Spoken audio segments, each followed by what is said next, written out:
tables. I've been moved around a lot. Yeah. Each has been completely different. But I think the key's been adjusting to the players. Can you instantly spot somebody who just wants to cash to somebody who's a tour reg or something like that? Yeah, I can, especially when they say at the table, I'm just folding the last 10 minutes. that's always what you need. You can manipulate that. But 19 mil coming back to tomorrow. Yeah. Biggest Goliath we've ever had. Yep. We're down to 44, and then tomorrow we're going to crown a champion. We can dream, can't we? We can dream. We can dream. Hopefully final table. Paul, many congratulations. 19 million. That is just about it from the days. Full chip counts up on the website very soon. But what an amazing day. We have had 1,125 runners. We got in the money instantly. 21 all-in and calls for in two hands to burst the bubble. We burst the bubble, and then they've gone down and down, and we're finished day 2 with 44 runners. Tomorrow, we are going to crown a champion of the biggest Goliath ever. But who is it going to be? Join us tomorrow.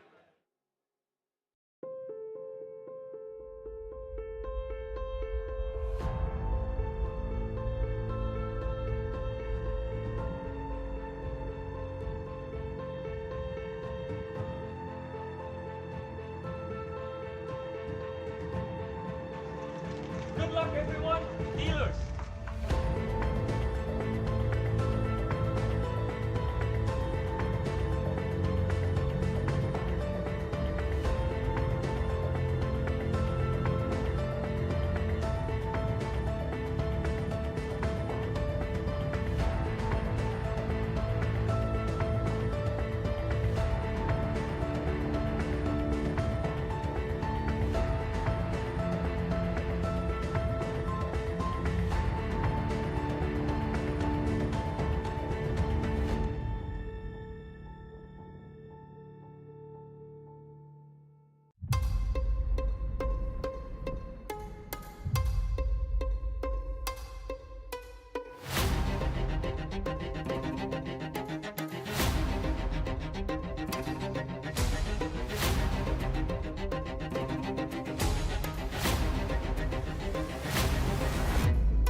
I do that with most cards. I'm pretty awful at pitching, so my opinion on whether or not the cards are good is pretty predominant. But I just hate them particularly. Welcome all players to Tier 1B of the event. Today we will be playing the main 60 levels with the great every 2 levels. We want to be 2 years into this strength. We have the goal in the play. We also have a turbo for the season and here. The event today has been brought to seat number 9. Dealers of these measures will enter seat 9 now. Small and big. Your order line today of 140 and big penalty of 100. Dealers, please begin. Good to have a game.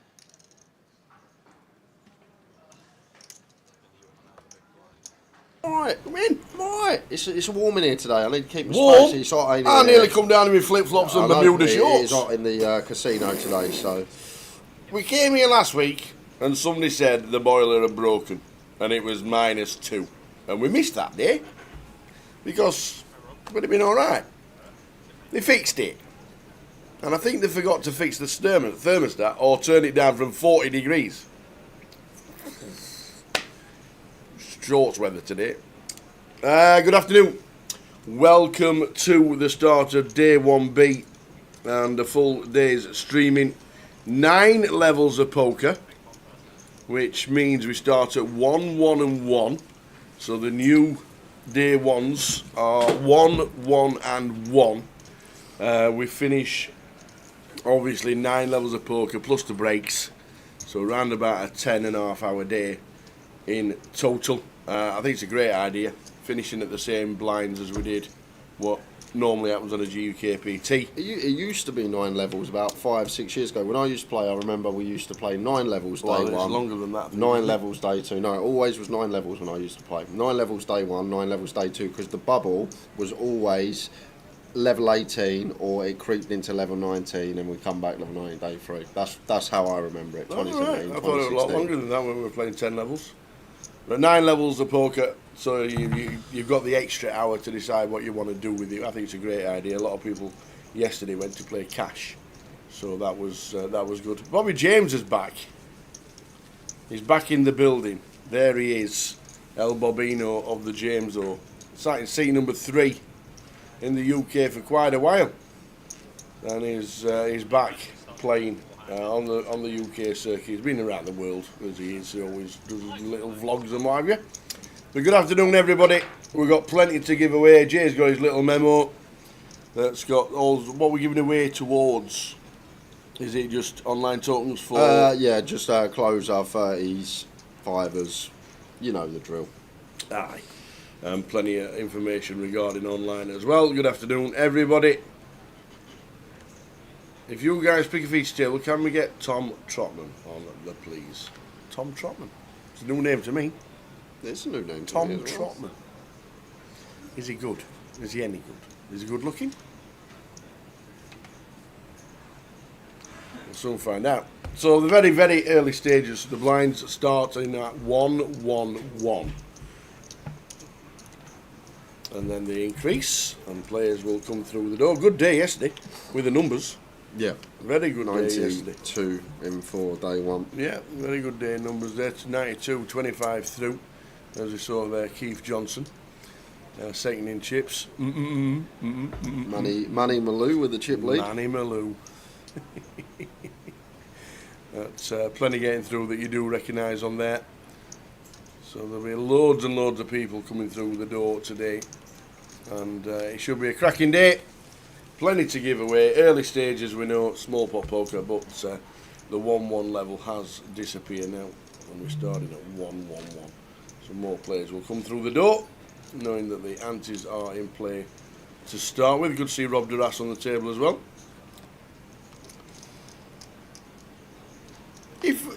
Did anybody think about? I know you punters like a little gamble.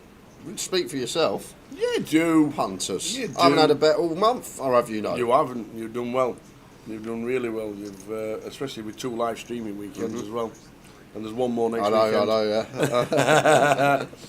I was just wondering if between all you regulars had a little punt on who's going to win the NPL this year.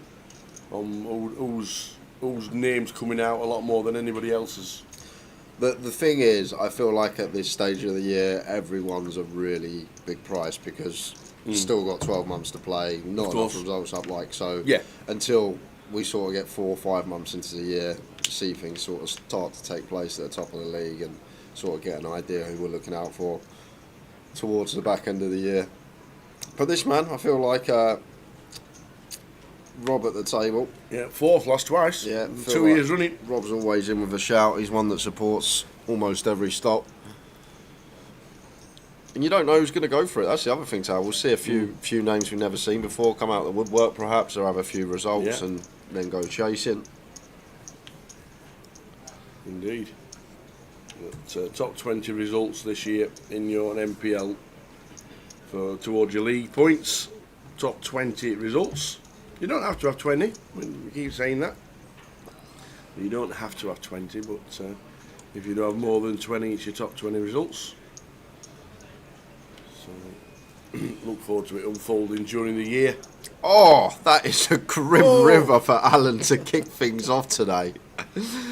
That is filth. Wow. Wow, we got straight over straight. And you've got to be thinking, oh man. Yeah, we just can't fold. And if you're Scott here, you go really big tower because we don't get called from anything other really than a 10 here. So we just go for that large size, and 10 has really difficult time folding. Could even go 4 or 5k here as Scott. Was that 3.5? 3.5, I think. Yeah, it goes slightly less, but Alan just has to call here. Scott can have a 10 himself for value. It's just Cold river for Alan Gilmore to start proceedings today. And credit to the man thinking about it, but I can't see a world in which he ever gets away from this one tower. We just can't get away from it. Scott has like 10-7 suited plus on the button. Like, he's got so much 10x. He's losing to King 10. Literally, that's it. And then Scott's going to raise his 10x against this size. Oh, is that a raise? No, we can't raise. No, we can't raise.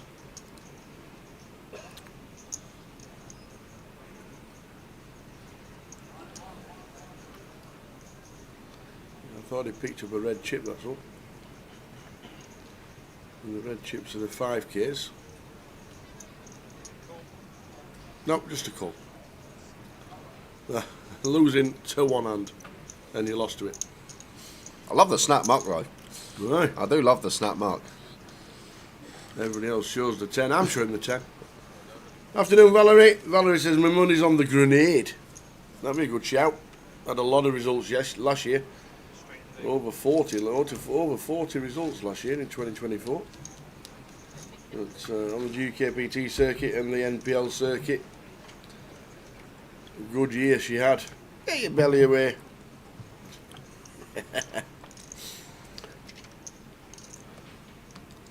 Money's on the grenade. Good shout. Yes, for Aldo with the bag. Nice to see. Neil Farrell.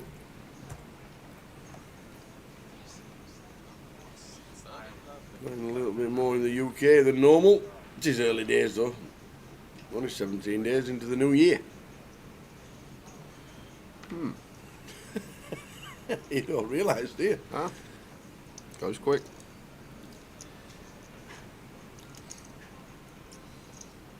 Bobby under the gun, open 7. Scott Get in the hands. goes for the 4x free bet here. To be fair, when we are 200 plus deep, we can actually scale up these free bet sizes. Even in position, like, I'd probably be going like 3.5x. Just north of the normal 3x. Just accounting for stack depth. Let's see if flop says Bobby.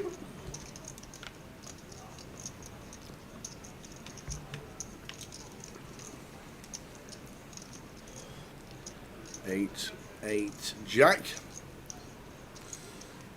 Not the best flop for Bobby. Not the best flop for Scott either. Like, Bobby at this stack depth going to have like all this Jack 9 suited, Jack 10 suited, can have a whole host of Jack X, and even at this stack depth stuff like 6-8 suited, 7-8 suited, all these sort of suited connectors, suited gap stuff gets to come along. But we love to see that as Scott. Bobby's not bringing another chippy. I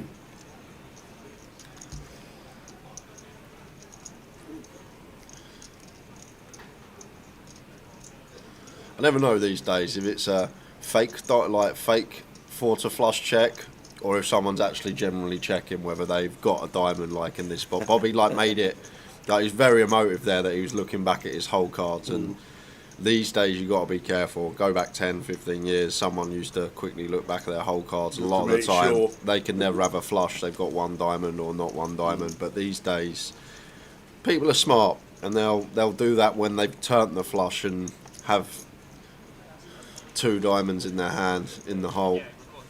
So you need to just be aware, especially when people like make it clear that they're rechecking their whole cards like they want you to see.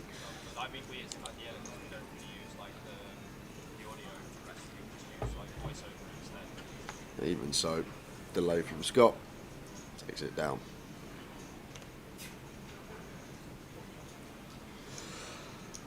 I also make out faces and stuff, but yeah.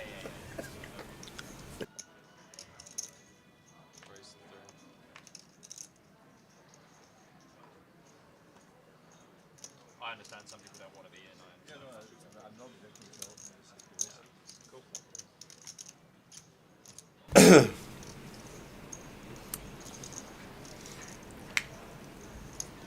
Mr. Duras raising to 3 with the King Queen. Afternoon, Mr. Mike Leonard, watching on YouTube.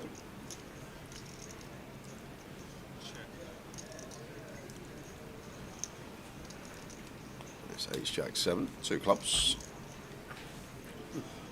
It's going to be Rob's pot, you expect. C-bet, hand over.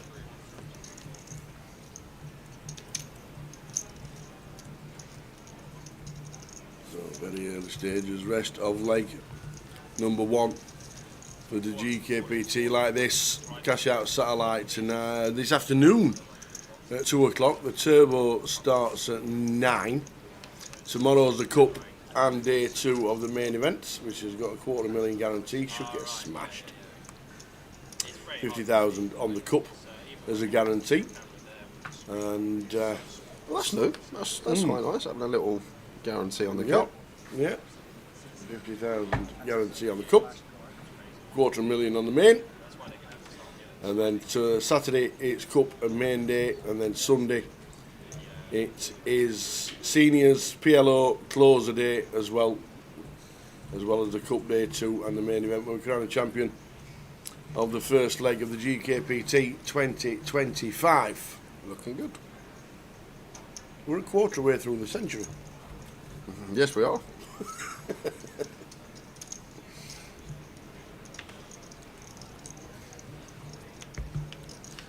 Feels weird this year. We're going to have people playing poker tournaments that were born in 2007.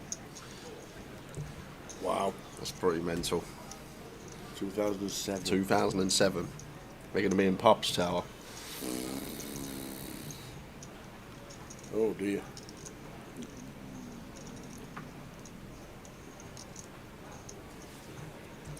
Yeah, it seems like a one and done for Rob here. 9-7 of spades. Just C-bet. Does get this one through.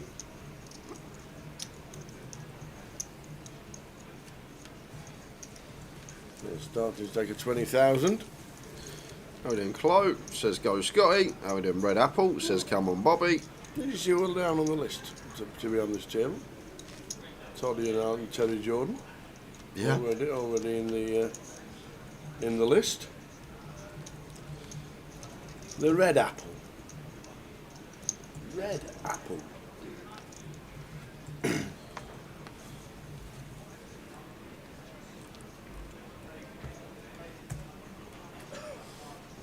E7 of diamonds for Alan. Turned up on time today, I see.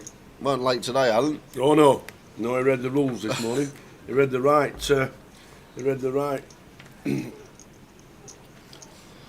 Right board with the time on. 12 o'clock today. Either or here for Scott. Like fine to free bet at this stack depth. Suited Broadway. Call going to be fine as well.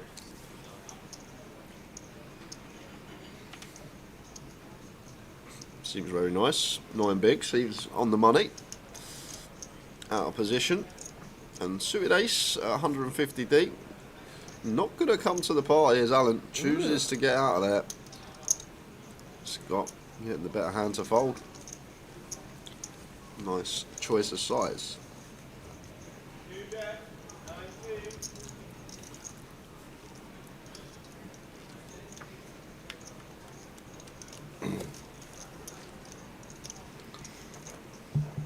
When we play poker next week, and you're not in Portsmouth, where we're going to be, straight dune to Portsmouth. Blackpool, Walsall, Sheffield, Stockton and Edinburgh all got 50,000 guarantees. The 25 50s next weekend should be a big one.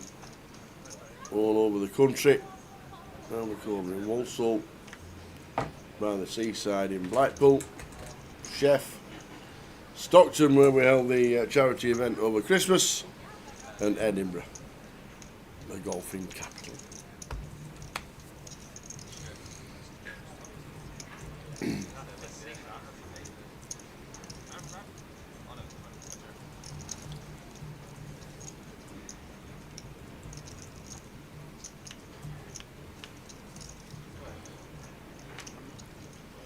The Pablo Moose.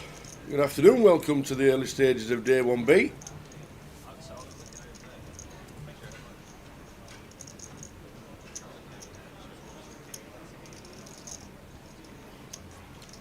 couple of hands to start the day, but not normally very active in the first sesh.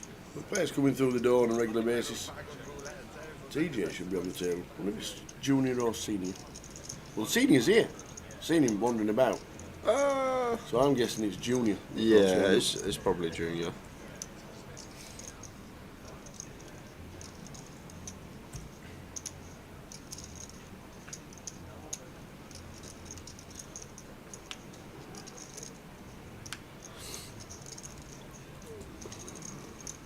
Just backdoor 2 pair for Alan.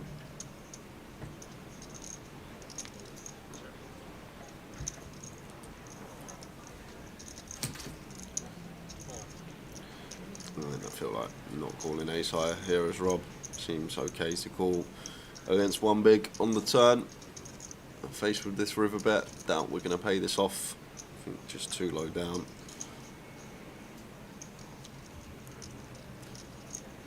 Like if Alan was semi-bluffing, maybe Rob feels like if Alan has a 9 on the turn, he bets turn but checks back river, so thinking that now he's basically saying he's got a check back queen on the flop or a check back king, and there's all this 8-6, 8-5, jack 8, 10-8 type stuff that he could potentially be bluffing with. But I still feel like, just think what hands we can have here on the river as Rob. We have a lot of pairs that we can just catch with, so don't think we need to dip into the ace highs to start calling. It does let it go. Just the main event today, Pablo Moose. If you're talking about giveaways, there will be giveaways starting next session. Loads of. We've got plenty to give away to the chat box. And Red Apple says, I watch the pros. The only final table I can do at the moment is in a restaurant. And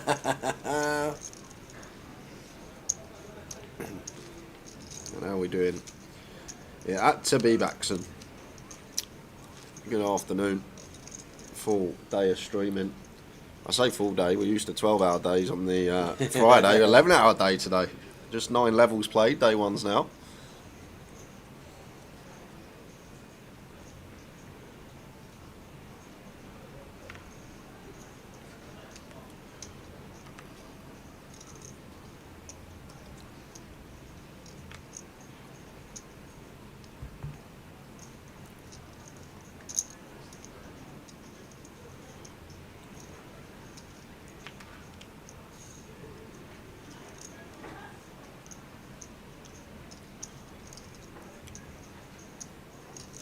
Pocket 7s for Scott, opens to 300. Alan in the small blind. Queen 4 of spades. This is actually fine when we play small blind, big blind at the same. Like here, for example, 100, 100. Like we do actually get to defend small a lot wider than what we would if it was half a big blind the small. But when it's exactly the same, we actually get a lot more wider calls. I know it's rare. Only usually start of the tournaments we have the same small and big, but just something to take note of if you are getting these early levels. 100, 100. Some places play like 200, 200. Yeah. Over in the States, but we can. Yeah, there's some events like played first level for a couple of levels and stuff like that. But start bigger blinds. There's what you mean, like repeat levels. Yeah. So if you played like 2-4 for like 3 hours or 2 hours or whatever. Not for that long, but there is some repeat levels over in the States. Well, in Vegas. Yeah. I say the States. I've only played in Vegas and Florida, and it's a big place. In the United States, you do well to play. It is a big place. Everywhere over there. I hear Texas is a good. I'd really like to get out of Texas one year and play out there.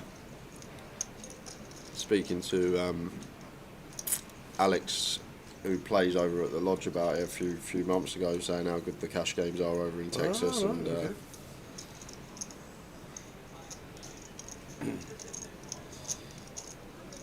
See what Texas has on when you're in Vegas. It's meant to be the place south for cash Texas. What I've heard from quite a few people that have played over there. So when you're in Vegas, when your schedule allows you. How long is it from Vegas to Texas? 3-hour flight. All right. Maybe less. Okay. That's crazy. It's the middle. They're in the Texas in the middle, isn't it? To fly from. I'm guessing the side of the country to the middle, it's a 3-hour flight. I could get No, to I Edinburgh. don't think it'd be 3 hours. Probably less. Might be 2. Because obviously we're on the west coast for Vegas, and Texas is like in the middle, and then New York's on I'd the east actually have the unders on 2. Unders on 2. Unders on 2 because I've flown from Atlanta to Florida. So you got some knowledge on it. Yeah, I've flown from Atlanta to South Florida before, and that was only, I feel like, one a long flight, less than 2 hours. Oh well, there you go. Someone will It's tell not like us. Australia. Not No. like Darwin to Sydney's 5 hours. Is it? Yeah. Same country. Well, I reckon America, if you're flying like Las Vegas to New York, that's a few hours. That's Yeah, going to be that's 4, coast to coast, yeah. 4 or 5 hours. I don't know. Yeah, interesting. I'm not a pilot, as you probably all know. There you go. Might be something to look at to have 2 or 3 days in Texas while you're in Vegas for 5 or 6 weeks. There you go. 2 hours 15 minutes There we go. to Texas. Love it. Cheers, poker out.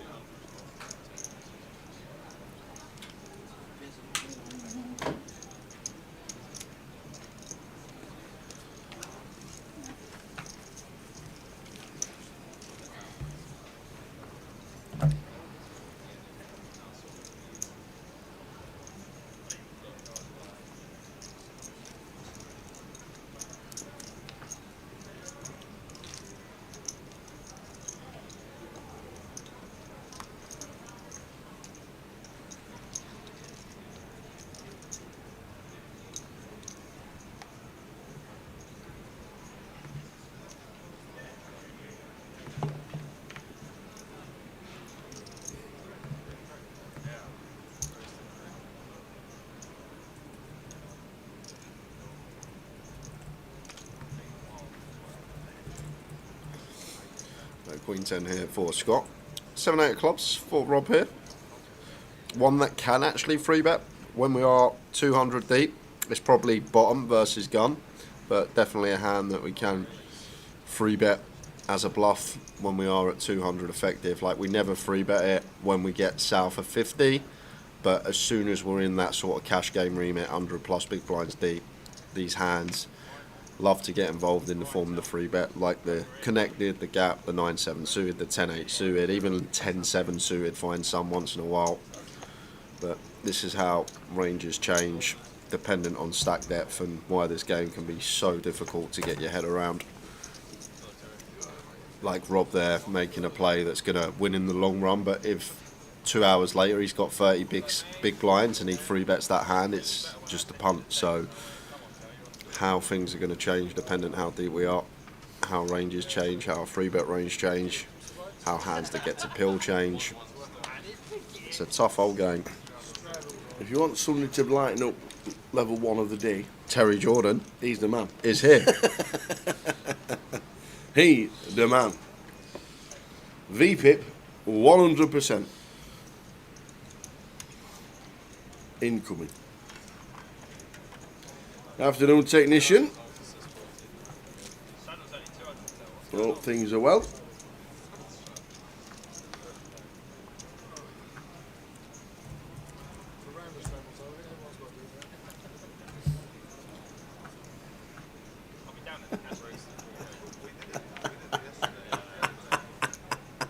Terry says that's a straddle. Everybody's got to do it from now on. Big straddle. You don't have to have Makes the it quadruple. 400.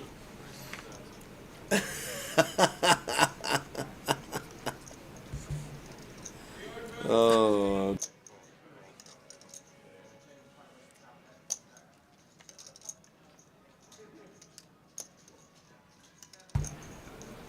So, it was a open straddle in a tournament.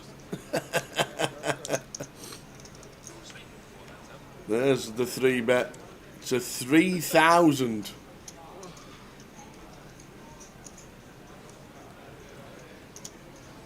In the hand. Yes.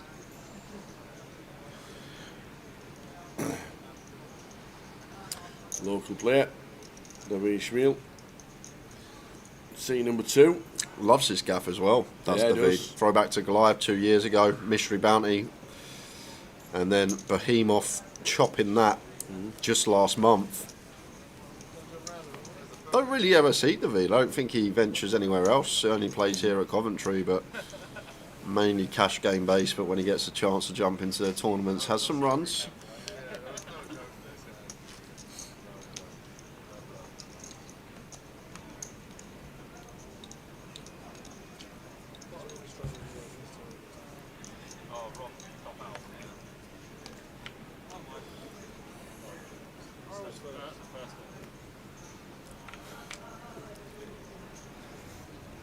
Oh, Terry, no straddled the Ross. Bad form that.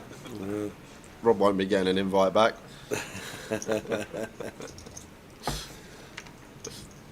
And King Queen opens the 300. They say off, Yok Schwan. Gonna go for the free bet here. Like one that can potentially be used as a free bet bluff, tend to use it more LP versus LP and at shallower stack depths. And David, back-to-back 4 bets. I wonder when Alan Gilmore was watching all the YouTube videos of the GUKPTs, I wonder if Terry was on any of them. I think he might have seen Terry once in a while. I hope he was.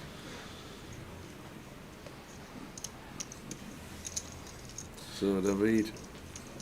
Yes, King then Queens. I know he goes out there. I would love to just be like stood behind Terry one of the tournaments he plays in Vegas, because like the general consensus over there, they're fairly tight, they're fairly passive. Yeah. They don't like put chips into like, so when Terry sits down at a table with a bunch of Americans, I'd just love to see their faces, the way he plays, getting the straddle on.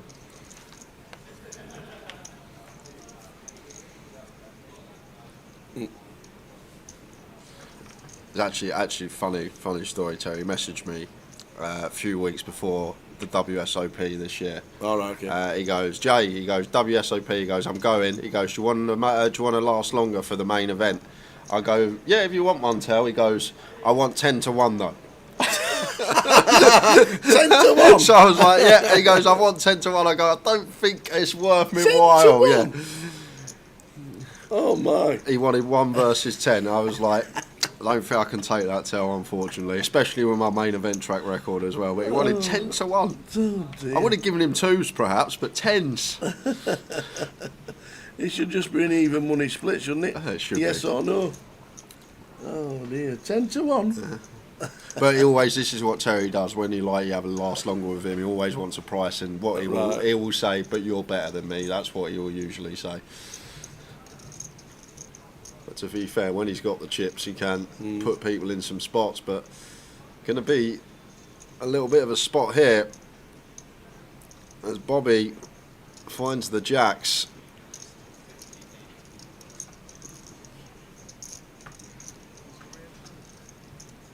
Damn, Doherty.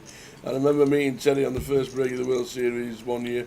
Starting stake of 60,000, he had 210,000 after 2 hours.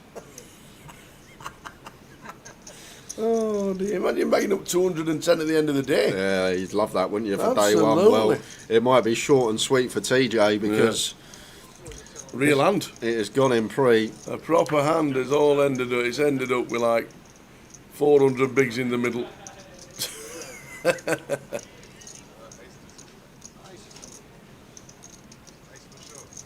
So Terry with 10s, Bobby James with the jacks. Terry won't be out. I think he Oh, will. he will. Yeah, Oh, he will. he says there's 100 chips Yeah. difference. Bobby's just got him covered. So unless we see a 10, action may be slowing down for the rest of the sesh. Yeah. We did wonder how long he'd last. Well, his VPIP was 100%. Looks like he's got him covered. And Bobby, 400 bigs in the middle. Jacks against 10s.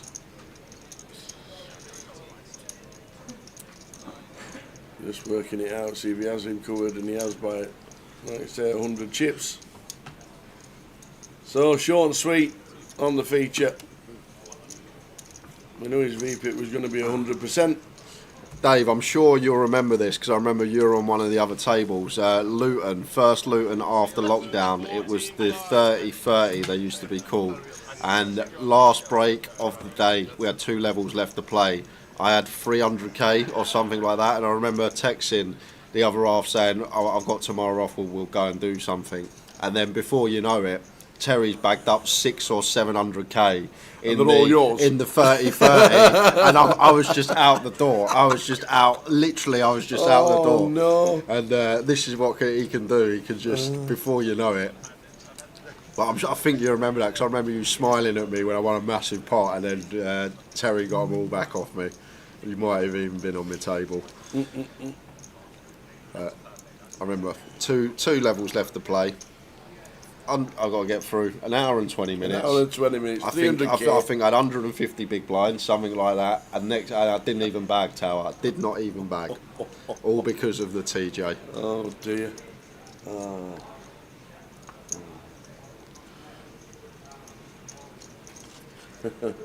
Dave remembers it well. He knocked you out 3 times. Oh, brilliant.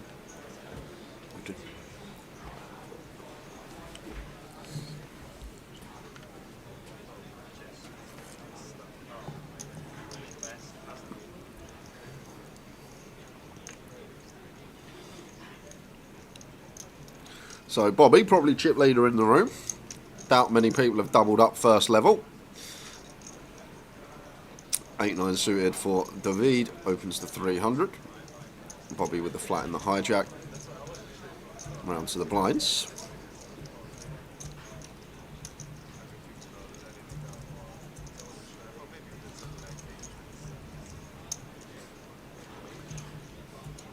And called in both spots.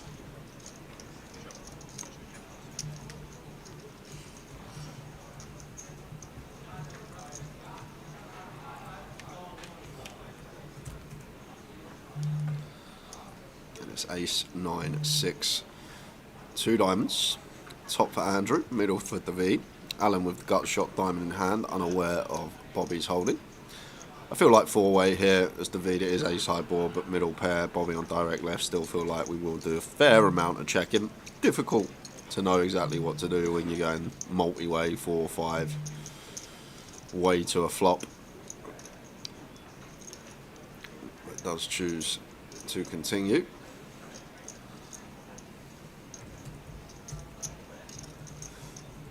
Now, as Andrew with the ace-3 after it goes bet call, getting 6-1 on our money, but hard to think that ace-3 is going to be best after this action, but it could be. We don't know what Bobby's got. It's a brick on the turn, deuce of clubs, and I think this is almost certain to check to Bobby now. Like, essentially, if David barrels this turn, he probably wants to barrel river.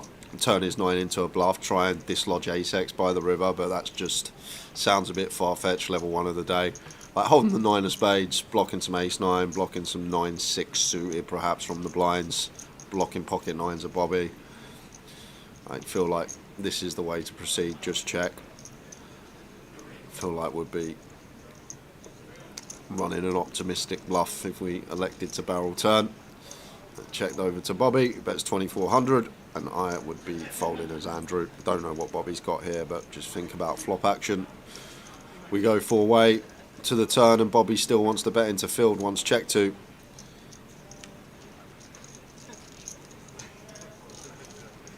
Gets it through. How are we doing, Sean Lewis? Good afternoon.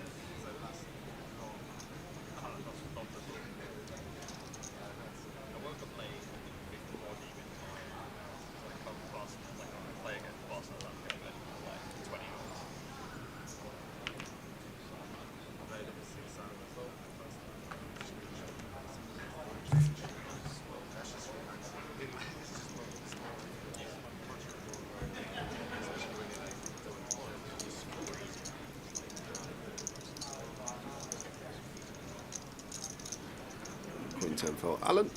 Fine to open on button.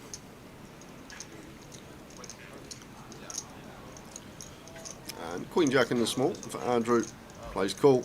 York Schwan, Queen 8 of clubs in the big blind. And with a squeeze.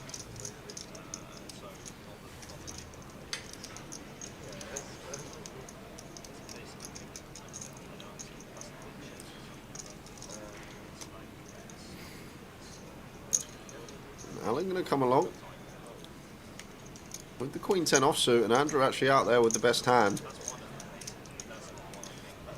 I'm not sure about this free bet from York Schwan. Like as I say, like when we RD, we get a free bet, much more wide variety of hands, suited, gapped.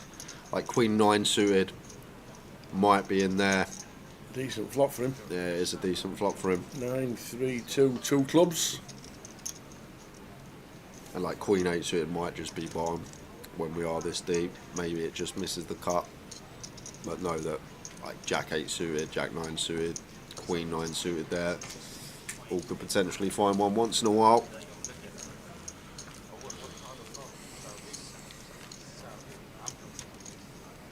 Yeah, surprised squeeze didn't get through. Thought Alan would be out of the way with a Queen 10, especially what we saw from him yesterday, Tower. But it's actually good to see like Alan on a final table yesterday, really snug, really tight, not getting involved. Day one, first levels, playing a lot of hands, and sort of this is the freedom some players feel they've got when they've got this many big blinds and on an hour clock.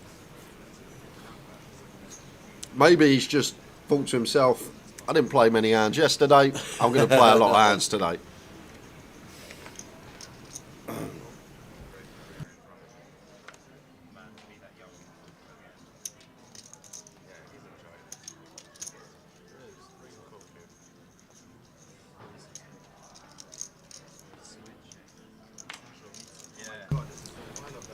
Open from Scott with the Queen Jack. Now Rob with the ladies. Should be a 3 bet.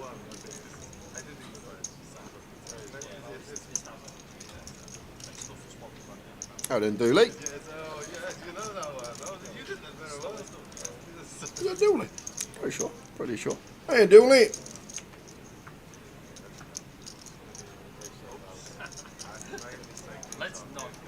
Good luck, Bobby. Getting a bit of love, old Bobby James. Don't see him at the tables too often. Travel around. Now we're in Apocalypse. Welcome to the stream, sir. We've got a good day ahead. Giveaways will kick off next session. Yes. We're looking like a firework first session when Terry sat down, but we only had 5-10 minutes of the TJ, unfortunately. Bobby taking his stack and adding it to his.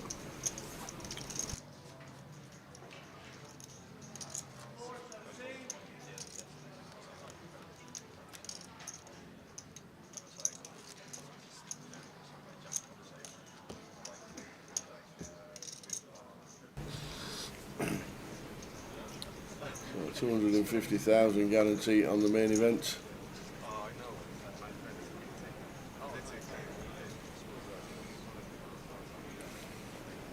He just missed out on the money yesterday. I think Alan in the higher roller. He was the bubble, if memory serves correct. The man from Northern Ireland. Hello, Jim.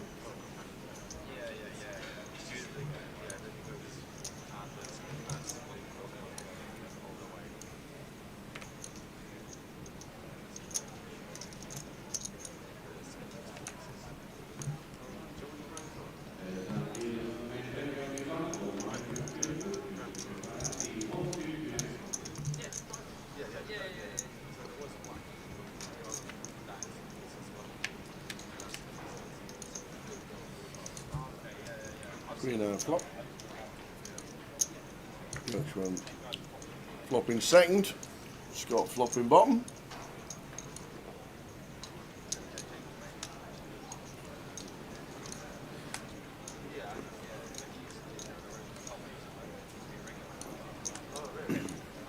Alternates are going to bet, so it should be a check call.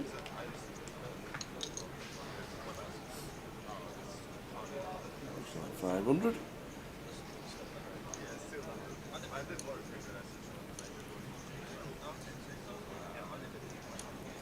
Hey then, Jim Marlowe. Afternoon, we are both good.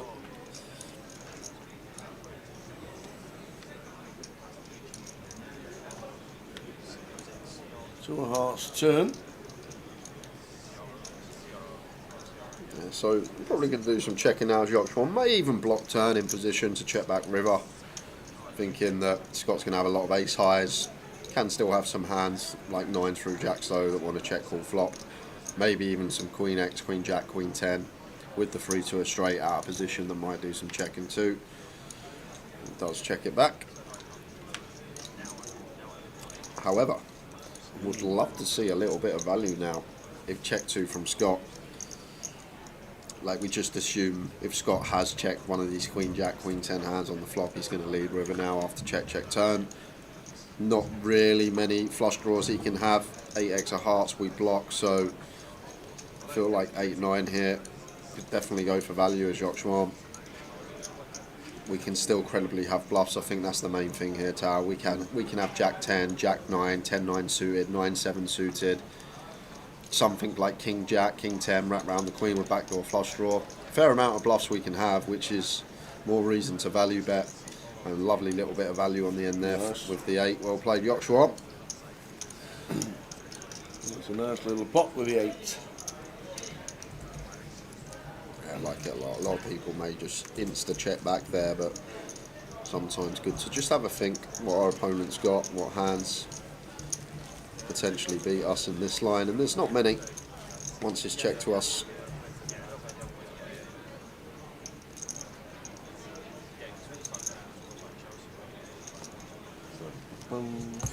Hey Dom Mahoney, just a quick one. Won a ticket in the last stop.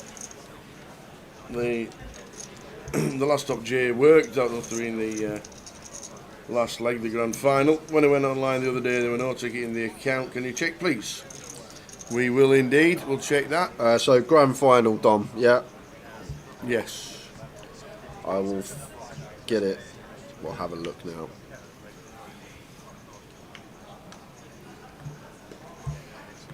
I know they've had a lot of technical issues in the last couple of weeks of iPoker. I don't know if it's just Grosvenor or... What was your username, Dom? You didn't give me Slasher, did you? That is the only one that wasn't credited because it's not an alias. Slasher99 didn't get a ticket. Let me know. I've got it all here. Everything is backlogged to 2023 for all the giveaways. So we can go back and check.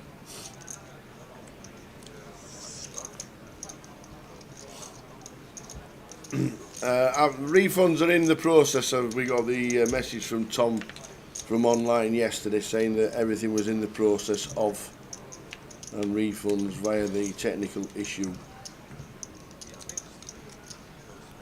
part as well.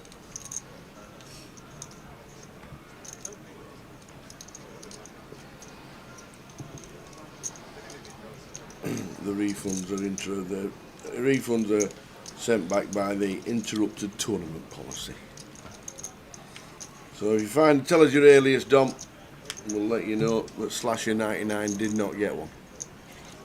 And if that's not you and Slasher99 is watching, let me know who you are and we will get you a ticket sent.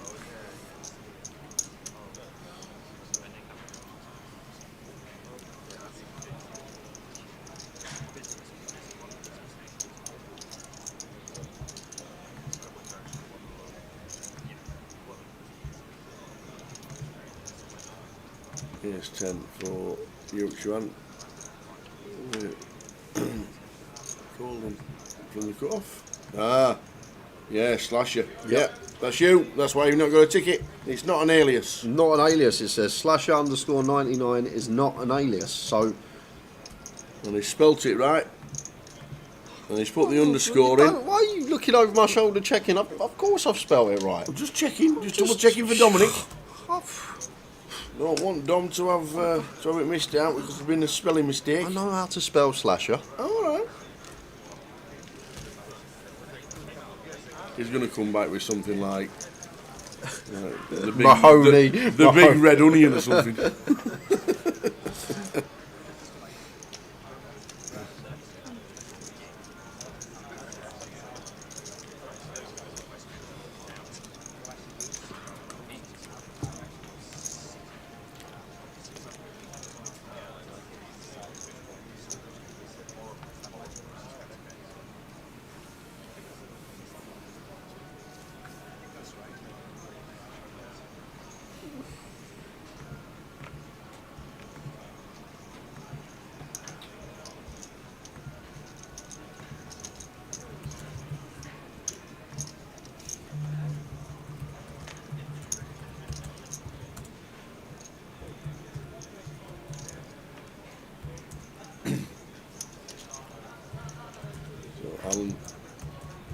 From gun with the one gappers. Raising up. Bobby's gonna want to see a flop.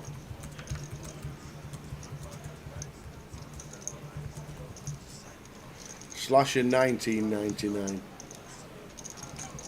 There you go. Same thing. Slasher underscore 1999. We will send that off, Dom, and get your token issued with the rest of them. Only thing, Tom, that series isn't running anymore, so I will get you.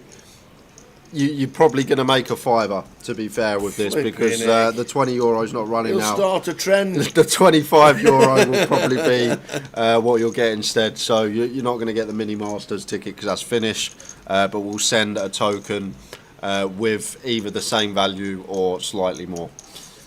So the next time we run 25s, and then the month after we run 100s. Yeah. Oh, my nickname was wrong.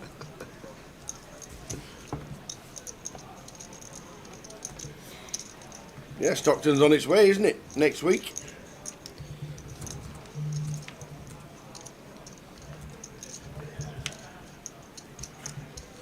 The live credit games are the one. They're the ones that run every day, and then a lot of people do play. Alan turns the flush, unbeknown to us what you actually just have. Alan played a lot of hands this sesh.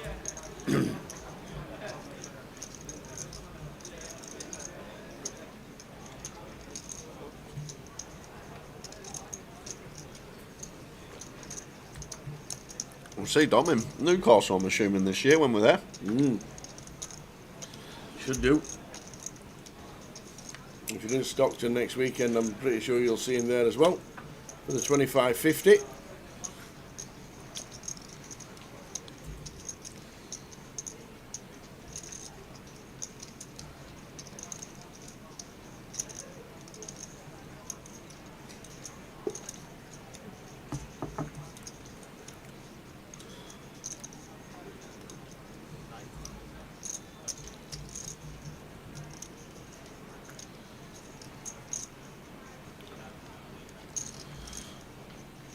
Little third pot on the end here from Alan, and it's a quick raise from Yok Schwan, and we got a flush. We're not folding, especially against this size, and flush going to be good for Alan. Get some chips back to 18.4.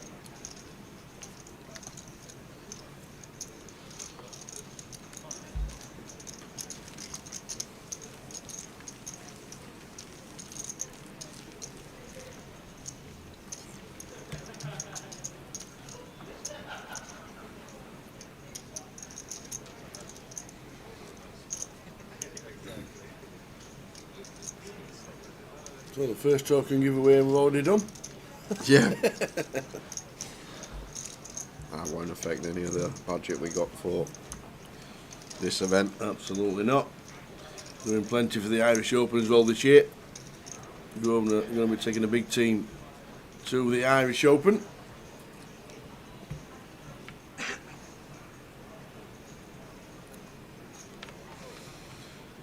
Afternoon, the man of straw. Wendy's playing. Was that her laugh? That was Wendy.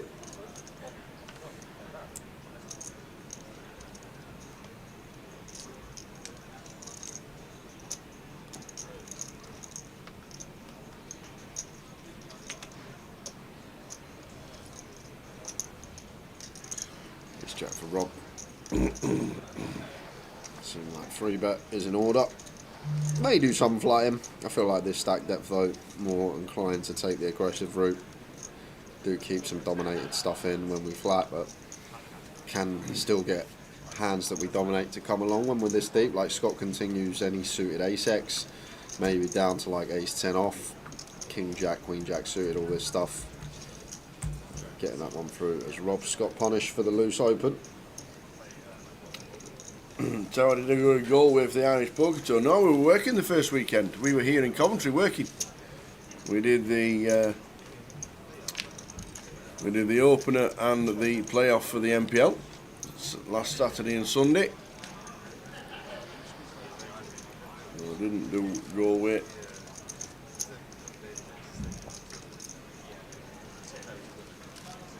Mitch China money, didn't he? Yes, he did.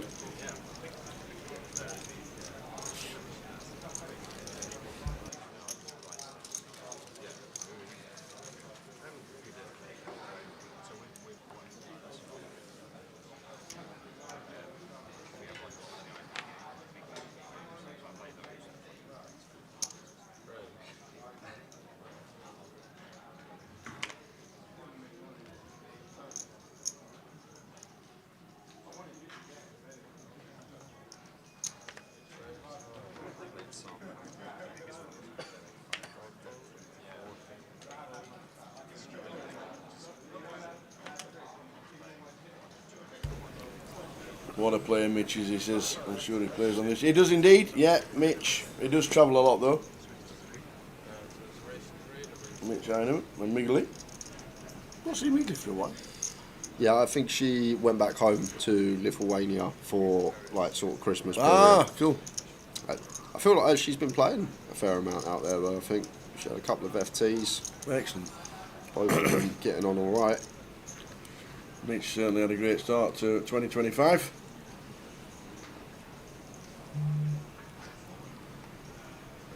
We're actually looking at getting a house in Vegas this year, our slot. Oh, right, okay. Rather than a hotel this year, Oh. maybe potentially a house, few players and partners. Cuts down the cost. Yeah.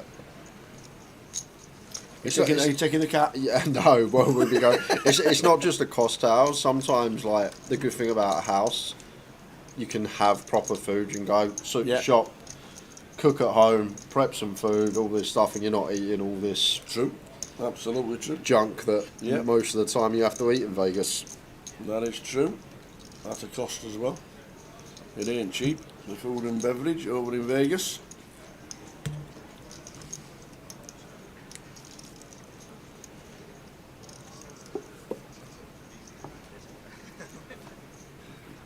But I feel like that's what a lot of people do now, especially people who have their own little circles, stables. Just get a big house and lots of bedrooms, all stay there. Cuts the costs, no resort fee. You can all share an Uber in each day. Yeah.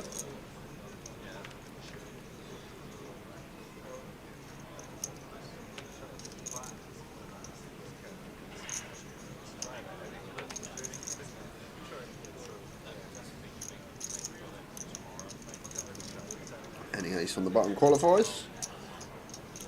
Alan opens.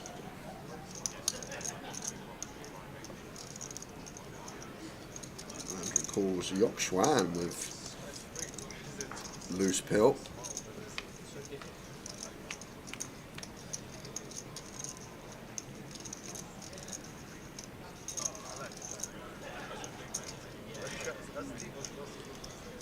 May check this one back as Alan, I like it a lot. Just how equities are going to run in this situation against a better ace or an 8. We're drawing super thin, but against everything else, almost got an equity lock on the hand, so it does make for a viable check.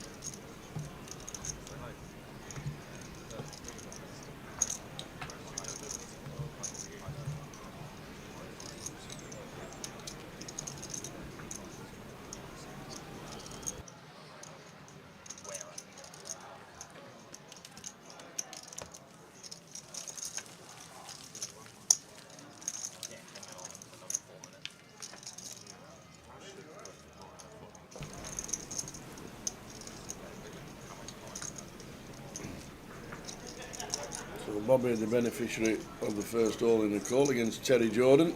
Jacks against 10s.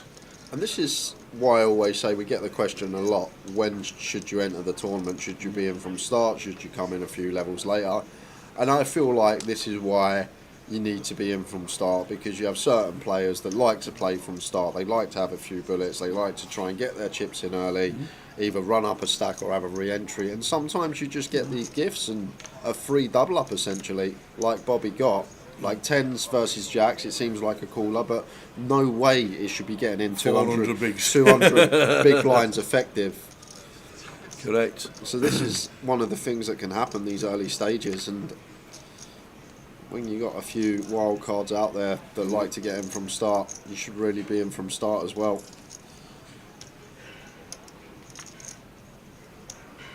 He's queen for Bobby, opens to 3. And David, he's had some hands to start the day, a couple of ladies. And I always find this spot really interesting, big blind versus gun, because in general, we don't really free bet much from the big against the gun open. Like when we do, it's just super polar here. Like if David's got like a Jack 10 suited tower, a 7-8 suited. Although yes, they can free bet. People don't tend to free bet these versus gun. They just call. So when we are met from a free bet here as Bobby, I feel like he'll be aware that a lot of the time this is weighted towards top end. If you open it's 10s or jacks. Like just people don't tend to find free bet bluffs versus gun tower in a live setting, and especially at this buy-in level.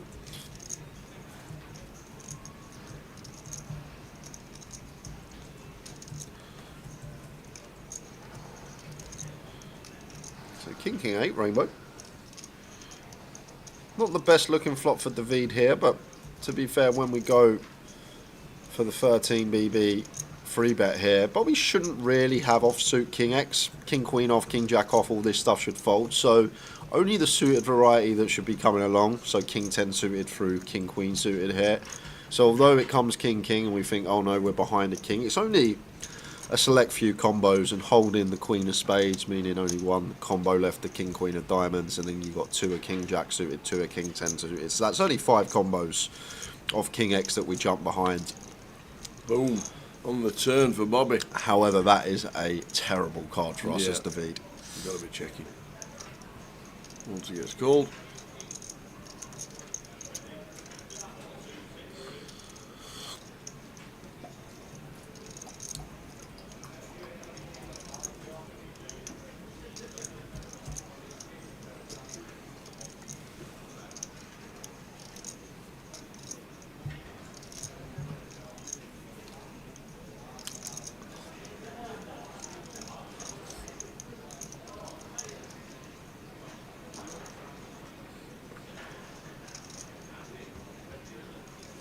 Check, check.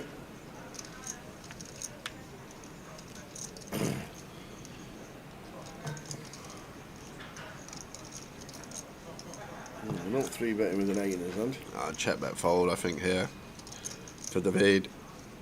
Like, Bobby would have to be really creative here to find a bluff. He's going to go for, is that a block? Slightly less. Sorry, slightly more. Thought it was 600, 1500 from David, and the ace queen good for Bobby.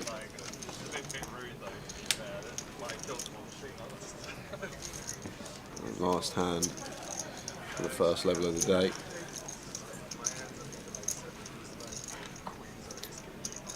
$55 in the first level of the day. And Don Mahoney, Yes. if you're still watching, 2 things. First thing, Don't do it again. you should have a token in your Hey, account I now. like it. Second thing, Slasher's not your alias, it's your username. But Tom's found your your alias, and your token is in your account. But Slasher is your username, not your alias. We've got your alias here, but the token is in your account. Well done, Dom.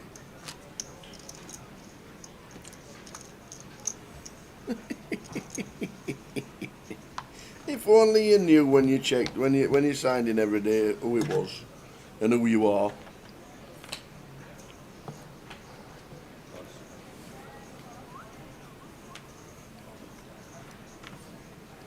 Seven eight suit for Michael.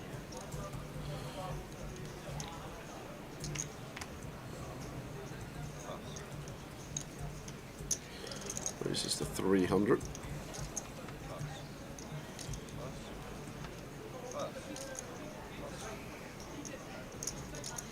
Right to Bobby, second time today. His box again, can't see whole cards. So we're going to sweat with Michael.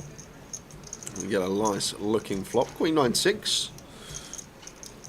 One of these boards as well that can potentially have some bigger sizes on. You just think about all these gut shots up and downs from the big blind. 10-8, 7-8, Jack 10.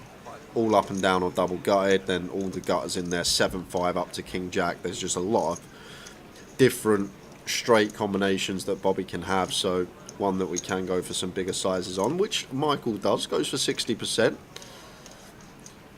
Jack of Diamonds turn.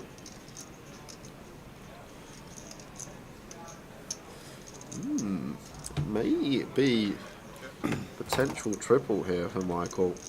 8 in hand, blocking this turn, 10-8.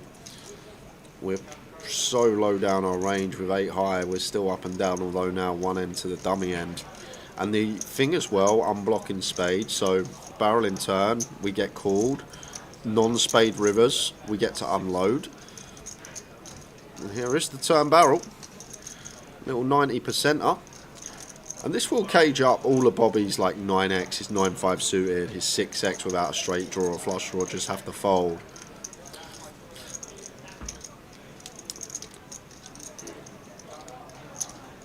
Bobby with the check raise here. Check raise from Bobby. And is that min? Is that 3,200? It's 4,200. Now 2,600 from Michael in position with an up and down here, but there are some scenarios we can be drawing dead or to a chop against 10-8, King 10. Nice price we're getting in position. I feel like now Tower may just have to do that. Bin them. Don Mahoney, yes it is. It is. It is indeed. All done. We're all up to date. All caught up.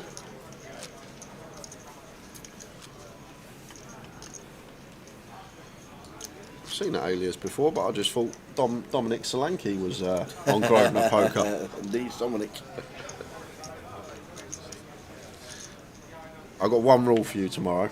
Alright. Solanke needs to stay in. Because I can't take the pain if he starts going on. I just can't take the pain if he goes on a run of form. I've had him in there You're for 6 ages. points. You're 6 points from relegation. That's my one stipulation. All If you're right. wild card in my team tomorrow, Okay. Solanke's got to stay. Okay. Why don't you have Son? Son is useless. He scored. The winner. What, against Arsenal? Well, he scored the first goal. Yeah. Did you see the goal? He p-rolled it into the 6-yard box. It deflected and went in the net.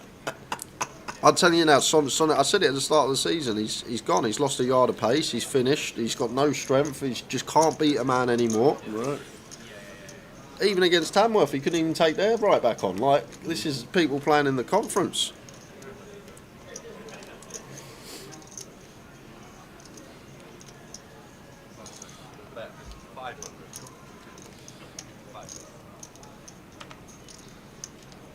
Ace Queen 7 flop.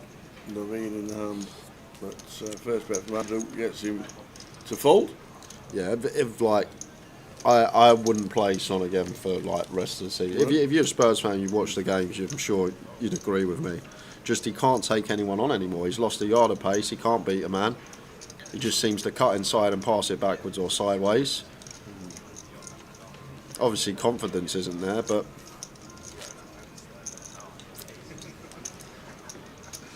my old man actually has a theory that the only reason Son is still playing is because of the revenue he creates from all the Korean fans that come over, and that Ange is under orders from Levy that he has to play every game because all the revenue he creates. And if you go to a Spurs game these days, like the amount of Korean fans that obviously fly over to come and watch the game, they're just there for Son. Literally, they're just there for Sonny with their South Korean players. We got a youngster coming through from South Korea now, and I think it's all part of Levy's game. But making money. But Son should he's nowhere near Premier League level anymore. Just last sort of 18 months, he's just dipped off. He's lost a yard of pace, and when you're that type of player, that your ability comes from skinning defenders. He misses Kane.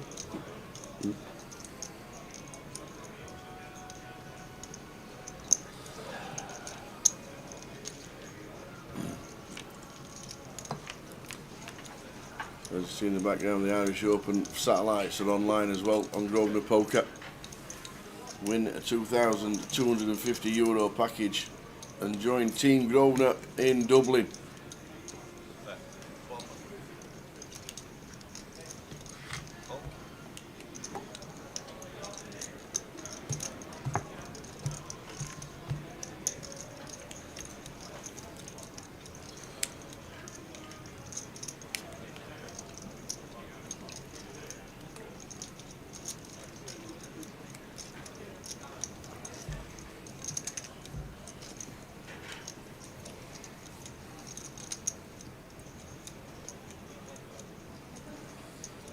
Agree, man. That's the thing.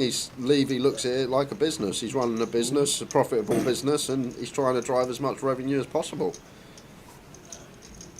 And if you go to the Spurs ground now, you'll see on all the screens, like, loads of screens everywhere. It will be like, this band's coming up next week at the stadium, NFL's coming up in a month at the stadium. Yeah. It's not even football based. It's like we've got concerts going on, we've got NFL going on. It's all just to drive money from the tickets. Did Yorkshire just fold an ace They did. after checking turn? That is pretty tight. We see bet flop, we get call, we turn top pair and just check fold. Against Mr. James. Yorkshire letting it go. Yeah, the big stack.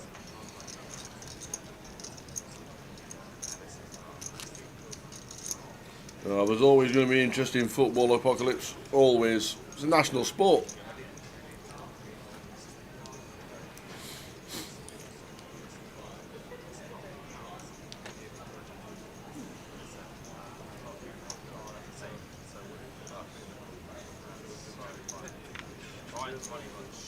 Ace 4 suited for Andrew. Should open.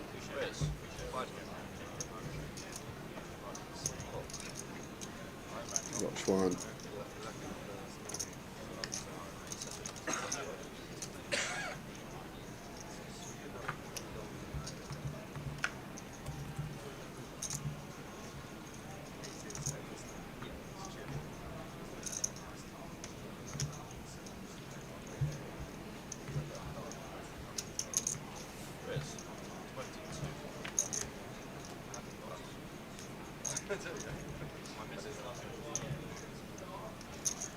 Three bet with Ace King from Michael in seat 5 to 2.2. Yeah, loose call from Yorkshire again. Got to be careful. Going to be leaking some chips. Yeah, just watching that hand back, it was actually a limp with the ace-8 suited. Yorkshire limped. Bobby ISO'd on the button, I think. Oh no, he called the 200, so it went open. Yorkshire called the 200, the two bigs. Bobby squeezed.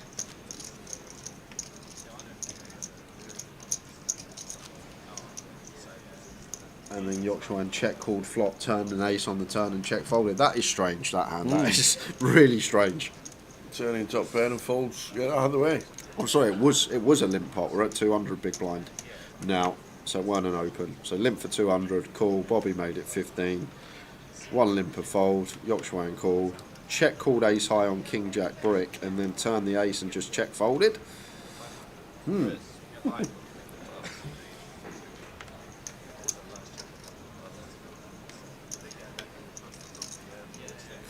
Ace 10 for David.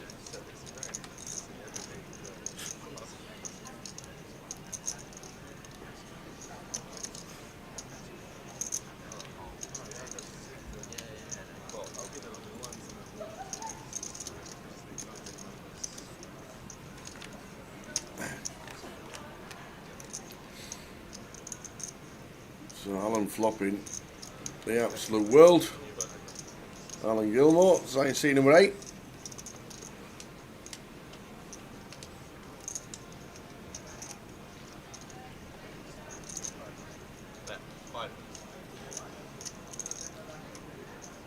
Best 5. Should be a call.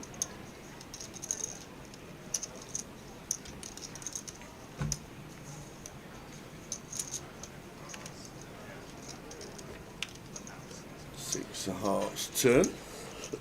Lots of checking here for David. Indeed. I think Alan will just put a small bet in, but Oh no, check, check. Hoping it's the ace on the river.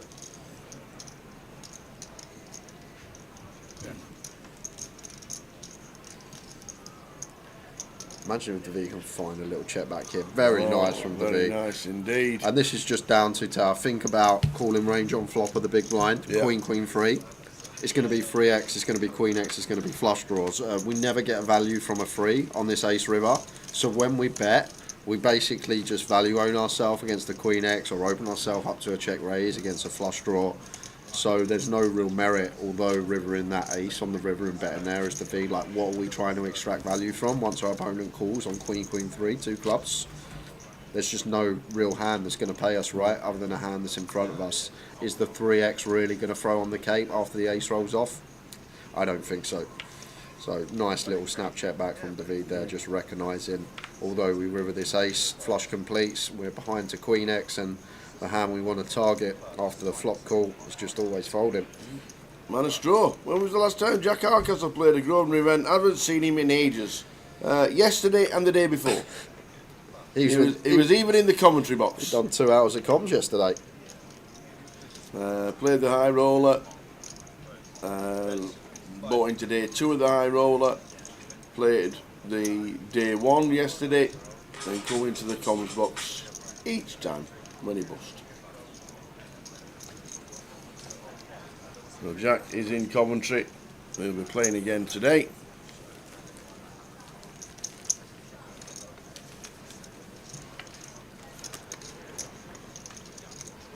And he'll be definitely be in Portsmouth next week for the 888. There it is. Starting on Monday. 888 Portsmouth. We're there on the Wednesday. We'll be driving down to Pompey tomorrow on Wednesday. Is that 5 hours? Nearly 6.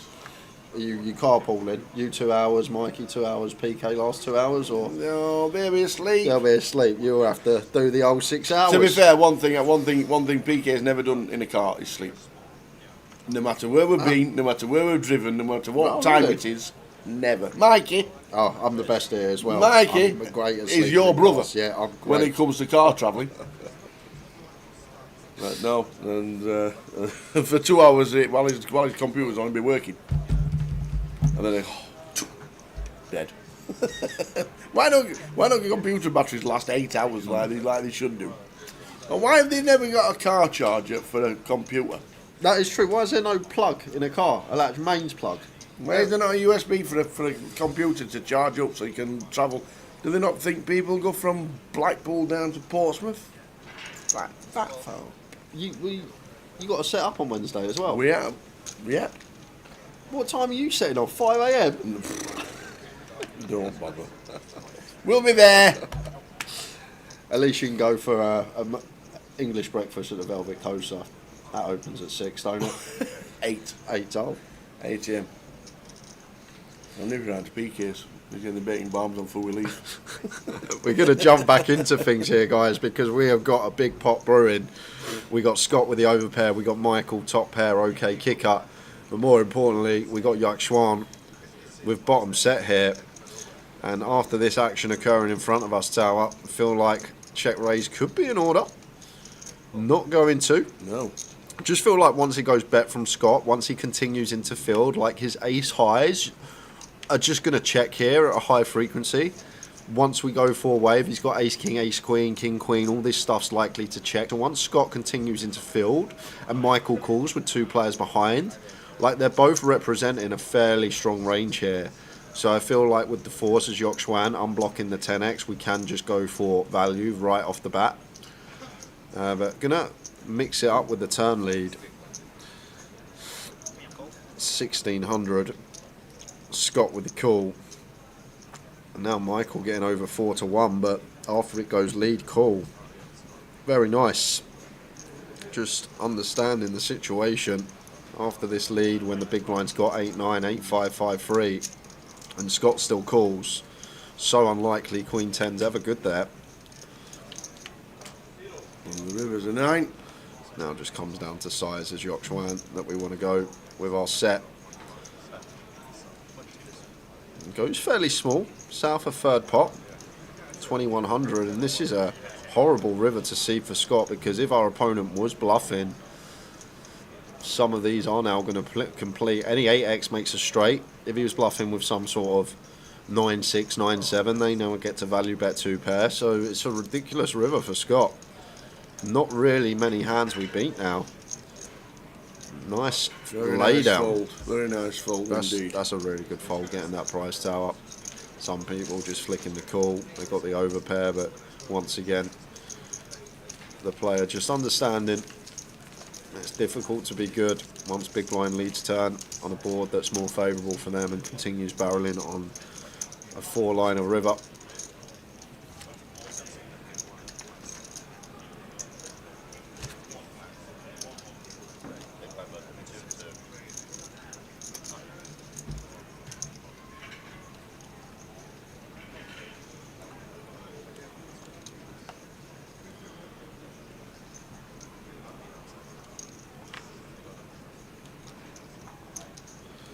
Ace king for Bobby. Terrific start to the day for him.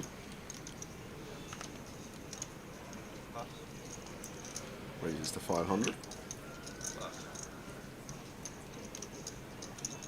Rob with the ace 3 of hearts here. Both options available. Free bet fine, call fine. Either or for Rob.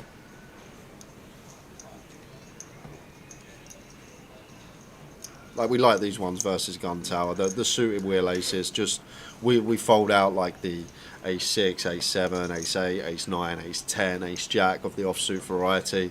Although a lot of the middling won't open offsuit for Bobby, but we fold out like ace 9 off, ace 10 off, ace jack off here as Rob.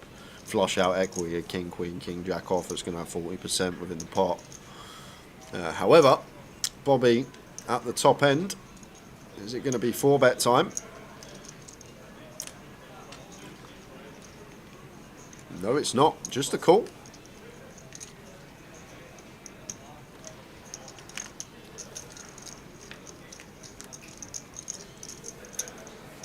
Ace. Oh, wow. Wow, how does Bobby not get the lot? Well, I don't think he gets the lot tower. Yeah? I do not, because Over 3 streets. Rob's going to go really small here on flop. So probably 20%, 700, thereabouts here for Rob. Like, still get value from all the pairs, stuff like that, some flush draws. Yeah. Goes even smaller. Yeah, it's 500. So goes for a 7th. And Bobby, ace, king, king of clubs. Just the easy check call. Because this is where the street that's going to get interesting here. If Rob goes for a second barrel and Bobby calls, Rob just going to be aware now that Bobby's range also contains a lot of ace-x. Like, he gets to call any suited ace-x this deep. Ace-queen off in there as well. Ace-king 4 bets at some frequency. Will flat some of the time. But if Rob fires again here, he may even check here, Rob, because he feels like the 9s, 10s, jacks, all this stuff is just going to fold to a second barrel. But I can't see a world in which Rob goes broke here, Tao. I know when they both flop trip aces, you think, okay, Rob is done. But this is a street that's important, because once Rob fires here and Bobby calls, Rob now gets to condense Bobby's range to some ace-x, and then it will be stuff like 8-9 of clubs, 7-8 of clubs, the stuff that's turn a pair of 8s that has the flush draw to go alongside it. But if Bobby's sitting here with 10s, jacks, these type of hands against this size over 3/4 pot, these are probably going to start folding now. So once Bobby makes this call, Rob's going to be very wary. Well, he's gone for raise here now, Bobby, making it 7.5k. I really thought Bobby would call here, especially with the king of clubs in hand.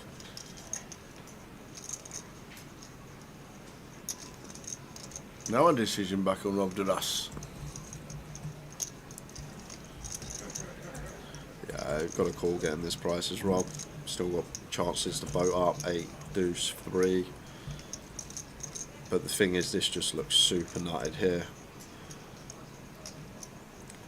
And now Rob's thinking, hold on a minute, where's Bobby's value coming from here? And it's basically pocket eights, ace deuce suited, the last remaining combo, ace deuce of spades, pocket eights, and then maybe some ace queen, ace king that has opted to flat pre. Ace queen probably flats close to pure. Ace king would flat at some frequency. So there is the call from Rob. And there we go. There we go. Oh, yeah, things you love to see. All that for Said it was all going in. absolutely nothing. I'm actually annoyed this is coming 8 because I think Rob would have found the hero fold on a brick river tower. I really think he would have. Just because this line from Bobby is just so underbluffed. When Rob has ace king in range and players want to check raise on this 8 turn, I can't see people finding bluffs in this spot, so I feel like Rob may have found the hero on river anyway. And Bobby with the small block and the ace-3 suited. Good for Rob to chop it up. Yeah, on that river, Rob. Yeah, Bobby doubled up through TJ, that's where You'll take it, yeah? his chips come from. Jack's greater than 10s. Such a boring river. Couldn't have just put a little brick out there and Rob would have been in the blender, but I feel like he would have folded. Just because you think about that line, gun versus MP. Like when Rob has ace king in there and he double barrels, like people raising the double barrel there, it's just so underbluffed. Like where are people going to derive bluffs from when we have ace king in our range there as the free better? Amazing. So it's really wanted to see a brick tower.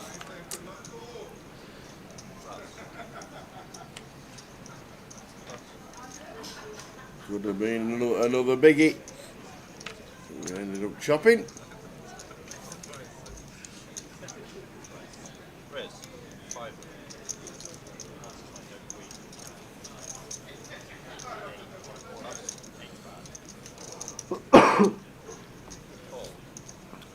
Right back to it. Jack 10 opens to 500.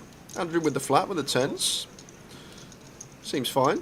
Seems like a mix. Some free bets, some calls. David now with the 7s in the small blind. Open and 2 calls in front of him. Does David fancy squeezing this up? Yes, he does.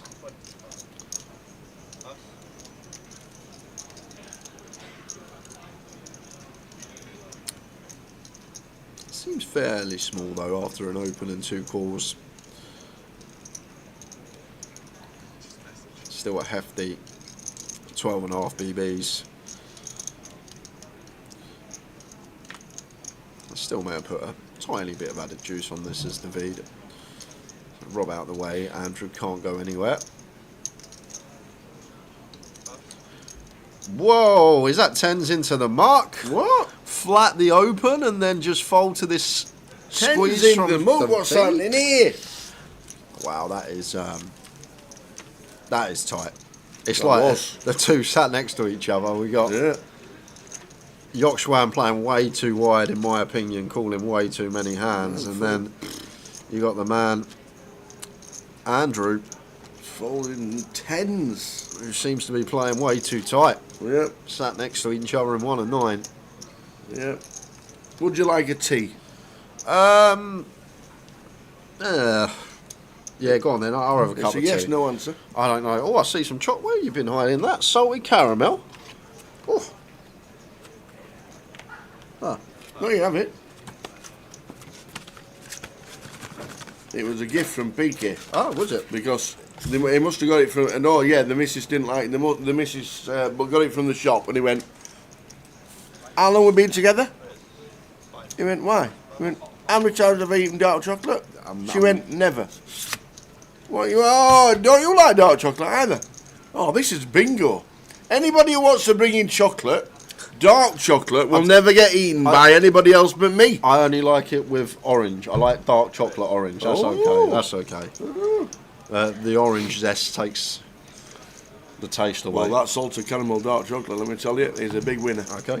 Not in the Kennedy household, but it's all right for me. What I did was I text Rebecca, buy him some chocolate, but make sure it's dark.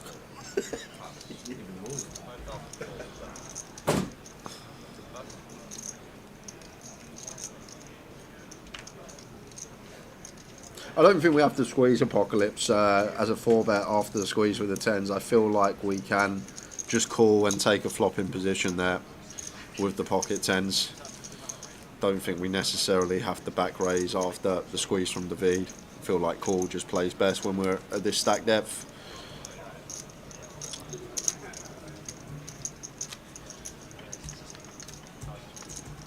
Good afternoon. Toddy's turn up, finally. Hour and a half into the day. You missed Terry. He was here for 3 hands. He got good at me. Well, Toddy's gave Bobby James a call this morning, said, I'm on the feature table with you, mate. What hat you wearing? Bobby says, I'm wearing my coin poker hat. Alex goes, I'll wear mine as well. Matching hats at the feature table. Symmetrical, the two as well, in 3 and 7. How big's your pair? No, big one. Yeah, obviously 200 bigs is 1 in 3.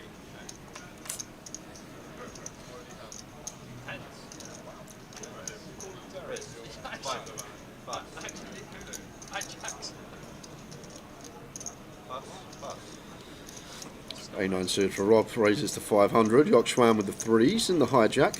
Calls. Ace King of Hearts for Bobby. Got the chips, got the hand now. So this will be a squeeze.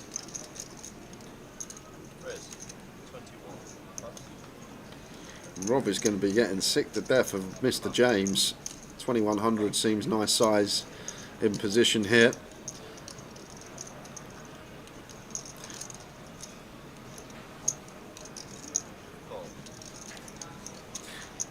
Kind of annoying for Rob that we had Yorkshire behind. If we didn't, probably pills the 8-9 suited at this depth. It gets away, Yorkshire comes along with the pocket 3s.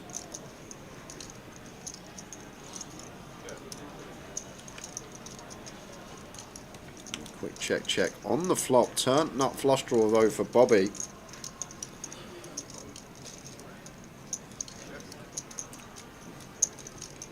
And I feel like once we check flop, we don't really dislodge any pairs with a bet here. We're going to find out. But I feel like after flop goes check, Yorkshire's going to think we have a lot of ace high, king high stuff. So the turn probe, I don't think it folds out any pairs. So maybe it's a more viable check. As you see here, threes are calling. So it's one of these situations where we only get called from better hands and we don't fold out worse as Bobby. So I feel like maybe one that plays better as a check. We also keep stuff like ace jack, king queen in there, which we dominate. It does go check on the river, ace king for Bobby, pocket threes for Yorkshire. But I feel like turn there is one that plays nice as a check just for that reason. We don't really dislodge any hands that are in front of us. We only get calls from hands that beat us. And obviously the ace king high can still hunt for showdown.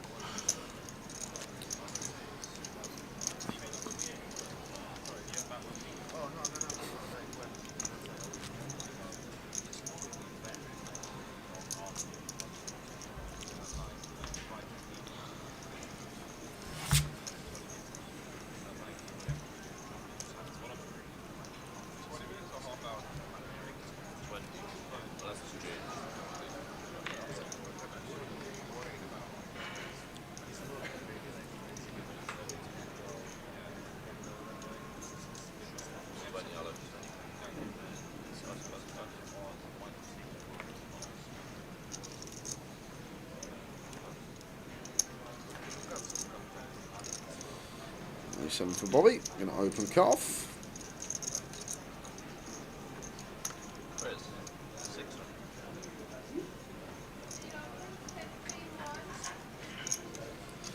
Proper mug. Proper mug. Thank you. From up top. Had to bring a proper mug in. Oh. Sounds like Nicholas Jackson. Huh? Don't worry. Oh. Proper mug up top. Oh, right. The Chelsea striker. It was as good as Werner. The amount of times last season I needed one shot on target from him for a bet is just my most hated player last season. Yeah. Well, in 2024. Amount of one-on-one opportunities that he put wide or over the bar. So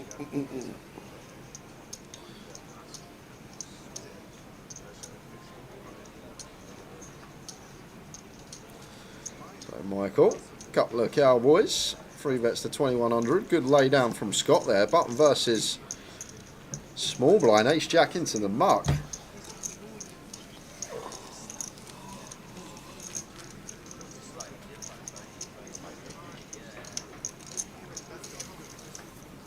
$200,000 in the prize pool. 73 for day 1B. Plenty of runners coming through the door all day long. First break of the day in 28 minutes. Not that long the breaks are. We'll find out, obviously, for sure, soon. So you don't like dark chocolate? Not, You don't even want to try it? only really with orange. Like Yeah. I only like the dark chocolate oranges. It's quite nice. My favourite chocolates, the white chocolate Ferrero Rocher bars you get now. Ooh. They're very nice. That's probably my go-to when I have chocolate. I don't have it too often at home. You're just too good.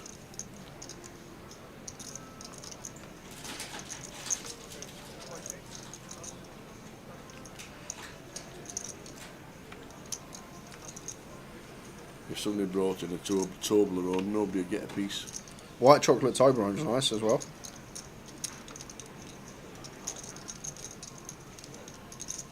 Yuck one here. Ace King suited. Just jams for 70 effective of David. And this isn't getting action. I don't think Ace Queen of David is ever calling this off. 70 big jam, never ace jack, is it?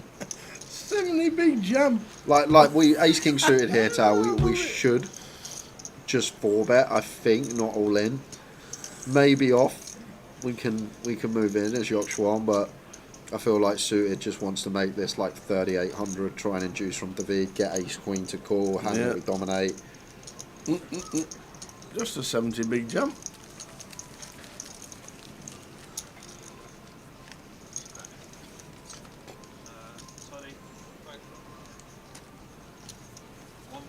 Where's Bobby's on the water run? Good lad. Yeah, I love the white chocolate bueno as well. Anything white chocolate, really. What was it yesterday was takeaways cuisine, today's chocolate bars. All very informative. What's got to go? The Red Bounty and the Turkish Delight, I think, are two that need to go. Shouldn't be in petrol stations. The red bounty. Oh, the dark chocolate bounty. The dark chocolate bounty and the Turkish Delight, they should not be on shelves.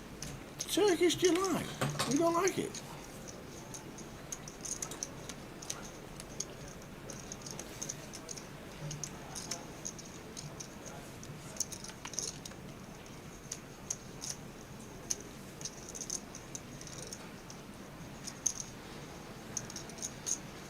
Jack 10 for Michael here in the calf. Rob calls.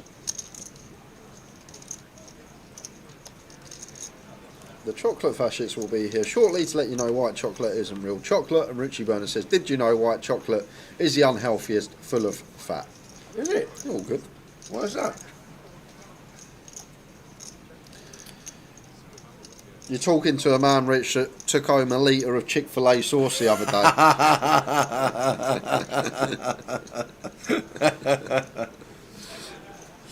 And you're allowed a teaspoon a day. And that, I know he's mad, isn't it? A7 suited for Rob. Betting on the button. Really like this check here from Michael. Check raise seems good. It's just going to go with check call. Like, spot we speak about a lot on stream because it occurs a lot. Cut off versus button. Cut off is supposed to check at a very high frequency when we're heads up against the button. But we do play a fair amount of check raises. Like here, for example, Michael could have gone for check raise with the Jack 10 for value. And then like we'd balance that out, having like some 10-9 suited, some 8-9 suited, maybe a Queen 10 suited wrapped around the Jack as our potential bluffs. 10 of clubs on the turn. Yeah, 10 of spades would have been interesting. So Rob going to check this one back.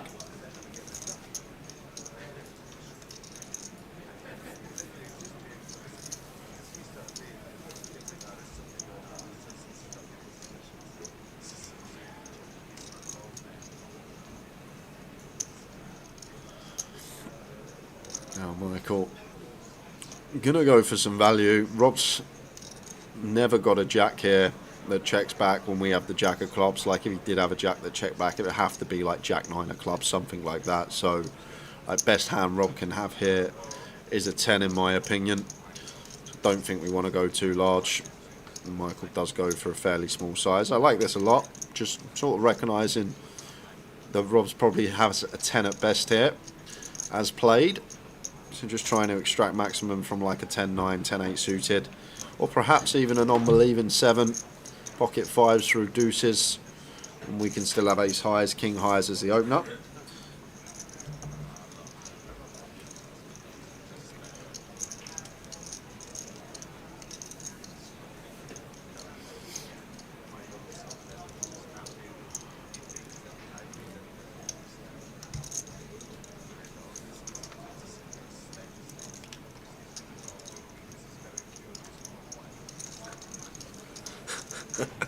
Right, Andrew. Andrew Jepson's got it. Right.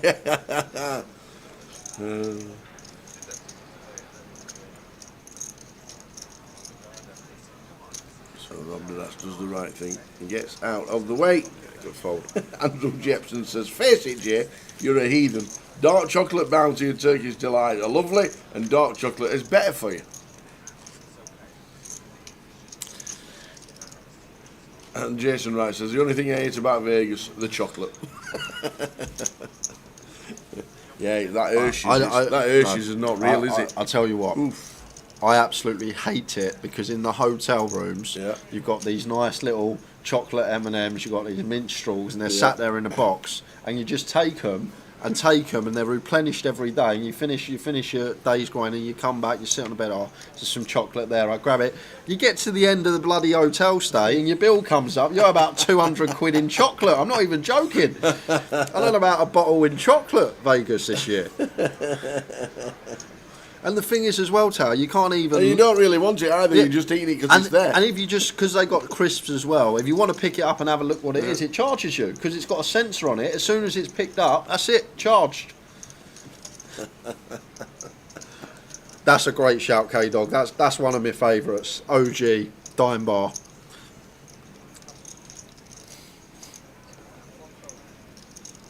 Need a toothpick though after eating the Dime Bar. That's the only thing.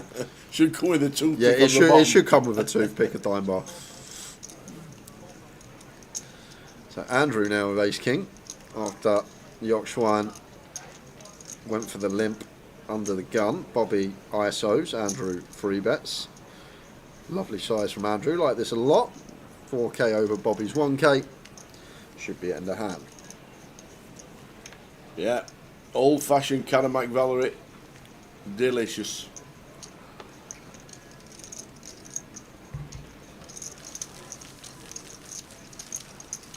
And all people want of people of my age and the surroundings are chocolate bars just to be the correct size. I thought you was going to say Werther's Original. All people want, anybody above 40, all people want a chocolate to be the correct size. That's it.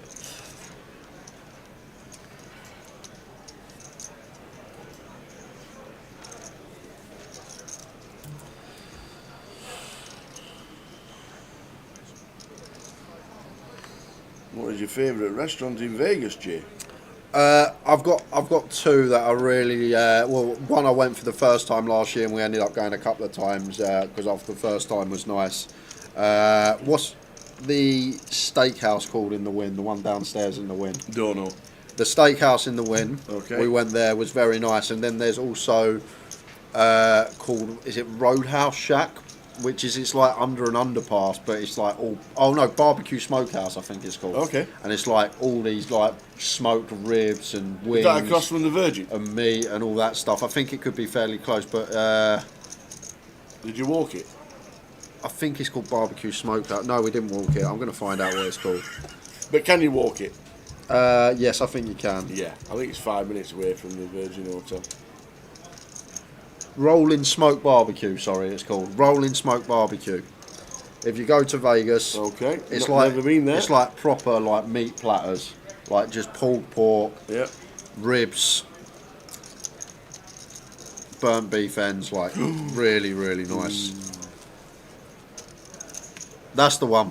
SW Steakhouse at the Win. Very nice. And Rolling Smokehouse, a lot cheaper and quick as well in there. Like if you're in, you want to get in 45 minutes and out. Oh, nice. Rolling Smokehouse. I've been there probably close to 10 times the last 3 years. I know you probably never go, but the steakhouse in South Point is fabulous. Never been there, no. Because the South Point's like $30 in a taxi from the MGM. Yeah. Yeah, Rolling Smoke Barbecue's great little in and out, really good food. Portion sizes are massive.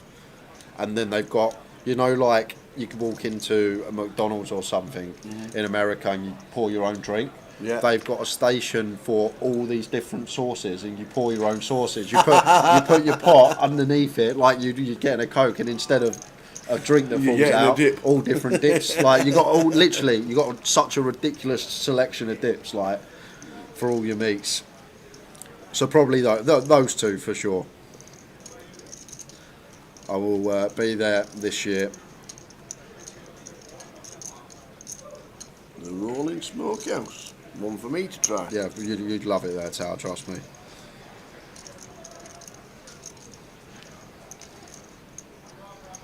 The first time we went, me and my mate Groovy, we just went us two. This was like 3 years ago, and we ordered like the massive sharing platter thing. All right. And the amount of food we had left, and us two are big blokes as well. Yeah. We can eat a lot. The amount of food that was left over was just crazy because I went to that place in Planet Hollywood where you cook it yourself, that Korean place. you cook it yourself. Yeah.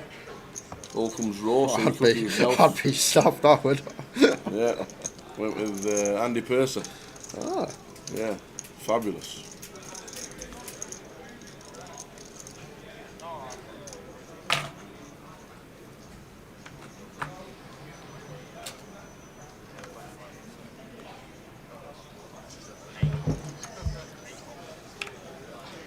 Have you ever been to that? I hear about it a lot, but I've never been. The Heart Attack Grill. Have you ever been there? Once. Yeah?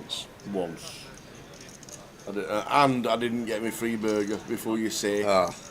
Before you say. I wouldn't say that. I know. Yeah, No. are you over? No. Are you over £320? I know you're not. Yeah. There is one burger at the Heart Attack Grill where it's 10,000 calories for one burger. It's a big feed, man. I guess it's big. It's a big feed, but it's 10,000 calories.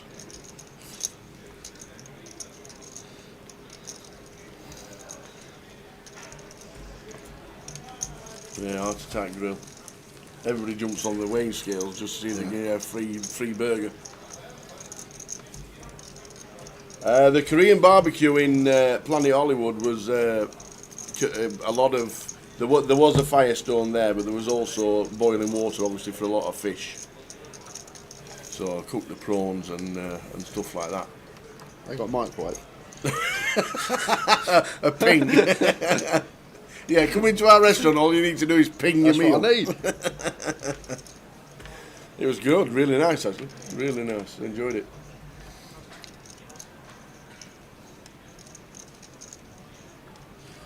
Oh, we're up at 7 a.m. Monte Cone. Done the old jog around the Rico Arena. Can do it now. It's warming up. Yeah, we can. I'll tell you what, I'm hoping come July time, Goliath, I'll be a lot more trim and fitter. Right. So Well, you're on it now. potentially Run round it. run round it. I reckon you could run round it in 4 minutes. 4 minutes. Who, me personally, or an athlete? Or I think 5 minutes will be an aim. Nah, I'm not having that. You don't think? No. Saying that, actually, Bousey walks around it in 15 minutes because he has a walk around the stadium every break. Yep. It's maybe 4 or 5 minutes is spot on. King Queen for Bobby.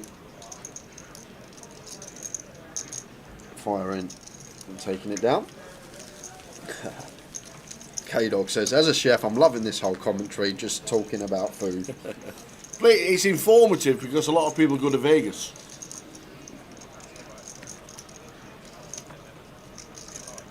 And Vegas is Jill, as soon as the schedule comes out, Jill will be knowing what he's playing and what are the first events he's going to be rooting for a bracelet.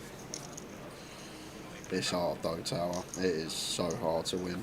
Absolutely. If you're not like a Raz player and play all these mixed games at a high level, it's so difficult because even the Omaha fields now, thousands of runners, Holden fields, thousands of runners. Difficult to close one out.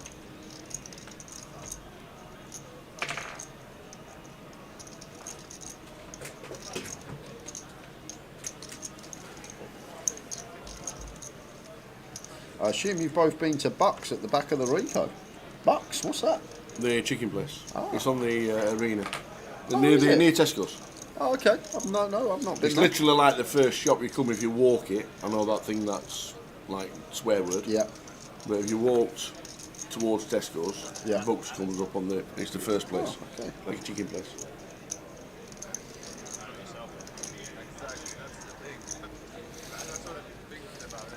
Scratch just says, I came fourth in the Red Tooth event for 400 this week, coming down to Coventry this weekend. Look out for the name, Darryl Rock. Nice one, Darryl. Look forward to seeing you at the tables.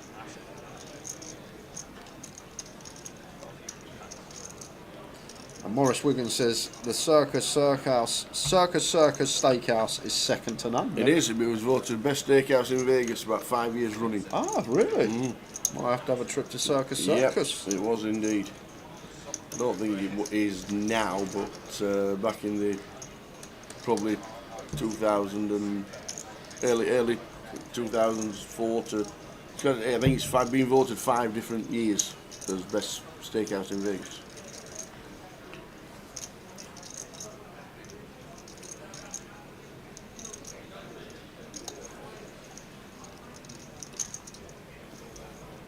And one for Jay.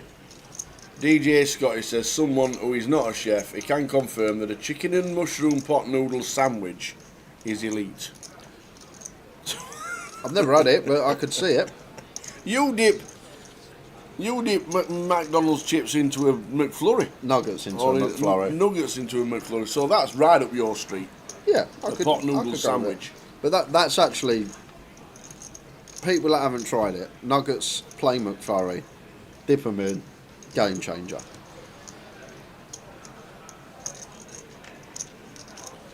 Sean Lewis recommends the breakfast pancakes at Planet Hollywood. Nice one.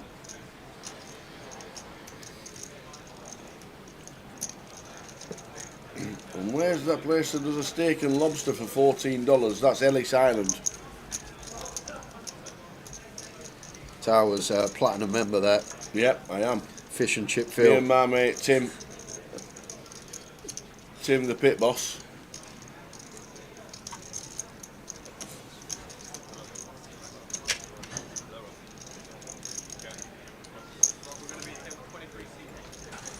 You get to know the staff, they look after you. Yeah, I know. Rob Duras changing tables to go and balance and open new ones as players come in. Good luck, Rob.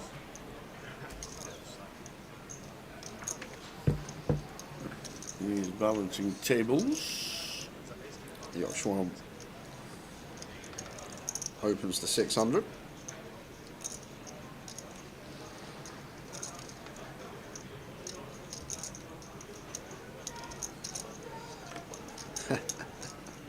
I say we get to dip. Not sure we get to dip into 5-3 suited, but Bobby taking this one. Like 4 or 5 suited, I think's fine. Like in a cash game stacks 150 big Steve. Will be in there in the 3-bet range, but it's usually bottom. Has that incentive. The times that we make the wheel, there's a lot of ace-x in opponent's range, potential to win a big pot. It's going to get the ace-10 off out of there. Nice. What's that on Bobby's cap? Is it like a GoPro?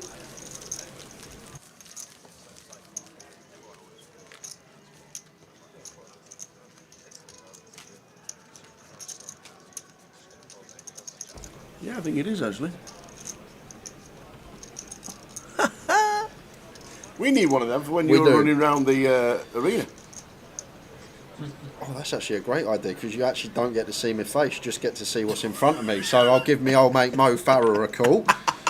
Get Mo round the old Rico. I can imagine you getting a ringer in. Set a new world record. Getting a ringer in for the running round there. No, I love it. King 10 suited for Scott. Opens in the cutoff.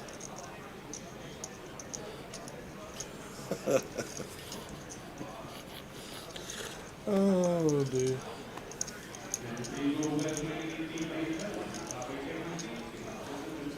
So in 7 minutes time the session will end and there'll be a 15-minute break. Yeah, giveaways, we will start next session, guys. We will. Just getting into the feel of things, first session of the day. We had TJ for about 10 minutes. Yeah, that was a shame. We knew his VP was going to be 100%, we just didn't realise it was going to be 5 hands.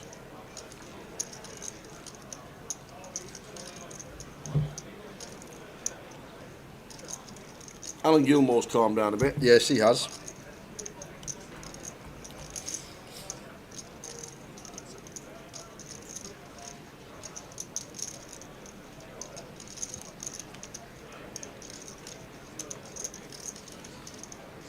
Triple jacks.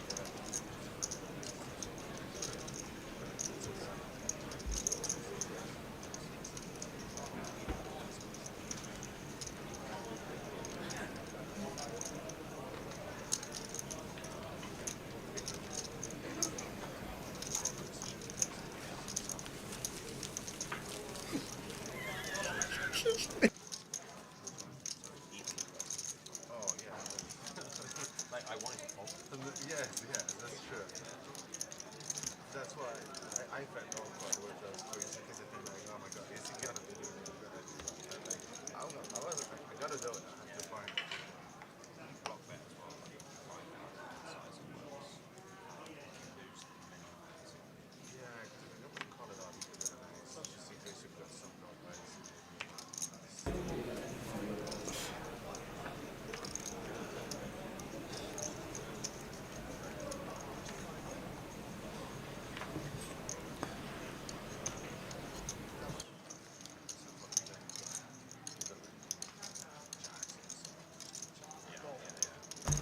Golden Steer is supposed to be the best steakhouse in Vegas. Never heard of that one.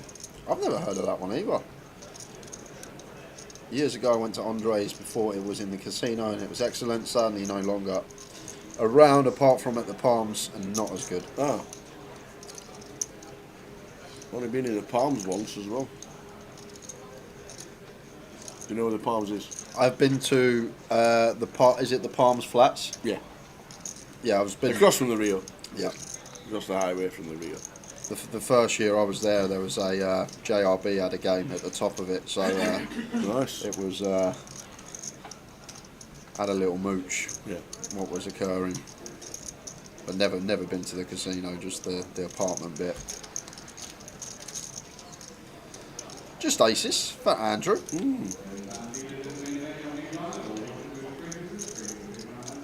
Not a bad redraw either. Top pair for Alex. Who come racing in because he thought TJ was in the on the table. But unfortunately, had already bust out before he got here. Well, he should be seated from the start. Yes. Could have had all his chips.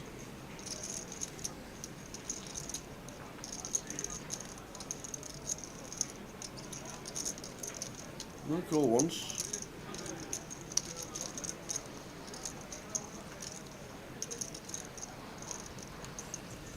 Nice check mark for Andrew in 9. Okay,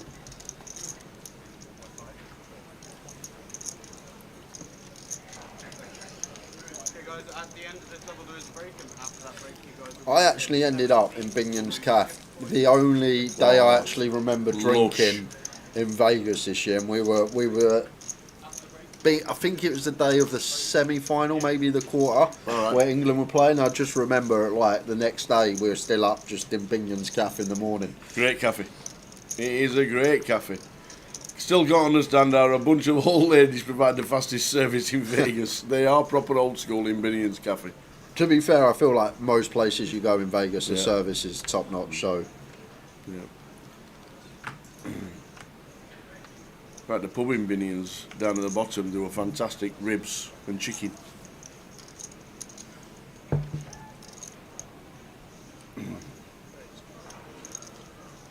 So 3 minutes to go until the end. Just seen Razor Kev's surprised Andrew didn't fall pre. He had aces, man. just get the tens out of the way. We'll just play the aces.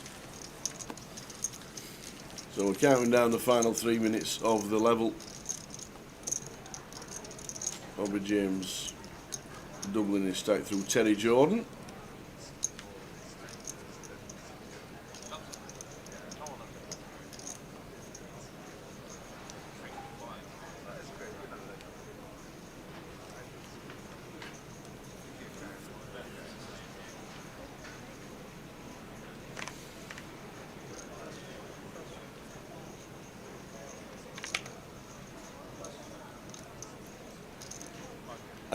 We won't know the prize money until buy-ins are finished on Saturday morning. So tomorrow morning you can buy into the start of day 2. You have to be bought in before the first hand is dealt. And then during that first session tomorrow we will bring you the prize pool, because there is buy-ins all day in this one. There's a turbo at 9 o'clock tonight, and then buy-ins for day 2. So plenty of time to get yourselves in, plus hundreds of runners as well will be playing.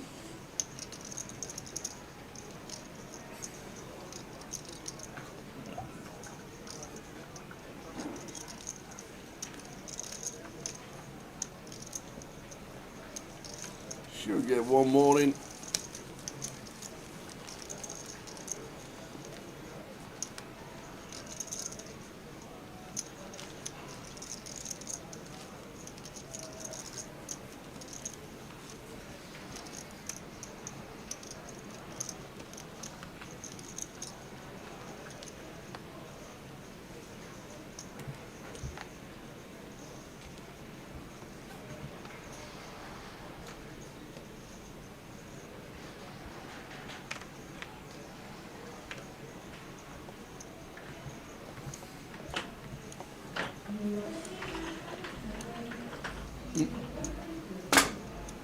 So the last hand of the session.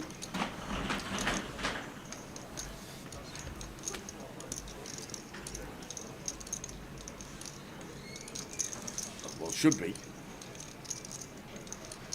Andrew going to open Queen Jack. Oh. Yokshuan in on the button, so it will be last hand if we are heading to the streets. Indeed it. 15 minutes to go and have a stretch. Bobby in with the 7-8 of spades.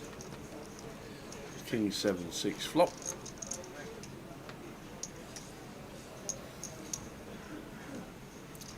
Just last one in the chat before we head on break. Dynamo says, just back from 10 days at South Point just before Christmas. Poker room excellent. And the Conranado Caf has midnight specials. $7, steak and eggs. Finally in Hendon Mob from that trip. Ooh! Well, the steakhouse at South Point is fabulous. Really, really good. Went with Bradders and Michelle Bennett and Ian. Really enjoyed it. Very nice it was. May fancy barreling this one, Andrew. The only thing is, against big blind can be awkward. Bobby got a lot of flushes, got more 6x, so in terms of range, maybe actually a better hand for his. But the Queen Jack, some nice functions on the King High board. Blocking King Queen, blocking King Jack. Bobby going to go for a little blockety block. And that will be that. We'll take 15. See you at 25 to 3. See you soon.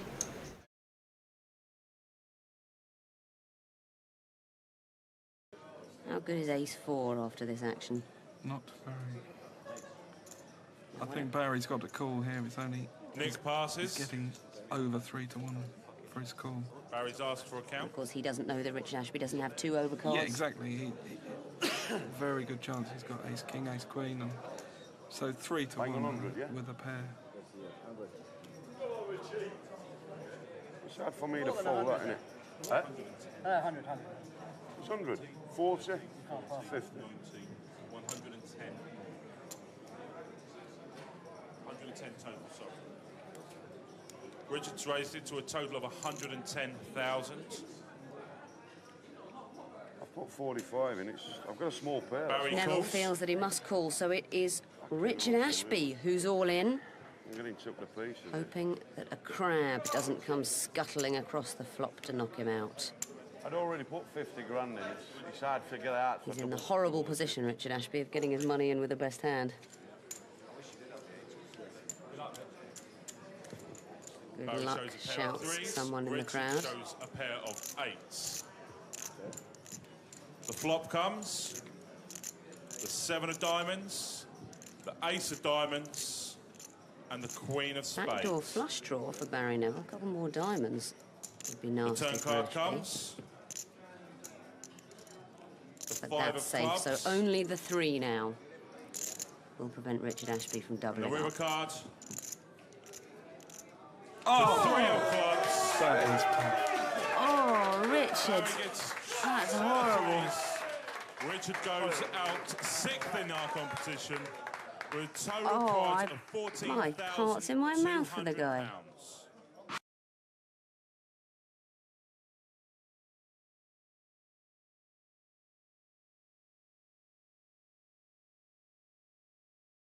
£14,200. Oxford Dictionary, Tonkery, verb.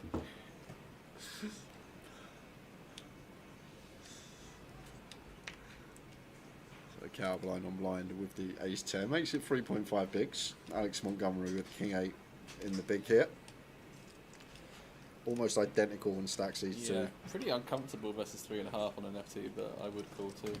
I'm not loving it.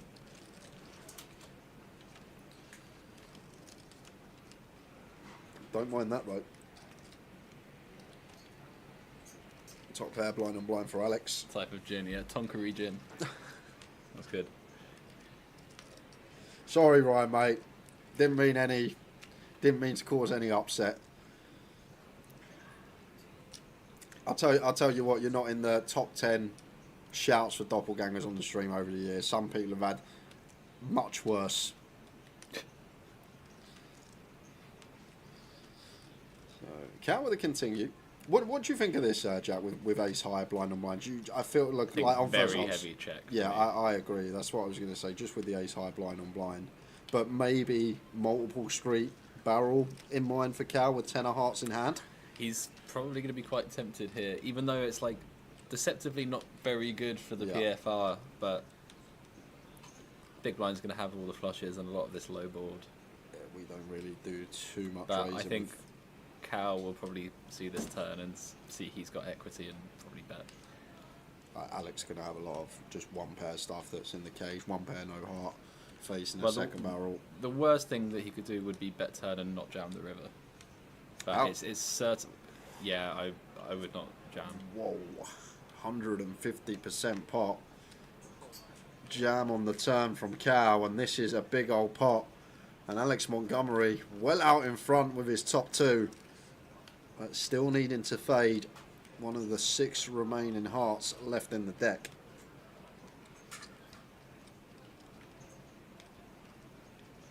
And it's the queen of clubs, so Cal eliminated. We will double check the stacks, but that goes to Alex Montgomery.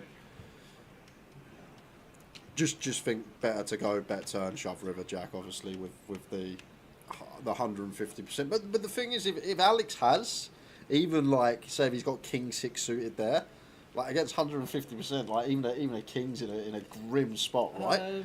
Maybe, but also I don't think any of the actual true value hands are jamming. I think it's going to be a lot of single heart, a lot of equity, but not really value. The other thing as well is I don't think any street is a mandatory bet. You can check call the turn. Yeah, I feel like flop. You can check call the flop. Yeah, flop. So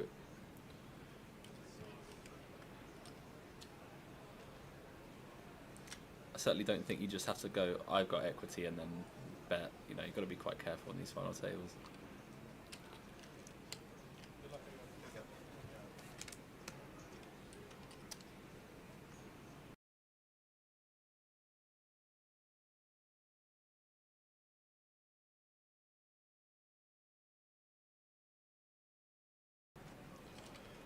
Dean essentially all in. 2/3 of his stack, and he's going to run into the ladies of Wilco.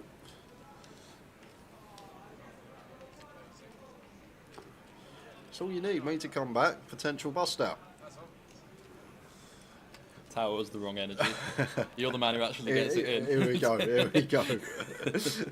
So George for Folk in Queen, and then going to be back on Dean, and may stall for a few seconds, see if anything's occurring on the outer table. But hold on a second, Wilco's just exposed the ladies, and it's still on Dean. He showed the queens, everyone saw them. I mean, even still, he's only got 100 back, and it's 2 off the money, not 1.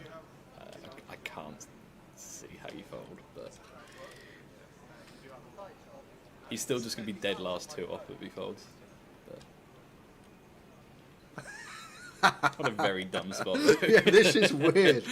Now he knows he's up against ladies, but he's put in over 2/3. This is where you sat there thinking, why did I not just put like 40% Yeah, or something? I know. Yeah, then you could get away.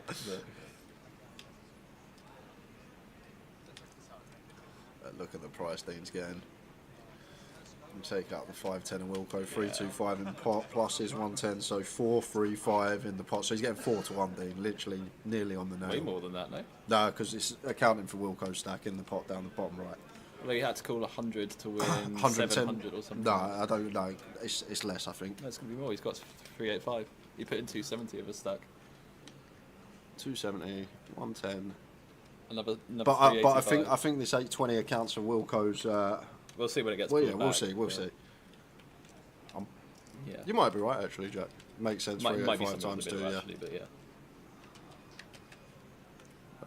Oh, but Dean finds the ace anyhow. Does call it off. Ace on the flop. Chop it up. It would be fun, wouldn't it?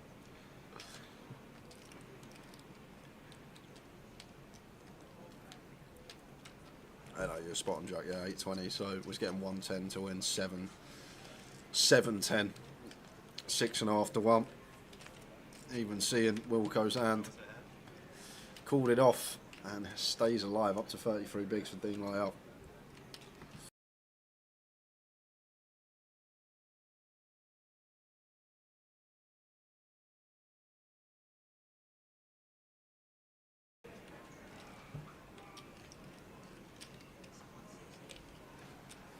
Sorry, Matty. Half of us are on snide fire sticks.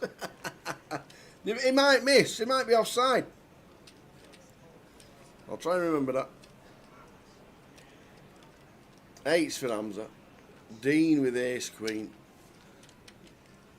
Just under 28 bigs for Hamza. Raises to 160. Dean's 3-bet to 400.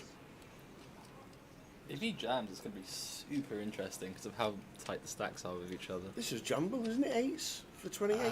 Things get funny in ICM. Like a lot of the time, you want to have the sort of hand that Tom had, like a high-low with a blocker, because of just what Dean's range is going to look like. He's going to be very strong at the top. Yeah. Well, he makes a call. Dean's basically going to like 3-bet suited aces, and his value combos. 2, 4, 10. So 10, 4, deuce, flop. Probably just a small bet, 250. And then the 8's will have a decision. 200. Yeah, well, even smaller. Yep.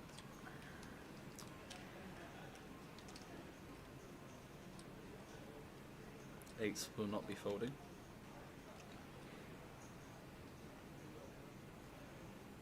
You can't do that. Raising chips, that's all of it. That's basically it. Oh no, they're yellows though, right? Ah.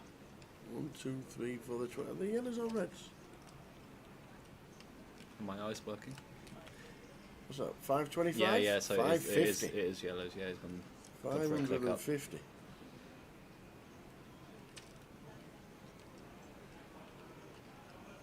Really awkward spot for Dean now. Just ace high. On a Yeah, 10-eye board. you're getting 5-1 with some overcards, but then again, it's just like you're putting in loads of chips in a dicey ICM spot. It's very awkward. I definitely do not fault him for calling, but you're not happy. Bit of a huge pot brewing, 2.1 Yeah, million. out of nowhere. This is, Yeah, absolutely. On a 10 eye board. they both got less than pot on the turn. If the card comes higher than a 10, Dean wins. Oh, Dean's. Well, that is Any of them, but that's the best one. the second best card to hit, the Queen of Hearts. Yeah. And now then Hamza. He said all in and a snap. Wow. Oh, the 8s, baby. Yeah, that's a punt. Oh, Hamza. Hamza. Ah. Needs an 8, and there's only one left in the deck. You just got to realise in this spot, any high card is so favourable for Dean's range. Oh, man. He's saying he's already got over pairs or over cards when he peels the flop check raise. And the 10 means we lose Hamza in 6th place. Hamza Kilek eliminated, and now Dean Lyle, Dino Supremo, is big chip leader. £8,140 for Hamza. Well played, sir.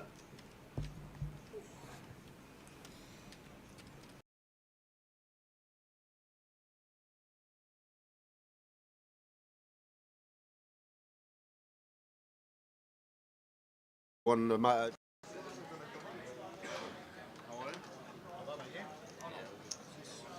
Just jumped in. To the main event, baby. You are the main event. This is the main. So you are. I am. You can't actually sweat me. No, I can. They'll be annoyed. They'll be like, what are you doing? Can't say I'm gonna. That's our thing. If he's ever all in, it's cool for the other cards. I did it before and it Did worked. it with him. Just call for a queen. The other guy's king queen over H jack. Oh, of course it did. Yes. Yeah, it did. I mean, just gotta laugh. That would look a bit sus on the feed. You think so? Nah, I think it would, right? RFID cards, calling cards into Boston. Yeah, you might be right. I'll muster it under my You're breath. talking directly into a microphone. Yeah. Guys, can you just, You got me. just change this card to the queen?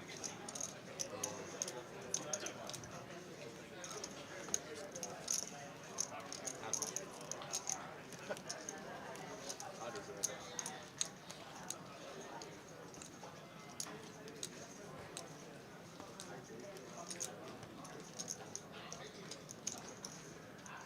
So let's do it again. We've got Terry Jordan back. This time the young one.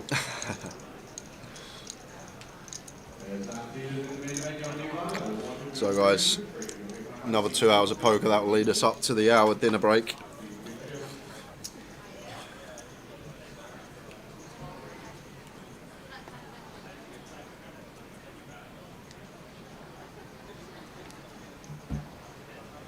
Lee Hollins in 1, Vince Melly in 2, Terry Jordan in 3, Sam Lunt in 4. I believe that's John Glenn in 5, Tom Bacon 6, Chris De Silva in the 8 seat, and Colin McAndrew in the 9. We will get to some giveaways very soon. Plenty to give away over the course of the next couple of days. Indeedy we have. We'll give away the lion's share today on the Friday.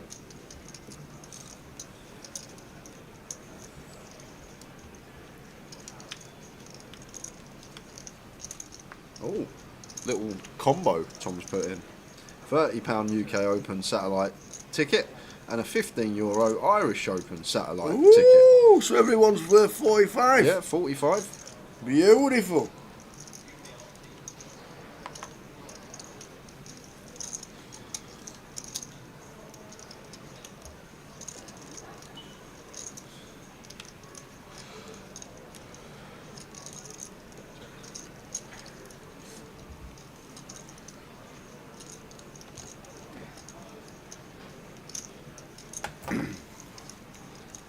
next session.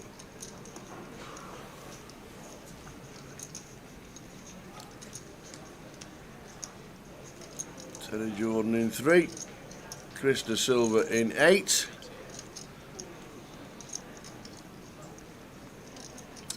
Options on Chris, plus 1.8. TJ out of the way. So Lee Hollins, Vince Melly's back.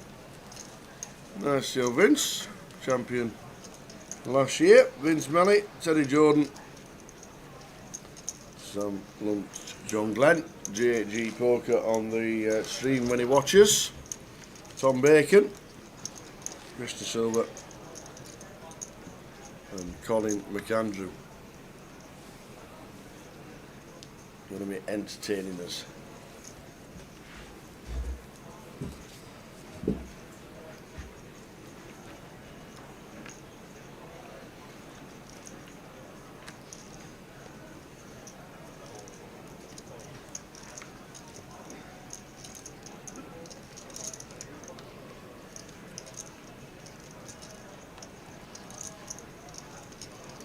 Ace Queen for Vince on the button.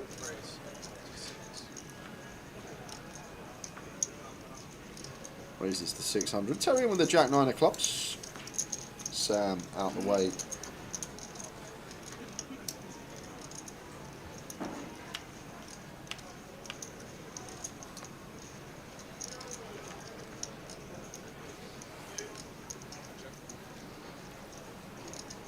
High board, 10-6-5. Ace Queen still best for Vince. Against small blind range. Not really sure how often we get to see bet here. Does go for the check back. 5 of clubs on the turn. So he turns a flush draw, not choosing to lead it though. Do feel like once Vince checks back flop, has a hand that will be calling a lot of turn leads. There's a 9 on the river, so we've got to go for value now as Terry. Looks like Vince has what he has, ace high, king high type holding. Try and get some money from these types of hands. Let's go for a bit of value, 2/3 pot. Tricky one for Vince here, because our range looks like ace high and Terry knows that, so it could just be having a stab here with some king highs. Hand like Queen Jack, Queen 8 suited, trying to fold out ace high. Vince going to pay it off, sees the 9. 3 o'clock first giveaway, guys. Boom. 20 minutes. Tower thinks it's Is going to it? be. Oh heck. We're going to need papers, pens and all sorts. They've gone into retirement.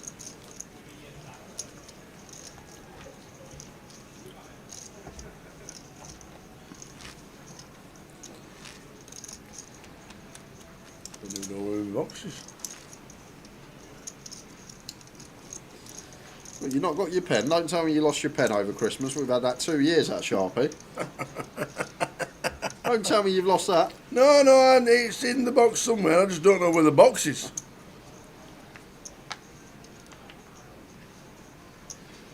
Let's try and find a cracker to kick us off for 2025.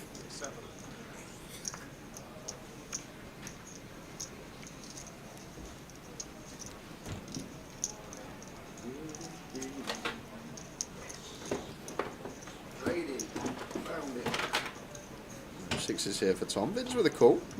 Ace 5 suited one that can definitely go for free bet versus EP. Fold out some better ace high stuff. Flat in, gonna be fine. Sam out the way. John in with the defend.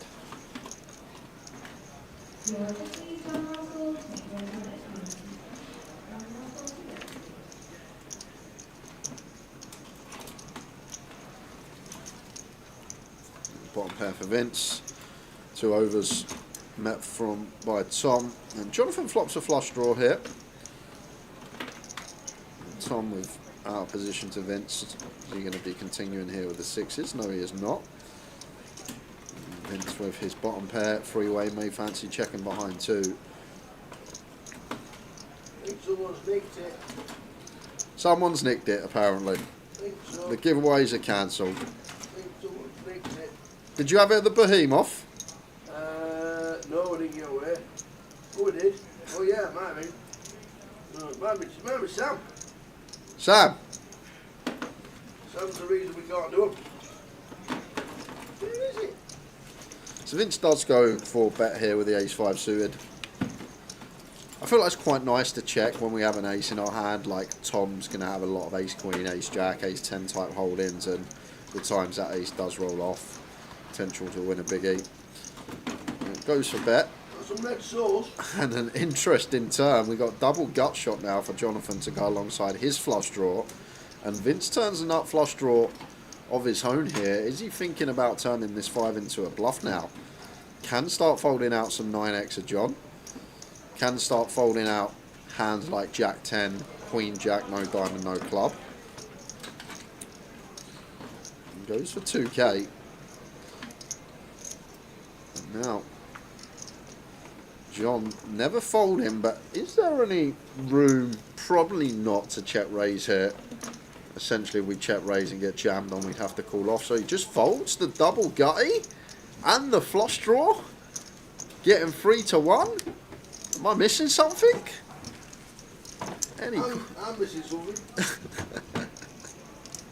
That is a strange old fold. Maybe he thinks there's some king x of clubs that dominates us and we're drawing to the double gutty, but even still, 2k to win 6.7, double gut shot, flush draw into the muck. Somebody's nicked it. I'm not doing it with a biro. No, I'm on my way. Towers on the hunt for a Sharpie. Annette says, determined to win a giveaway this year after my complete failure last year. I feel like you're going to win one, Annette, this year. And Dean says, hi guys, haven't played since the Goliath. Looking forward to playing more this year and following the circuit. UK Open will be my first time back at Coventry. We'll see you then.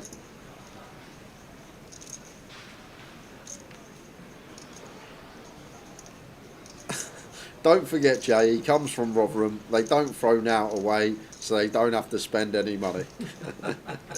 Is that a Rotherham thing? I don't understand it either, QPR. The 10-7 suited there. It was a strange old fold from John. As we see ace queen 4 mono. Top pair for Lee. Top pair for Terry. And Tom, with the third nut flush draw and the gutter here against third pot, I think he will stick around for one here.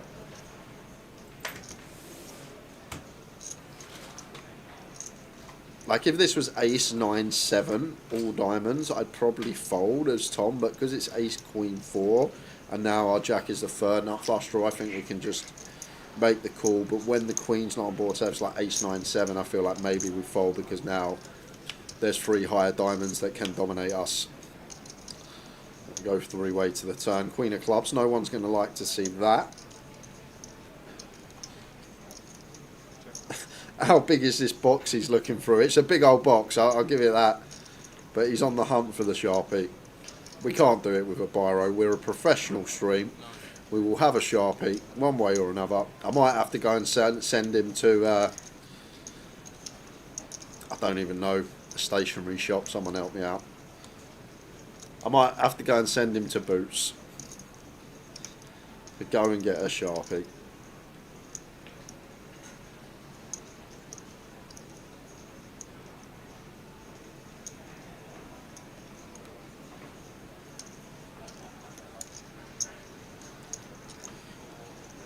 Terry with the small bet on the turn here, and against this size, Lee can't go anywhere. Makes the call.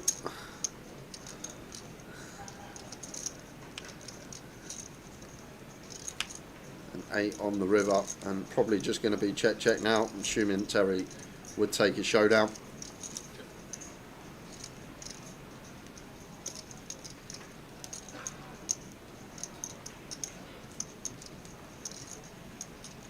Yeah, that's what I'm saying, Mike Leonard. If he's got the third nut flush draw right now, Tommy did, with the jack 10 and a diamond in hand. But I'm saying if the queen was like, if it was ace 9 7, he'd now have the fourth nut flush draw, so 3 bigger diamonds dominate us rather than 2 bigger diamonds on the ace queen board. No, he's got the 10 of diamonds. but I feel like it's a really close margin when we got third nut flush draw rather than fourth nut flush draw to maybe just get involved. Just woken up, all good. Nice little lay-in on a Friday.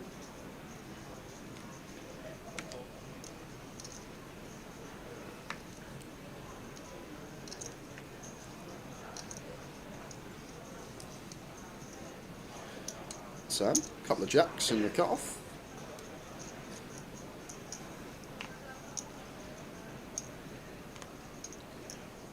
Jonathan here on the button, ace 4 off. And letting it go. And ace 6 off here for Chris in the big face in the cut-off open, fine to defend.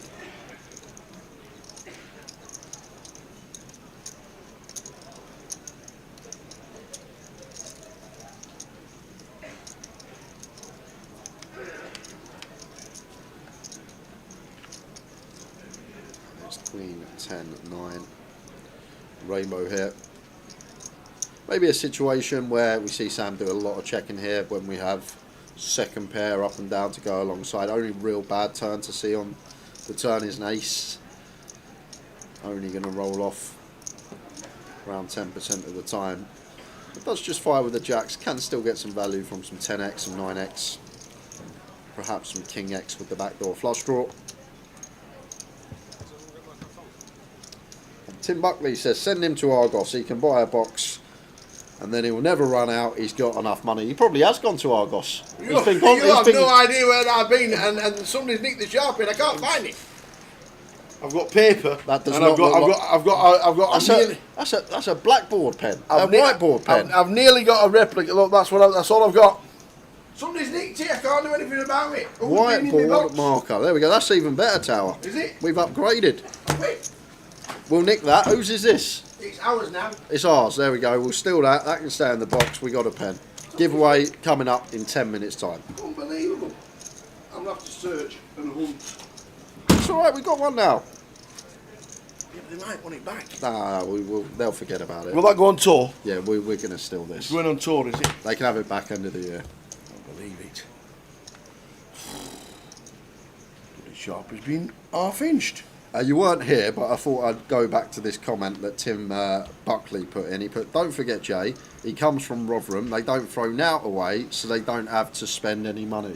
Is that true with you, Rotherham lot? You hoard everything? You bet that's mainly Yorkshire, but yeah. We don't throw anything away. You don't throw notes away.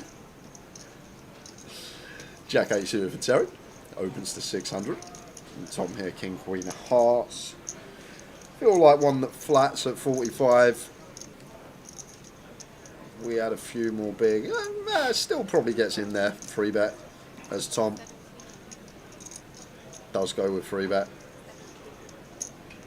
I feel like 10 bigs less. We have to play flat more often. I feel like 45. Some wiggle room to do this as Tom. Makes it 1700. Annoying one for Chris. Beautiful looking hand that now it's got to go into the mark unless Chris has got some fruitful ideas. 10-9 of clubs.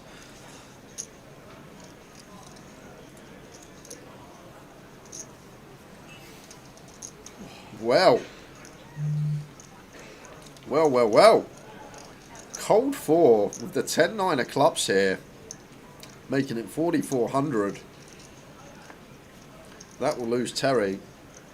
We're going to be really interesting when back on Tom now, because now we're getting 3-1 nearly, just under, in position with King, Queen of Hearts. But Chris, obviously, when it comes to his value range here, going to have probably jacks plus, maybe 10s at a frequency, ace, king, ace, queen, hands that dominate us as Tom. But even still, King, Queen of Hearts getting this price tower, it seems really close with position. As Tom here, really can't fault either decision. Not sure what is the best avenue to take. Thing is, when we call, we are going to have just a lot of easy decisions at this SPR. We flop, obviously, the Jack 10 flop, the 2 heart flop, the King high, the Queen high. when we call and have like one SPR going to the flop after our call, we are going to have a lot of easy decisions, but it just feels like we're dominated way too often there. Cold 4 from Chris, 10-9 of clubs, making the moves. Sam chip leader 100 bigs. No double ups on this table in the first sesh. It's generally what you see most tables. Someone Yes. will have like short stack will be 10k, big stack will be 30k. Bobby James just had the anomaly, 55k he took into session 2 thanks to Mr. Terry Jordan and a couple of nice pots.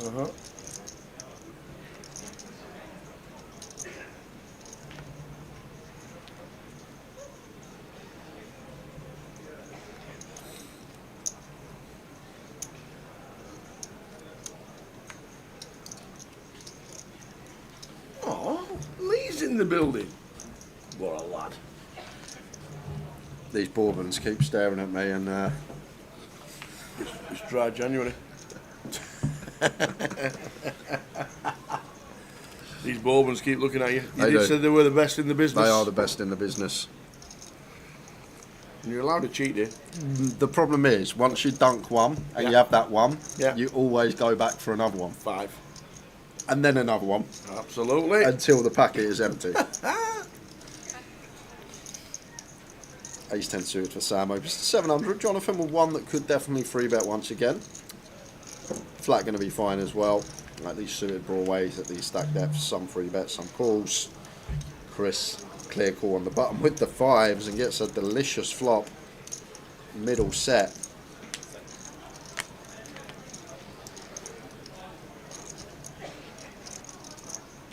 Well, Sam's going to go with bet here, Tal, but there's a lot of checking going on in this spot. When we go 3-way, out of position to 2, like even our overpairs may choose to check once in a while here, but I feel like out of position to 2, we are supposed to play heavy check here as Sam does just go with C-bet, and I assume Chris just always call in here.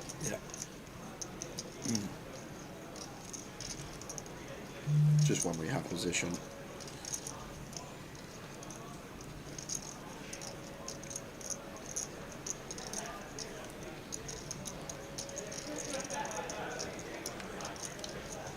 Seven on the turn.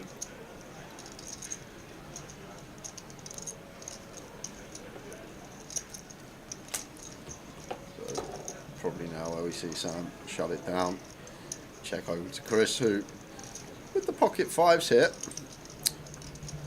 probably wants to build the pot more.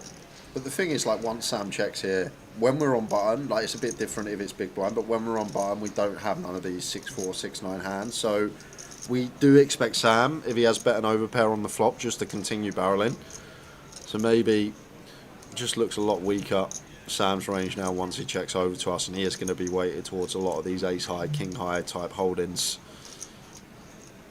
So I'm not sure if there's ever any exploit where we get to check back. I think we are just supposed to bet and build the pot, but when you think about Sam's range, once he checks that turn, just going to have a lot of ace high, king high stuff that are drawing dead versus the 5s. Chris with the small bet does the trick. I think that's called addiction, Jay, says technician. I haven't got a bourbon addiction, only when I'm here. There'll be no bourbons at home. There's not. There's literally no chocolate, no cakes, no anything unhealthy in the fridge the last couple of weeks. It's, yeah, it's been... I had couscous and peppers for dinner one night. I did. You look at me like that. Have you done something wrong? I know, I haven't ever done something wrong, no. We're just trying to... You've not moved to strange ways, have you, or something? Yeah, we've just been a bit lackadaisical with our health as of late. It. So we've just got to do it now and again. I'm 30 now, Tal, so I'm getting into that old age remit and need to start watching a bit more what I eat. I've had my fun in my 20s. Burger after burger. Dessert after dessert. I'm just going to watch it a bit more this year. Like it.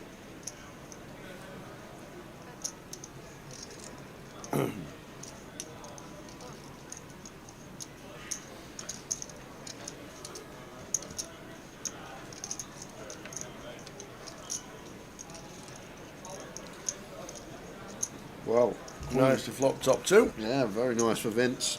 And it's a board that Tom is incentivized to put some barrels on in terms of range. Just going to have all the strongest stuff, the ace queen, overpairs, sets. So I don't think we want to be raising here as Vince. Like, we prefer raising something like Jack 5 suited, unblocking the Queen X.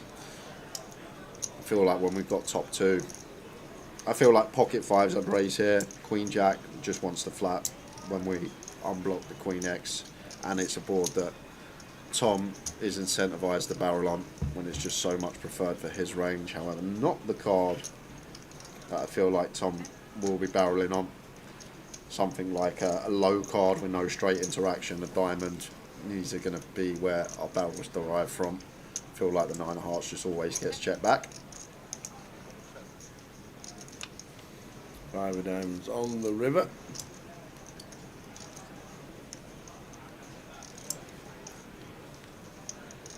I do go behind kings and aces now as Vince, but when Tom opens hijack, still got a lot of hands that can potentially pay us. He'd start checking some king queen, some queen 10, even some ace queen on the turn.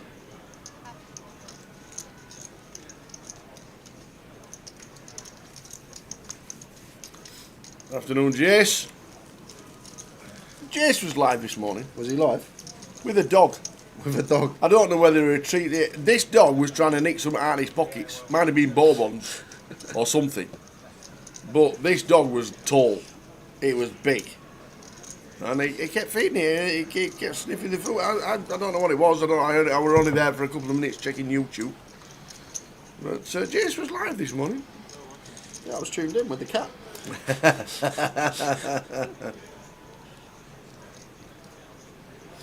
At the moment, Jason, I'm just trying to walk more. Tim Chung took me for a football session a few months back, probably longer than that now, but and played for 60 minutes, and my body for about 2-3 weeks has never felt so bad. So rather than just jumping into the deep end, I'm just trying to walk a lot more, get the steps in, do a bit of stretching each day, and then when maybe some weight shifted, some more muscles built, then we might jump on your YouTube lives and start doing your burpees and your press ups and all this stuff that you do.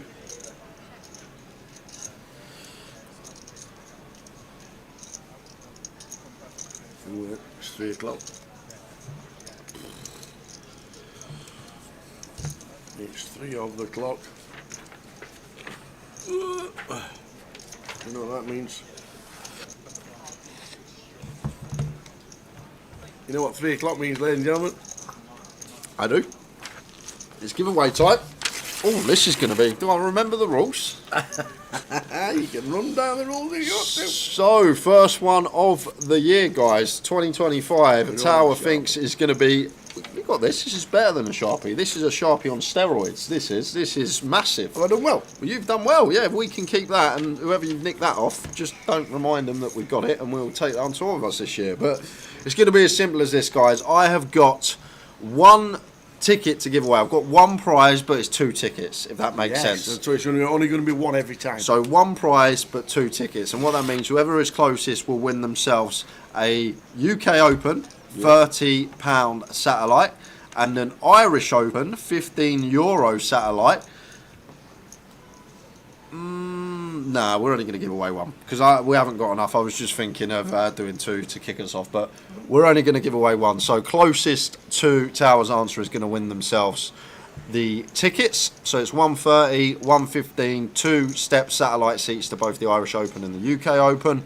Closest to Tower's answer is going to win the seats. Quick rundown of the rules. I will ask Tower a question. He will write his answer. My name is... It might be the answer. Tower might be the answer. He'll write his answer down on that piece of paper. Closest to Tower's answer is going to win the tickets. 1 guess per account, please, guys. Any multiple guesses, you will be disqualified. We do check, so don't try and be tricky. Oh, yes. Oh, we do check. And please do not guess until we say go. Wait until Tower has got his answer down. So, Tower. Yes. MPL, last year, massive success. The winner? Can't remember. Matthew Davenport, that is correct. Matthew Davenport winning the MPL for 2024. But not only did Matthew Davenport win the MPL, he also surpassed Ben Windsor on the all-time GUKPT, including side events, money list. But what I would like to know is how much has Matt Davenport cashed for at GUKPT festivals? That is total since he's been playing. That's side events, main events. How much has Matt Davenport cashed for at GUKPT festivals total? What a great question. I have no idea.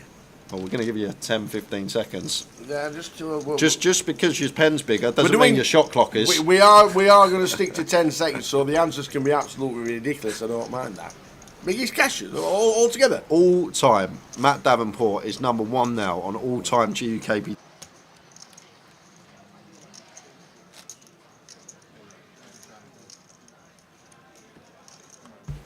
Towers guess is in. Good luck, everyone. You get your guesses in. This is for a 30 and a 15, both going to one person. Step satellites to the Irish Open and the UK Open. New pen. Like this pen. Like it. We'll give you 10-15 minutes. We'll reveal the correct answer in about 5 minutes' time. Well done. A good question. Love it. How many cash in? How do you find that out, by the way? I had to go on Matt Davenport's Hendon Mob, find all his GUKPT caches. I got my calculator. I put them all in. This is what I do in my spare time, Chow. I'm thinking about the stream and the chat box. No, there's a page on Hendon Mob for it. Yeah, where you can. I didn't know that. Where's the biro gone now? Oh, I got the biro out. What did I do with the biro? I got it out somewhere. You said I'm not doing biro. There we go. Thank you. So I will be monitoring the chat box. We're looking for the closest to Towers' answer, not the correct answer.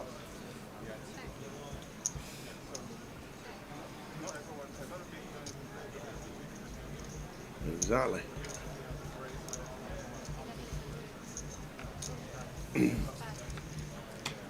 Good afternoon, Emma.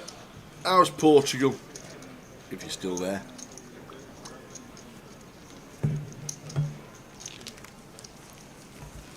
If you're still there.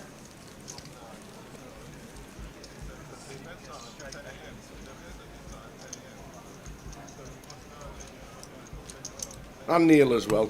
Neil will tell us. Mr. Question. Matt Davenport, is he the all-time casher? Or the highest earner on the GUKPT circuit? Is that right? Is that how it's worded? Yep, he is the highest earner. He surpassed Ben Windsor last year on the all-time GUKPT money list. That is for festivals, not just main events, so side events counting towards that.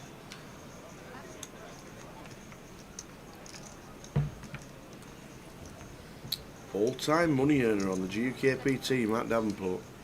And just to think as well, Matt took 3 or 4 years out. He did. He did not play a hand. That is true. He took 3 or 4 years out and he did not play a hand. Lovely and warm in Portugal. Very nice indeed. Enjoy, guys. Will we see you soon? Probably.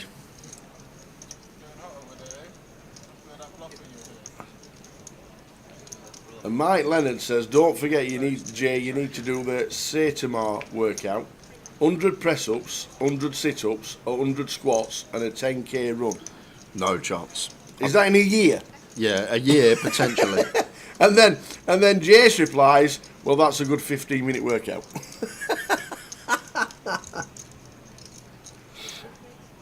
Oh dear.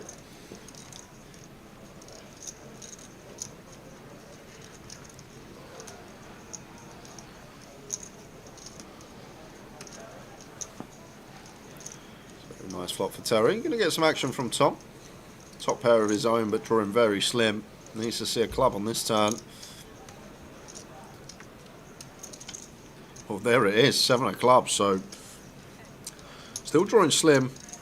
You're going to win this 1 in 4 times, but we'll be paying this turn bet from Terry.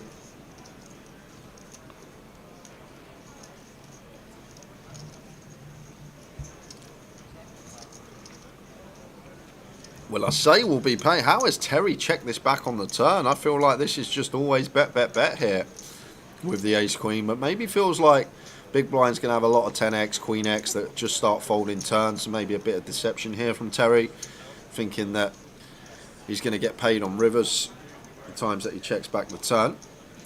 And he's probably right.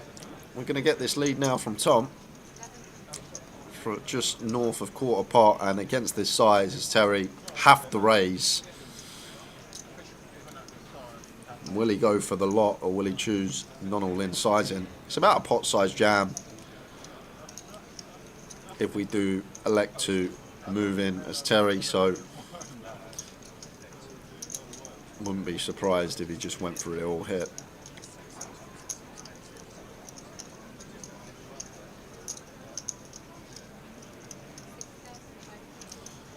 Nearly goes for it all. Going to leave Tom with an absolute crumb if he calls and he's wrong. Now this is interesting, Tower, because Tom's going to be thinking here, why have you checked back the turn, sir? Because that's exactly what I'd be thinking. I think a lot of people would be thinking here. So what hand wants to check back turn after c-bet and flop? And I can't really come up with many. King Jack of clubs, one combo. Ace Queen of clubs. What? Well, not even possible. Can we not check any queen? King Queen? Yeah, but now he's Queen raised. Jack? But now he's raised river tower. So this is what I'm saying. Like once he checks back turn and raises river, what value hands is Terry supposed to have? Because we just expect all the 2-pair plus to continue betting to play for stacks on river, and that's why Tom's in a real predicament here. Because the only hand I'd really think for value that wants to check back, King Jack of clubs makes sense. Ace Queen of clubs not possible because of our hand. So Terry basically saying he's rivered pocket fours or ace 4 suited, something along those lines, but just went for the deceptive turn check, and it's actually got him the maximum there, facing Tom Bacon's ace 3 of clubs. So a little tricky check behind from Terry on the turn confuses Tom, and I think it would confuse a lot of people, and Tom pays. Oh, we'll give you one more hand and I will reveal the correct answer. Right. As Tim Slater comes to the table.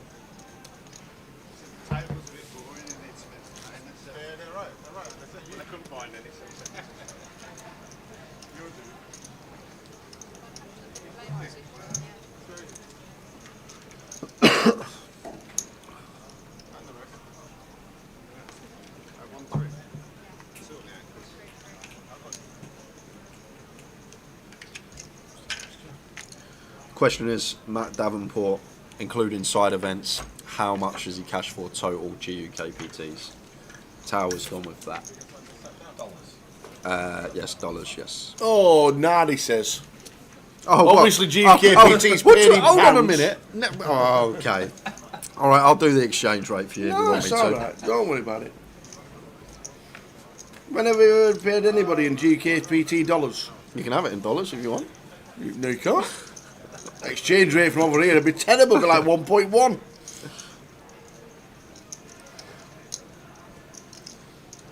Colin opens from +1, makes it 600. Defending the big from Tim. First hand involved, ace 4 off, and what a flop. Top and bottom for Slater. Colin with the 6 is going to continue the ace high board. We'll have lots of bets on this one in terms of range.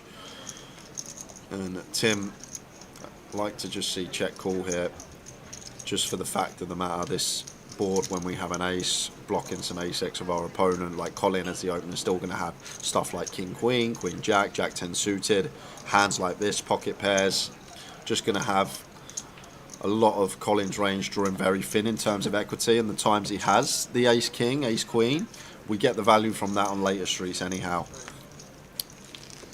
Are we ready? No, only for the correct answer. Oh, yeah, I've got it. And then we'll give a couple more minutes after that. So, yes, Matthew Davenport. Yes. He is now number 1 after surpassing Ben Windsor last year on the GUKPT all-time ranking list, including side events, and he has cashed for a total of $1,051,216. say that's dollars. Okay, well, Not having that. all right, let's say about £800,000. No. It's all right. Don't worry about it. Don't worry about it because I've nailed it. You've Don't nailed worry it. about it. Okay. Don't worry about it. So just over £1 million. Matt Davenport has cash for on just GUKPTs. Don't be giving I'm anything. doing nothing. Ah. I'm doing nothing. I ain't said a word. 5 minutes and we will reveal Cash for over $1 the million. winner. Over $1 million. Over £1 million. Matt has cash for on GUKPTs. And considering, I think we've only had 6 tournaments with a 6-figure sum up top. Yeah, that's what I was thinking. That is some going. That's exactly what I was thinking. Jacks for Sam in the hijack. John with the ace-10 goes with 3-bet. Seems good. I answered in pounds. You answered in pounds, okay. Because dollars wasn't in the question. So hold on a minute. Because we're in hold GUKPT. on. We're in GUKPT land. Right, I get that. That's what I thought. Have you ever visited Hendon Mob, the website? Yeah. Have you ever looked at a player's Hendon Mob? Yeah, but yes. When it comes up and says total live earnings next to their name, can you tell me what currency that's in? If please? it goes to a GUKPT, I would have thought it would have been in pounds. So if you just look for cashes in the APT Manila, it would be in Manila dongs. Nah, not how it works. That's what I thought it did. I answered in pounds, but it doesn't make a difference. Should have answered in yen, you would have got it spot on. Yeah. Jacks for Sam. If I answered in shillings, Overpair to the board. Check into John as the 3-better. Going to continue. Goes for B40. And Sam with the jacks. Going to be coming along just south of 30% here. 40% from John. Thought it was 2k, it's 1800. Now as Sam. Never fold in, maybe thinking about a little check raise here with the overpair. Does just land on call.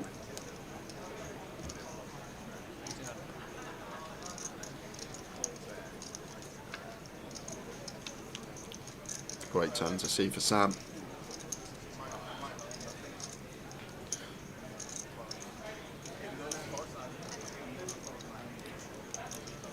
It's now a decision point for John here. Does he feel like this one needs to be barrel? What are we targeting to fold out? Hands like 7s through 3s. We're going to get out of here. Maybe some better ace highs that didn't elect a 4-bet. That does just choose to take a free card. 4 of clubs on the river. Now Sam has the value bet. Like, we just make the assumption John goes bet with any better hand here. Not really aware that jacks are ever behind now, so just got to think about John's range, what we're trying to extract from. And the thing is, the good thing about this run out, we actually do have bluffs and can get some heroes from some ace highs, stuff like ace king, ace queen. Ace king's probably a better hero because we unblock all this queen jack, queen 10, jack 10 type stuff. So it's actually a really nice run out to value bet for Sam. It's always important when value betting to think what bluffs can we have in this given situation, and reverse that when you're bluffing, thinking what value do we have in this situation as well. And when we are bluffing, we want to have a fair amount of value in the spot, and same when we're value betting, we want to have a fair amount of bluffs more likely to get paid. So we're going to give you one more hand, guys. If you haven't guessed yet, you can get your guess in. Matthew Davenport has cashed for over $1 million on the GUKPT circuit since it started. But we are looking for Tower's answer. And what Tower has put, and considering he's never missed a leg, he should be close. Nailed it. Nailed it. Would have done in pounds. No, you wouldn't. If the exchange rate was right. No, he's the... I'm not going to say when has the exchange rate ever been X, Y, Z, because then people would figure out what you put.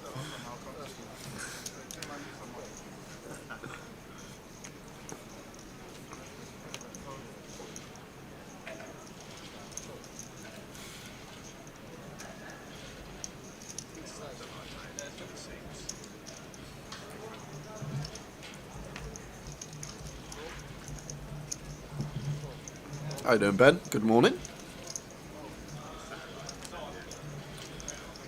King 3 suited for Terry, opens to 800. Chris got a fold here. Spoke about earlier, Tower. It's only small and only something that is very tiny, but when it was 100 the first level of the day, I said in the small blind we actually get to peel wider. It's the same when the big blind is 3x the small blind. We actually now need to peel slightly tighter in the small, just like a little adjustment that needs to be made. It's only small, we're only going to go a few pips wider or a few pips tighter, but just something to take note of when you're playing these levels that aren't 2x small big.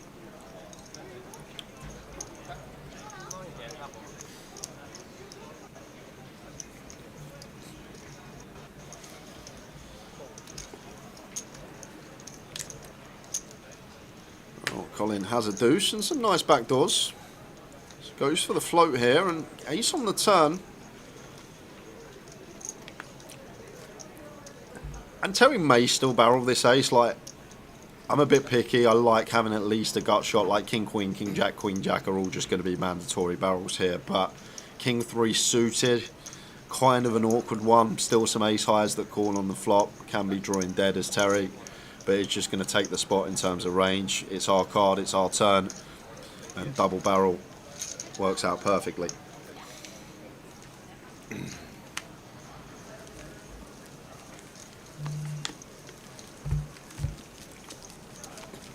Are we closing it? We are. We're going to close it in about 20 seconds. 20 seconds.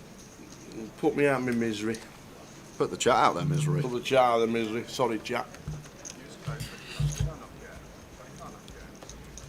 Anything happens in this hand, we'll let you know. Other than that, we're going to close the comp in 10 seconds. Any other guesses after that will be out of the way. Can't get in if you guess less than, in more than 10 seconds time. 9, 8. You don't need to pass me that. Come on. 7, 5, 4, 2, 1. Yeah, I thought I was being really nice as well with this. It was, yeah. I thought I was being... Yeah, well, my theory is brilliant. My theory is very clever. Well, I can't wait to hear the theory. But we got to cover this first, just in case there's just some in case ongoings. but we're going to close the comp in 5, 4, 3, 2, 1. Any other guesses are now pointless. I'm not sure about this defend here from Lee. Probably would fold this one freeway. Can just go and can just catch it. Flop the best hand anyway, but I feel like multi-way this one just wants to get mucked as Lee. But does defend, does catch the best of it. Continue from Terry, called in both spots.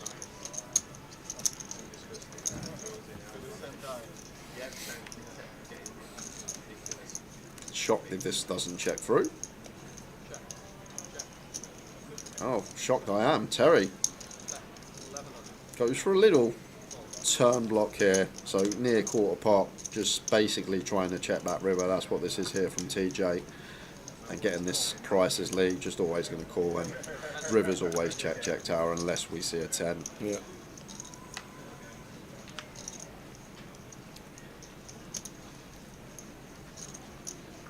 But surprised that TJ went for the bet on the turn, but understand why he's trying to get a free showdown, a cheap showdown, rather than checking back and potentially paying off a bigger bet. He just bets quarter on the turn, so he gets to check back river. And the King 3 going to be good for Lee. So the comp is closed. Comp is closed. So, Tower. Yes, young man. Over to you. Matt Davenport, total cashes, $1,050,000. Dollars obviously weren't in the question. And I thought GUKPT was pounds, which obviously I did it in pounds. Okay. So you can double this answer. So... What, are we still living in 2005? 9, 10. 2009 it all crashed. Really? Yeah. 2009. But I obviously did it in pounds. And obviously I've not gone to $1 million, which obviously giving it away because I've not... Anyway, I went on. How many times have I interviewed Matt to try and think and how many won? And I worked out that it weren't that many until we come back from lockdown. I don't believe this. Can I just ask you one question? Yeah. Who did you interview last week after the opener? Who won the opener? Yeah, no. So you're telling me you can't remember who won the opener last week, but you can remember every single time you interviewed Matt Davenport. Yeah, the next week I'll be fine. But I was thinking, well, it didn't. When he chopped it I think he only got like 30,000 or something like that. Weren't a lot. So then in the early days, obviously the prize pools were a lot less. Yeah. So that's what I went on. Then he went on an hiatus, and then he just cashed and cashed and cashed, which I know he cashed. Yeah. And then Ben Windsor, I knew he'd won 3 events, so he was up to around about 300,000-ish, plus a little bit more. That's in wins. Hold on a That's second. in wins. We got a small in here. And then- I'm coming back to this because I'm not having this. So then, it'll be all right. Tom's going to win. Tom's going to win, So he's yeah? just going to double up. Okay. Tom's just going to double up. He's 1.6. So then I thought, well, if he's only just beat it, I'm just going to go a little bit higher. Can I just say something? So then I Tara? thought, yes. Ben Windsor Yeah. won the grand final for 180k. Yeah. He then went next month Oh, did he? and yeah, won, 100, won, didn't he? won the Vic and won over yeah, 100. I missed one out. That's nearly 300k in 2 events for Windsor. Yeah, but he's only cashed 3 times. So then I went, that is obviously cashed a lot, but not massive. And then I went in pounds and not dollars, so this should be double. So I really, really went really low. Sorry, Matt. This is probably last year. This poor form, I thought you'd go a lot closer than that. Yeah, pounds. I went a lot. I went really low. Apologies, Matt. Apologies, chat. But if it was in dollars, it would have been about 750,000. But I'd have still been way short. But it didn't say dollars. Well, hold on a minute. So I went pounds. Can we just go back the last 2 years? Yes. Any Tower Sorry, or mate. Jay Finks question we've done that is I understand that. based around the Hendon mob, Totally understand that. it's always been in dollars. Totally Any understand question that. we do Unless based we around the say Hendon mob, pounds. yeah, unless we say pounds. But because it was GUKPT, I thought it was only in pounds. And now you want the 2009 exchange rate to go alongside that. Exactly. We're getting there now. So apologies for that. But well done, Mr. Matt Davenport. Over $1 million. That's my fault. Didn't think I only get 10 seconds. And he went missing for a few years. He did. And didn't cash a lot in the early stages. Since 2021, he's just obviously smashed it. I only get 10 seconds. Sorry about that.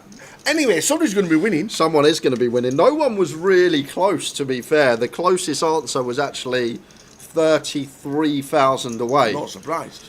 And the winner Yes. was Yes. Brian Haaland. Haaland.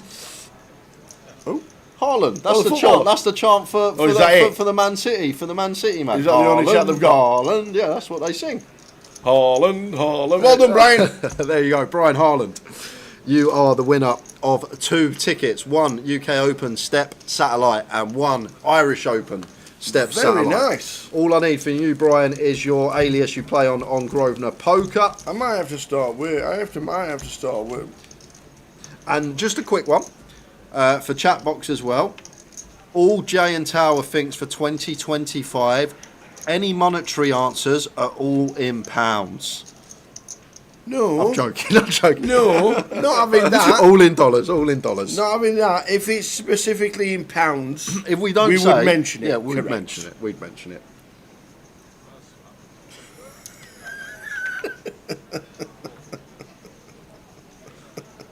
So, well done, Matt. Anyway, that's what I say. Well done, Matt. I just thought in the early years he didn't have many cashes and wasn't a lot, and since 21, where he's been really prominent, he did well. And I thought it was in pounds. Anyway. Are you sure that's your alias, Brian? Because that is the first alias I've ever seen with a space in it. So just double check for us. Log into your Grosvenor Poker. Well, I would stick it all in one word. Just stick it in one word, yeah? Top. Just double check for us, Brian, because we obviously want you to get your tickets.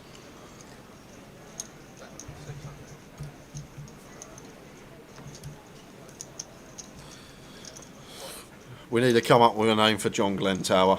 MX says, of course John mocked me when I was on the feature table. Now I'm Foghorn, so we need a name for John, lads. Foghorn. I need to work out his actual name on YouTube. What does he mean? MX asks You TV. can't just like. You need a new name, MX. MXR Cuz TV. What does that even mean? It sounds like someone in the grime scene, like rapping scene. MXR Cuz TV. It sounds like someone in the rap scene. Can you just stick your name as Foghorn, please, into YouTube, because that makes a lot more sense to us. Unless you want to tell us what MXR Cust V means. Thanks. Terry going for a small bit of value here for 20% pot. And Vince should be raising against this size. 9-10 there, but so much to get value from. Marcus TV. The X is meant to be an A, but it's obviously taken that alias. Oh, okay. So it's a raise from Vince. And now TJ with the Jack 9. How about a little free bet here as a bluff? I don't like call. I prefer free bet over call here. Just when we have the 9 in hand and we block the some stuff with the Jack. And as well as that, you've got to remember Vince's check back turn. So Vince can perhaps have some Ace 10, Ace Queen, Ace King, some one pair Ace X that he's now going for thin value with. Does just go with fold for Terry, but I feel like a nice little combo potentially to go for the free bet river bluff with, blocking 2 pairs, blocking 9-10, and as well as that, Vince's check back on the turn doesn't really seem like he can have too many nutted hands. I know he rivered aces up, it's just because of the deuce on the river.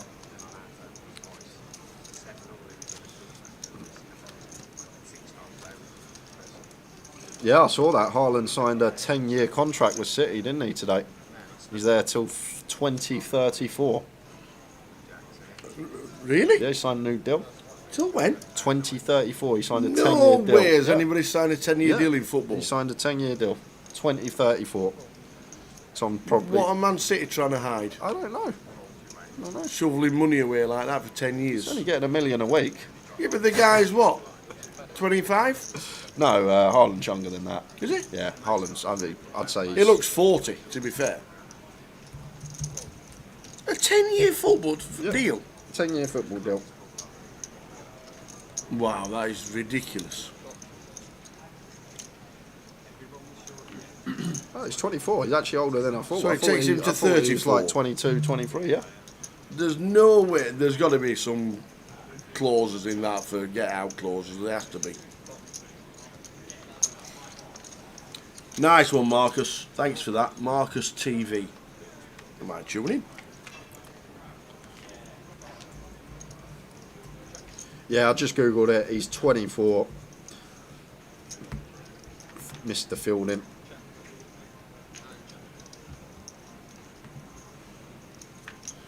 Seven of clubs on the turn.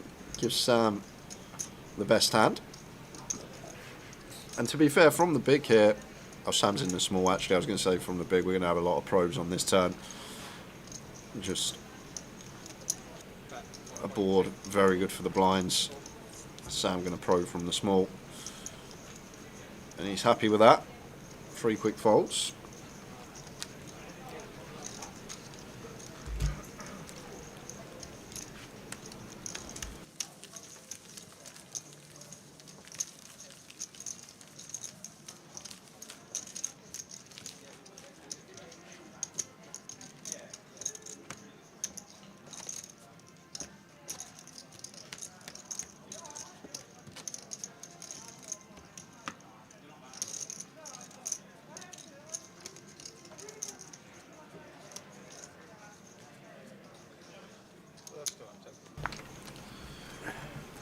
I know you just embarrassed yourself, Tower. I have. But because of Again. that, I'm going to give yourself a chance to redeem yourself. Why? How? That's impossible. We will. You're going to give me my end. We're going to go to something that you are excellent at. We know Tower thinks isn't your forte, but Tower thinks he's here for another 3 years, by the way. It is. We will go to a Wordle after this hand.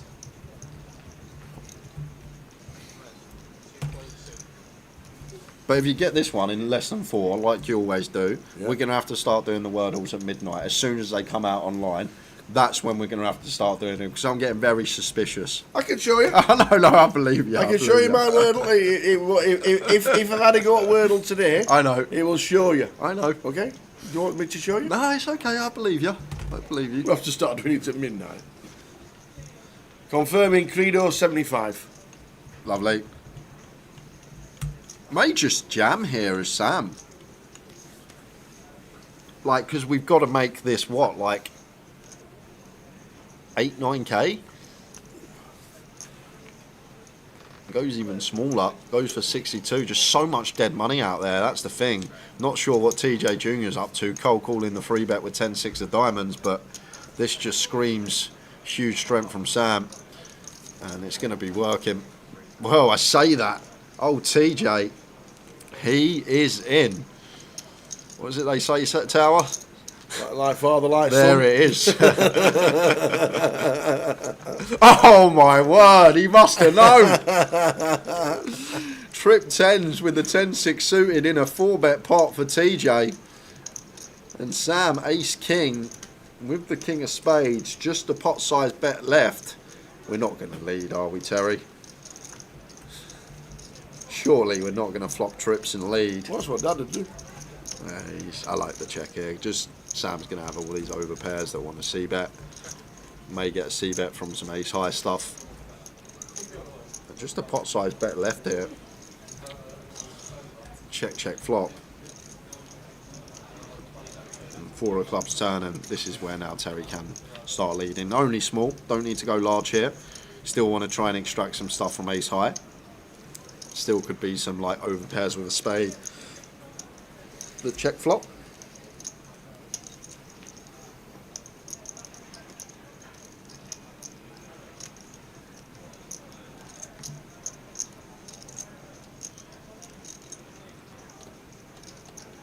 And in they go. And the ace king is just going to have to get out of the way. I'm really not. Obviously, we shouldn't be in the pot with 10-6 suited and a 4-bet coup, but this jam, so much better to just go small. What small does, like we go like quarter here, we still get to jam river, but what quarter does, it gets the calls from ace king, ace queen when they got the 2 overcards and just keeps them in position. But decides against, and now it is time. We are heading to the Wordle. I've just closed my laptop so there's nobody going to get me guessing and cheating, if not cheating, but give me clues and stuff like that. So yesterday, you said to me, what did you say to me? You've got to start with a word with no vowels. So I've thought of one. You've thought of one? Yeah. Okay. So I'm going to start with crypt. Crypt? C-R-Y-P-T. You put me in an handicap situation. Well, look at this. He's found one. You put me in a handicap situation. How funny it would be if that was it. That would have been like the best thing ever. I thought of it and I thought, oh, look. This is just... So now we will go prime. P-R-I-M-E.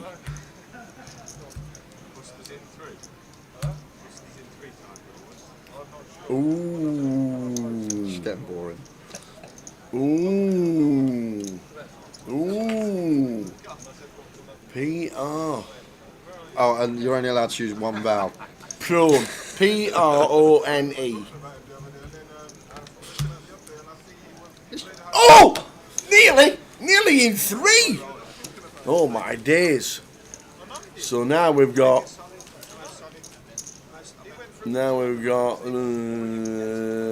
prove. P-R-O-V-E.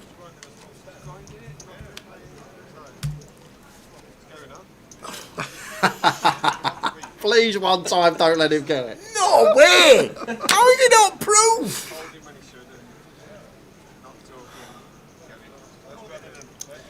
I would have called a Stewards if it was, because when I said about you cheating, you said I can prove it. So I would have called a Stewards if it was proof. Oh, it's got to be probe. P-R-O-B-E. Be great. Be great. Oh, no! Oh, my God! No, why is it not get him! We're going to get him, finally! Oh, my God! We're finally going to get him! Well, it can't be a Q. Can't be a W. Can't be a U. Can't be an A. Prose, is that a word? Prod? Prof? Proj? Proho? A-J? Proj? K? Proc? Prol? Pros? Prox? What the hell? Stumped him. We have got him. What the... It's got to be an S. Pros? I don't even know if that's even a word. James Ward Pros. Pro. Can't be a Q, can't be a W. Prow. No. I've used everything else on top there. Can't be a U, can't be an A. Pros. Prof. No. Proj. Pro. Proj. Proc. Prol. Prol. No. Pros. It's got to be an S. Got to be an S. Is that your final answer? It has to be an S. Is that your final answer? It's got to be an S. Yay!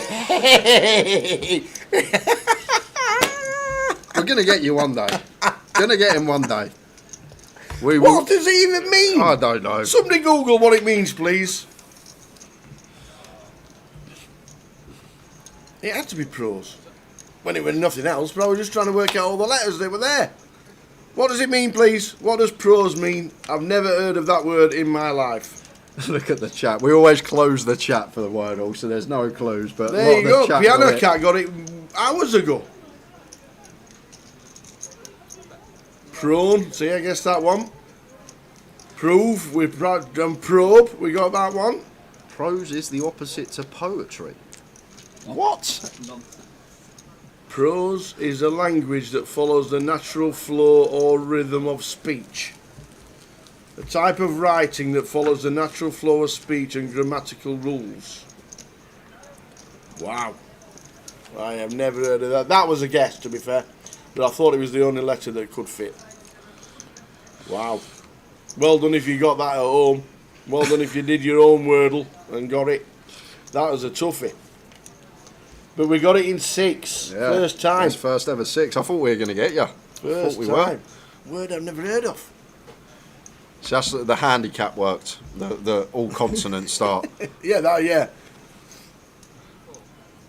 And to be fair, I never ever do the same word ever.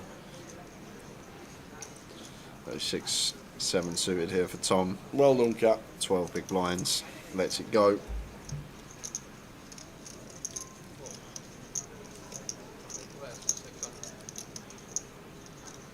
Queen 6 suited for Chris. Going to find a free bet here, facing this cut-off open from Tim, and it will be working. Chris is tuned in today. 4-bet the 10-9, got it through. I'm going to take a light one here yet again, but timing impeccable. Tim with the Queen 10. I was about to say, probably going to get out of the way, but Tim wants to have a look with the Queen 10 offsuit.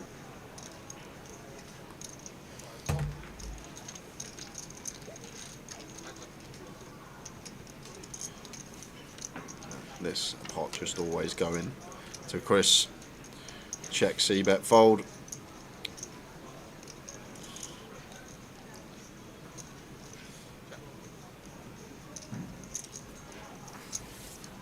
I don't think Chris has actually won a pot yet with a hand. I think it's every single time it's been a bluff or just like a C-bet with a king high, queen high. I think it's going to be the same again here.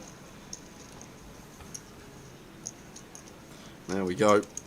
Pros in motion. Yeah. Red line in everyone. That's the only pros we know. Katie Swift, Cal Morial.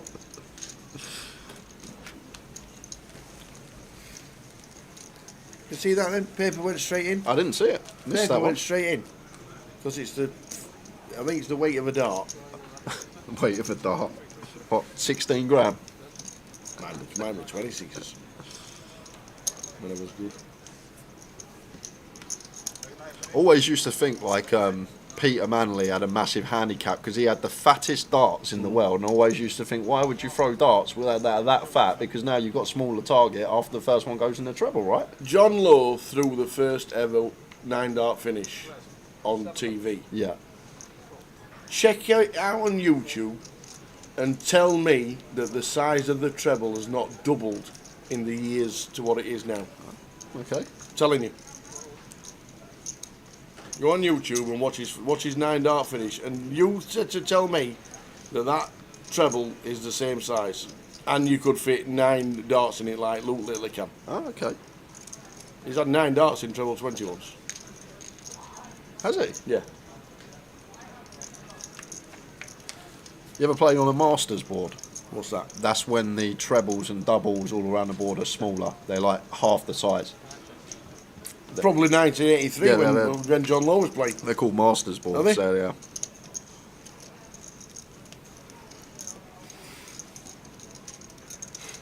So Vince with a real loose pill here. 3 deuce off. Defends in the big. Turns this gutter ball and just gets out of there.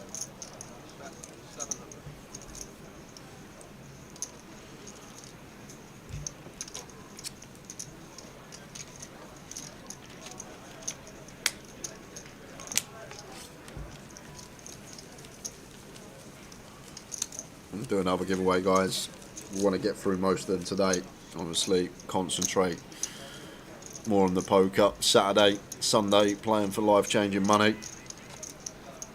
We'll do one at 30 minutes on the clock, so 23 minutes. We'll let Tower think of a question. Got plenty of time to think. When of is one. it? 23 minutes. 23. 5 past.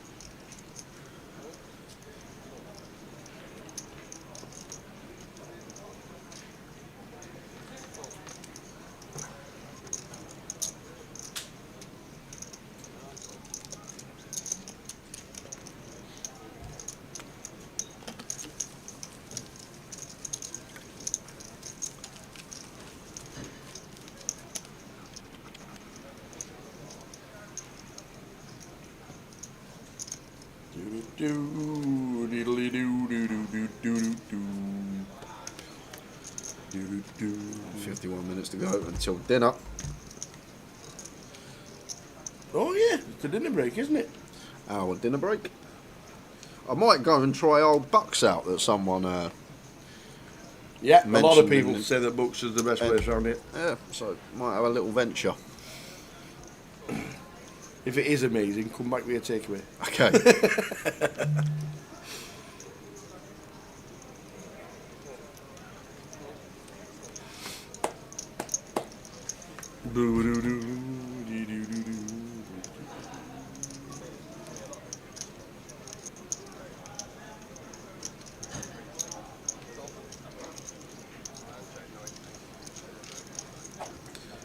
Coggy says, just watched it and think it's the wires, the board's not changed. And Keelan says the wire was bigger and used staples, so much less space on the old boards.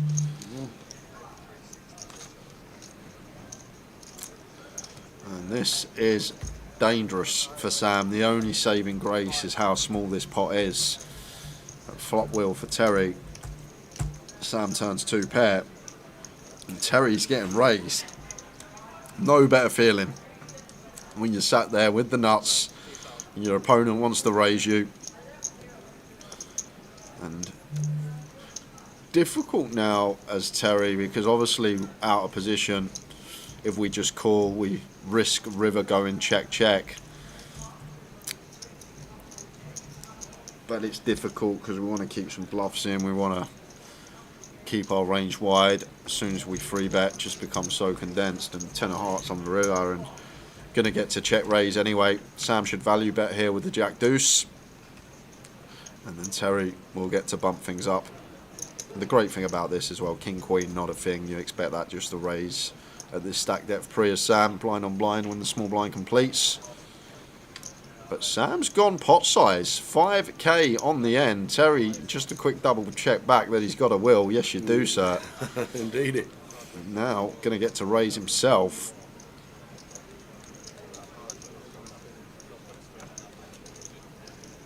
Does he go for the lot? Goes for 17k, and now this is awful for Sam. Just when Terry does this, don't be any value hands. Where is he going to find bluffs from? And always saying a live setting, these check raises on the river, they're just so heavily underbluffed. A few opponents will find it from time to time and have the capabilities, but most of the time this sort of buy-in level check raises on the river, just almost always value. And now, when you think about Terry's value range, we don't actually beat anything. Like, we've gone pot size on the river. So if Terry's got, like, say 10-4 of diamonds here, he's just going to call the pot size bet. He's never raising. So there's no scenario where the Jack Deuce beats value. So we only beat bluffs. And as I say, it's a super under bluff spot. And where is Terry going to start finding bluffs from anyhow? He's called our raise. He's called our raise on the turn. And now he wants to check raise this river. Like, where's he supposed to find a bluff from here? Something like Queen 10 of diamonds, King 10 of diamonds perhaps could make sense. I think, but it's once again only a few combos, Tower. And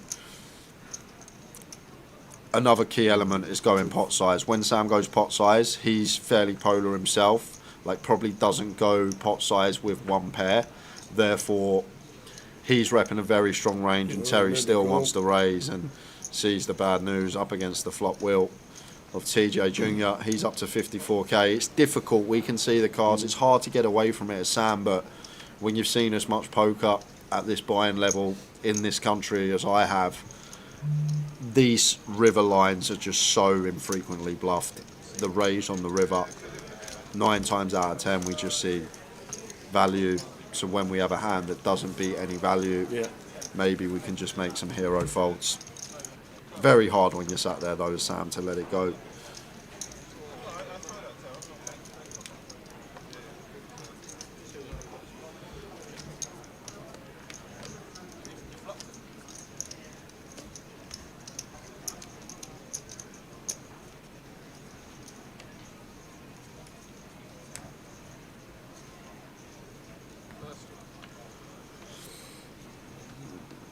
Annoying for Tom. Jack 9 suited. He is going to go for shove.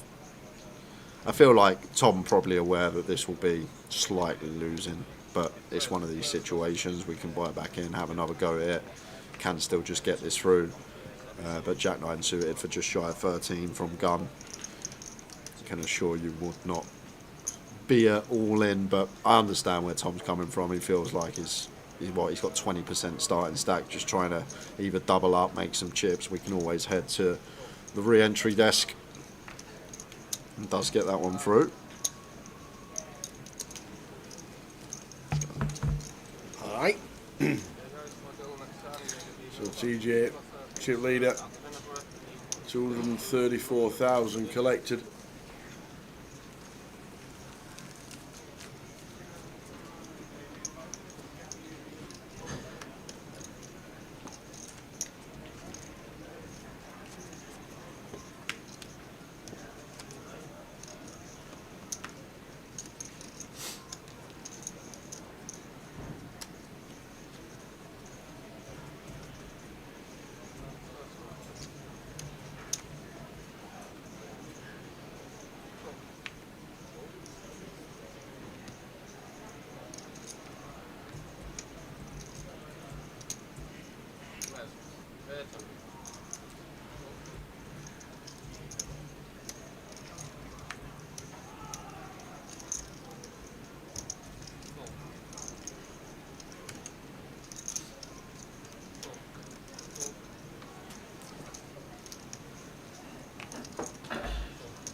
Tom just going to jam now. Like, we're not check folding, right? So we don't want a king X, a 10X, something like ace 6 through ace deuce suited to check back. Our 9 is playing.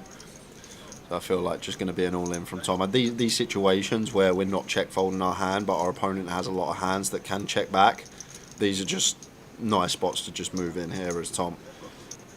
Like, always going to be a hand that check calls, so we might as well try and get some heroes from some 10X, perhaps some King X on the end. As I say, ace 6 suited for ace deuce suited when the 9 is playing. And the Colin with the King Queen does river this second pair, but not beating much here now. Clubs complete, Jack 9 gets there, 9-6 gets there. We literally need Tom to have something like 6-5 suited. When you think about value weighed up against bluffs, the values just massively outweighing the bluffs in this spot when clubs complete, when 2 up and downs complete.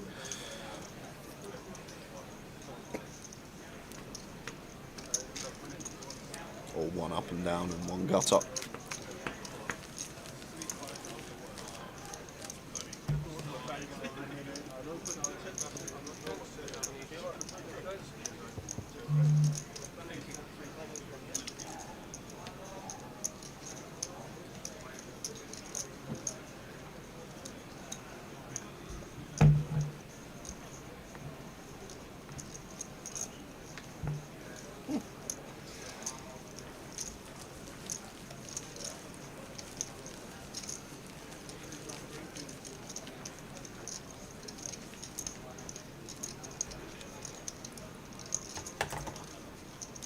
$234,000 in the prize pool. 42 minutes left until the end of this session, and then a 60-minute dinner break.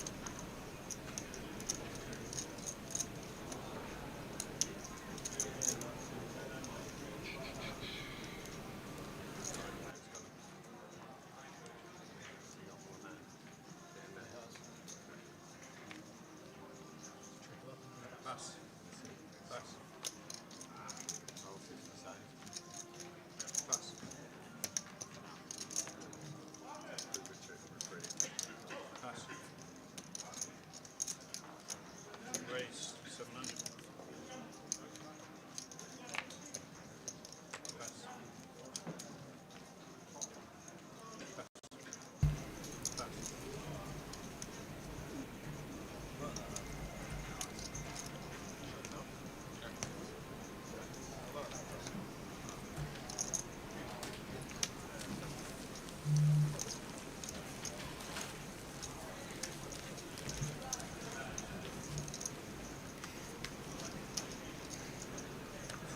So 40 minutes. Giveaway coming up in 10 minutes.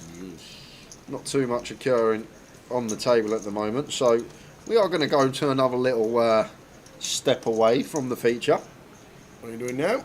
I'm just getting fed up of you being really good at Wordle. That's what it is. Well, I'm not, to be fair, I'm not very good. I got a word that I didn't even know existed today. Exactly. You got. But yeah, I've not got one wrong. No, exactly. I've not got one wrong.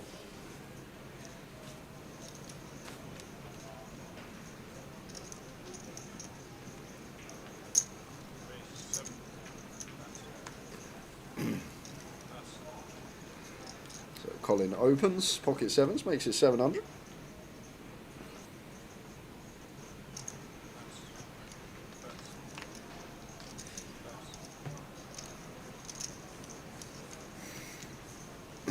John Baker with his 10-9 off the button.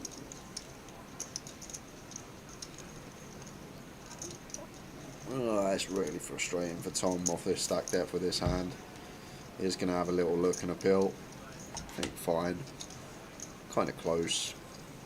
Feel like 8-9 suited folds just for that reverse implied odds against ace king when it comes queen jack 10, but I'm not sure. I think this is okay from Tom, even facing gun. Going to get the bad news. Chris De Silva going to be bumping things up with the ace king. It's chipped up nicely this session without a hand, but finally finds a hand.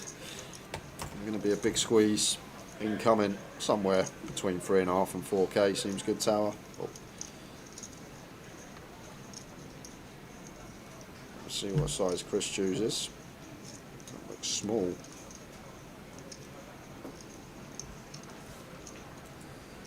Goes south for 4x here. After an open and a call. Maybe accounting for Tom's stack here as Chris. That's probably why he has actually made an adjustment and gone this small. Just choosing the size against Tom's stack, although Colin being the opener. Now going to get to come along with the 7s at 50 plus deep.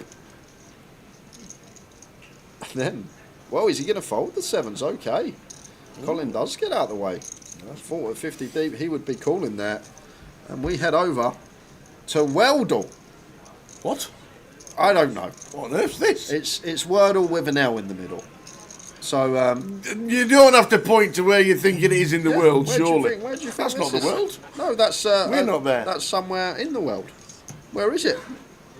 What? You got 6 guesses. Get away! You got 6 guesses.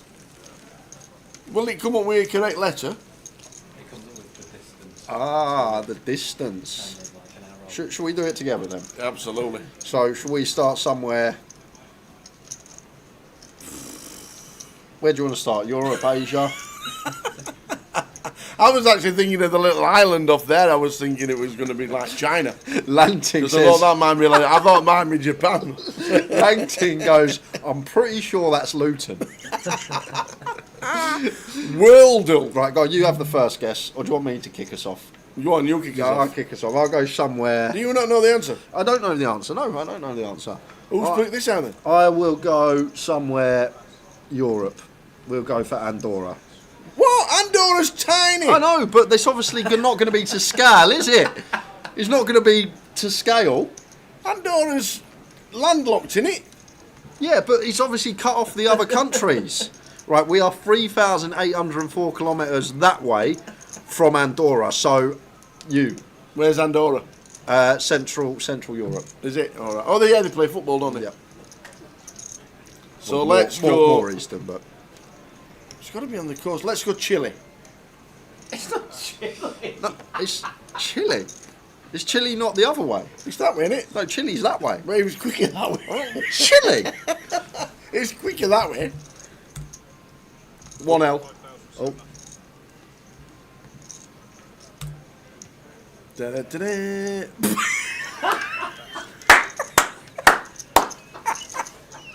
14,000 miles away. Okay, my guess. I'm going to go for Qatar. Qatar. So 3,000 miles from Andorra. No, you, Joe. It's QA. Oh, look at you! Oh! Well done. Getting closer. Yeah, you're pretty good at this. What's near Qatar? What's near Qatar? I have no idea. Qatar. No. Qatar. You stumped? I am. I'm gonna go. I'm gonna go with Yemen. Can I have a Yemen guess? Go on, go Yemen. Yemen. You know. Oh, further away. I thought Yemen was above Qatar. I thought it was that way. See, I now need to look at a map. It's like Middle East, above the Middle East. So you got Saudi Arabia. Yeah. And up, above Saudi Arabia. So what basically. What about Dubai? Is that further away? It's countries, isn't it? Well, Dubai is a country, isn't it? Is that not under UAE? We'll try UAE then. But it can't be, can it? Because Qatar's in the UAE, right? So it's two. Yeah, so it could be 1,600 miles. Should we try UAE? Nah, we're never getting this, are we? Us two. It's like Tweedledum, Tweedledee, Wordle. Yemen, Qatar. Qatar was a good guess. What about Saudi Arabia? It borders Qatar though. How can it be 1680? Yeah. Maybe. Do you want to try Saudi?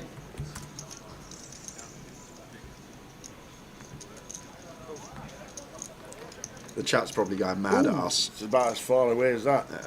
I know it's borders Qatar, doesn't it? So I'm now stumped because I don't know Saudi Arabia's there. We got one guess left. We're never getting it, are we? We might as well. Turkey. It's not Turkey. I can tell you that right now. It's not Turkey. Oh, okay. Did you just say Saudi Arabia's there and went like that and went Turkey? Saudi Arabia's there. That's Turkey. That's what we guesses are like on Tower Thinks. Oh. Iran, Iraq. Guitar. Jordan. Jordan's not a bad guess, actually. That's around that area. That's all we can really get. We're not looking at the chat, guys, so I'm sure loads of you are screaming at us right now. But this isn't really mine and Tower's forte, but let's have a look. Azerbaijan. We got closer, though, with Jordan. We were closer. We were getting closer. Jordan's only 14.78. Oh, well, we were getting there. Eventually. If we had another 10 guesses, we might have got it. Well done if you guessed it. Well done. Let's have a quick run of the chat. Oh, Apocalypse got it. Ian Woodward got it. And yeah, Apocalypse says it's Azerbaijan. Well done. Congratulations.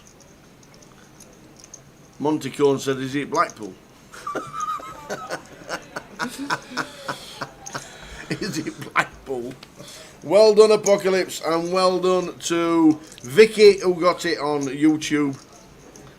And Ian Woodward also got it as well. Well done, you lot. Very nice indeed. I ain't very good at countries. I can hardly tell you the shape of my country. I'm alright at flags, but actually geographically, like looking at the shape, other than Italy, I wouldn't be able to tell you. And the UK, I should get the UK as well, that's probably another one. So we've got 3-bet pot here. Went open middle position, Tim 3-bet the ace queen. Goes with cold call here, Chris. With the 10s. Tim has ace of hearts in hand, going to continue with the ace queen. Chris not going to be going anywhere.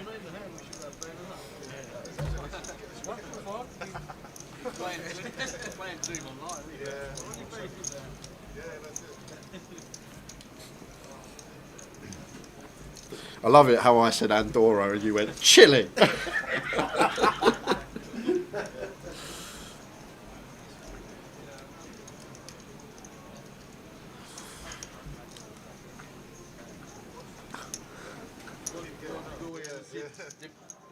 deal every season, no? Whenever you go, that's it, yeah. Straight away.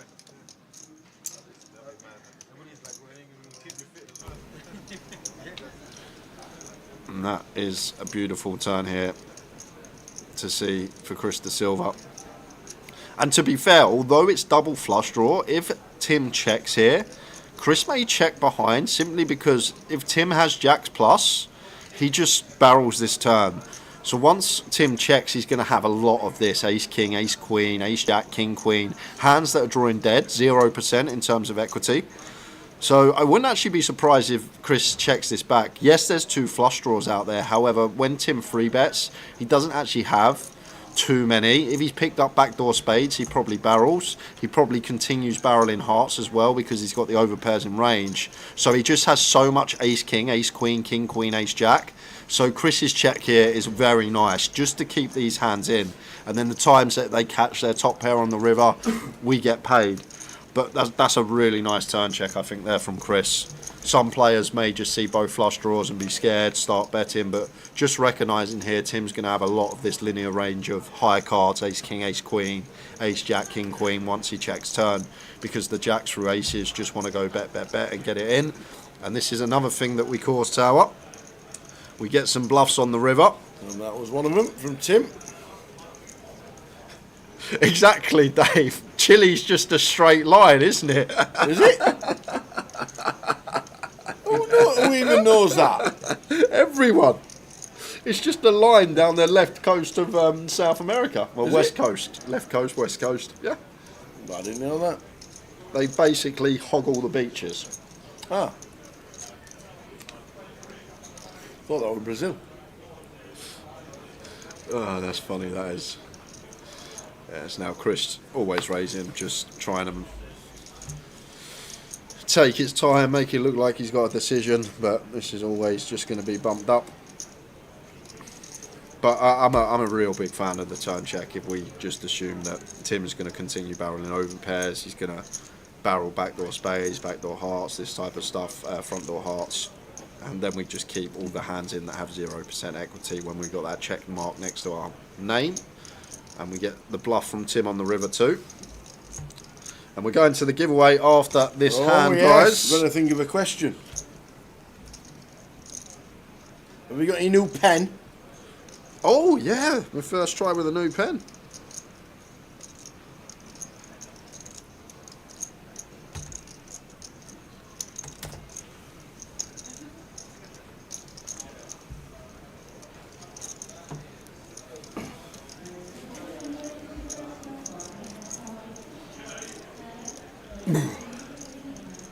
Tim thinking about the hero here with just ace high. I thought this would have been in the muck a long time ago, but maybe he's thinking once Chris checks turn, same scenario we saw a few hands ago between TJ and Sam. Maybe he's thinking the same thing. Once Chris checks turn, maybe just not got too much value that Tim's thinking.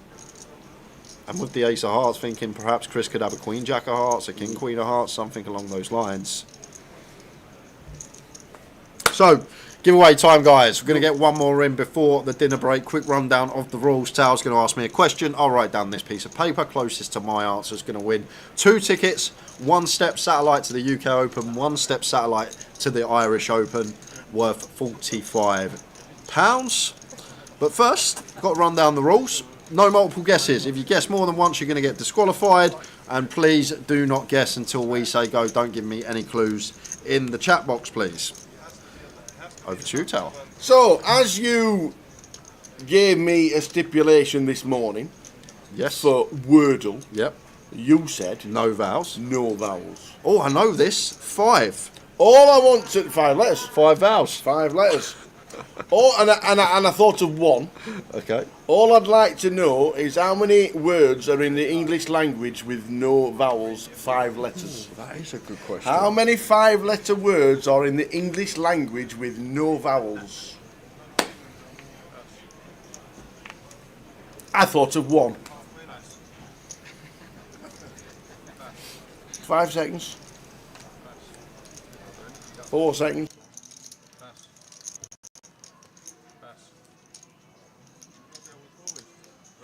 How many 5-letter words are in the English language with no vowels? Away you go! Are you including plurals, Tower? It just says 5-letter words. Okay. I don't know if you can. I don't know. 5-letter words. That I don't know.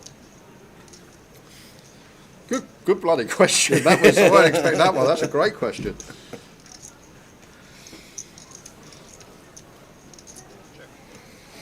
So how many 5-letter words in the English language have no vowels?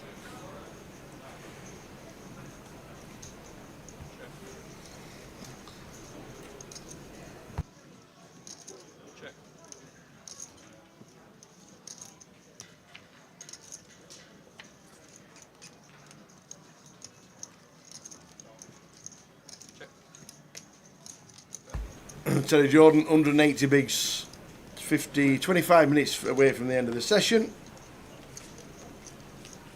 876,000. if that's the correct answer, I shall buy into the main event of the World Series of Poker for as long as you live. Just saying, just saying. Do we think he's on the wrong question? He could be. He could be on delay. Well, he can't be because he's on Twitch. You can't watch on delay on Twitch. Jules is definitely on the right question. Can you not pause Twitch? I don't think so. Maybe you can. I'm not really a Twitch guru. Hmm. Hmm.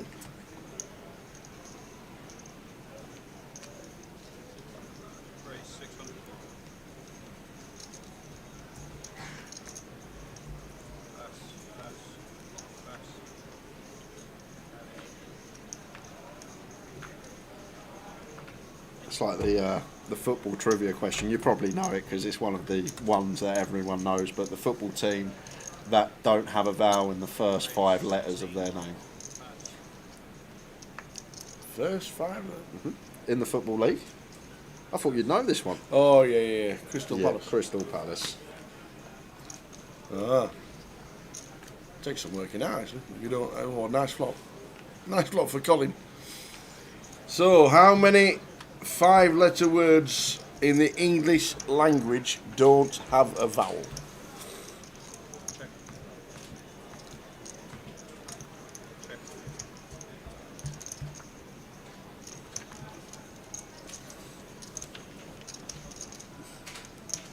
Just the flop nuts for Colin with the ace jack. Turns the royal draw 2, but no action from John.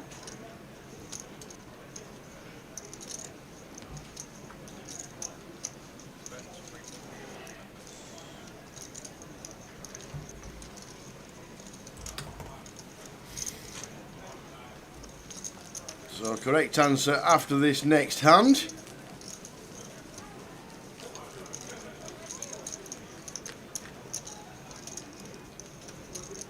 But I'm pretty sure Ace Jules is definitely on the wrong question. He's got to be.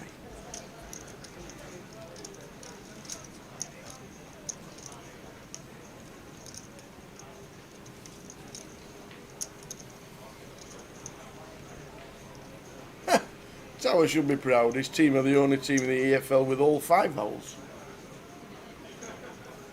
Well, there you go. What in? Rotherham United. Oh, with the United. Yeah. Well, surely there's got to be another team because United's got 3 vowels. Or 3 vowels in. Well, so you've just got to find a team with an O and an A. Yep.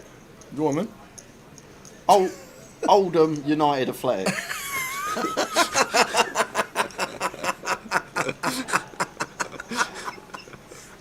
that new team. Yeah, Oldham United Athletic. They're a United now. That new team. I'm going to be thinking now, Apocalypse, because there's got to be a team with just an O and an A that are United. The question is, Stevie Key, in the English language, how many 5-letter words have got no vowels? Ah, I've got one. Manchester United.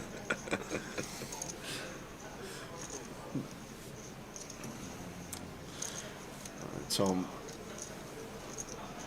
raises to 600. We're going to give the correct answer after this hand, guys. We are indeed. And I've got Google open. 9 sevens ace queen. Just calling with the 9s. Might have spiced it up a little. Christy Silver wants to see a flop.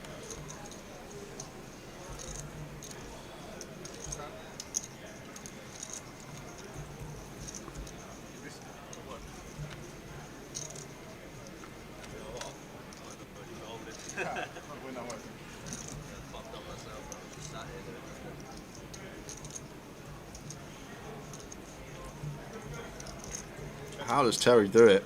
It's all about timing. The 10-6 of diamonds, the 4-bet coup. He decided to get involved, flop trips, and decides to get involved here with the old 5 deucer. Flops bottom 2 pair, and feel like Chris needing to fold now. Once this goes bet call, you expect at least one opponent to have a king here. Has his dad taken over with the old 5 deuce and the old 10-6? Chris does go for the overcall here, but it's just so hard for 9s to be best. Colin bets into field and a call from TJ on the button.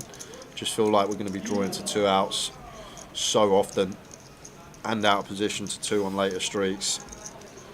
Feel like maybe one that could have hit the mark, but now we get here. Checked over to TJ. Fires for 3.5k, and surely that's going to be that. Yep, Jeff, the 5 deuce is the best.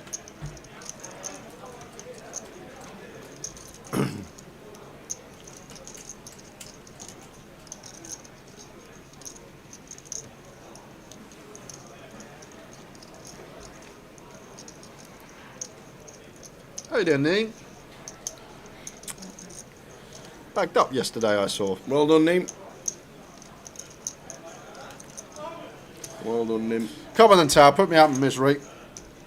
How many is it? So, according to Google, there are 768 5-letter words in the English language that do not have a vowel. What? 768. No, not having that. It's there. Let me have a look. I'm not having that. How many 5-letter words are there in the English language? There are 768 5-letter words in the English language that contains no vowels. Not having that. 768. Not having it. Has he given you any clues by any chance? 2 minutes. You sure you're not on the Scrabble dictionary? I have no idea. No, I just Googled. That's what I did. It says there are 768 5-letter words in the English language that contain no vowels. That's all I Googled. And we're going to give you a couple more hands, guys, and then we will close this giveaway. How many do you think your Jay's guessed going by his reaction? That can't be right. I'm sorry that.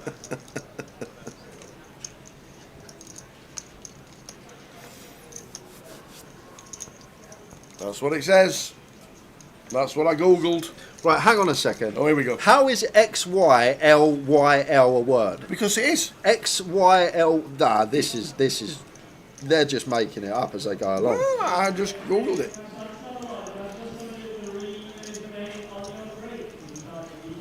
You want to try playing Scrabble? There's some right words in there that you never heard of. And them 2-letter words that are all connected all the way around. That's ridiculous.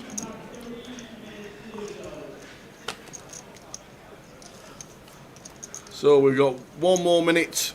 After this hand, we'll count down the clock and the comp will be closed. 768 5-letter words.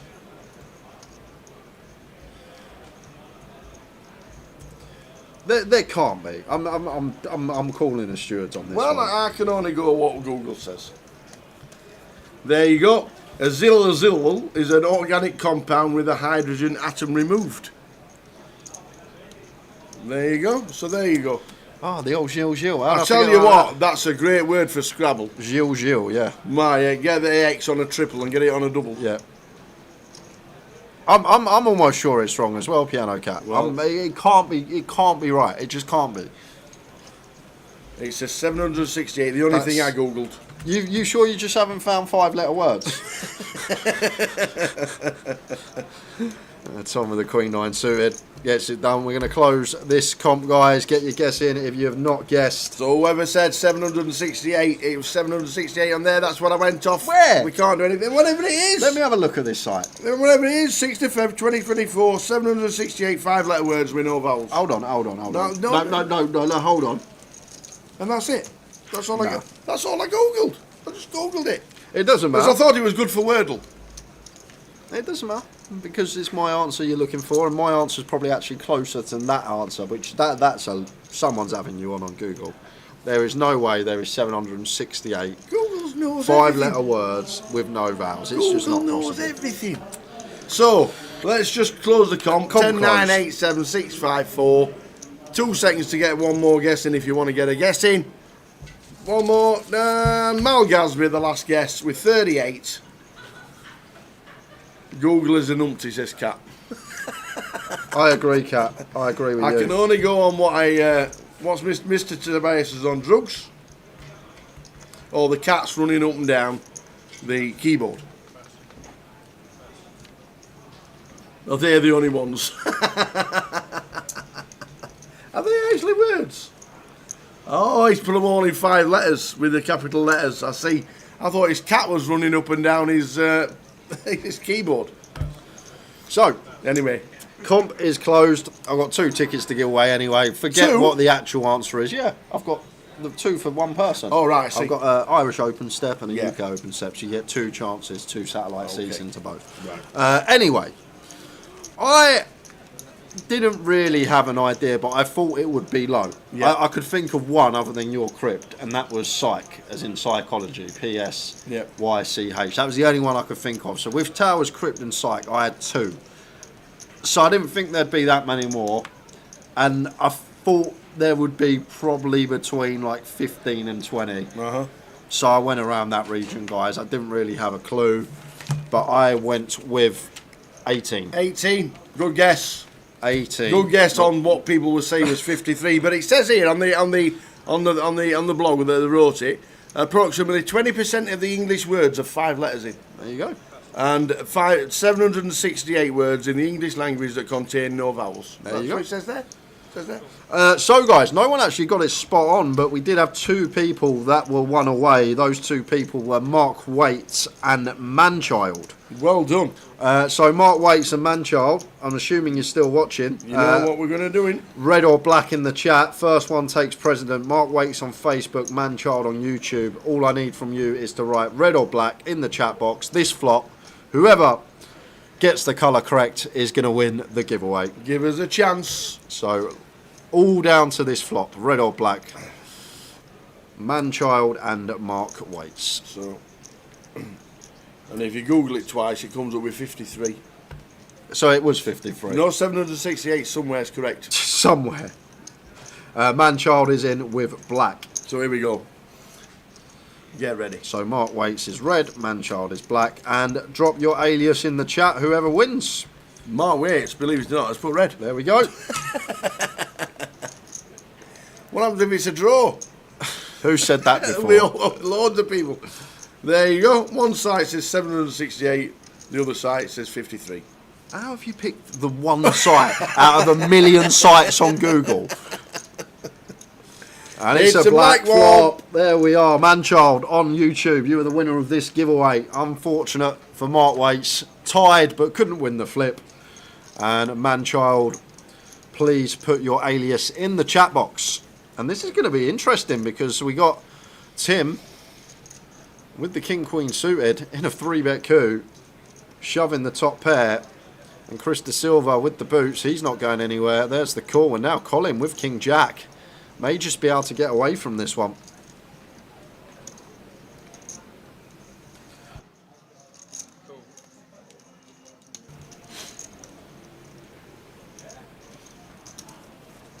Ah, so many myths. I see what you did there. Lynch, whoever said 768. Lynch. That's a good 5-letter word. I like that one, Perry. So many myths. Loving it. Loving it. See, maths? Oh, no. I love it.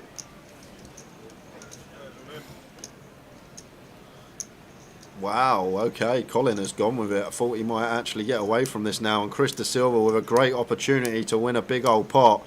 And we'll see he's not up against a flush draw either. So just fading. Kings, Queens and Jacks. Does not want to see any paint. And it's going to be up to near 70k for last year's 888 live champion here in Coventry. So freeway all in. Here we go. A jack on the turn gives Colin. But it gives Tim the flush draw now. What a turn. How many turn cards gives that, Juicy Rivers? Oh, and jack. Just have another one. Why not for Colin? So Colin, more than a treble up. We lose Tim Slater. Chris loses small on the hand. But freeway all in for a bit of entertainment. Colin McAndrew. See? How many hymns do you know? Yeah. And I got plenty of assists on my feet. So they're all going out. That's why I stopped going to church. Because the vicar there was very self-centred. Every Sunday, him. And on that note... Oh, love it. So, well done to the winners. We'll do more after the break, that is for sure. But there's going to be a 60-minute break in 10 minutes' time.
So heading towards the break, 9 minutes to go, very close to the $250,000 guarantee in the price pool. Turbo's going to smash it.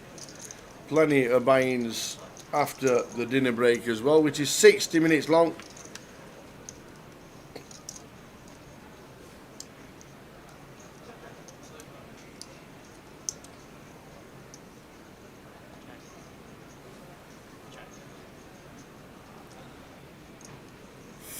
Turned flush for Vince, and he's going to get paid off Teddy Jordan. We'll bet 700. Well, obviously just see a call.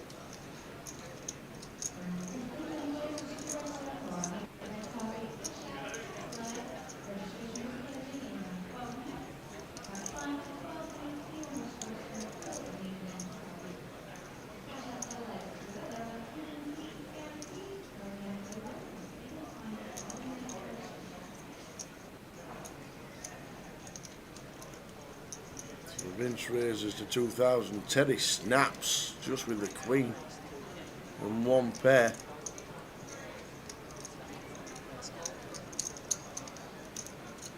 Well, Vince with the nuts.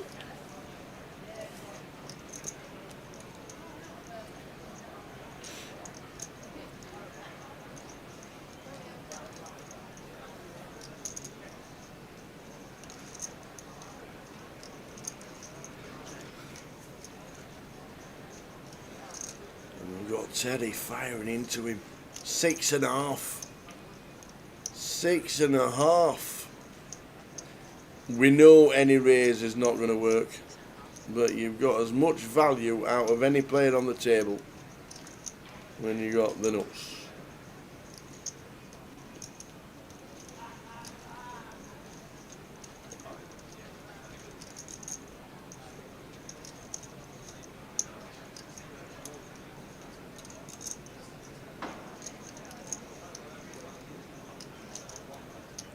And TJ is just going to bin them. And he shows him the king.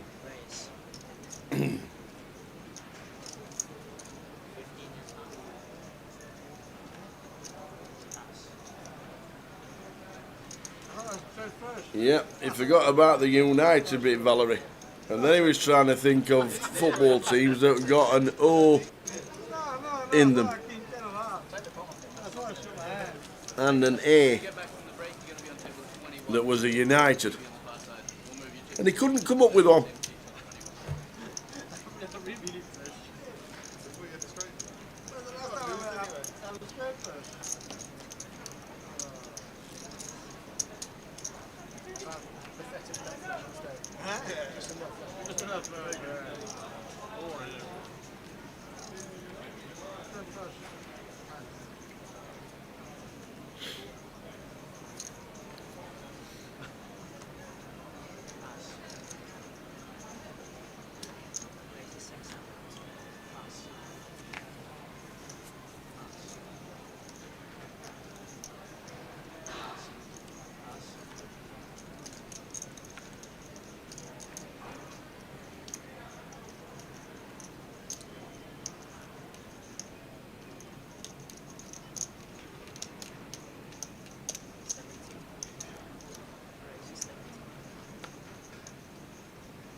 So this is going to be an absolute cooler for Lee.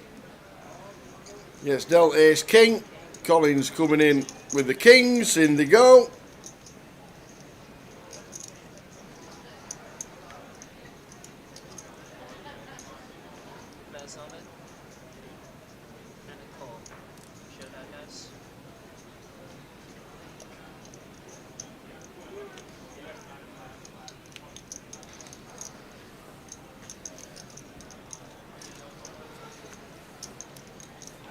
So a bit of a cooler for Lee. Sighting 1. Queen 10, 3. Aces and jacks now playing.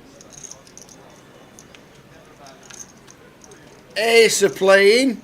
And now a jack for reversals to chop it up.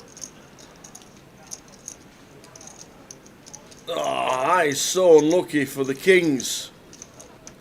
Lee gets a big double to 52. Colin McAndrew down to 17.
Two, three, four flop. 5s for Sam. 5 for Vince.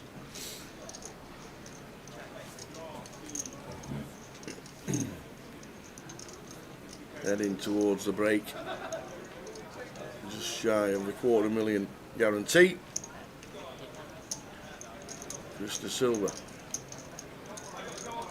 Calls the 1500. The case 5 he will need to hit the straight. Chris has the overs. Sam wraps all around it. Pairs the 3. And Sam just moves in. And now Krista Silver hits the muck. Is Vince going to think about it? No, he is not. We're going to get one more hand in. One more hand before the end of the break, before the end of the session. Just get one in. Thought about it for 10 seconds. We wouldn't have got another hand in, but we get one more in till the end of the session, and then a 60-minute dinner break.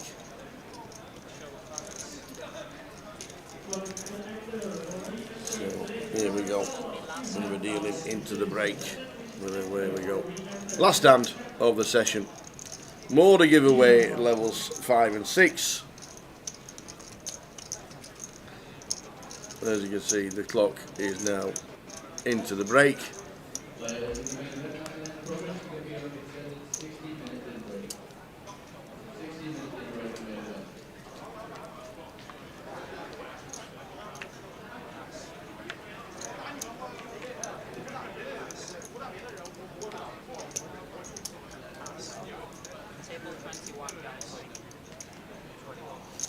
Everybody moving down, we are going to see a flop. 10, 10, 3. Heads up now.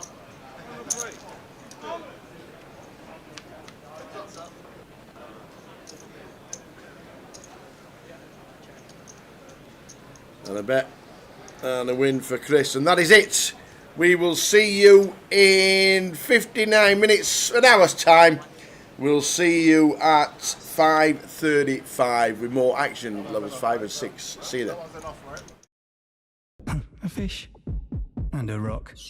Okay, let's see what this punch are made of. BlueSquarePoker.com. More than just cards. The Grosvenor UK Poker Tour is an 11-stop journey that started in Lancashire and will end with the grand final in London. On the way, we're stopping at some of the country's top card rooms. The last leg in Cardiff saw former soap star Michael Greco take centre stage, and the six-figure Champions Prize. Oh my God.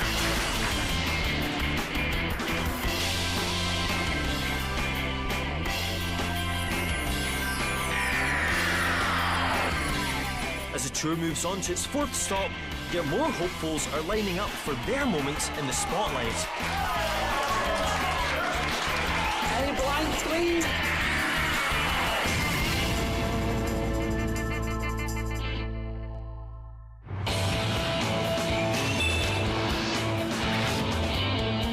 Welcome to Manchester.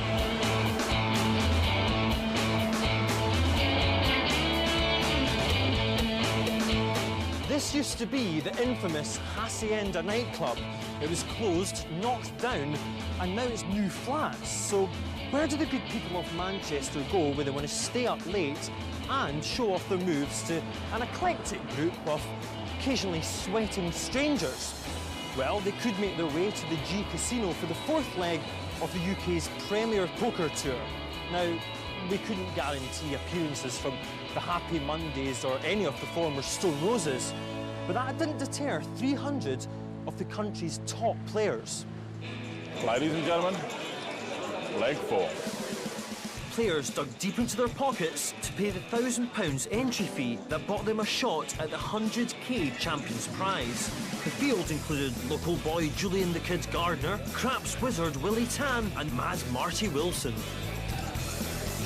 Halfway through day 2 and 4 chip leaders have broken from the pack.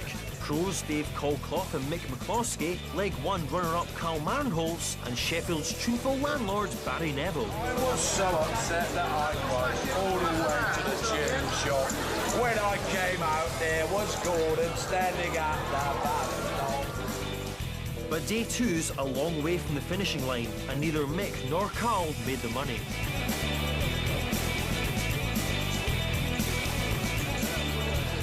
Mad Marty's better half, Catherine Harshey, was nearly the first woman to make a UKPT final table. She took home over £2,000 for a 13th place finish. And we had not one, but 2 TV bubble boys, when Paul Leckie and Alan Armitage were knocked out at the same time, leaving us with our final 9. Fuck me, I'm blessed. Welcome to the final table. In seats number 1, a publican from Sheffield and online qualifier, Barry Neville.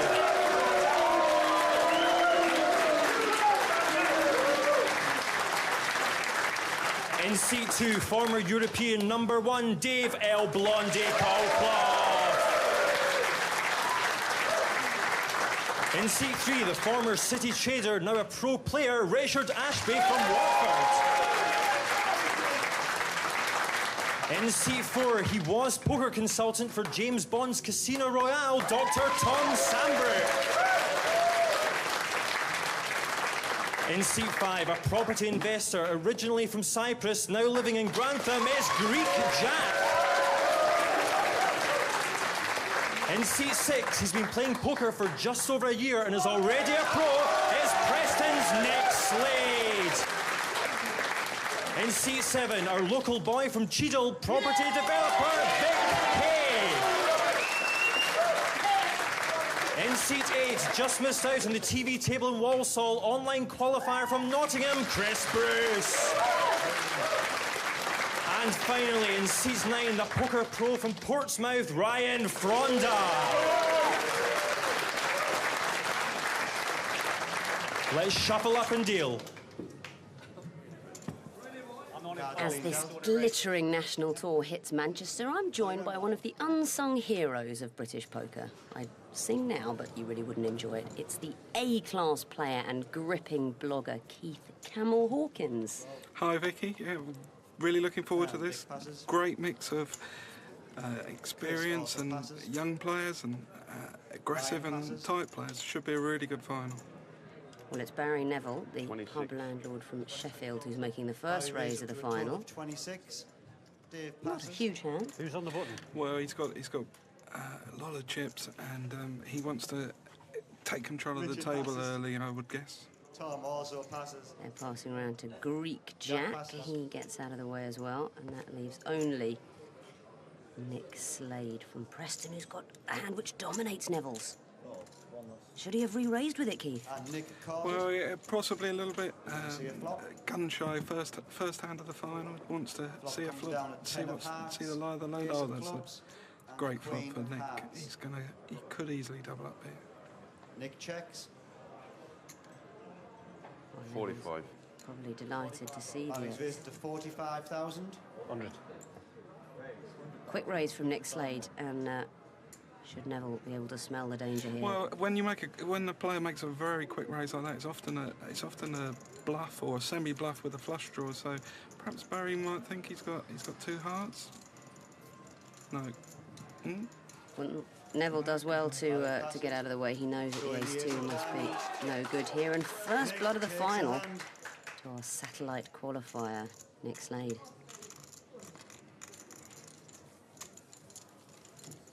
Nice done, Nick. Very sporting, Barry Neville. I mean, if we look at the chip leaderboard, he's in very comfortable shape, second in chips there. And it's the local man from Cheadle, Victor Kay, who's at the bottom of the ladder. Ryan Fonda Ryan passing. passes. Barry Neville finds another hand. Yeah, Barry's a very aggressive player. He likes to take control of the table and make a lot of raises. 27,000. He's just doing his thing. Dave Colclough, probably the biggest name at this table, 2003 European Poker Player of the Year. Is he going to get busy with an underpair? Dave calls 27. 100. 27. Re-raise, 100,000. But look at this. Richard Ashby, the pro player from Watford, finds a huge hand and raises it up. And we've got to re-raise Richard at 100,000. The bet's now 100,000. Surely these small pairs must Tom give it up. passes, Jack passes, Nick passes. Be a nice time to wake up with a Vic big hand. also passes. Chris Bruce would love to find a hand, but Chris he doesn't. passes. Is this a real decision for Neville? No, Barry just wants to get a bit of TV time. Gets gorgeous looks on TV a bit. Of course, he's also got to factor in that Colclough has flat called behind, and yeah, he doesn't want to play it. Well, no, you don't really want to be putting more than Richard's gonna 3, take that 4, pot. maybe 5% of your stack in with a small pair, trying to hit a set, and they correctly laid down when they were having to put in 10 to 15% of the stack. There'll be more muscle from Manchester after the break.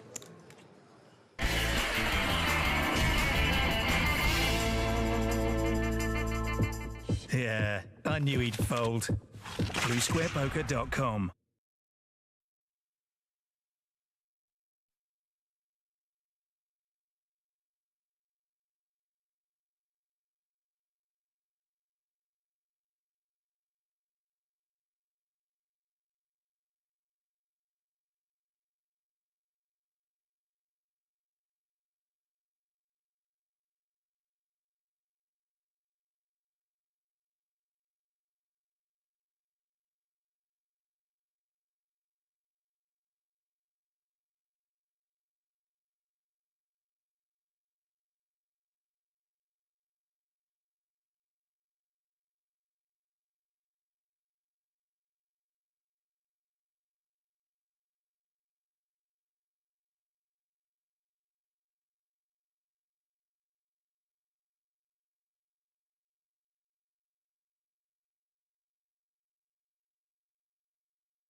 Some guys have all the luck. 3 of a kind. BlueSquarePoker.com.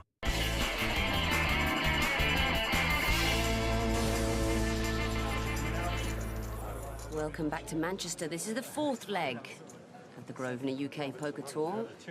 First prize, a delightful £100,000, and these players would love to get their hands on it. Weak Jack, the property developer. Sees nothing to develop there. But the local man, Cheadle property developer Victor Kay, thinks he can build something. He's all in. Well, obviously, hoping everyone's going to pass with the King 4. Perhaps he's only looked at the King here, stuck it in. It's Tom Sambrook, the TV presenter, who's on the big blind. Richard Ashby gets out of the way. Oh, Sambrook's in. He's found 2 kings. It's unlucky for Kay. But what was he thinking with the King 4? Well, he's got to put his chips in really before the big blind's forced to call. If the big blind had no hand there, he would definitely pass. I'd pass the case King as well. Not seen anything. Come on, Tom. Tom shows a pair of kings, king of spades, king of hearts. Very unlucky to find Sambrook with this in his hand. Yeah, no live cards. He's a 20-to-1 shot to win this hand. Down 3 of diamonds. Oh, there's a bit of a straight draw coming. And 9 of hearts. 6 or deuce on the turn will make it interesting. Going to see the turn. No. 5 of diamonds. He's drawing dead. Someone in the crowd shouting for diamonds, but of course it would make no difference. Jack of clubs. We've lost our first player from this final. Fantastic job to get to the final table at all. And Victor Kay is going to collect just under £6,000 for his Not trouble. a bad week's work. Not bad at all. Can I just give you one fact here and now? Yeah. You walk away with £6,000. That's not bad for someone who's been playing for 5 months. No, it's not too bad. I'm pleased about that. But money aside, it's I've enjoyed every minute of it. It's just a shame I went to the final table with a short stack and didn't see any cards, really. Well, he's a local hero and £6,000 richer. Vic, all the best. We'll see you again. Cheers. Let's get back to the action. Here come the cards. Just 8 players left now. They'll be feeling a little more comfortable around that table. Yeah, it's always nice when the first player gets knocked out. You can settle down, you can ease yourself into the final. You're much more comfortable once you're not the first player out. Well, Chris Bruce does not want to play with a Chris Queen also 7. passes. Ryan Ryan Fonda passes. also passes. Barry Neville seems to be busy doing his yoga. Not a bad hand. Would have passed. He's such an aggressive player. I think that he's going to raise with any playable cards at this stage. He's got a big stack and he wants to bully the table. Total by Barry. Dave Coldclough lurking under his hat finds a nice couple of overcards. Raised by Dave to 110,000. Very strong play. Well, Dave's taking advantage of the fact that he's got Richard position passes on and Tom Neville also here. passes. He's gonna make sure that keeping Barry in check, because Barry will not want to play a pot without the goodies against the only stack that can damage him. Look at this Greek Jack. Seems to be considering calling with just King Jack. No, he thinks better of it. Some very tough decisions are being forced back on Barry Neville tonight. Well, I just think he's just posturing a bit here to make it look as though he's got a bigger hand on. He's going to show him his cards. Barry passes his cards. It's a race. Dave takes Well, that pot. Coldclough says it's a race, but he doesn't show the hands. He's a little too shrewd. No, I always think that showing too many cards is a mistake. You don't want to give free information. Other players will not want to see chips going Cards the way are of coming Dave Coldclough. He must be the one they're most frightened of around this table, would you say? Well, he's been there, done it, done everything in poker. He's been to World Series final tables, won European Championships, Player of the Year. He's done everything in poker. Barry calls. Barry Dave Neville passes. flat calling this time. It's like Richard the wind's been also taken out of calls. his sails by Tom the raises passes. that haven't worked. Jack Well, passes. perhaps he's getting a bit shot shy of Dave. He doesn't Nick want to passes. tangle with Coldclough. Don't know what Richard's doing here with Deuce 9.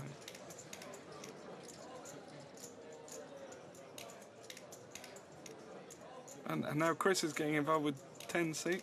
Chris calls the 6,000.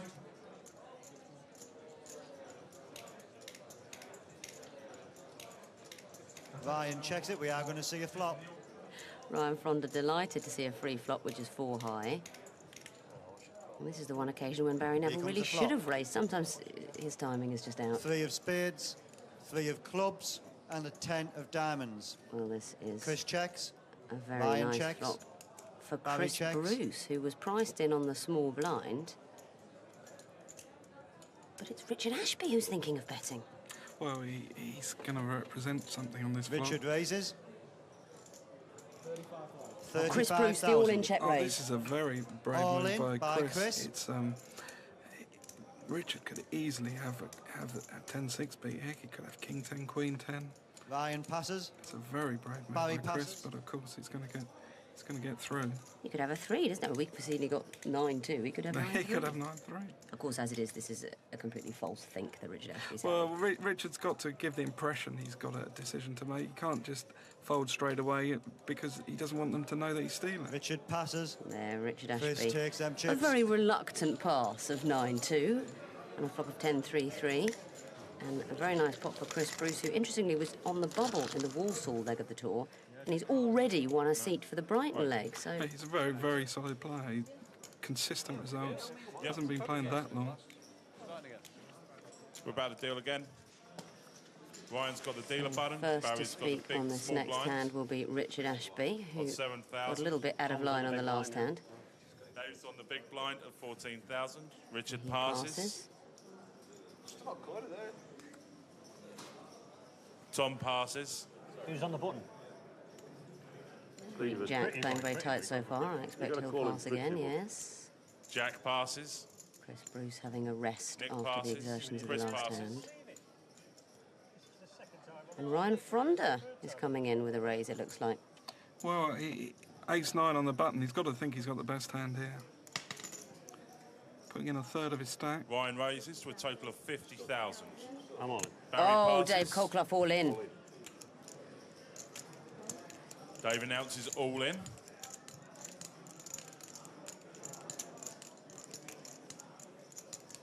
I think Ryan is almost priced into call here. He's got so little chips left. I think he'll probably call, but It's difficult, isn't it? He knows that raising from the button is something people do with a range of hands. He knows that Colclough knows that.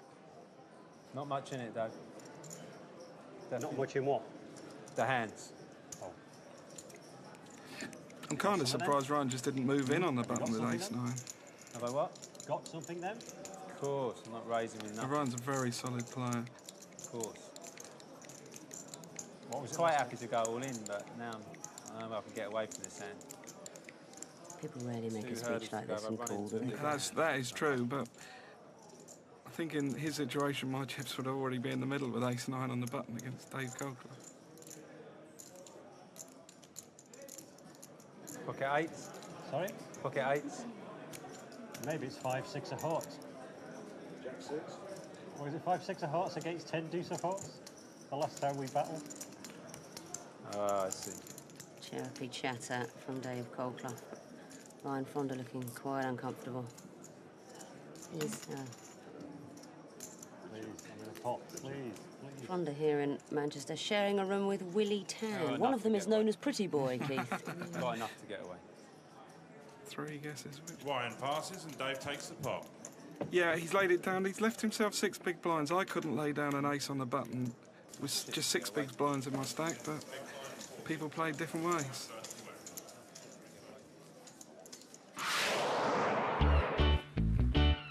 Ryan Fronda, 37 years old, professional poker player, and this is my house by the sea. We're on the beach here. Southampton is that way, Portsmouth's that way. The Isle of Wight is directly in front of us.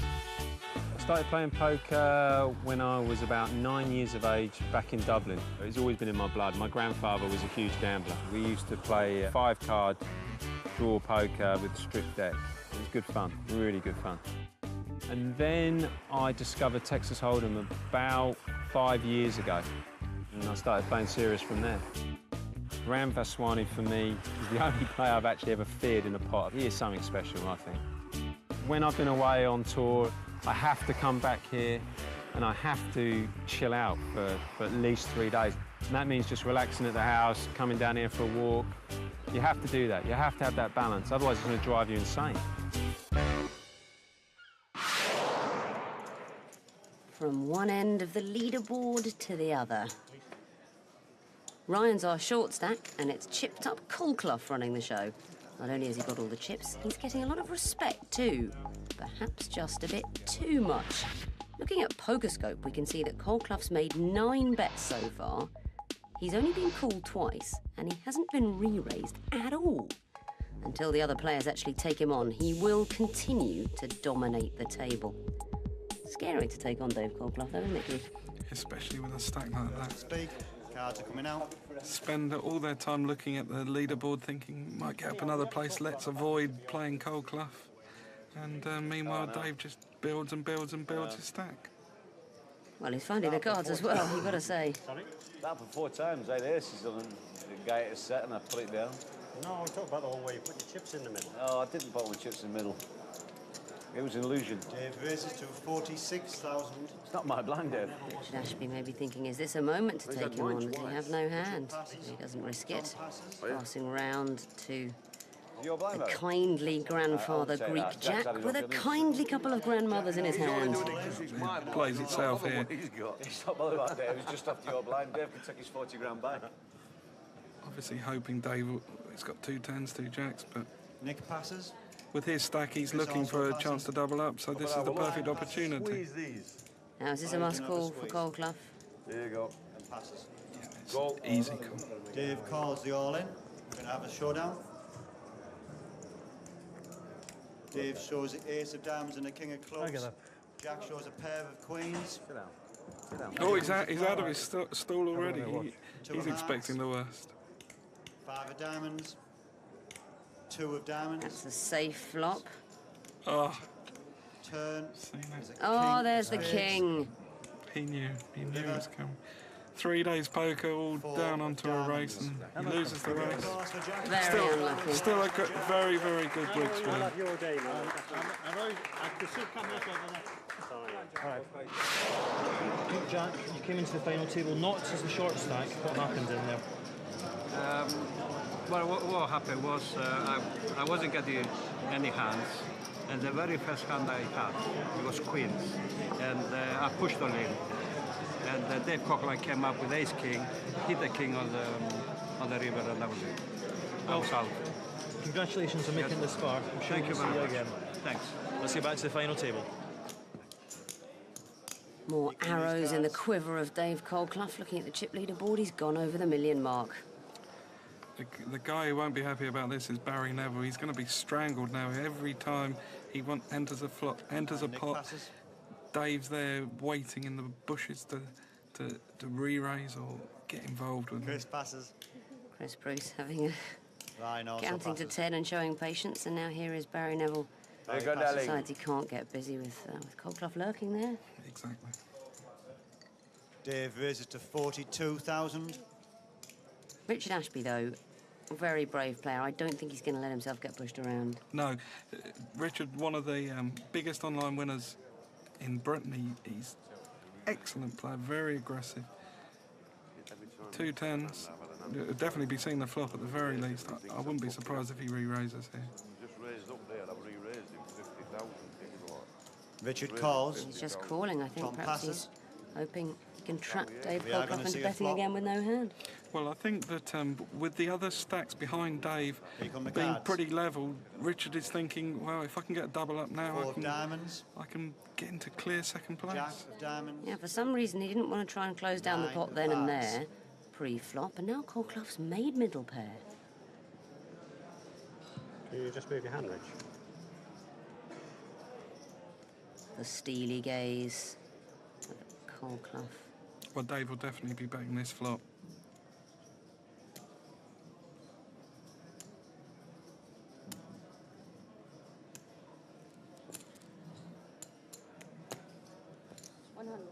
He's bet out almost Dave raises to 100,000. pot-sized amount, and now surely Ashby, who only began the hand with just under 300,000, has got to move in. No, well, again, with all these stacks so closely grouped behind Coldclough. I think he can lay this down. They're looking at the leaderboard, looking to see if he can get second place. No, He does pass, passing the tens. No, I think that's fine. He could easily think Dave's got a jack there, or even if he's got a flush draw with 2 overcards, he's favourite on this curve. I don't know. To me, the only reason not to re-raise pre-flop is to induce a bet on the flop, and when that happened, he passed. I thought it was a little too tight. But anyway, reach for your iPods and turn up the volume, for God's sake. It's the bad beatbox. I'd just like to tell you about a bad beat what I got off Pete the Bandit. I'm playing with a complete fish. I've just got Coldclough, basically. It's a fish. I don't know if you've heard of him. He's a fish. He limps every single hand. At no hands all tournament, I was very pleased to look down and see a pair of pocket kings. I'm in the big blind with pocket kings. The flop comes down queen... 2 king, king. Queen 6... king 6, 7. Queen 6, 4. Pushed all in immediately. Pass, pass, pass. Fish didn't even think about it. He just called me straight away. He calls me with 6... King 7, 6. 6, 3. He hit a king. I'm bloody pissed off and I'm not playing again, ever. And that was the end of me. That's poker, kids.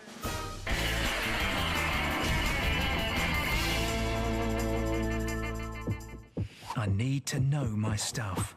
BlueSquarePoker.com.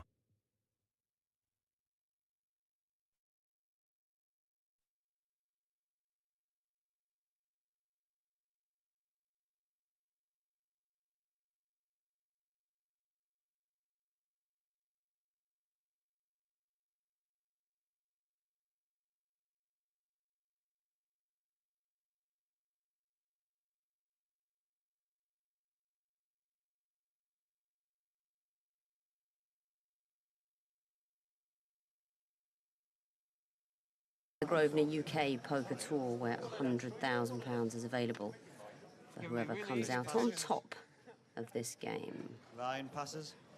Barry passes. Right, Nick. Dominant so far has been the top pro, Dave Coldclough, and he's got his raising boots on again. Well, he's going to carry on raising until someone Dave raises. stands up to him, I guess.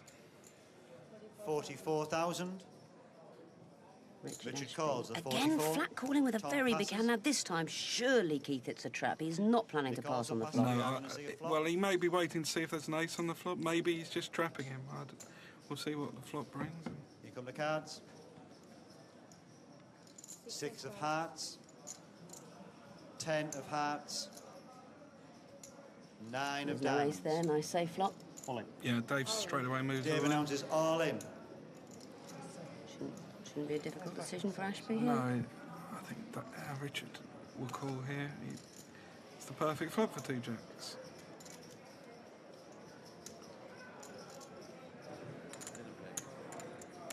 Well, perhaps he thinks Dave might have a bigger pair. But surely with aces or kings, Dave would not move all in. He'd bet half the size of the pot trying to get Ashby to commit.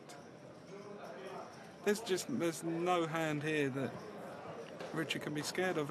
Dave could have a flush draw, but with Richard's chip stack, he's just got to gamble here. Even if Dave's an even money shot against him, Richard's got to call here. He did say before the final started that he was very nervous of playing on camera. Do you think that might affect his thoughts? Well, I know first time I played with cameras, I played a lot tighter than I normally do. I was scared to look silly in front of a lot of people, but sometimes you've just got to take a deep breath and stick your chips in. He's given up the hand. Dave takes the last hand in this That level. is surprising. We are going to go for dinner break, Another guys. massive pass. Please come back and join us when we return. Don't tell me you We are passed going a to go for 10 dinner again. break. Huh? Don't tell me you passed a 10 Jacks, again. I passed. Pass that, what do you have then? Coldclough himself is shocked. What are you doing, Rich? You should just move in over top of me before the flop. What did you have then? I don't know. That king nine. I'm telling you the truth. Yeah, I know, I believe you, but I think I've like... What are you doing, Rich? For Christ's sake. I know, I've started to play that. shrewd pro, kindly, quite honestly, I think, advising the younger player. He's playing too tight. Let's have a look at our PokerScope software, which can fill in the gaps from some of the hands you haven't seen. At the start of the final table, Ashby was one of the most active players. He was picking up a lot of the small pots and his stack was steadily increasing. But then things changed. Looking at the statistics, we can see it's actually been like a game of two halves for Ashby. At the start, he was playing almost half the pots and winning an amazing 23%. But look, in the second half, he's been playing fewer pots and winning even less. He needs to get back into the thick of it. It's almost like he needs to get his confidence back, Keith. Yeah, I think that he should avoid playing pots with Dave. Sometimes a guy gets into your head, you feel like you can't beat him in a pot, and that's obviously how Ashby's feeling about Coldclough now. He's got position on Dave, so wait, see what Dave does, and if Dave's playing the pot, just get out of the way. Barry Neville is getting out of the way. Once again, passed back to Coldclough. He seems to have a decision every hand. Is that the way when you're the big chip leader? Well, maybe he's thinking, I'm playing a lot of pots, someone's going to come over the top of me soon, so maybe caution the better part of valour. Dave raises to a total of 32,000. There's a minimum Richard raise, passes. 32,000. Is that so Tom that he passes. can get away quite cheaply if there's a re-raise? Sometimes that looks like a really big hand to a small stack. You know, he's wanting action. Chris, 32. Ryan Fronder. 32. Southampton hero. You're trying to hook me in. Stop, go with it. Call the 16 and move in on the flop. 16,000, right? That's a pretty hand against someone who's been raising all the time. But of course, Coldclough over $1 million in chips. Fearsome. Might as well see a flop, innit, just in case. He's just calling. Ryan calls for a total of 32,000. Maybe this is time for a stop and go and bet whatever the flop is. Suck me in here, aren't you? Flop comes. But surely Dave's not ten of even hearts, going to look at the flop and call the six of regardless hearts, with his chip stack. And the king of diamonds. Well, it's an up and down straight draw for Fronder. All in. Ryan moves all in.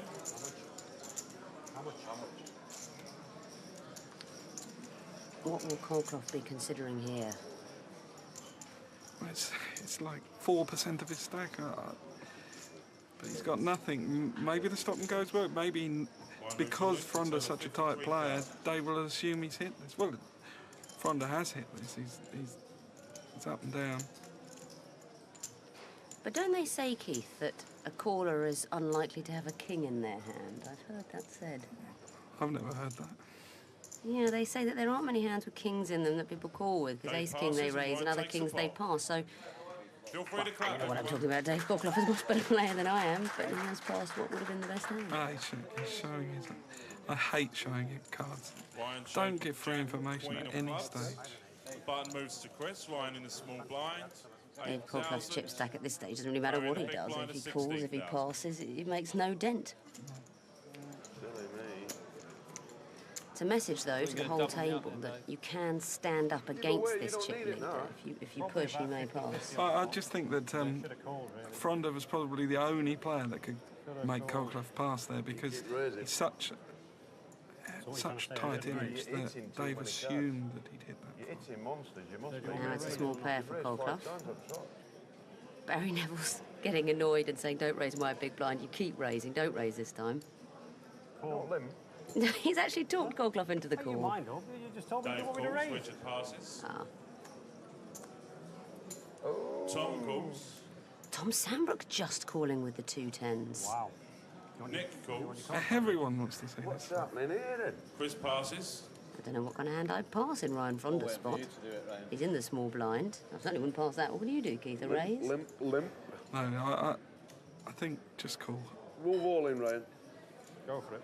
The book says move all in. Huh? The book says move all in, without a doubt. Okay. See if I can An get all-in move would be dangerous because Tom Sambrook would be liable to call. But look at this. They're all seeing the free flop. And how delighted is Barry Neville with 7-3? Go on, flop me. Go on in. Flop me. 7-7-7. The flop comes. The 8 of diamonds. The 6 of spades. And and the Well, it's a 6 good of flop for diamonds. Tom Sambrook with a pair of tens. Nick Slade's flopped a flush draw and 2 overcards as well. Ryan checks. Fronda checks Barry with a checks. pair of fives. A lot of them Dave have 2 checks. pair, but it's Tom Sambrook with the pair of tens, the best hand, who's going to bet out. Nick Slade, though, with the Tom flush bets, draw. total of Might he raise? 80,000. Well, he's got just over 100,000 more than the 80,000 bet. The problem is that he wants to have some chance that the table will fold. And will Tom fold for 100,000 more? That's what Nick's thinking. Also, if you look at his body language, it's pretty clear he doesn't have a 6, all that sighing, so that the fold equity doesn't get any better. And also, of course, Tom could have ace bet of diamonds, and then Nick's in all sorts of Nick play. passes. Yeah, he gives it up. Ryan Fronda now with the 5s and 6s. What does the book say? It says fold. Right, that's no good.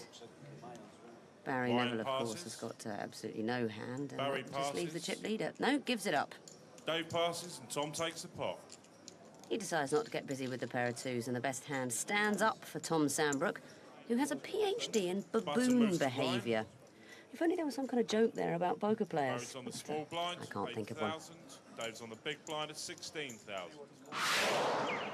Tom Sambrook, poker player, poker commentator, and doctor of primatology. There's a gorilla here with a towel on its head. Primatology is the study of monkeys, apes, and prosimians, which are the 3 kinds of primates. Almost human, but not quite. There can only be 1 alpha male in a primate group, and there really can only be 1 alpha male on the table. And when 2 players are both vying for that role, someone is going to get burned. I started playing poker the same way that I think most people started, generally drunk, generally for small change, generally not knowing what I was doing. My biggest poker success to date is winning the European Championship in 2002. Poker pros learning things from primates. Well, of course, poker pros are primates, but the other primates, good grooming behaviour. Ah, here they sit, playing with their chips for the lack of an old car tyre. You'll never get me involved, will you? Dealing me absolute garbage. Barry passes. Chip leader Dave Colclough. Sit and watch it on that. For once. Dave passes. Passes. Richard passes. Tom and Nick both pass. So they've all passed round to Chris Bruce on the small blind. This is going to look great, this hand, in this situation.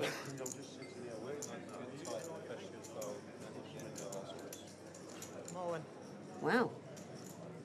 How about Chris this play? moves all in.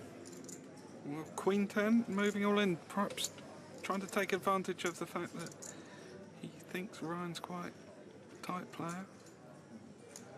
It's a big bet. It's, what is it, 12, 13 big blinds? Ryan's really got to find something. Oh, but that is something. What do you do when a man moves all in and you find ace 10? Instantly call. It's got me covered, right? Small blind, big blind, ace 10 in the big blind. I don't think there's much decision. About 200. It's a big bet, but in a way that might make it easier to call. Yeah, he's not going to be doing that with aces or kings, is he? He's just trying to steal it with a big ace in the big blind against a small blind. You would think with only 10 big blinds you would call here.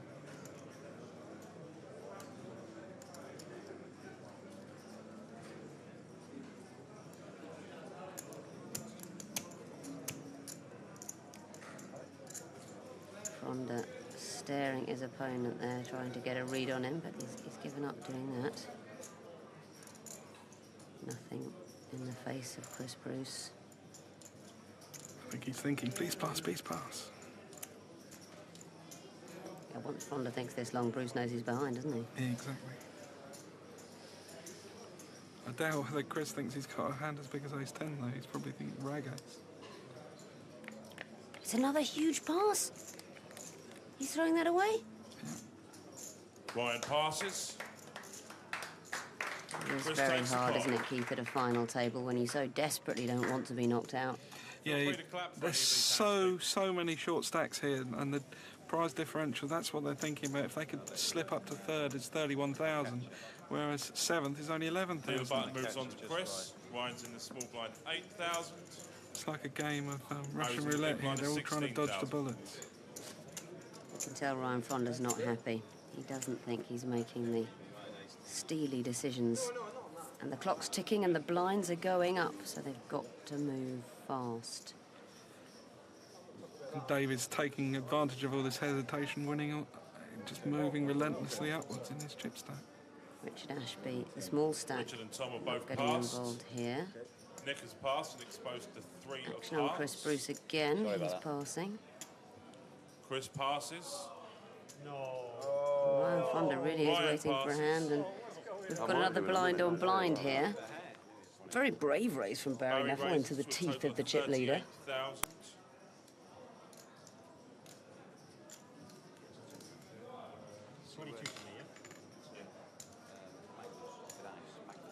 What is Coldclough calling here?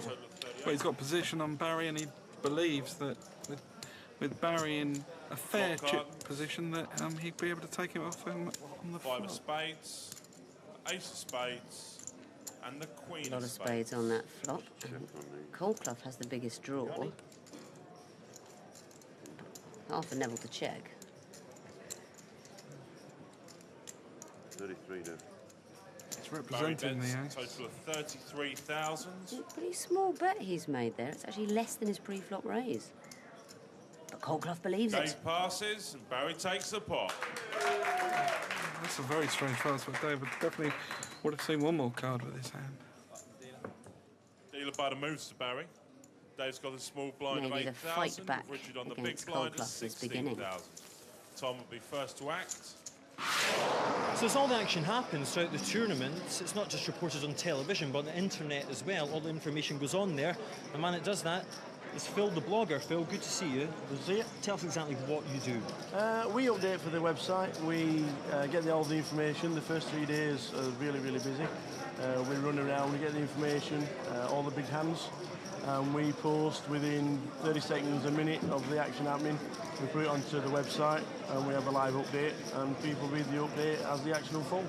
So basically, if you want to know exactly what the action unfolding is, you can log on to the website. But due to the fact that the conversation we're having just now was recorded many months before what you're watching out on your television just now is, you may as well just watch the next few minutes and you'll see exactly what happens. I'll see you after the break, not necessarily live.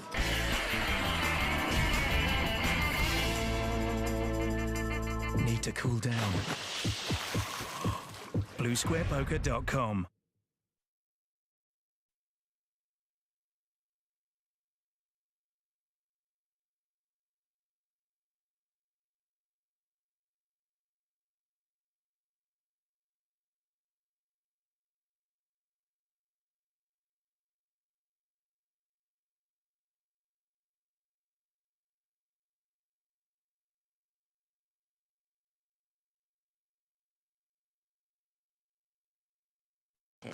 He's definitely Dave calls. Intimidating them.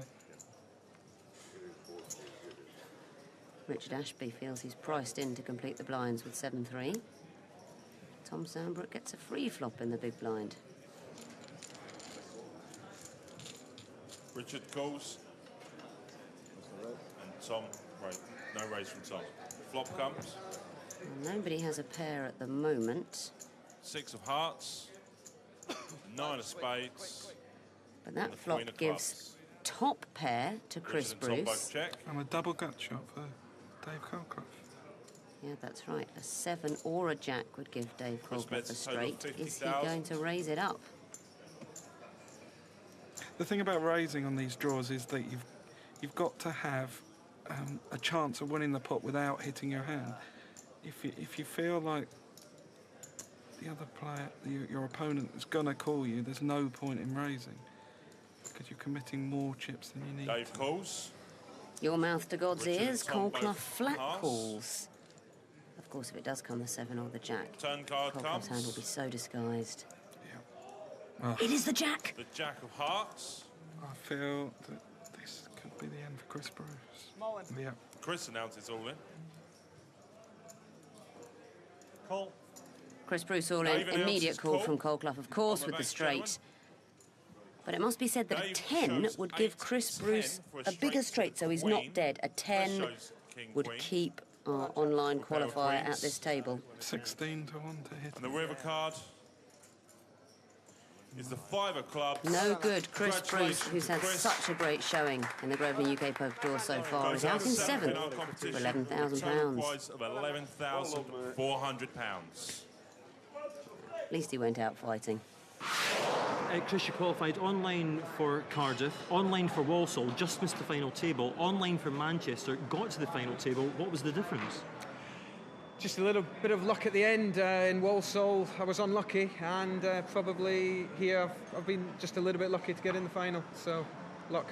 You're coming back for Brighton. Have you qualified for that? Yes, I've got a seat for Brighton. I'm looking forward to it already. OK, and call it hunch, but we'll probably see you for every other leg this year. Well, I hope so. I think so. You seem a lucky man. Thank Chris, you very much. all the very best. Cheers. Take care. Bye-bye. Back to the action, of course. The dealer buttons on Richard. Chris Bruce's exit after that strong play isn't going to make it any easier for the others to get more aggressive, is it? No. That's what happens when you do. Exactly. Dave Colclough is just seems to be totally dominating the table at the moment. Ryan Fronder with the 5 deuce, wondering if this is the moment to go all in. But it's not. Ryan passes. 46,000. Well, Barry Neville's found his raising arm again with a small pair. Now Richard's pushing. That's it. Richard Ashby all in with the bigger pair. Garden Gates. Richard announces all in. Tom's passed. How good is ace 4 after this action? Not very. I think Barry's got a call here. It's only Nick passes. He's getting over 3 to 1 for his call. Barry's asked for a count. Of course, he doesn't know that Richard Ashby doesn't have 2 overcards. Yeah, exactly. He very good chance. He's got ace king, ace queen, and so 3 to 1 with a pair. It's hard for me to fold that, isn't it? 100. It's 100. 40. 50. 110. 110 total, sorry. Richard's raised it to a total of 110,000. I've put 45 in. I've got a small pair. Neville feels that he must call, so it is Richard Ashby who's all in. I'm getting took to pieces. Hoping that a crab doesn't come scuttling across the flop to knock him out. I'd already put 50 grand in. It's hard to get out. He's in the horrible position, Richard Ashby, of getting his money in with the best hand. Good luck, shouts someone in the crowd. Shows a pair of 8s. The flop comes. The 7 of diamonds.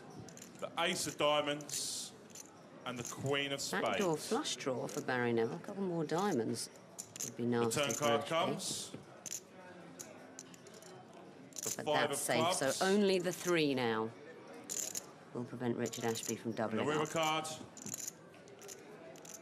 Oh! The 3 of clubs. That is tough. Oh, Richard. That's horrible. Richard goes out 6th in our competition with a total Oh, prize of my heart's in my mouth for the guy. From 300 players to our final 9, and now just 5. This is where the final chase for the Champions Prize gets serious. There's still over £200,000 in the prize pot to play for.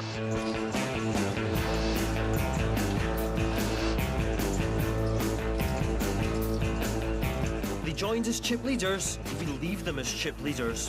Former European #1 Dave Colclough and the last remaining amateur pub landlord Barry Neville have been playing from the front throughout.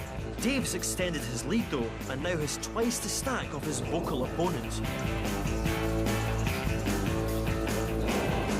Dr. Tom Sambrook is still in with a chance as he slowly closes the gap between 2nd and 3rd place. Preston's Nick Slade started in 4th and ends in 4th. He's been sitting tight and remains on 260,000 chips. Finally, there's short-stacked Ryan Fronder. He's looking for a miracle as his stack continues to dwindle. But all you need in this game is a chip and a chair. Ain't no stopping us now. Join us next time to find out who'll be crowned our 4th champion.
Now, I don't want to see a jack or a 6. Oh!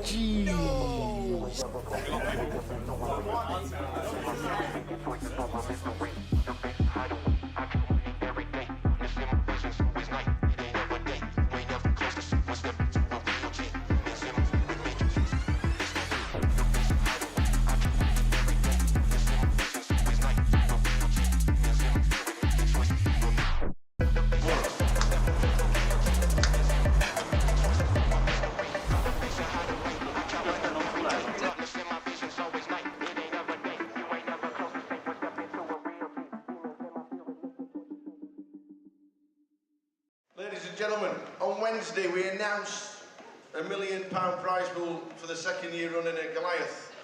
We can now announce that there are 10,585 runners currently, meaning it's the biggest tournament we have ever held in Great Britain and anywhere else outside of Las Vegas. Ladies and gentlemen, you are now part of history!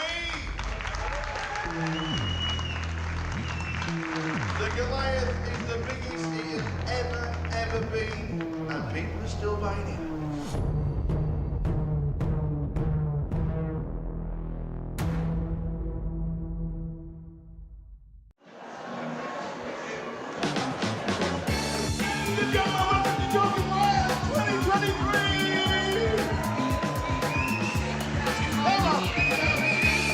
Welcome everybody!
Ace, kings and clubs, and queens 4 on the end.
There's the shout in the stream.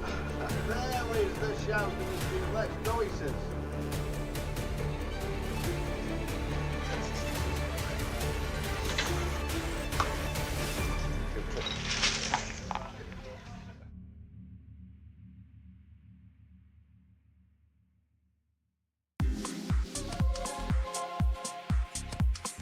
To 44 players as it speaks, and there's 24 million going into one bag. Alex, what an unbelievable day you must have had. It was unreal. I started as a short stack and now I'm just leader. Yeah. So I'll take it. Yeah. Jay said you were short. How short were you? I had 125k to start the day. Yeah.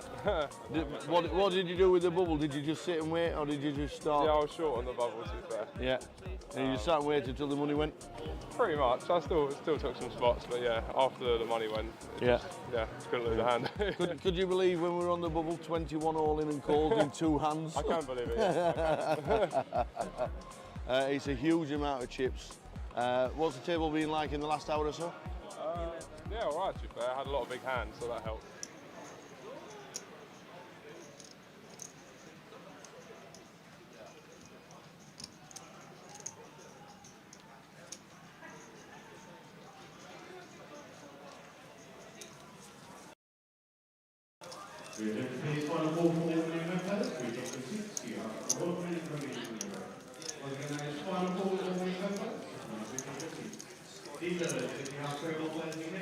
Definitely not as warm. Slightly cooler. Yeah. No, definitely. That was like hot air. Yeah, it's not as warm. I think it's slightly warmer here than the general food just because of the lights. Hopefully they don't put us back over there somewhere afterwards.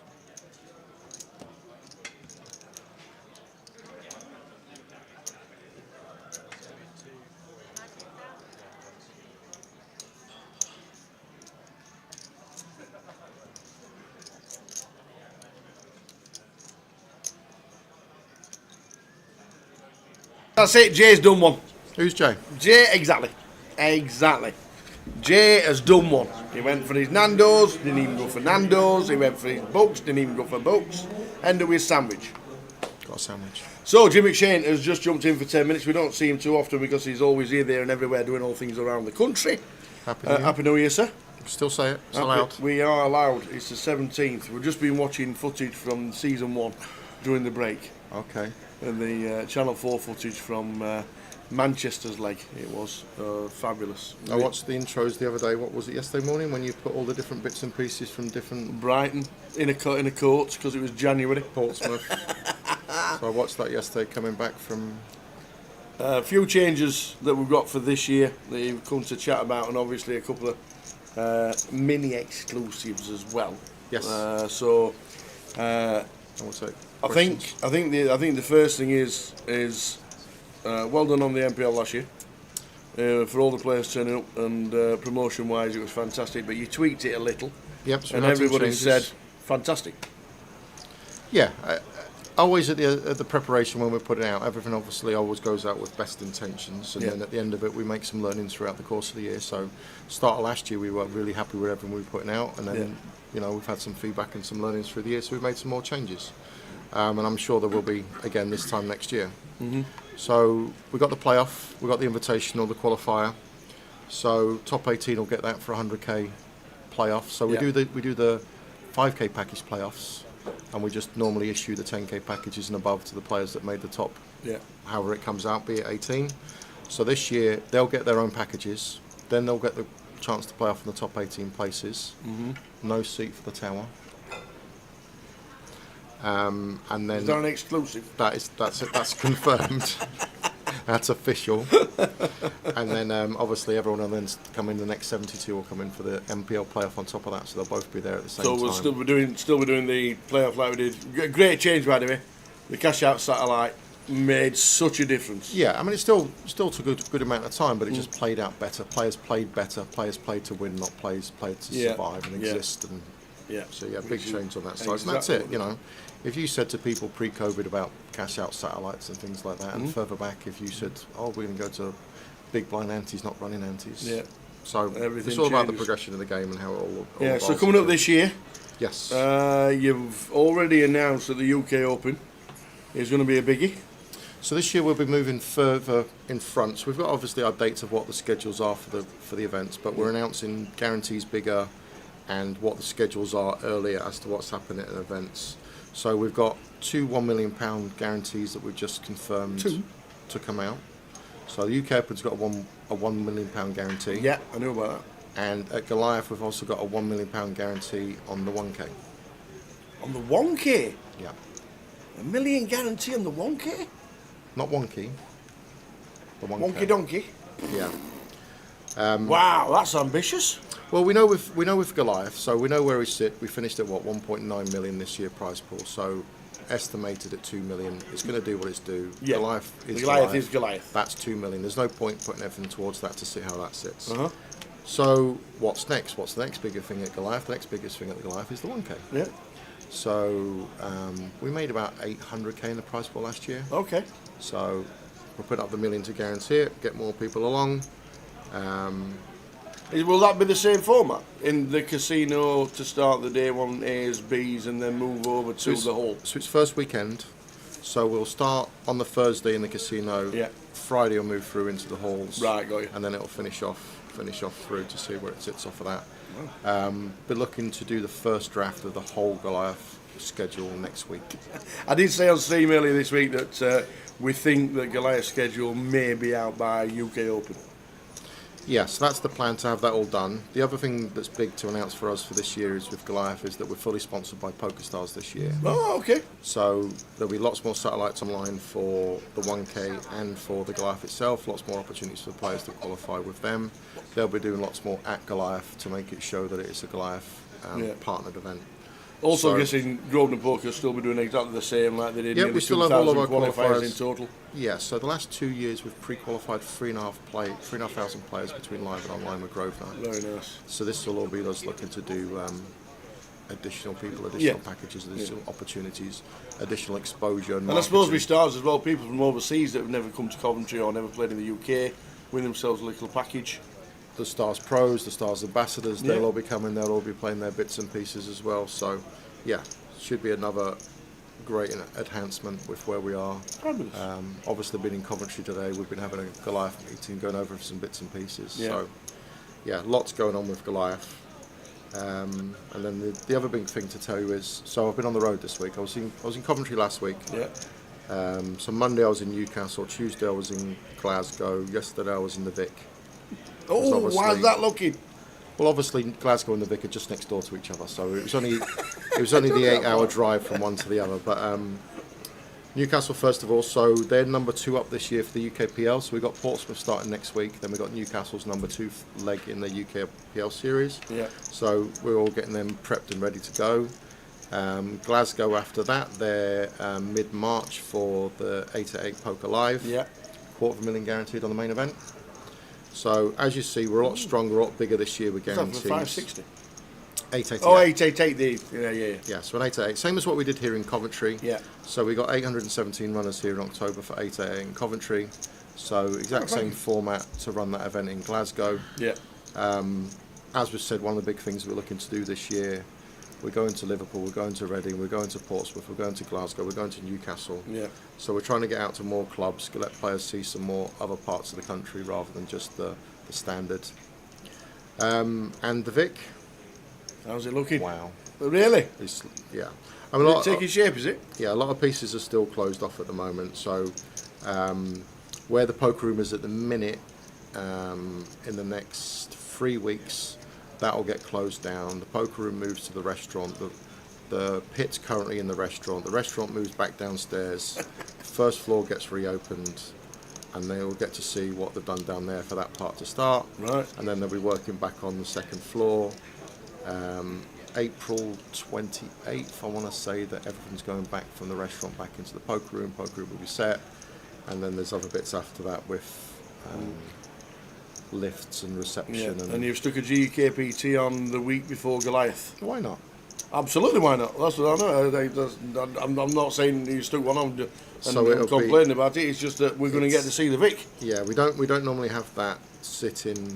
There used to be a GUKPT like midsummer, but it was like a £500 buy-in. Yeah. So this will be a bit of a Goliath, a pre-Goliath Vic relaunch. We'll be there. I think it's 16th to the 20th of July. The team Yeah. will be there. Yeah, a pre-Goliath warm-up for us. Yeah. And everyone will get to see the amazing work they've done at the Vic. It really is extraordinary. It'll be good for everyone to see. Yeah. And then that's that with timelines. Then it's into Goliath, and then that'll be the second half of the year, and we'll know kind of where it's like in the football. You can't judge the league table before Christmas. No. So we'll see how the MPL looks. You think how big Cal's lead was last year pre-Goliath? Absolutely. Yeah. And then obviously Matt and Cal chased him down in the home straight. So it'll be very interesting. I'm hearing a lot of talk this year about a lot more people going for it to qualify into the top 18 to try and win it. Yeah. So I think it'll be a lot stronger battles. We've got the 20 best scores this year as well That's as a right, change. Yeah. So Do you think somebody will get in there without 20 results? Yes. So there's a couple of people last year that would have done. Oh, right, okay. Mad Turk would have won the league last year based on 20 results. Yep. But obviously everyone else would have played differently, playing side events if that had been the case in bits and pieces. Yeah. But yeah, there was somebody that I want to say only had 13, 14 results. Oh, right, okay. And he would have finished top 18. Oh. So it's not necessarily that you do need to get all these results. I was talking to Chris De Silva an hour or so ago, and he said how much he enjoyed the changes, and he said about the volume. I said just win 10 comps. Yeah. Don't worry about it. Don't play loads. Just win 10. Just win 10. Like it. And he was like, I can do that. I said, there you go. Yeah. So he said he was focusing a lot more on quality events, not quantity events. Yeah. That's his position going forward. So that's really good. But yeah, there's loads of people going for it. Obviously, strangely, Behemoth was last year, but part of this season. Yes. So there's already a bunch of people in it. I think after the opener, Mad Turk would have gone first. Wow. Because obviously he finalled did, the opener. yeah. Plus he had points from the Behemoth. So I think he's gone top. So we'll see how the rest of this week plays out, and we'll have a league table up on Monday on social, on the website and on the app. Yeah. And we'll see how that goes. Nice one. I noticed that Grosvenor Online are doing a lot for the Irish Open this year. You always keep it spare because obviously there's that many people do go over there. You were there yourself last year. Last 2 years I've been over to the Irish Open. Actually spoke to JP this afternoon about something. It's a major event, which makes it amazing, but it's more about it's a great social event. Yeah. We promote it, we support it, we're advertising it on the stream, we're advertising it on the screens. Yeah. I think it's very important that an event like this, I mean, don't get me wrong, it doesn't need our help, it's smashing, it's thriving, it's got crazy numbers all over the place for a 1K and all the sides. It's a fabulous event. So I do encourage people that haven't been to go and make the trip. I mean, I just done 8 hours in the car yesterday between Glasgow. I mean, getting to Dublin's an hour. Exactly. People don't realise just how easy it is to get to the Irish Open. Yeah. But it's a very fun event. It's definitely worth going and have a look and having a see. And it's very important that there are festivals like this up and down the UK and Ireland to be able to support and go to. Absolutely. So Goliath's just about sorted, as you said. We're getting there. You're just getting there. We're getting there. The UK Open is obviously massive. 888, everybody happy at 888? Will we see a lot of the pros for the big ones? Yep, so they'll be coming over for some of the UKPLs. They'll be coming over for both the Poker Live. So this year we're Glasgow and the Vic. Yeah. So they're very excited about going back to London. They've not been in London for 2 years now. So they're quite happy to be going back to be doing London. So last year it was Coventry and Manchester. This year it's Glasgow and London. So they're really happy with that. Stars have changed their process of how they're doing stuff. Obviously they've got EPT Paris was cancelled. So they're coming with us for Goliath to do the event there. So yeah, there's definitely lots and lots going on. I think we've got 14 10-day festivals this year. Excellent. That's 28 weekends. Good. Yeah, that's true. Yeah, hard to fit it in. We were speaking to a few other players last weekend, and now you've even the first weekend of the year, you've got Cyprus, you've got Marrakesh, you've got Galway in Ireland, you've got Coventry, you've got other places to be, and there's just that much on. Yep. It's now impossible to just say we're having this weekend and that's it. Yeah, there's always going to be clashes up and down, and what it is, it's just a matter of putting on the best show that you can, advertising it, promoting it well. Having players understand that when they come to us, they've played the previous festival, they know the standards of how the events run, that they'll continue to carry on and play with us. I mean, next weekend, there's DTD's got a festival, we've got UKPL in Portsmouth, we've got 525 50s up and down the country. Yeah. So there's options of price points, there's options of venues. You don't have to travel up and down. There's something always near you, no matter what's going on. Yeah. How many no limit holding comps are at Goliath? I know obviously PLO's there. Is that a couple of games? Was that a triple negative? I think so. It's a no limit holdings. Grant says, can we have more? None. It's a tough one, isn't it? We've always had PLO. Yep. Either 4, 5, 6 or straight 4 or whatever it is. It's just tough to get the rest of the games as tournaments. Well, most GUKPTs at the minute are now sitting with 2 PLO festivals per festival. Yeah. I mean, when the Vic comes back, they'll go up to 3 because they always do a 1K high roller PLO as well. It's always one of those things. I mean, historically, I was a mixed game player. I used to play a lot of mixed game cash. But what you find is people say, you why played with Cal's dad, didn't you? I played every night sitting next to Cal's dad for 10 years. Ambro was a great character to sit next to and play with. But you normally find that players say, can we have more mixed game comps? And when you put more mixed game comps on, they don't get the attendance. Because realistically, players know that the bigger prize pools are going to be the Hold'em events. There's a horse event. I think Stratford run a horse tournament in their festivals. Okay.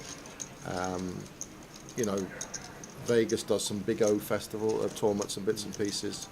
But yeah, they don't get the numbers outside the World Series really. Of anything that's gonna contribute too much of a difference. Obviously, we've got a ladies' event at Goliath and at UK Open. Yes, it's no limit hold'em, but it's obviously not an open event. And obviously, the seniors events always do really well. Yeah, we're not at the senior stage, super senior stage yet. We'll stay with just seniors as it is. But yeah, it's always hard to get more mixed. Right. Bristol. Any news on Bristol? They were thinking about opening or getting bigger. Is there any chance Bristol will get a little bit bigger and get tournaments on? No, not bigger. So Bristol's very small. It is. It's a very small club. They've got 2 tables, and it might get a 3rd one, but it's very small for space. Did they try the cash? Yes, it's running every night. They're getting cash games every day since they opened. Full game every night. 2 games of cash every night. It's going well, but Bristol's just not got a club that we've got any more space for. No. Bristol Casino is about the size of Luton Poker Room. It is. That's all it's got. Been in it years and years ago. No car park. Years ago. And it's a very small club. So without us moving to a new location, which isn't going to happen in the short term, it is just going to be 2 or 3 cash tables of cash every night. Yeah. Portsmouth next week. First time since 2013. We've got a big adversary in there, Mr. Jack Hardcastle waving his flag, and we stood at the front with his pole and his flag, and he'll follow me. Yep, I think he knows all. I think he knows all the bars. I think he's got his. He's got his route sorted. Thing for Monday, thing for Tuesday, thing for. But great to get to these places that 2 or 3 years ago you wouldn't have thought of going to.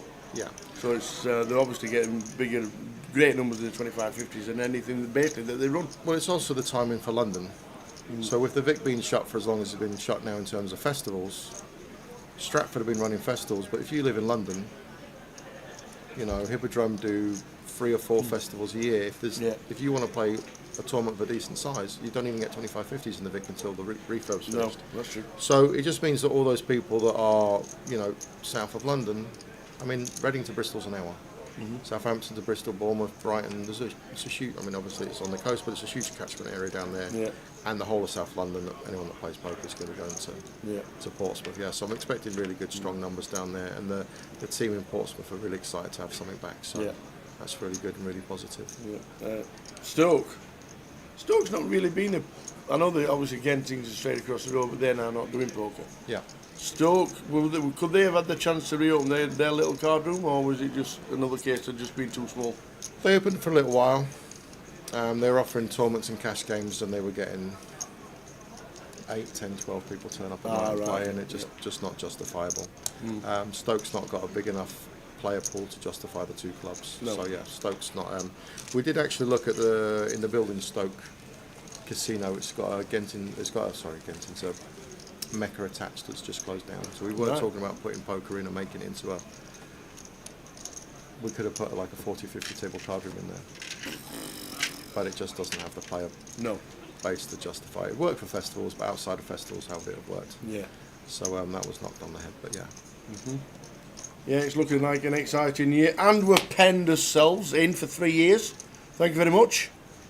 You got some faith, you. You're down to 2 years, 11 months, and 2 weeks now. You got some faith, you have. Thank you very much. How many? When it was announced, there were so many good comments. How many GUKPTs have you been to? I don't actually know. What was Luton? 150, so maybe 170, 175? 175 maybe. February 10th, 2007 was 1. Yep, how many have you missed? None. Not any. Not any. It's been amazing. Jay must be ranking them up now. Jay must be up to... Paul's only 12 months behind. He's superb. But no, it was good. Nice to get the little email that Gardner Director with us for until the end of 27. So 27. I know, 2027. Indeed. There is a live stream in Portsmouth, JJ. We will be there. We're basically washing the smalls on the Tuesday, then coming straight right down to Portsmouth Wednesday morning. So tournaments in Southend. I don't think Southend's, is that the same kind of thing? Not big enough. Southend are reopening for poker. Cash only. I want to say 31st of January. Grosvenor Southend will be open for cash. Oh, okay. Exclusive. 31st of January. Nice one. That's 2 weeks today. We're looking at Yarmouth as well, might be coming back. Obviously Bristol's just come back. So yeah, I want to say we're up to 34, 35 venues at the minute. Nice. Card rooms up and down the country. Excellent. Excellent stuff. And going to new places like Liverpool and Glasgow. Obviously Portsmouth, a new one not new, because we've been there in the past, but it's a long time ago. But it's been looking forward to a fantastic year. But as you say, we're looking at everything that's coming up. The numbers here so far at Coventry have been fabulous, phenomenal. 1,650 runners in the first 2 events. Yeah, Turbo did well, High Roller did well. Main event's going well so far. Got the Turbo tonight. So yeah, should be good numbers in that. So really good, successful start to the year. Yep. And then let's see how this MPL Top 18 starts Absolutely. taking shape. Absolutely. So by the time we see you next, might be for an hour in Manchester. No. Are you in Portsmouth? I'm in Portsmouth. Oh, brilliant. Excellent.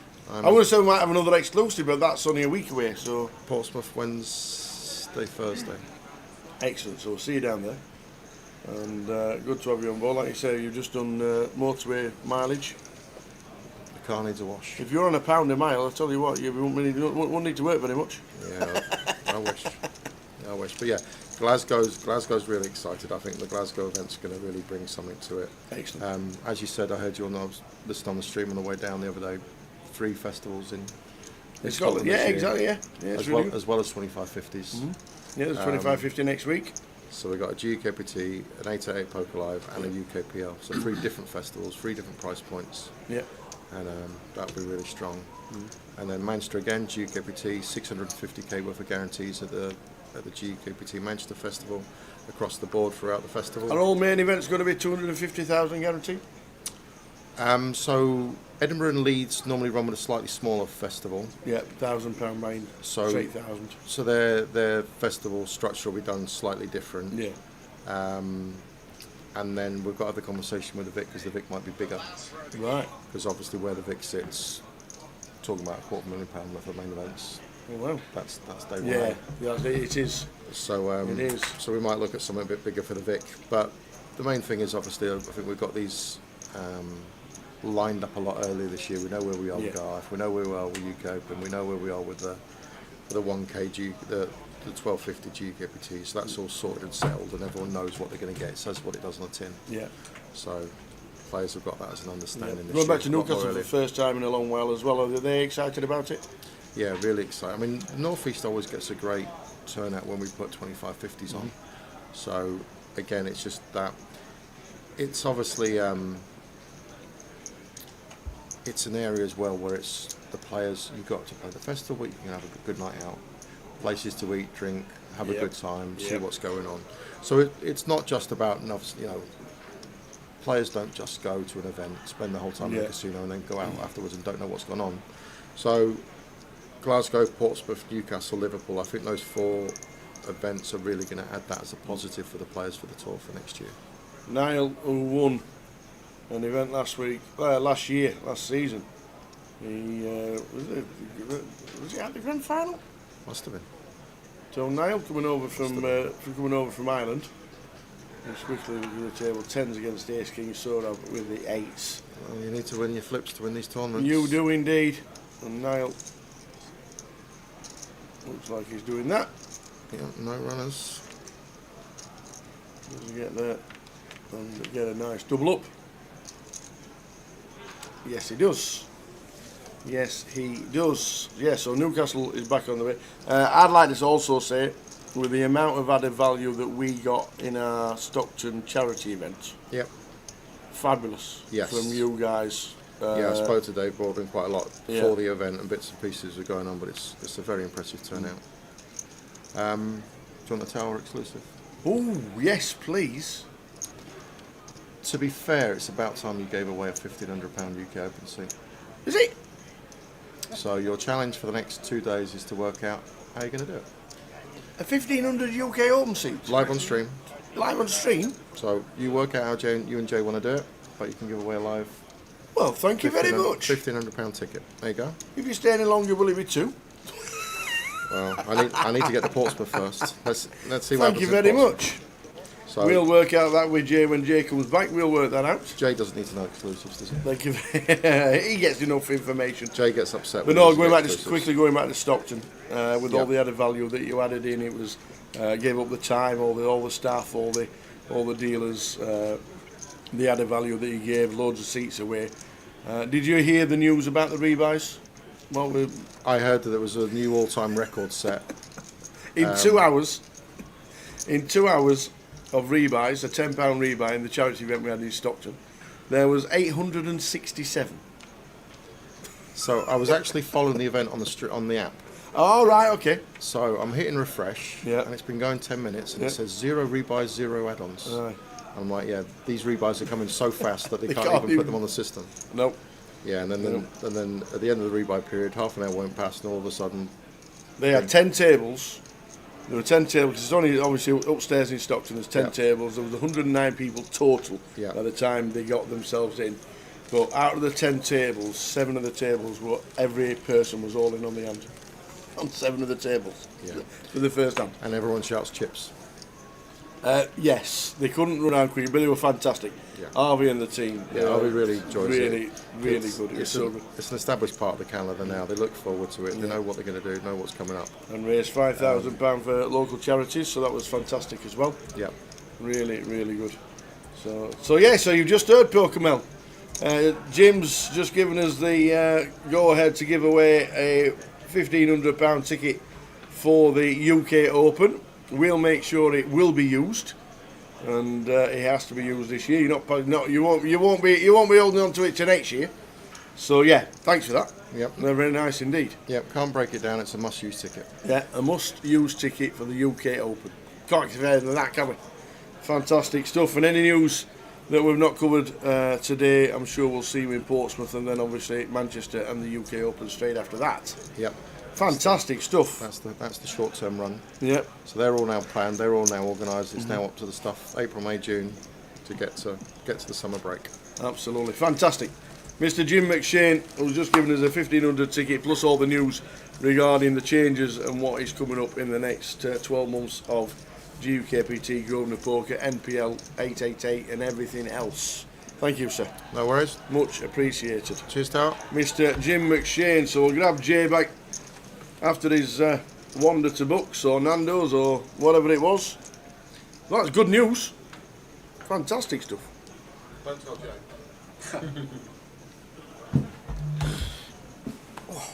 Ooh, thank you very much indeed. Did you hear any of that? Yeah, I heard it. Nice UK Open seat to give away. Fantastic. Shall we split it? Now Jim's gone. You play it, I'll have half. All right. What's half of nothing? But back, guys. That's fantastic. Longer dinner break. Thanks to Jim coming in, giving you all a rundown. When are we giving that away? Did he say when? Is there No, he said leave it up to us two. Leave it up to us two. I think we'll wait. We'll wait till a different event, not do it this event. Keep everyone there. It can drop at any time from now to the UK Open. Absolutely. Day 1B, UK Open. Anybody want a ticket? But nice table. See, we got high roller winner from the grand final, Noel Campbell there. Yep. See, Andy Bradshaw's made the trip down from Blackpool. He has indeed. Chris Brammer back after his high roller score yesterday.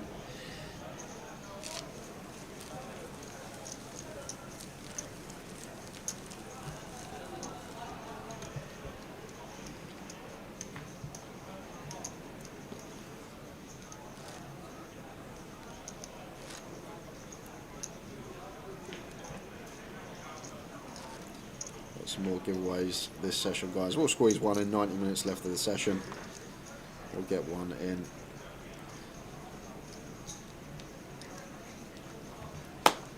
You know what's going to have to happen. What's going to have to happen? You know what's going to have to happen. See, what we're going to have to do is give it away this weekend. Because you never know. He might give us another one for Manchester. Hey, you never know. You never know. So if we give it away, I don't think so. So if we give it away this week, okay. You never know. Yeah. You never know. He might give us another one. But what about bringing back the wheel? Oh, that caused some controversy.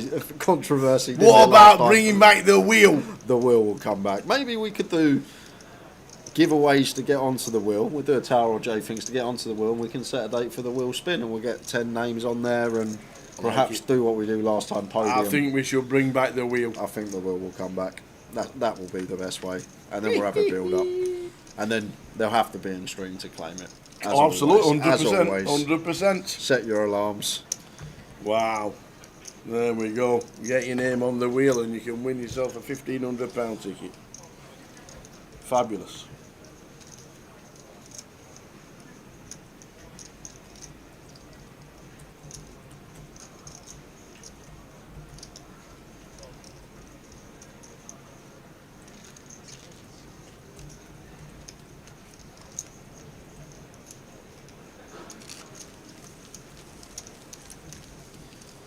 See the guarantees have been surpassed as well. Still one more flight. Day 2 buy-ins. Entries will still be flying in for this flight as well.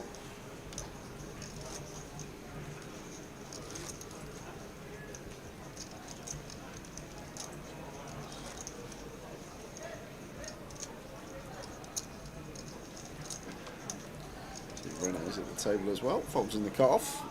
Brammer won't be folding the 4-5 of hearts on the button. Makes it 800 to go.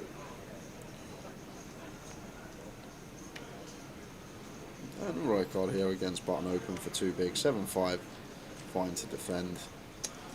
Like 7-4 off, maybe the line, but would get involved with this one.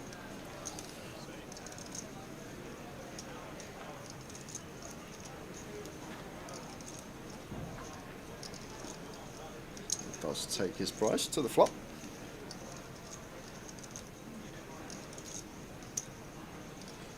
Queen, queen, 4, 2 clubs, 2 pair for Brammer. Nothing going on here for Rijkaard, and one that Chris is always going to see bet, just needing some protection of this 2 pair.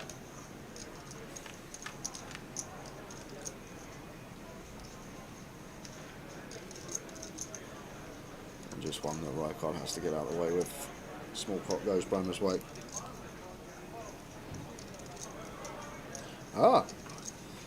Pokemel says he did say to win over the next 2 days and he would see what he has for the next event. Might have to message him, see if there's any wiggle room.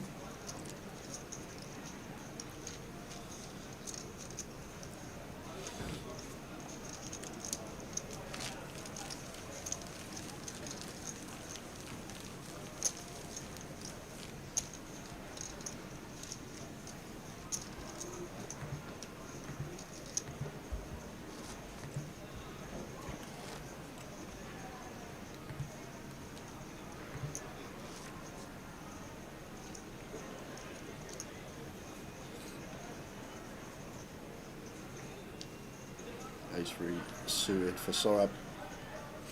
Opens from +2. Goes to the 2.5x up. Gorinda. 7 out of clubs on the button here. Feels like one that just calls. Just missing the cut to find a free bet. Not deep enough.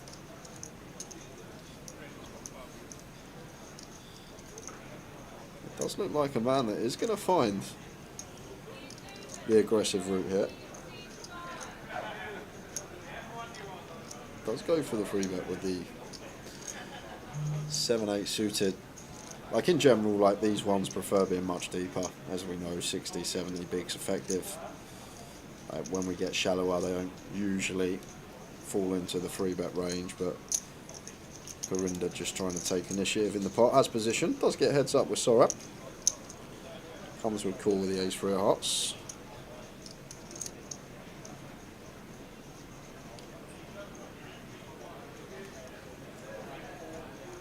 Ace-high flop. Look at this for a flop. Ace-3 deuce, but 2 clubs. Any flops about? Yeah, things you'll love to see a Sorab here. And this could be good night Gorinda, because he'll probably barrel this hand off as the free better. Has Ace-King. Sorab doesn't. Ace-Queen could be in there potentially for Sorab, but we've just got that nut advantage with the Ace-King.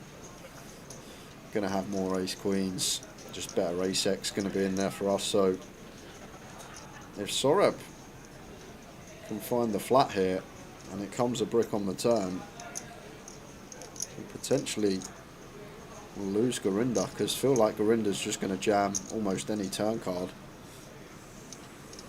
with his hand in a 3-bet pot.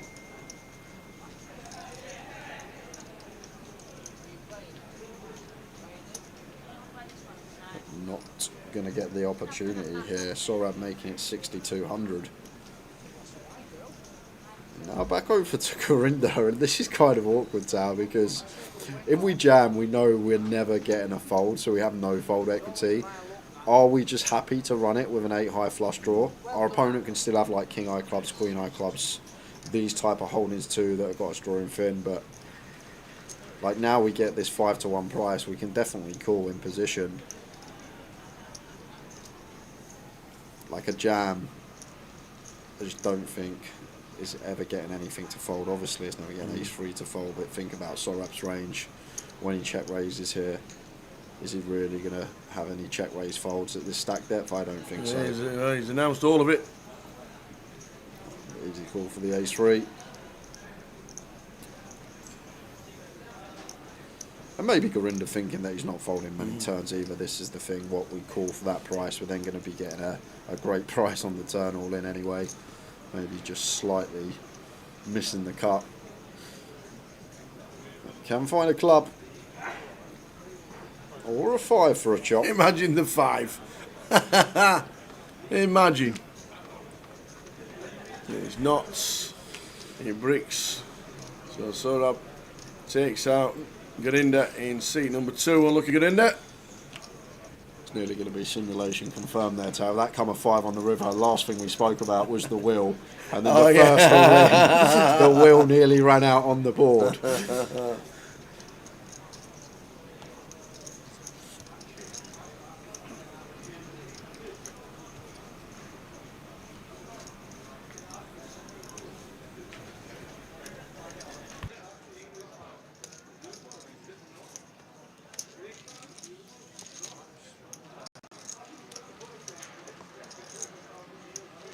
More action since we came to the TV table than there was before. Yeah. Usually the action slows down.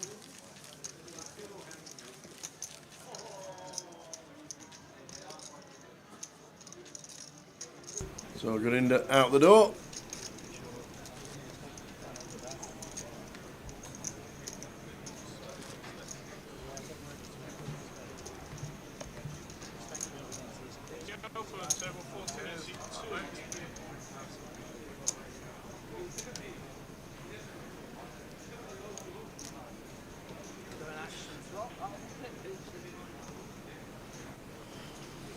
As it's a day one, guys, and having a bit of fun on day one, pulling up some different things. Having a bit of fun, we're just bringing 1,500 quid to give away. There we go. Plus everything else you've got to give away.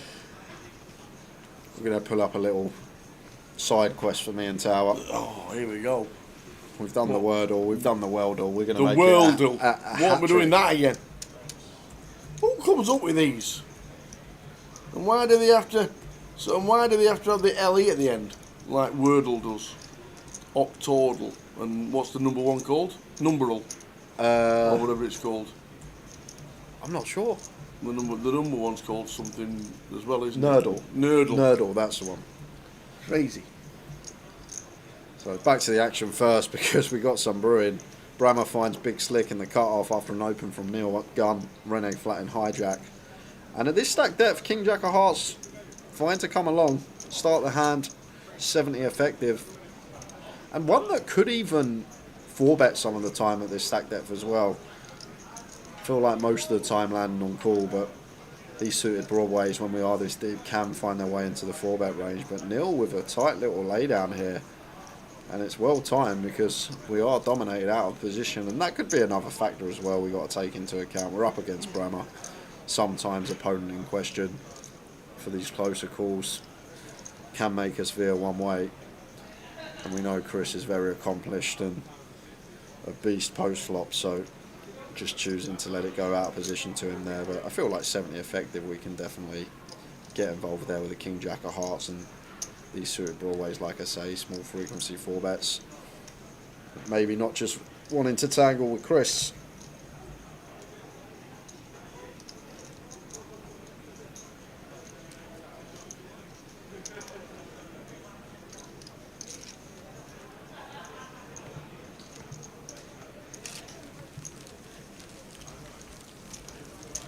Right, let's quickly see. What are you doing? There we go. Flagel. Flagel. Flagel. Flagel. So. Flagel. Flagel. It used to be a great program called Flagel Rock. So I guess we click. Where should we go? Choose a country, it says. Choose a country. Germany. Ah. Choose a country. How's this going to work then? I have no idea. Is it red, yellow and black? It's going to... Oh! Is Germany or not? Oh, Belgium. No, that's not Belgium. The black and the... It looks like it could be Kenya if there's a little bit of Go on then, green go for underneath. Kenya.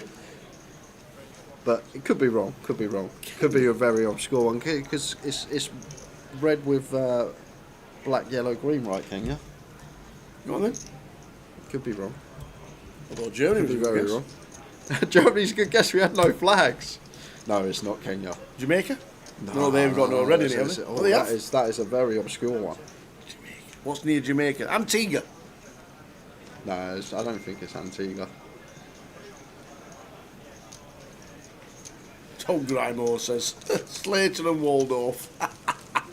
That was the wrong answers on Facebook. Oh, we've got something down here. Oh, I didn't see this. We've got kilometres here. Ah. So it's 15,000 from Germany. 10,000 miles from Germany. It's like That's Australia. it. Is that like Australia way? That's like Papua New Guinea. Papua New Guinea. Go on, stick that in. Papua New Don't know Guinea. where that come from. Just type in the P, mate. There you go. There. What, 2,000 miles away. Or 1,000 miles away from Papua New Guinea.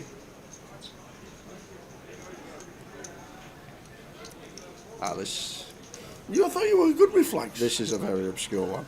You were supposed to be amazing with flags. Only because of FIFA Ultimate Team. Tell me one player from wherever this country is on FIFA.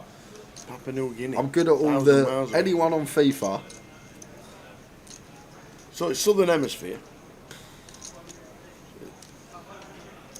What's near New Zealand? It's not Fiji. We know that. We know the Fiji flag. Do we? I think we got to give up to her. I can't think of anything. Nothing. Zimbabwe. That's not a bad shout actually. No, it can't be Zimbabwe. Zimbabwe's not 14,000 kilometres from Kenya. They're in the. Oh yeah. Well, where's Papua New Guinea then? To be 2,000 miles, 1,000 miles away. It's near Papua Old Guinea.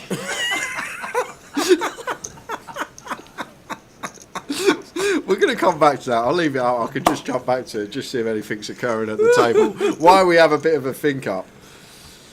Oh dear. 10-5-3 flop. Sorab. With the sixes out in front. Rene continued for 700. And Jack of Diamonds on the river. And does Rene feel like she needs to bluff at this here now? Sorab can definitely have some 10x, but does Rene feel like she's going to fold out a 10 with a river bet? Can start folding out some 5x perhaps.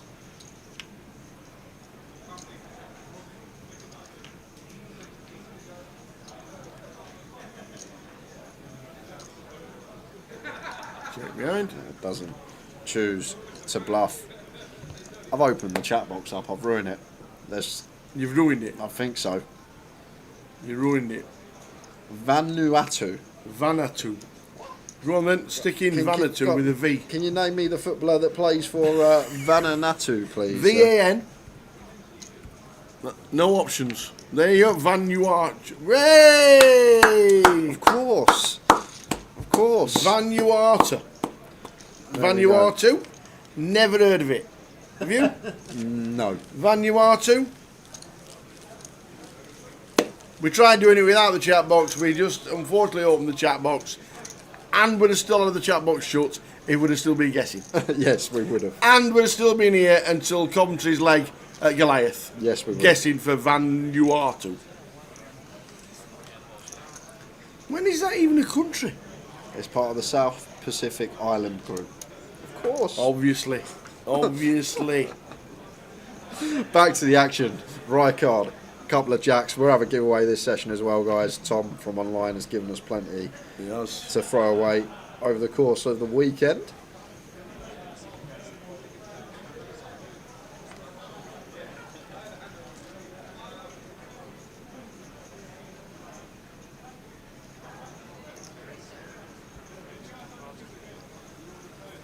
Rene here in the big blind suited ace deuce. Feel like one that just defends here. Rijkaard off at 25. That's just the make the call. I've never heard of it. Never heard of. Nope. Never. Absolutely never heard of it.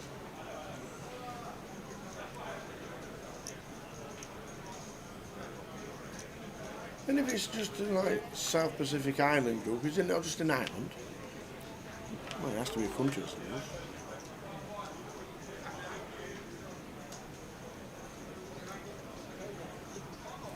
Yeah. Yeah, that flag, we could have been here forever.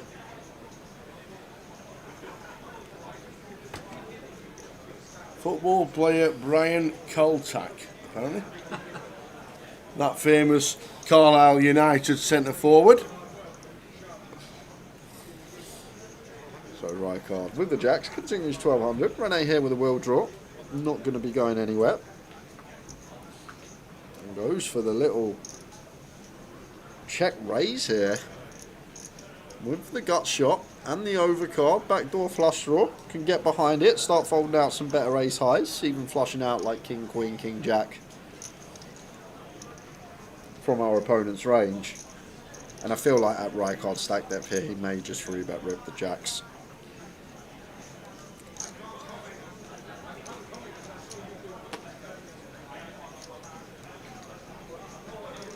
Like, it's kind of close. If we had like 4 or 5k more, I'd definitely just play flat, but potentially now, like, we're not folding any turns, are we? Like, Rene's got like a 9x, king 9 or something. She's likely to raise. Maybe some action killers on the turn. I know we can see the best play here is flat against Rene's particular hand, but I feel like when we only have 96 and Rene's made it 38, it might just all go in, and there you are. 10.8. Snap fold from Rene.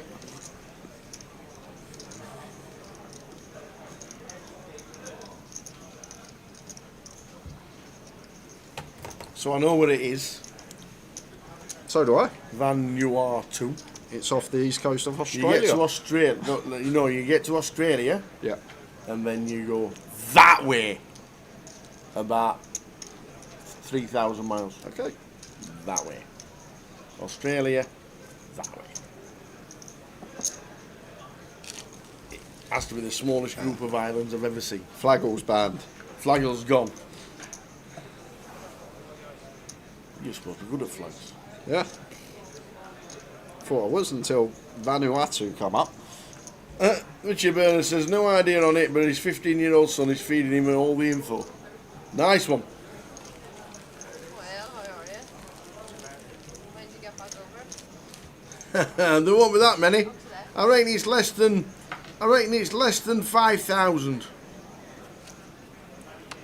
Next question. Population of Vanuatu. Well, it's at least one because Brian Caltack's from there. Well, that's true. There you go. Yeah. So they must have had a football team. That's at least 11, and the subs. So that's 16. We got to see where this Brian Caltack plays club team, haven't we? You just got you to Google him. He's not even anybody. That's loaded. Bring back Flaggle.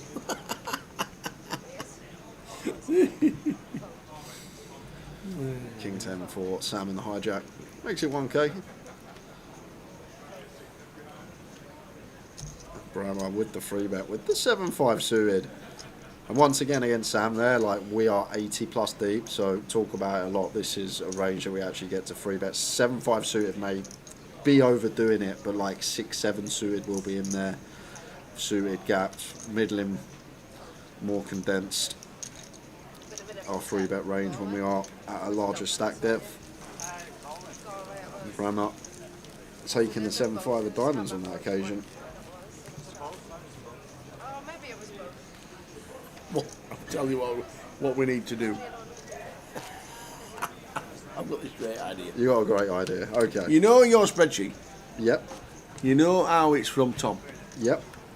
When comes Sunday night, right on the top bit, can you just put the £1,500 token on that spreadsheet and send it to Tom and see what he says?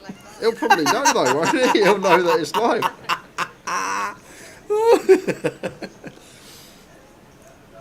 Oh no.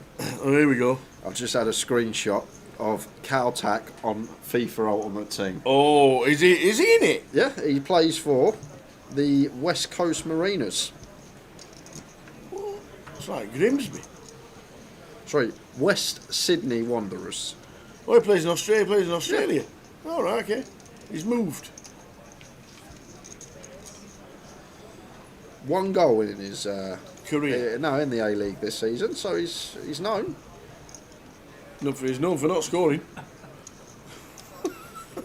It's enough of international Vanuatu players. Oh, back to the poker. Red over top pair. Ewan Trevelyan comes to the table. First hand.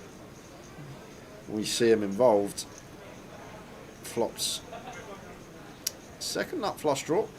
Rene with top pair after opening on the button.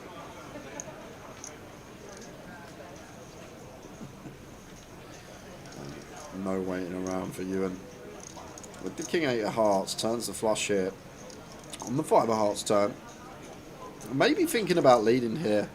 May recognise that this is just a card that Rene checks back a lot. Much better for the big blind. We have 3, 4, 7, 8. More flushes.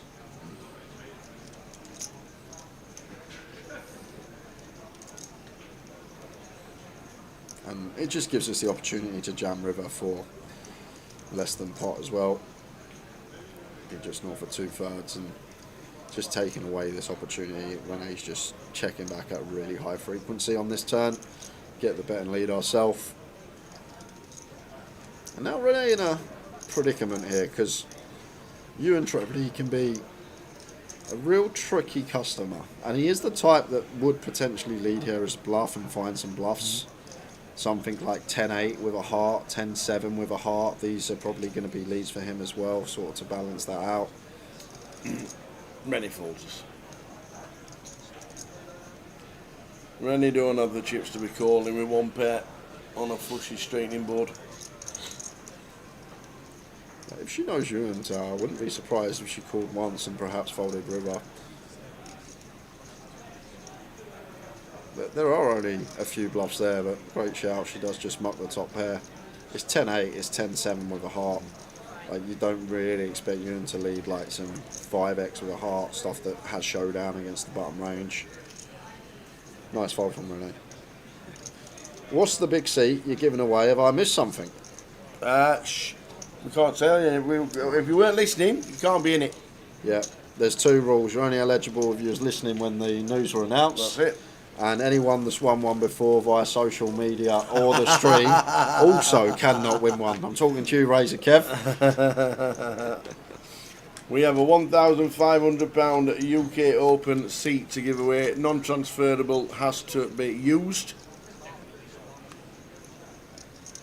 So anybody who will be entering to get themselves a chance of getting on the wheel will have to be eligible to play.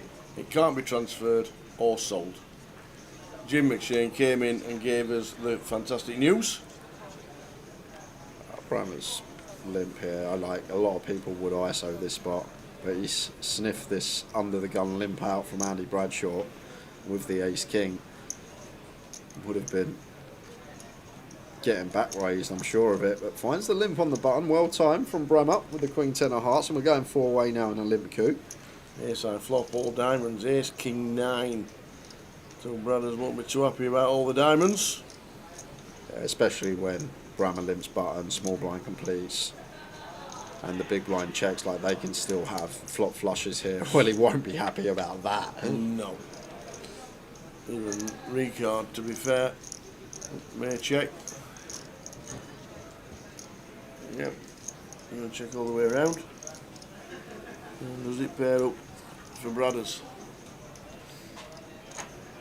It does not.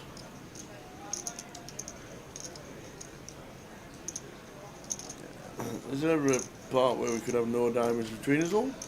It's a possibility. We've seen it happen before, but I feel like someone may bluff at it, and that someone may be the man on the button when checked to, thinking that anyone with a diamond that plays would value bet themselves. So I feel like Brammer's the type to take this opportunity to. I know it's not going to work because Rijkaard has the 6 of diamonds, but doesn't. Well timed again. I feel like 2 spots in that hand could have raised the Queen 10 of Hearts, would have got back raised, and could have bluffed river once checked to 3 times. I feel like Rijkaard would have sniffed it out with the 6.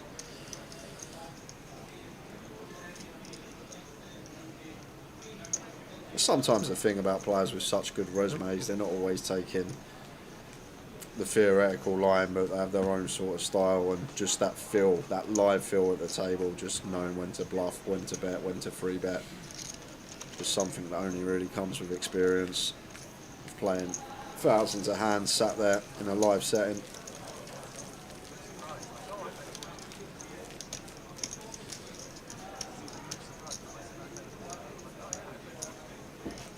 Level number 5 of the day coming to an end. 280,000 in the prize pool. Great numbers for Cov again. Superb numbers all week in everything they've played.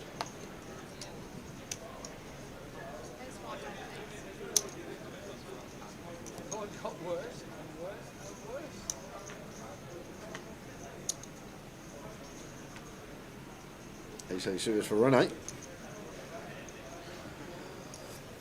20 effective here. Not, or at least shouldn't go the full 3x here as Chris. Probably around 2.5x when Rene opens off a 20. Something like 2.1. Goes exactly 2.5x. Makes it 2k. And once again, just accounting for stack depth. If Rene has like 40 plus, we go the full 6. Big blinds. Rene only working with 20. So just making it the 5 BBs. And Rene could be in trouble here, Tower, because this may be a spot against Chris that she 4-bet jams. Like Ace-5 suited here, believe it or not, would jam pure. Okay. Like it's just one that always goes all in. Like then some of the time it can dip into some of the other Ace-X, some of the suited Ace-X. And the other question as well, like I wouldn't go all in all the time with Ace-5 suited if I'm against someone that I know's not got any 3-bet bluffs and they're always 3-bet call in. But against someone like Chris Bram, then I'm just going to take that hand always for 20 effective, hijack versus cut off. And I wouldn't actually be surprised if Rene took the Ace-8 suited here. Just taking opponent into question, and like she may just fold, but it wouldn't surprise me if she did 4-bet rip. But well timed, not taking the spot.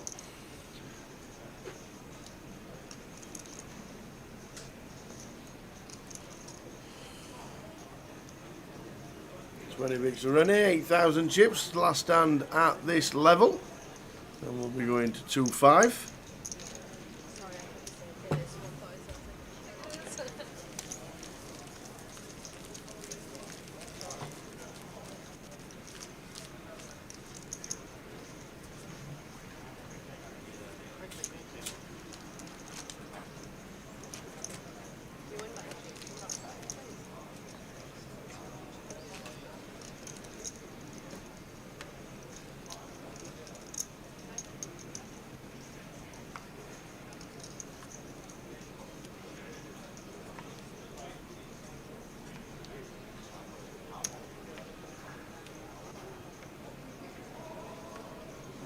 Raise and take for Sora. Sam not defending the 10 deuce off.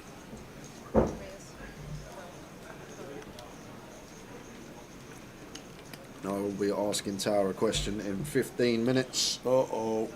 Another 2 satellite step tickets to give away.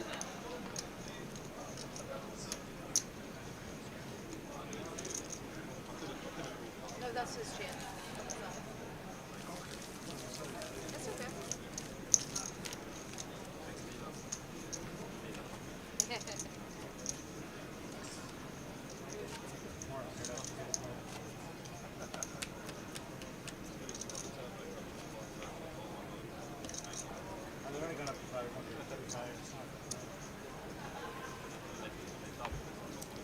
Good. Excited to see. Haven't seen him much today. Aces. Opens in the hijack.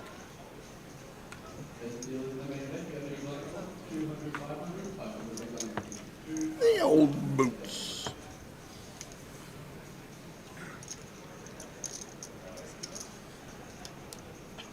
Sam calls small blind.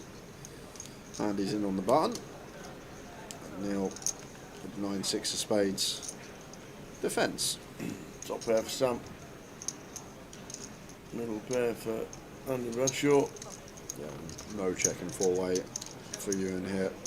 Feel like just always betting. Heads up, maybe one we can check ace of diamonds, but as soon as we go multi-weight, always continuing here with the boots. Andy Bradshaw calls. He continues for third. Andy calls with his 5.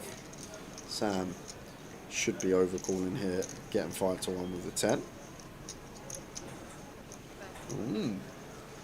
Gonna go for the old raise.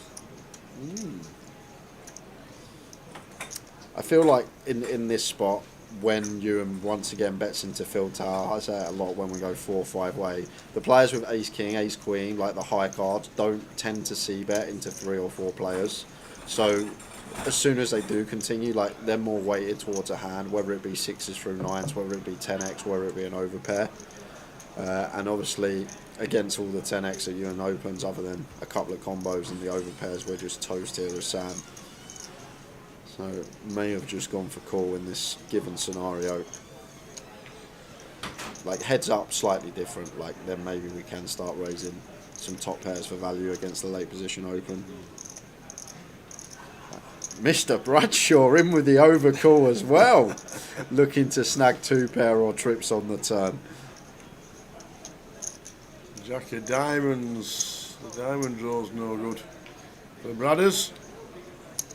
Yeah, but Sam, this is kind of interesting now. This is an intriguing spot. We now turn top 2, but after this action occurring on the flop, you've got to be wary that at least Andy has a flush here once he calls and then overcalls the raise. I'm going to be really worried about this Andy Bradshaw range. I know we can see he's up to no good with 8-5 off, but it's kind of intriguing. So Sam continues for 5k. Ewan makes the call, and Andy now says, I'm all in, and oh my word! He's turned it into a bluff. He has turned it into a bluff, and the way he slammed his chips in there, you just think he's strong, right, Tower? That's what you'd expect. That's the way he wants you to believe it. Is he going for the old reverse tell? Like the old I don't care, have me chips usually means that someone's strong, but Andy Bradshaw throwing in the old reverse tell here, drinks the water as well. Acting as comfortable as can be now. And what you do is Sam, because we still got Ewan behind us who still can have flushes as well. The ace-x of diamonds, all in Ewan's range. King, queen of diamonds, king, 9 of diamonds, all still there. And now Sam, this is gross with the jack 10. Can he ever?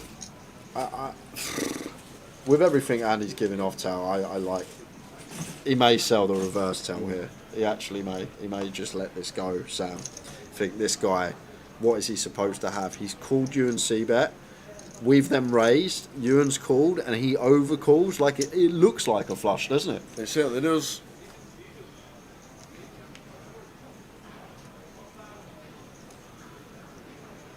This is going to be fun. If Sam calls us, Ewan get out of the way. No, Ewan don't fold his hand, but this is what I'm saying. It's going to work out. Look, now Ewan with aces, ace of diamonds, just not going to fold, right? Getting this price. Nope. Even Vandy, I know Vandy got the flush. We've only got 12.7 back. Okay, so we're not actually calling to win 40. Let me figure this out.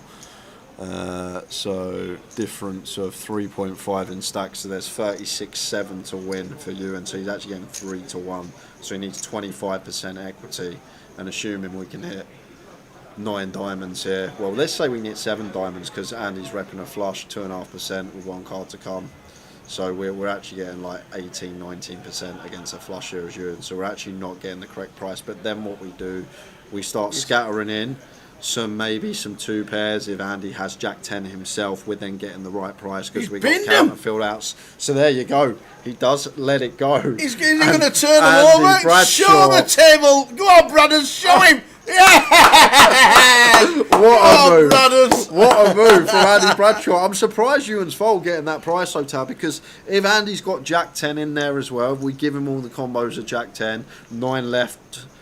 Yeah, Jack and 10 on board. If we give him 9 combos of Jack 10 as well, when we've got the counterfeit outs and the chance to hit an ace, we've now actually got 15 outs to hit, assuming 7 diamonds we can hit as well. So then we're actually getting like 30, 33, 34% when he has that hand. Wow. So maybe it's like close to break even there, but I would have probably flicked it in aces, ace of diamonds. Takes a... But I guess Ewan just thinks like I do. He sold the reverse tell to me. I could see his card and I thought we had a flush. He sold it to me in the booth.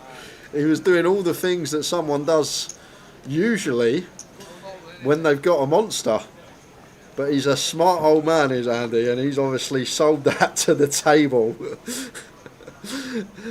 And it's worked. It has worked.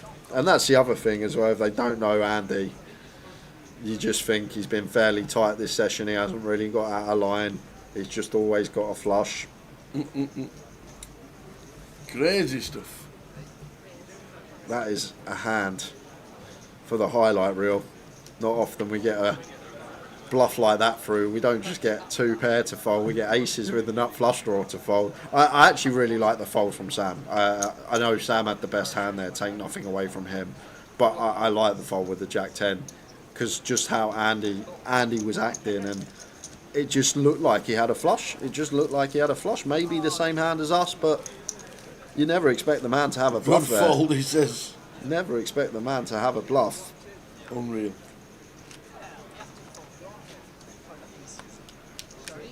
And Ewan just felt like he just weren't getting the... I guess Ewan just says, okay, this guy's only ever got a flush. I'm not actually getting the right price here. Although I'm getting 3-1 with the not flush draw, 1 card to come. This guy's only got flushes. Our flush draw now becomes a 7-outer. We're only going to get like 17-18%, I think. So, some hand. Bradshaw has always been my hero, says Daniel.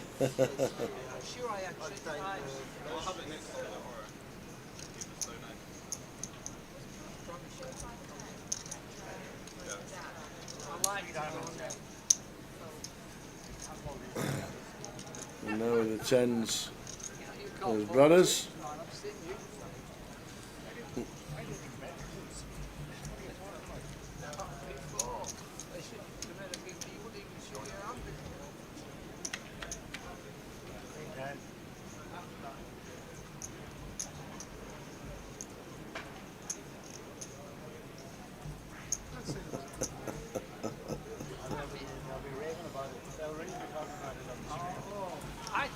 And the 10s, right card out there with the King Queen. Not Apocalypse, like the Jack 10. I feel like my read on the situation would be wrong. I know I could see he had a bluff there as Andy, but my read on the situation would be the same as Sam and Ewan. Just the way he slammed the chips in, the way he sat back and drank his water, like things that people usually do when they're sitting there with a monster. This is like recreationals that maybe haven't been playing the game that long, but Andy's been playing the game years and years, and maybe it's a situation where neither Sam or Ewan had any idea who Andy is. If they played with him in Blackpool or played with him before and seen some crazy moves, then maybe they're more inclined to call their hands. But if you sat there, and since I got in the booth, I don't know about when Jim was in here, but that's the first hand other than the Ace King limp under the gun that I've actually seen Andy V-pip. So that's another thing to take into account. If they're an unknown to Sam and Ewan, like I think Sam's fold's good. I think Ewan's is really, really close spot. I don't know if it's good or bad as Ewan, but I think Sam's fold's going to be good there in the long run when that line occurs. It's just an easy game, isn't it, Mr. Brammer? It's just an easy old game.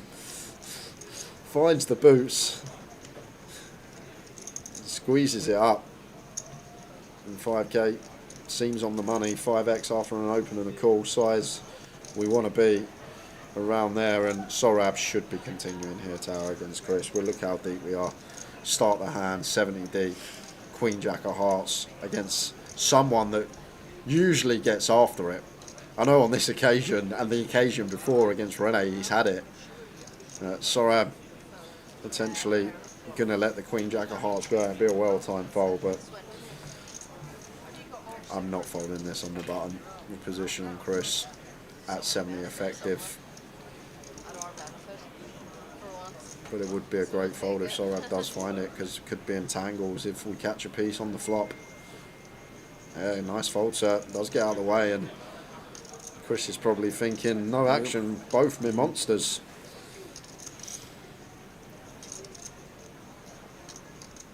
Amazing. So 3 minutes, and we'll go to a giveaway.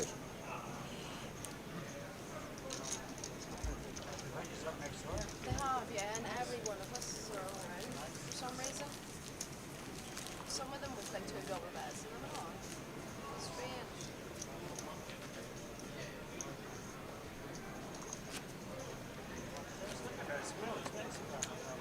I know.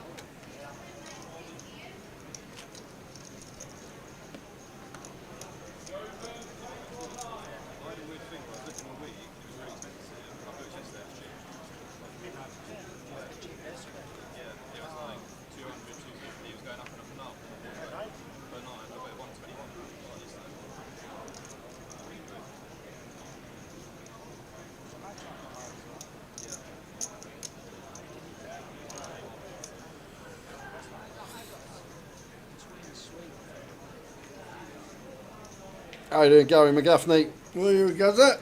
Joined just in time. We're going to a giveaway soon, and Renee's going to get the chance to go all in here. Ace Queen suited, nice clean all in here for just our 14 BBs. And Roycard will get out the way, and Sam will probably do the same.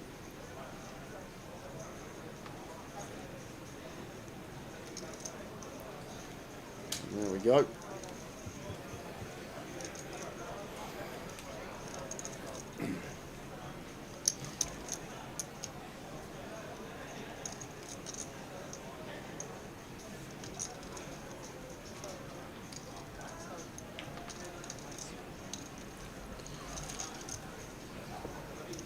The other day we got out of work early and one of my friends is staying over at the other side of the building where like their pitch. Great question as well. But he's not Awesome. in the inside room, he's just out that area. I'm bound not to know it. We all just went up. This is the. You could guess a million times what the question is going to be. You would not get this one. Oh. We've got to guess the question as well now, have I? FA Cup.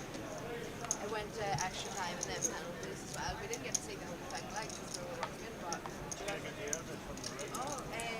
But first, got some things to show you before we go to the giveaway. Right. More exclusives, more stuff like that. Oh, yeah, you. Flying out over the weekend. Blind on blind here. Queen deuce off for Ewan. Completes in the small. Right card. In the big.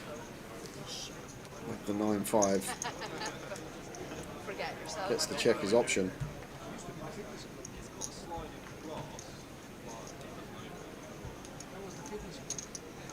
Fruity Frank says, what happens to the Grosvenor Online Pro Comps when I was playing, then it just disappeared?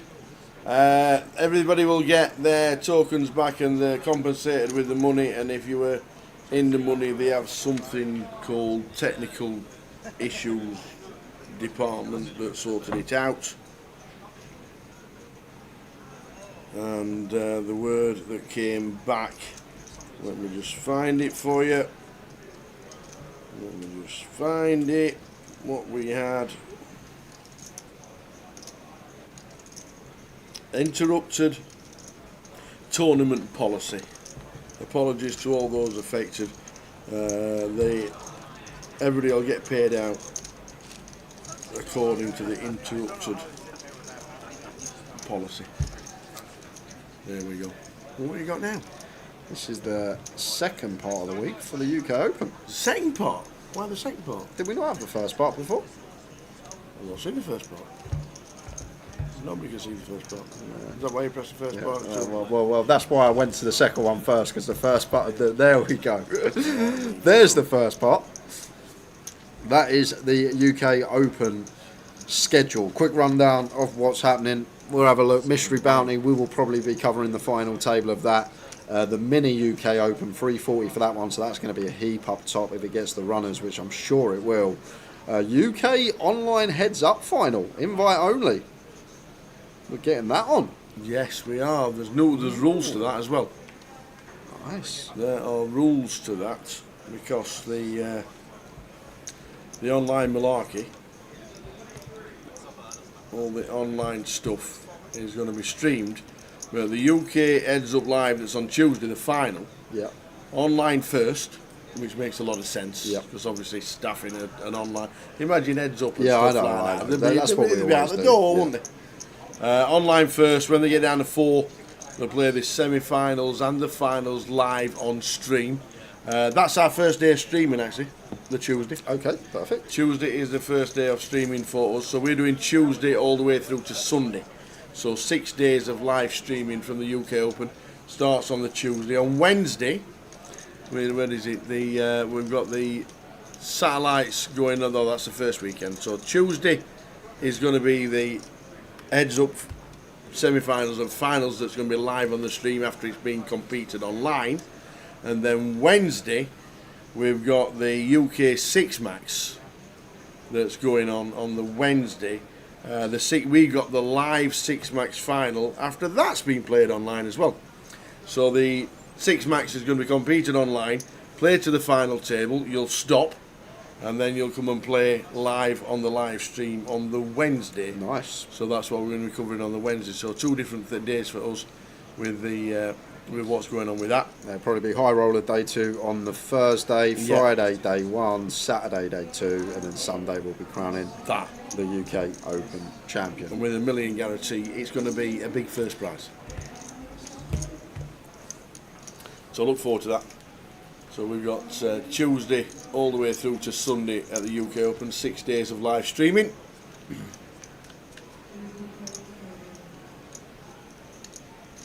End of Feb. How cold will it be? Cold. Will it? Yeah, sun don't really come out till April these days, does it? And even then, most of the time it's rain. We didn't really have a summer this year, did we? No. They might. We had nothing. When we were in Vegas, there might have been a bit of nice weather. But wettest, coldest, most miserable, windiest year on record. So Sorab going to go for some value now. Flop the nut straight. Bram out checks twice. I think as he should with his hand. Bottom pair, up and down. Nice one to check flop. We turn dummy and 2 pair. Can't call a check raise, so just check back. And now on this Ace of Hearts river, met from this 2,600 from Sorab. And I guess the question here Chris needs to ask himself, does Sorab value bet an ace, ace king, ace queen, ace 5 suited and below? If Chris doesn't think he value bets these hands, he probably would get away from this. Maybe Sorab might now bluff stuff like king queen, a suited king, stuff like this, but tough old spot on the end here, facing half pot. Be an impressive fold if he finds it, Tower, once he's gone check, check, check, check. Yes, he's 4-line into a straight, but I guess the key element here, do we think Sorab's going to value bet some ace king, ace queen, and then we start being some value hands? Or do we think these just always check and potentially check call? So, genuine river spot, really nice fold from Chris. He's not lost a penny that hand. Very nice. Did not lose a chip. He keeps all of his 70 bigs. So guys. Yes. What you got now? We've now got a giveaway. It's all going on this session. Go on then. So it's the Tower thinks. You got your new pen. I've nicked me new. I've got my new pen. He's got his new pen. Bought the shop. So yes. I'm about to ask a question. I've got to run down the rules. Got ahead of myself. Quick rundown of the rules. I'm going to ask Tower a question. He'll write down on that piece of paper. Closest to Tower's answer is going to win 2 satellite step tickets. 1 to the UK Open, 1 to the Irish Open. You get 1 guess per account. Please no multiple guesses. We do check you will be disqualified. And please do not guess until we say go. We usually give Tower about 10, 20 seconds. Did you say this was for tickets into the Irish Open and the UK Open? Step satellite. Step satellite. I missed that bit. Yeah, but you missed that bit. I missed that bit. Flipping heck. So Tower. Yes. All I would like to know. What is the world record for the amount of hats stacked on top of a person's head at one time? What is the record for the amount of hats stacked on top of a person's head at one time? You give you 10 seconds. Right.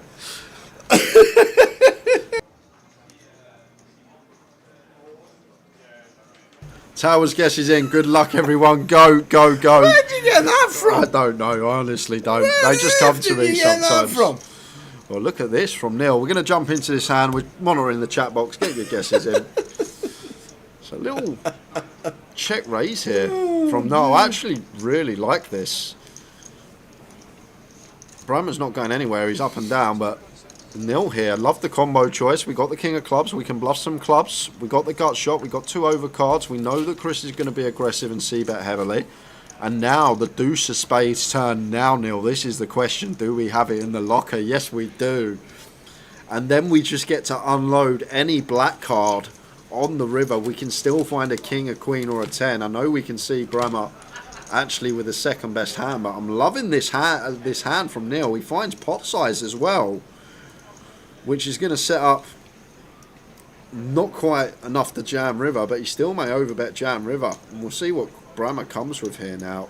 With the queen 10 of diamonds, we're up and down, but probably have to get out the way against pot, which is a shame because I feel like I would have loved to see if Noah was going to unload on the black river here. I feel like against pot, queen 10, all black board, just going to have to get out the way for Brammer. Let's go now. I know he had the best hand tower, but I love the line and the combo choice there. Very tidy choice, the king, queen, black.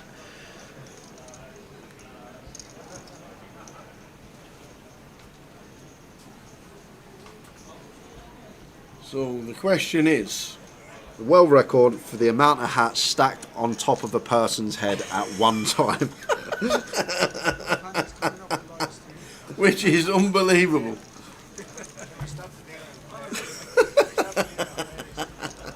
What on earth did you come up with that question? Oh dear.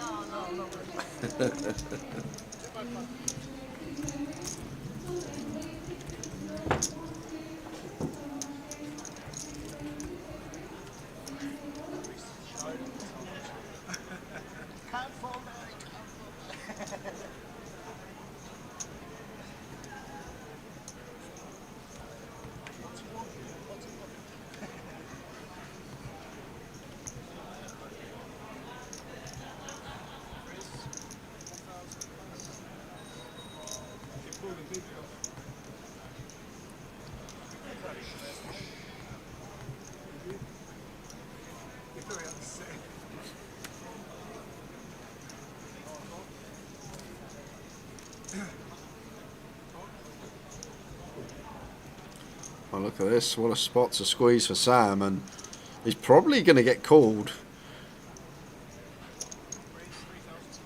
by Rijkaard. And then I feel like Andy will call ace-3 suited closing the action then with position as well. Well, not position on Sam, sorry. I have position on. I was looking at Sorab, thinking that was the free bet up. Sam, who's made it 3k. Fairly small here though, Tower. After an open, a call and a call, feel like need to go slightly bigger as Sam. But once again, maybe accounting for Rene's stack depth.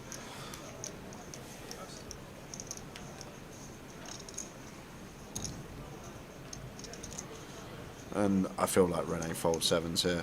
We've open gun. Maybe she feels like Sam's going to squeeze too wide after an open and 2 calls, but once we open sevens gun and bottom 3 bets after 2 calls in between, I think that is in order, a folder. I feel like Rijkaard may stick around though against this size with pocket 8s, knowing that Andy's never got a trap here. Like he's always going to squeeze himself after a Rene open and win flat, so I feel like Rijkaard should be aware that Andy Bradshaw's never back raising in this spot, so can just take a flop with the 8s.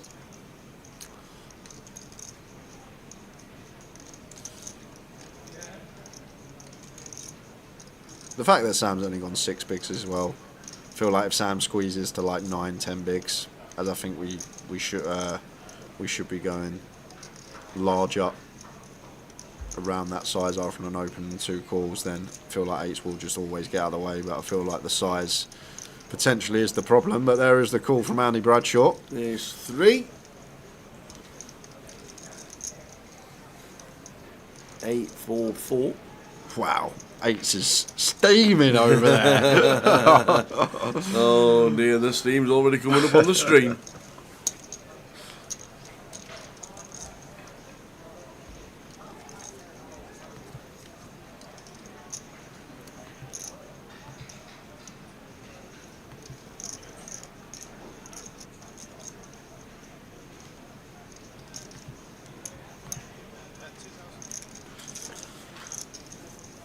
So one more hand, guys, and I'm going to reveal the correct answer.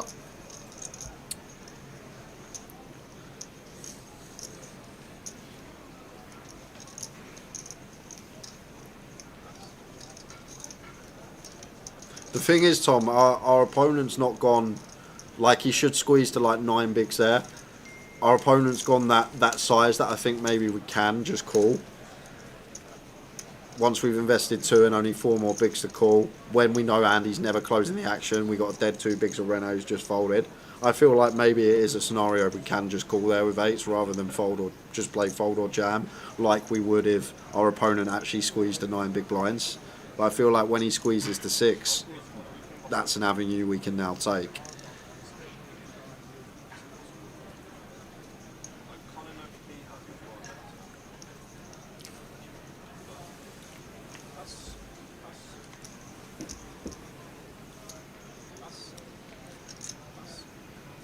Queen 10 for Sam in the cutoff, raises to 1k.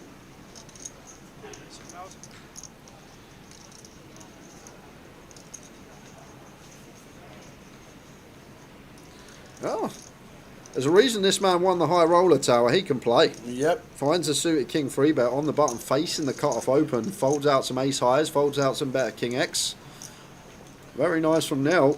Going to get Sam off the queen 10. Couple of really nice takes from the man in seat 7. And I can't see a world in which Sam continues. Queen 10 off. Does get out of the way.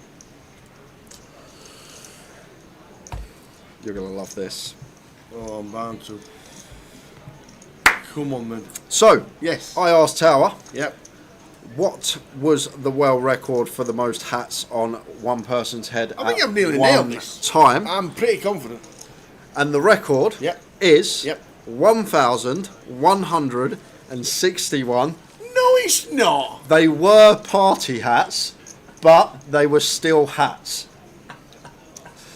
You know, the cones, the party hats. On top of each other? Yeah, 1,161. They were party hats, but that falls under the remit hat. So, 1,161. No way. Not having that. According to Google, but it doesn't even matter. It's what Tower's fault, and that's what we go on. 2 minutes. 2 minutes. Oh, man.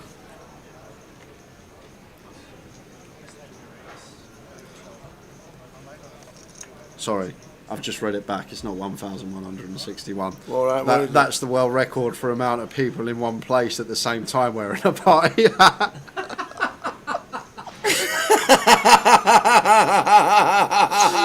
So we're going to revert back.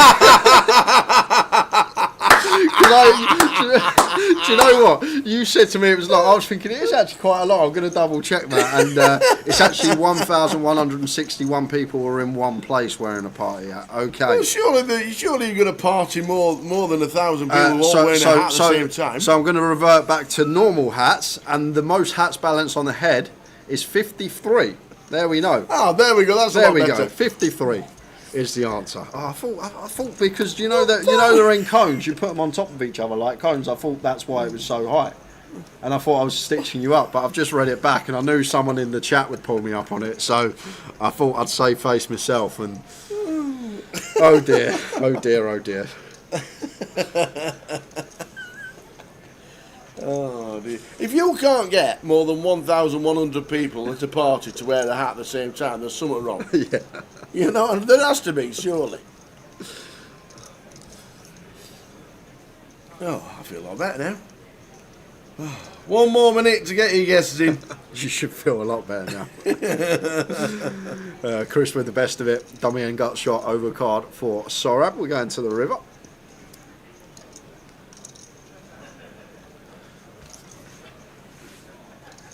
Exactly. Monty, we could all wear a hat at Goliath and have a world record. Yeah, we could actually. Yeah, we could. There'll be a few go, I'm not wearing that. Jim, can we supply hats?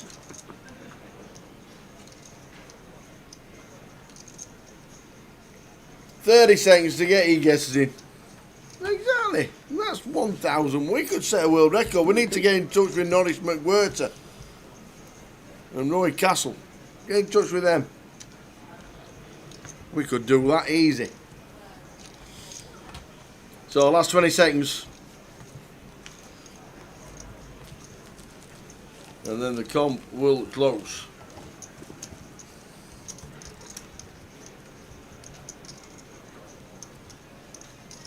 Straight after this hand.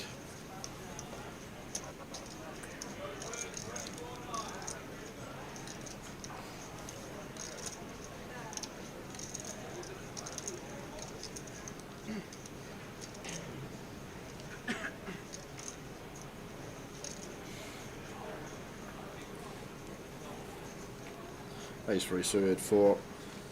No.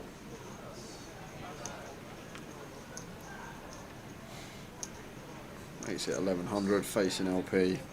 Close one for Ewan, but just gets in. And middling offsuit King X. In a slate position.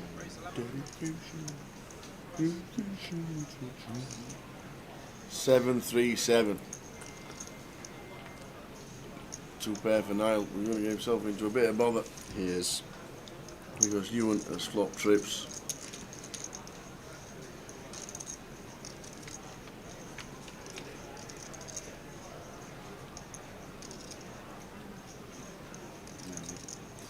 Are you going to just play the check call or go for the check raise? I feel like King of Hearts probably going to check call more often, but does just spring it straight off the bat, making it 3k to go. And now just 93 back. Action on nil here. Has to continue ace 3 of spades. Like, against this opponent as well, like 4-5, 4-6, 5-6, maybe stuff like 8-6 suited with some backdoors at this stack depth. Might go for the check raise. Not the best turn to see here though for now.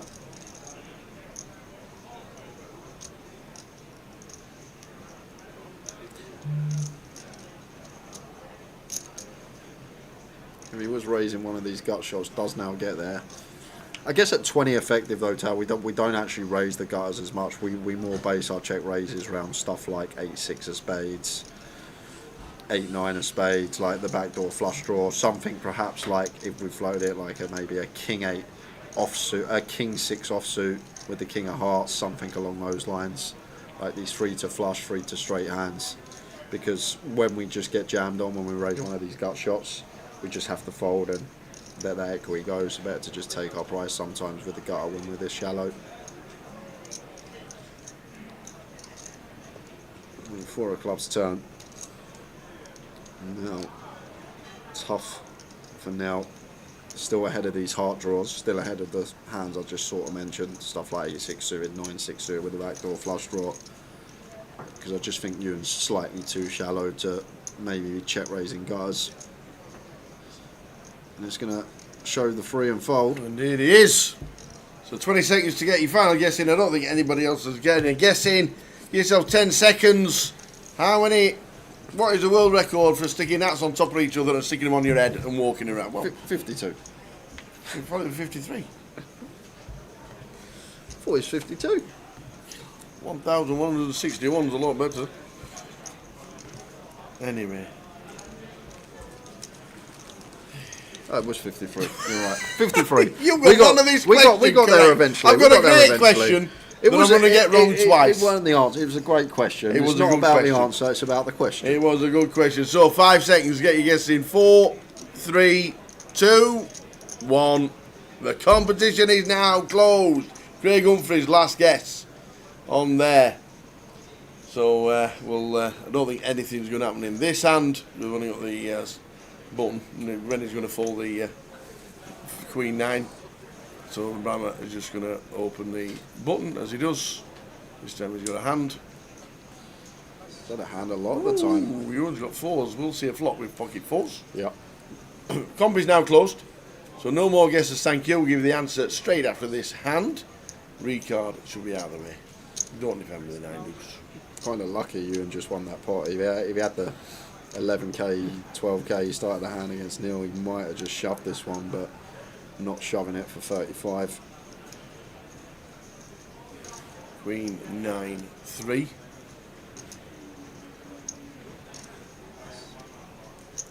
Always playing checkers, Ewan. Oh, he's already checked, sorry. No, Chris checks as well. Chris checks Nice, back. Chris checks. Thought it would continue there, Chris. Yeah, like we like checking like jacks here with the 1 over card with a spade specifically. Tal, like we're more inclined to check jacks than we are something like 7s or 6s. Like these are going to be more hands that continue just to flush out like the equity of overs, needing more protection equity than all that stuff. But King of Diamonds on the turn, and now may see Chris go for a little bit of value here. Can still have some potential bluffs that just go for the double delay. The thing is though, we probably check back ace high here as Chris, so our bluffs are going to be stuff like Jack 8 suited, Jack 7 suited, that don't elect to delay turn.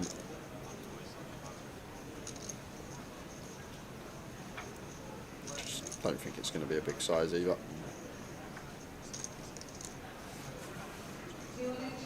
No, he's gone for the check back. Checked all the way down. So, the comp is closed. The question was? Most hats on top of the person's head, world record at one time. And the actual answer was 53, I'm joking, 53. But what did Tower put? That is the main thing. How did you come up with it, Tower? Well, I based it on the easiest stat I thought to put on top of each other, which would have been, you know, when you're walking down Blackpool Seafront, you get one of them plastic cowboy hats, and then they fit inside each other. Okay, yeah. Yeah, so they fit inside each other, Yeah. so you get 10 to about that much. That's what I thought. You get about 10 that stacked on top of each other. I thought they'd be the easiest because they just stack. Plus, they're a bit sturdy because they're a bit wide. Yeah. Rather than them thin ones. So I thought that was that. And then I went like that a few times. And I thought, well, if you stick it on your head, you've got to be able to hold it without wobbling it and falling off. So it can't be too tall. So I thought it'd be about 5 foot-ish and a little bit more, but like that wobbling around with a Kiss Me Quick hat on. And I came up with a really, really good answer of 72. 72. I thought 72 hats on top of each other, stacked on top of each other, hold it on before they all fell off. So 72, we got someone who got it on the nose. Have we? And that someone Who's that? was John Whale. Well done to John Whale. Jonathan Whale. You're the winner of both Step satellite seats, one to the UK Open, one to the Irish Open. Just drop me your alias in your account and we will get that sent to your account. 72 was my guess. 53 was the real answer. And we now know 1,161 people tried it.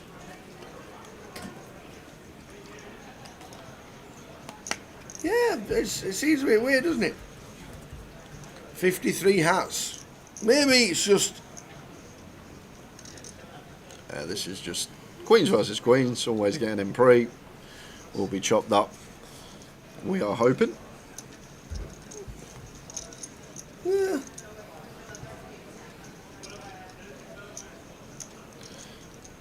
Renee's in. We're going to get a call. We're going to chop it up.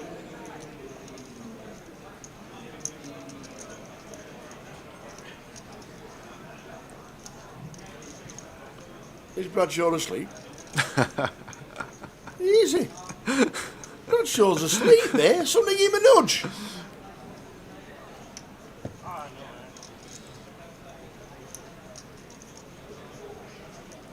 Well, Queen of Diamonds redraw for Renee.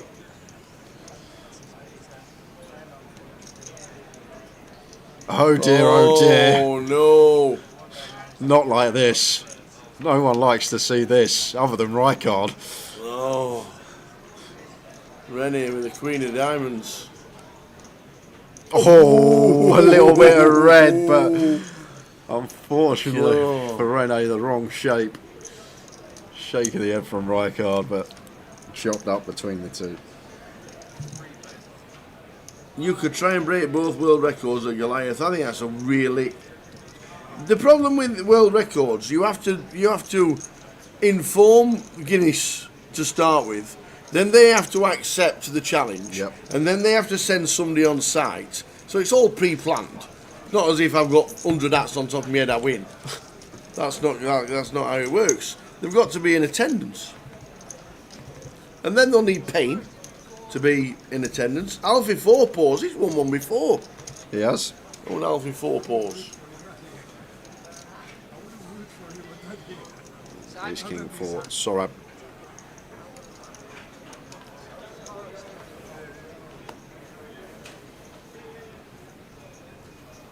I'm going on break in 20 minutes time.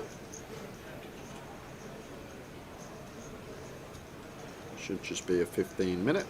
Yep, it is.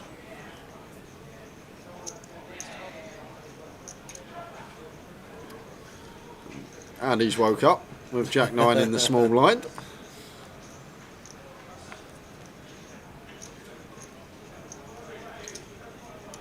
Well, see that, here's 3-3 flop. Can go one big here if we wanted to. Sorab, really small size. Goes just north of third.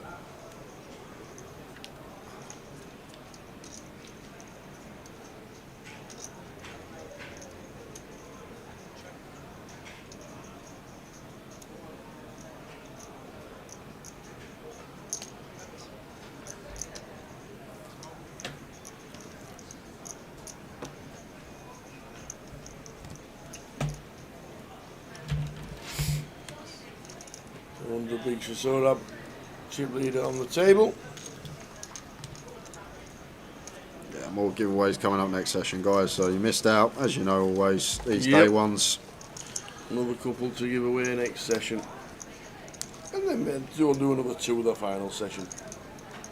Plenty to give away.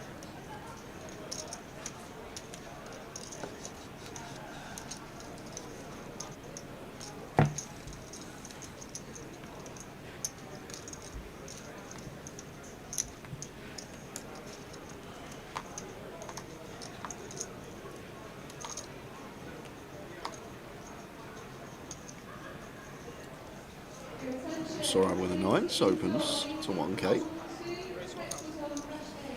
Queen 10 for Sam in the small.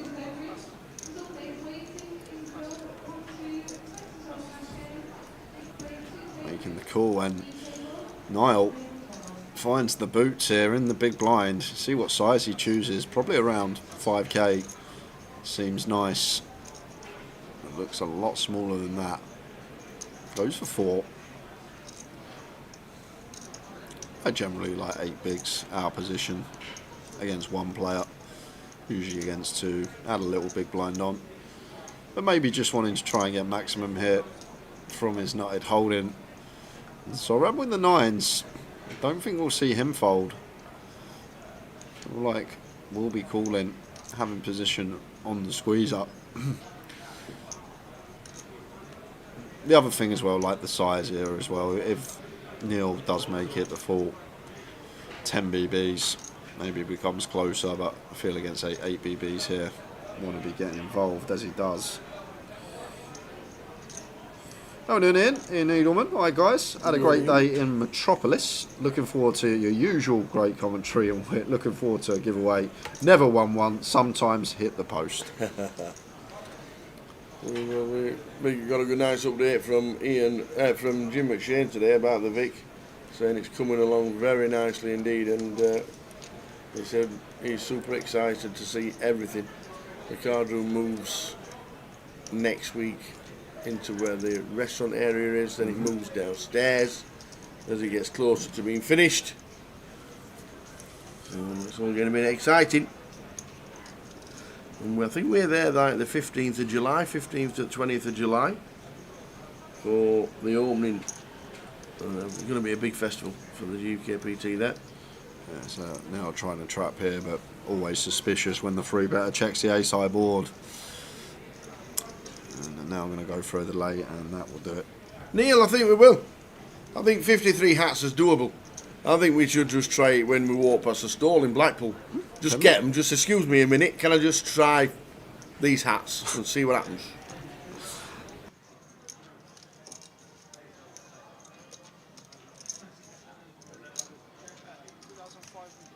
Yeah, the Vic sounds like it's going to be an absolute corker, it really does.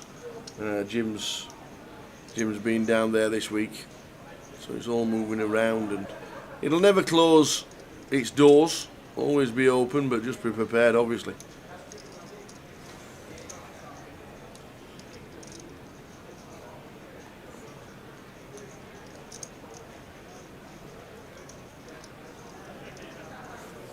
The 9s is going to be tough to call here for the chief leader.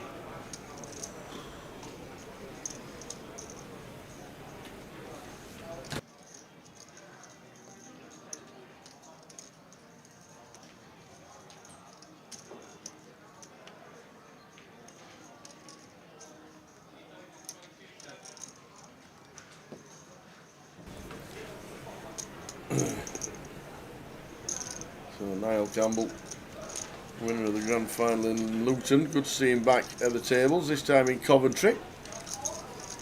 Casting at the Irish Open as well. I think he's got a couple of ending, he has either got two ending mobs, or the results haven't been put on there. Niall Campbell won the grand final. He had a few cashes in the UK as well.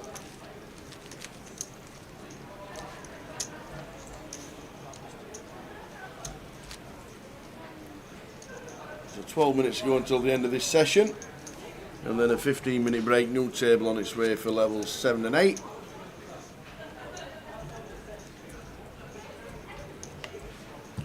King 9 suited for Renee. One she could have potentially gone for an attempt to steal with. Maybe King 10 suited the line.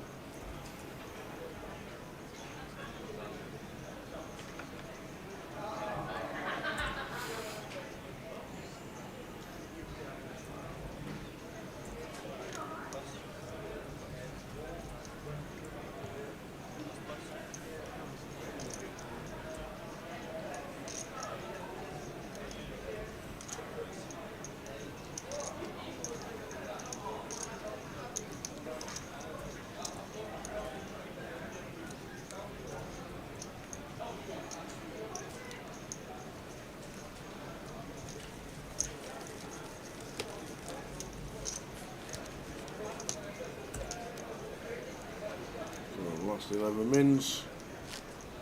Some decent action. We've got Jim and Shane in for 20 minutes for the start of the session.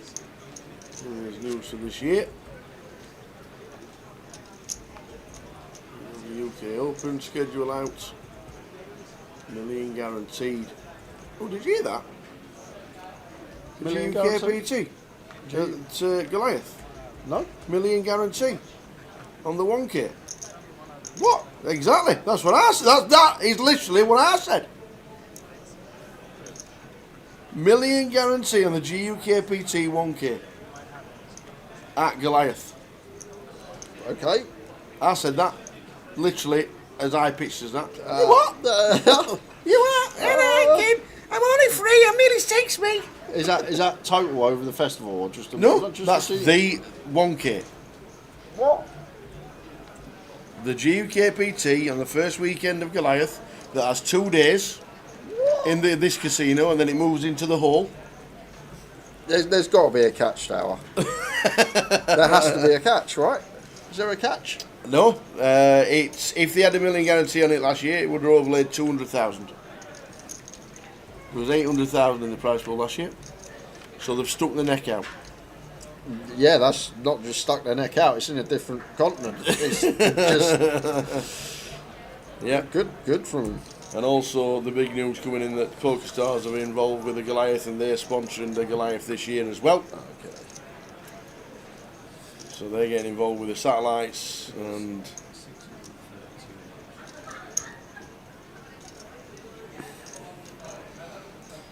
How many entries were the last year that says Gibraltarian? 642. 632.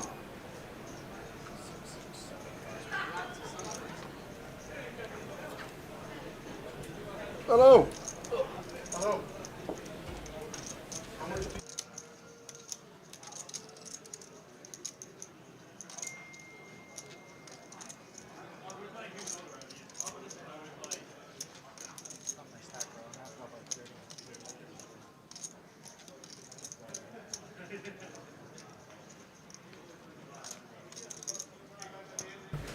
Is it still a 12.50? Yes, it is. Yes, it is. It is a tough ask. I'll tell you what, well, that's exactly how I responded. You what?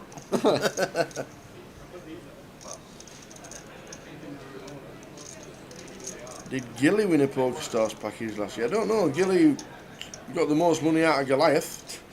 Yeah.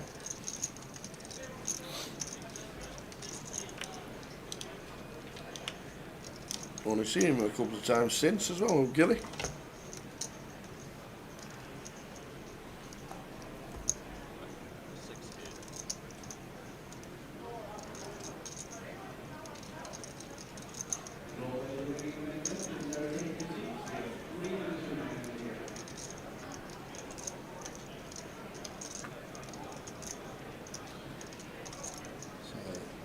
Now after bet and flop, gonna double barrel here with his nut flush draw, and kind of awkward here for you. And we pick up this gut shot to go alongside our top pair, but nil betting into field on the flop, and now continuing to double barrel here. Not beating anything for value. Still got some king queen, king jack, does nil from the button.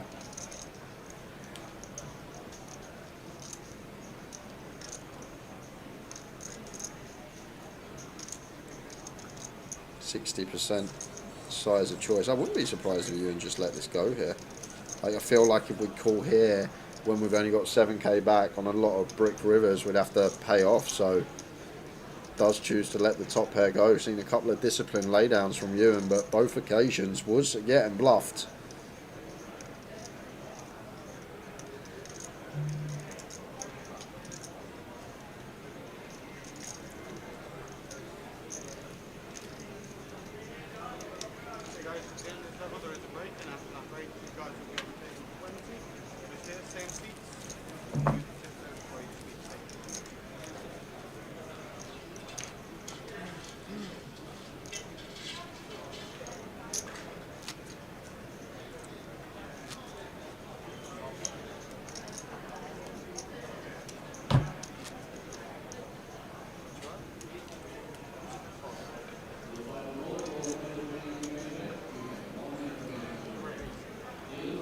I'm surprised at that from Sam. Folds to us in late position. A7 off, chooses against. So I'm on the button.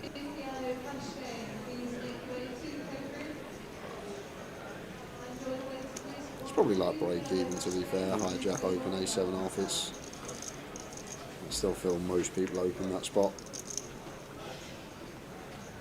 Like low jack definitely fold. Hijack seems kind of close. Cut off definitely open.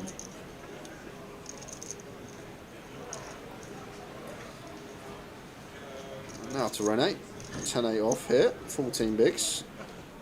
Just decides to give Chris a walk. Thought we might see a complete at the minimum.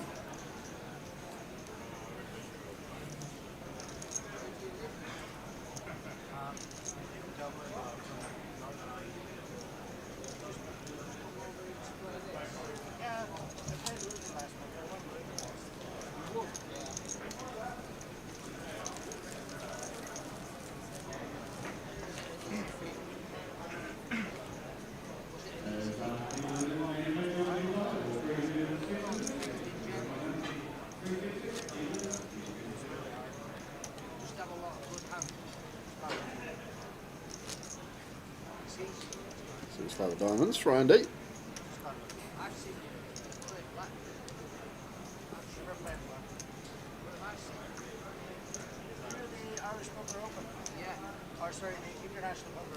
Six, 7 suited for Sam. I'm actually really surprised at this after the hand before.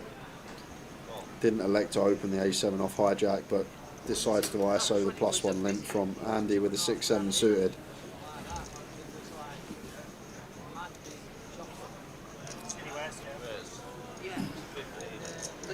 Out of the way. And this is go. So we go to the flop.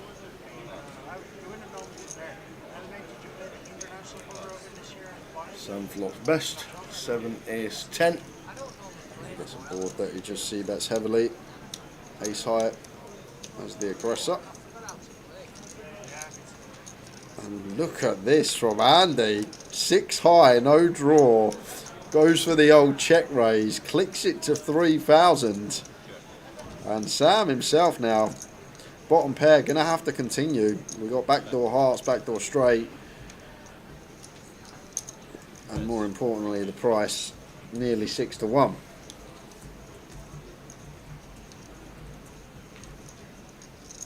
King of clubs turn. He's going to be shutting it down, Tower. Does shut it down. Checks it over to Sam. As the king rolls off. And what are you going to think Andy's got here? This might go check, check, and then Andy might just lead the river. Does Sam feel like he needs to start bluffing his 7 though? That's the question. Does go for a little 2k bet on the turn. Tried the move as Andy. Didn't work out for him.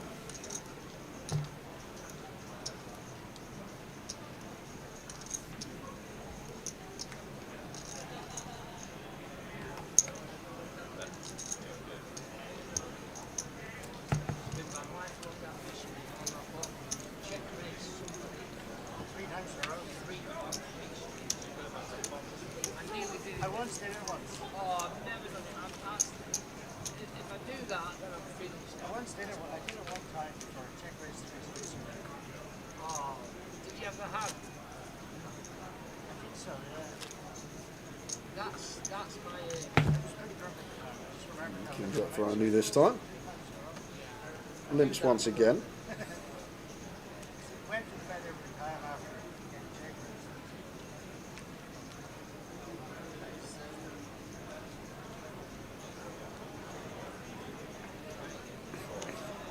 Ewan gets to complete the king 5 suited and try card in the big, checking his option. Limp coup, 3-way.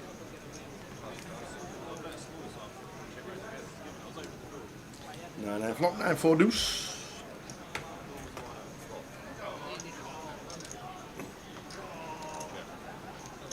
Both tricky down to Andy. Now decides not to stick in a bet. Ewan takes the lead on the turn. Yeah, may start leading here as Ewan get some value from some ace high stuff. Andy might limp some ace highs under the gun, which are going to call with overcards and a wheel draw. So, like the little lead here on the turn. Both bid him on to the last hand of the session.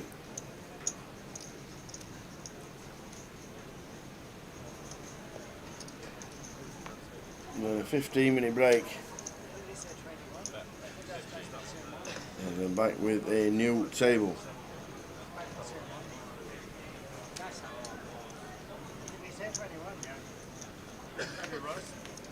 Yeah, we're swapping with that table. I think he said 21, which is back to where it's 20.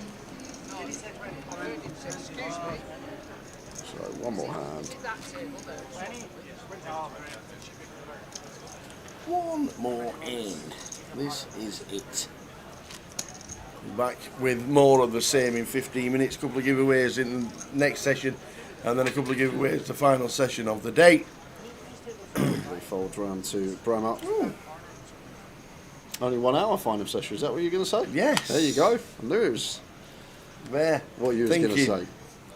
So quick defend from Andy. 6-3 6-3 off against 8-9 of diamonds. And that will be that. Check, bet, fold. We're taking 15. We will see you just after 10 to 8, guys. See you then. Indeed.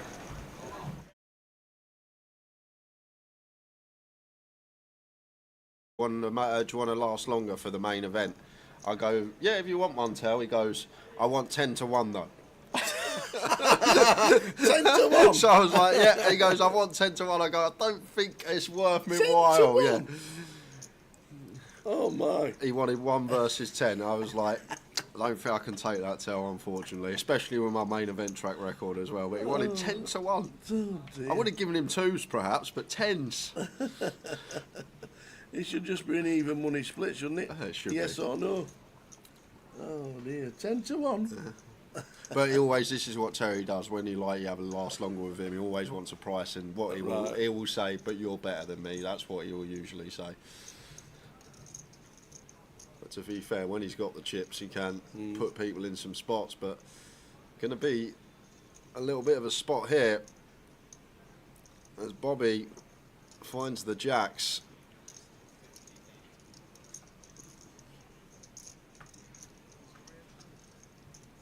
Damn, Dr. T. I remember meeting Terry on the first break of the World Series one year. Starting stake of 60,000, he had 210,000 after 2 hours. Oh, dear. Imagine making up 210 at the end of the day. Yeah, you'd love that, wouldn't you, for Absolutely. day one? Well, it might be short and sweet for TJ because...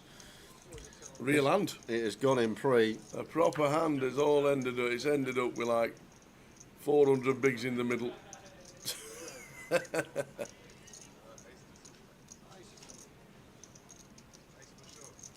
So Terry with tens, Bobby James with the jacks. Terry won't be out. I think he Oh, will. he will. Yeah, Oh, he says there's 100 chips difference. Bobby's just got him covered. So unless we see a 10, action may be slowing down for the rest of the sesh. Yeah. We did wonder how long he'd last. Well, his VPIP was 100%. Well, looks like he's got him covered. And Bobby, 400 bigs in the middle. Jacks against tens.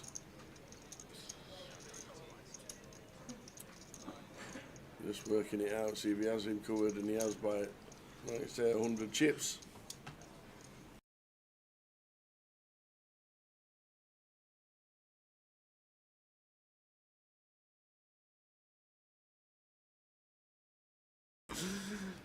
Oxford Dictionary, tonkery, verb.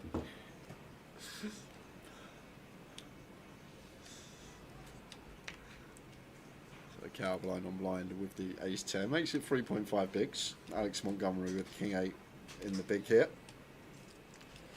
Almost identical in stacks these two. Pretty uncomfortable versus 3.5 on an FT, but I would call 2. I'm not loving it.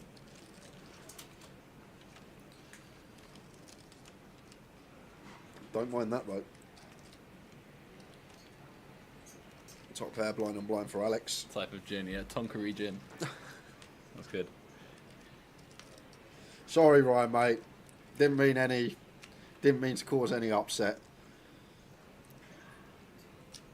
I'll tell you what, you're not in the top 10 shouts for doppelgangers on the stream over the years. Some people have had much worse.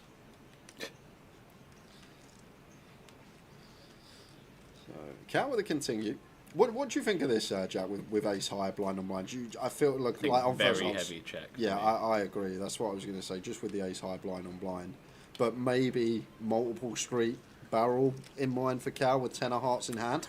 He's probably going to be quite tempted here, even though it's like deceptively not very good for the PFR, but big blind's going to have all the flushes and a lot of this low board.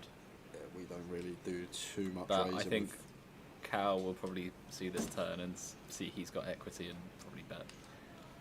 Alex going to have a lot of just one pair stuff that's in the cage, one pair no heart, facing Well, a second barrel. The worst thing that he could do would be bet turn and not jam the river. But it's certain. Yeah, I would not jam. Whoa, 150% pot. Jam on the turn from Cal, and this is a big old pot. And Alex Montgomery well out in front with his top 2, but still needing to fade one of the 6 remaining hearts left in the deck.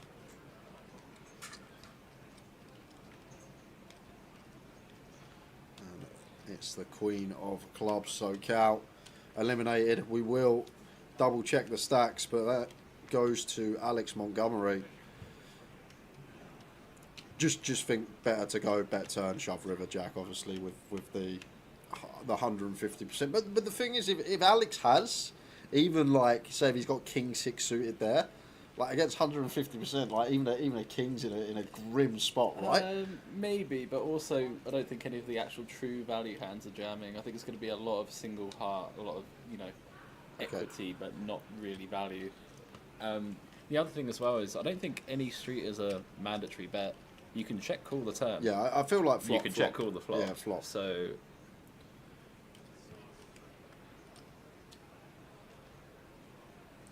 certainly don't think you just have to go, I've got equity and then bet. You know, you've got to be quite careful on these final tables.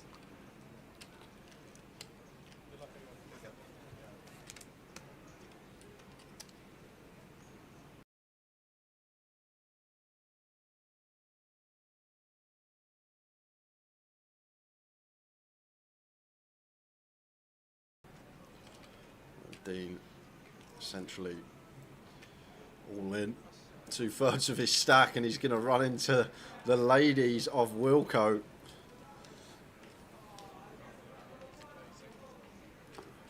That's all you need, me, to come back. Potential bust out. Tower was the wrong energy. You're the man who actually gets it in. Here we go, here we go. So George for Folk and Queen, and then going to be back on Dean, and may stall for a few seconds, see if anything's occurring on the outer table. But hold on a second, Wilco's just exposed the ladies, and it's still on Dean. He showed the queens, everyone saw them. I mean, even still, he's only got 100 back, and it's 2 off the money, not 1. I can't see how you fold, but he's still just going to be dead last 2 off if he folds. What a very dumb spot. Yeah, this is weird. Now he knows he's up against ladies, but he's put in over 2/3. This is where you sat there thinking, why didn't I not just put like 40% Yeah, or something? I know. Yeah, then you can get away.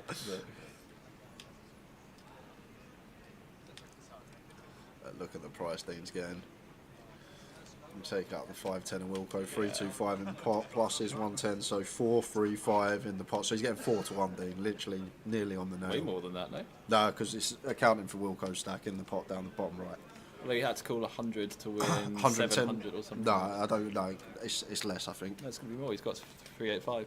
He put in 270 of his stack. 270, 110. Another but I think this 820 accounts for Wilco's. We'll see when it gets. Well, yeah, pulled we'll back. see. We'll see. Yeah. You might be right, actually, Jack. Makes sense. Might be 385 times 2, yeah. actually, but yeah. Oh, but Dean finds the ace anyhow. Does call it off. Ace on the flop. Chop it up. It would be fun, wouldn't it?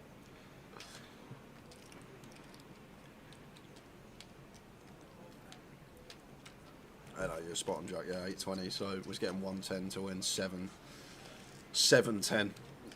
6.5 to 1. Even seeing Wilco's hand. Called it off and stays alive up to 33 bigs for Dean Lyell.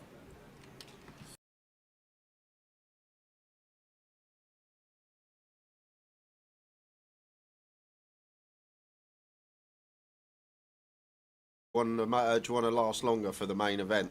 I go, yeah, if you want one, Tel. He goes, I want 10 to 1 though. 10 to 1. So I was like, yeah. He goes, I want 10 to 1. I go, I don't think it's worth me 10 to while. 1? Yeah. Oh my. He wanted 1 versus 10. I was like, I don't think I can take that, Tel, unfortunately, especially with my main event track record as well. But he wanted 10 to 1. Oh dear. I would have given him 2s perhaps, but 10s. It should just be an even money split, shouldn't it? It should yes be. or no? Oh dear, 10 to 1. But he always, this is what Terry does when you have a last longer with him. He always wants a price, and what he will say, but you're better than me. That's what he will usually say. But to be fair, when he's got the chips, he can put people in some spots. But going to be a little bit of a spot here as Bobby finds the jacks.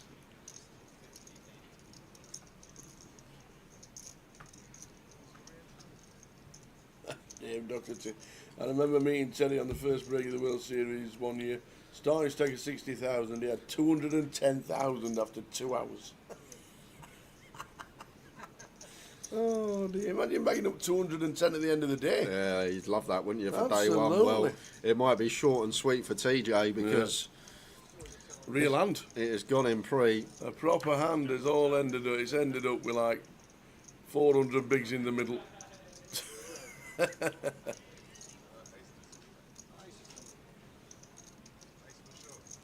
So Terry with 10s, Bobby James with the jacks. Terry won't be out. think he Oh, will. he be. will. Yeah, Oh, he will he be. says there's 100 chips difference. Bobby's just got him covered. So, unless we see a 10, action may be slowing down for the rest of the sesh. Yeah. We did wonder how long he'd last. Well, his VPIP was 100%. Final Looks like diamonds. he's got him covered. And Bobby, 400 bigs in the middle. Jacks against 10s.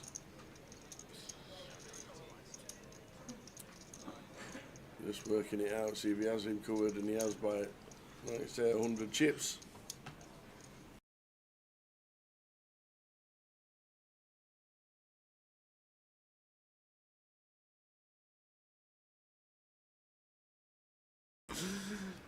Oxford Dictionary, tonkery, verb.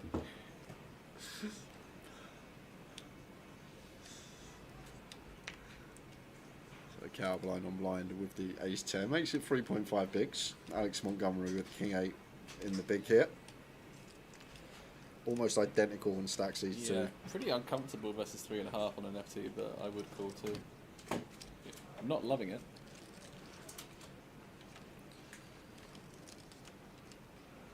Don't mind that though. Top pair blind on blind for Alex. Type of gin, yeah. Tonkery gin. That's good. Sorry, Ryan, mate. Didn't mean to cause any upset. I'll tell you what, you're not in the top 10 shouts for doppelgangers on the stream over the years. Some people have had much worse.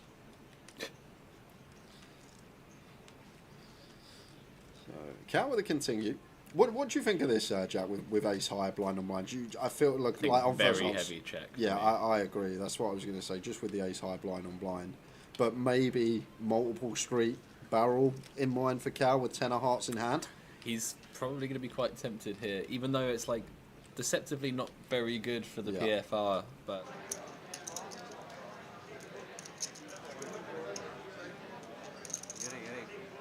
Because there's idea. So you commentating for him what you're doing, that's what you know how to like what is an array. Yeah, so let's say you raise 3,600, let's say raise 3,600 and then he knows how much. And then he types into the screen. Oh, I was here, I wasn't there. I thought I wasn't here. Yeah. Well, he's very lazy, so he Over there, just sir. Over there, sir.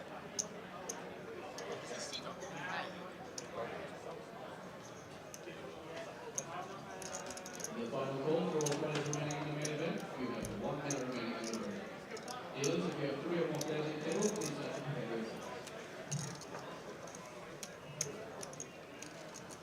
Can I take picture with everyone on the screen? Not really. Can you what? Can I take picture? Oh, up to you. Do what you want, sir. Hey, you can just play it back on YouTube later. Save at the moment. No. But can I take guys picture with you with the TV? You don't mind if I build my picture? Oh, you want to see the... Like this, yeah. Oh,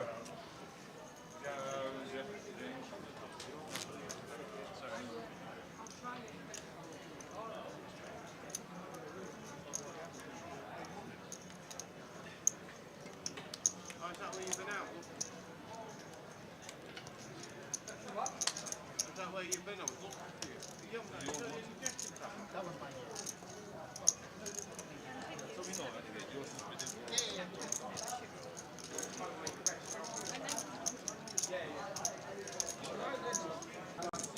Me too. As our dealers in the main event go with the block, 300, 600, 690, 366, dealers, please move to the audience.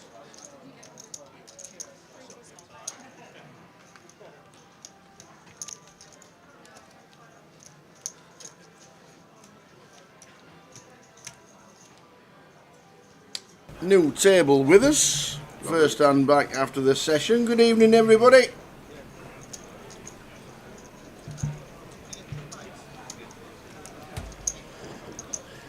Evening to Guy Taylor watching. In the UK as well. Yeah. He's in the UK. Ben Corley says, when the full schedule for Goliath out at the UK Open.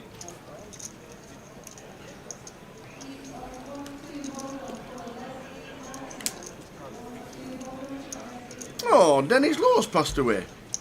Oh, no. Oh, one of the finest footballers ever. Ever.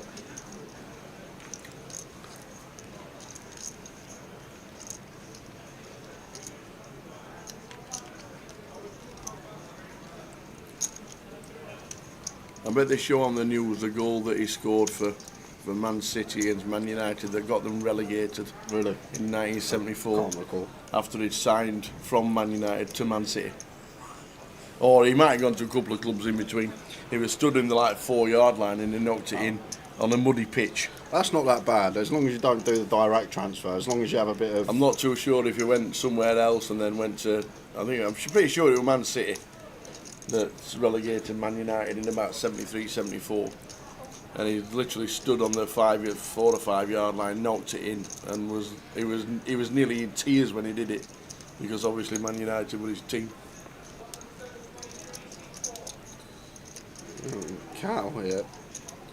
I believe he checked back Flop Tower. And now we've got Don leading on into us for 5,200.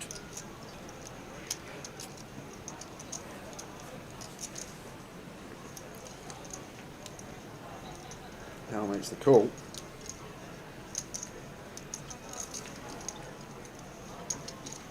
Pairs of 5 on the river.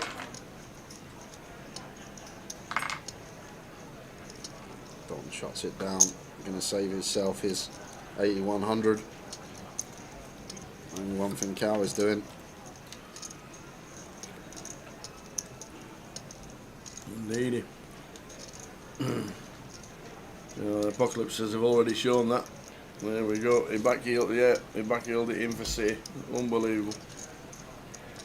We're just sorting out our 2024 family photo album that we print off every year, and you've made our album again, Tower. Love it. Hey.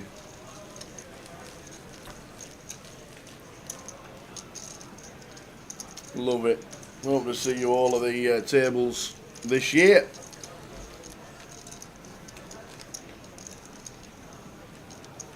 By the sounds of it, with Stars involved and Grosvenor Poker online as well, there's going to be absolutely tons of ways. Yeah. Oh yeah, pass it here. I've got to get it one in. I don't see how you can miss so many. Do you want another go? Yay! 1 out of 20. 1 out of 20 and I hit the crossbar. But yeah, piece of paper, straight in. Yeah, the satellites later in the year for Goliath when with Stars and Grosvenor Poker online, there could be 5,000 tickets between them both.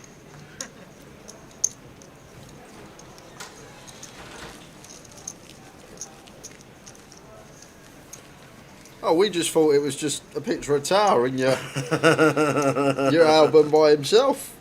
A whole page dedicated to him. See you in February at the UK Open. It's going to be a cracker. Hi, Cal. Alright, young man. You going to match tomorrow? Yes. You old lad. They're at home tomorrow? They are. Yeah. Oh, I've got pitch side room. They are. They're at home. Might have to run upstairs They're at watching home. the room. And they might be... Or they might be kicking you out for hospitality. No, we've been told. Oh, you've been told you don't have to leave? Yeah. That's right. Been told don't have to leave. Nice. And they might be in the final 4 or 5 teams for the Challenge Treble tomorrow with Coventry City. Bristol City. Aye, be a good game. It will be a good game. It'll See, be- he's sober through. At the moment. After he got woken up by the manager. Told to leave. I woke him up twice. Good lad. So all in and a call here. Ryan with Jacks, Don with the King Queen. Likes to see Jacks 2 live cards. Can he find those overs? 4-4-5. As far away as you get from overs as that. Don's going to need a king or a queen. Or a 4. How about a 4 on the river? Imagine. Can we do it the hard way? Imagine. Oh, next door. So we lose Don Jones. He'll probably jump back in. You've got paint in your hand and the board runs out 5 high. 5 high.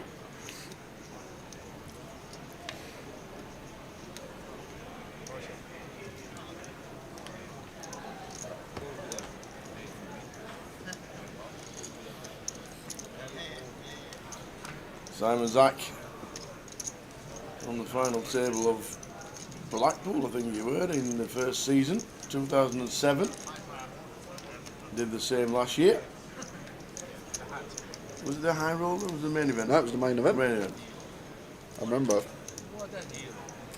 Had Simon on there. Big TR was there as well. It was a good old school final table.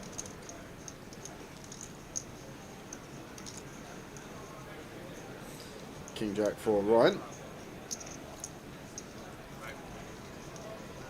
Making it 1200.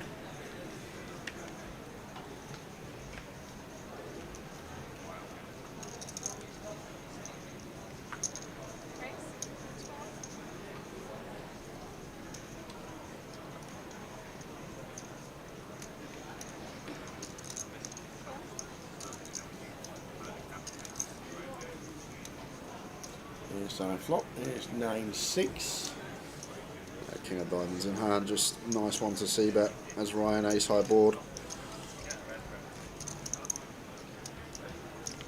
Be the end of the Mad Turk.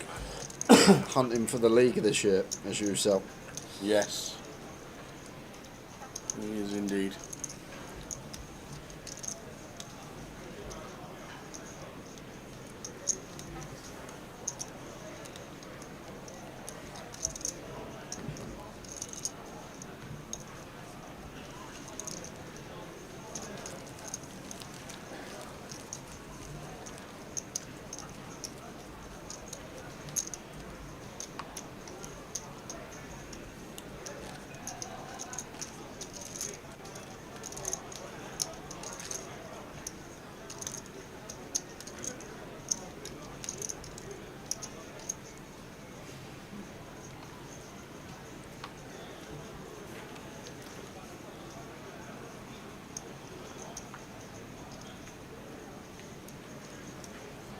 That's a walk for Cal.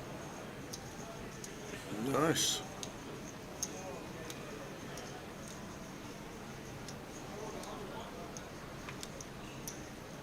How much TV time was Tonka had this week? I saw him today. Do you know what the funniest thing was? It was just on our break, and I saw him at the bar, and I went, Tonka, and he had his earphone, and he took it out, and he laughed. And then as I was going out the escalator, I hear you go, Tonka, like that. And like, you didn't see me, but I was up the escalator, and I just heard your voice. You know when you obviously went up to him, I'd literally done the same thing about 10 seconds before. But he said he had it in Prague as well, so it weren't just us. Darshan with the King Jack and the High Jack opens.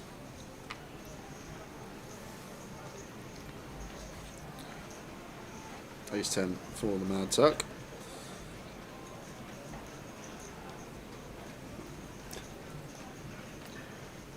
We're not doing another bullet, surely. I can't play anymore. Oh man, you need lessons. I know. We'll sit down in Portsmouth. We'll sit down in Portsmouth. I had a couple of busts that I think. Oh, you can't play. Yeah, you can't play again. Yeah. Does that mean you've maxed out all your? You've done. Is that 1+2 re-entry? Yeah. Or is it 1+3 re-entry? Okay, yeah, you can play the turbo. 9 o'clock. Anyway, yeah. Here. Currently, I'm out of action. I can't play. Currently out of action. I won't put it before the computer. Yeah, would you like to hear a hand? Yeah, I'd like to hear a hand. Sit down. Yeah. Come on, sit down, and we'll swap over. Are you here for an hour? You're here till 9. It's a sure. Okay, there we go. PLO. Go on, Sam. So Jay would like this one. PLO-esque. Were we dealt 4 cards? We were dealt 2, but the idea is the same. Okay. Mad Toe goes for the free bet with the ace 10. And Darshan comes along, King Jack off, out of position.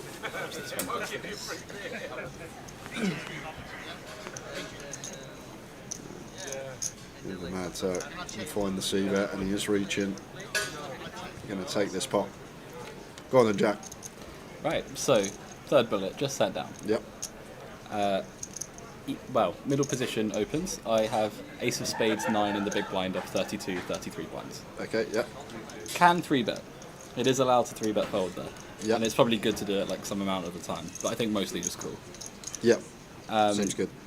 Ace, 5 of spades, 3 of spades, check, quarter, and again I think like raise is possible. I know where with the this ace is of going. spades. I know where You this don't- is I don't going. have to I know. explain Yeah, you the don't know rest. where this. I know where this is going. Yeah, I think like with just the bang in the middle ace, I think I will just check call. But again, like I can see it with the ace of spades. Yeah. But I just decided to call again. Turn queen, check, check. River 10 of spades. So I have ace 9 and the kicker plays. And it's Yeah. probably like going to be my weakest one pair value bet. That and like ace 8, I guess, Okay. when the kickers play. So I block the river. Yep.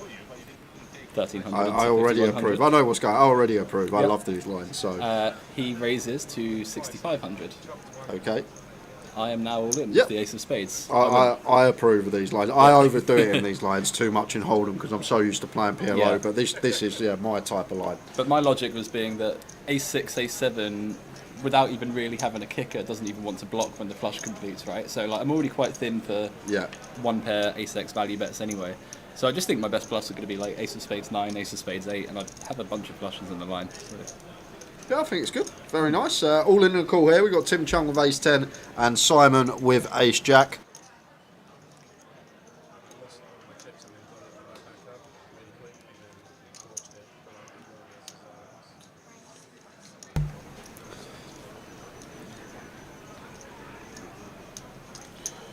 So Tim, just shy of 15, shoves over the open. Not the worst flop, got some runners. Would love to see a 10.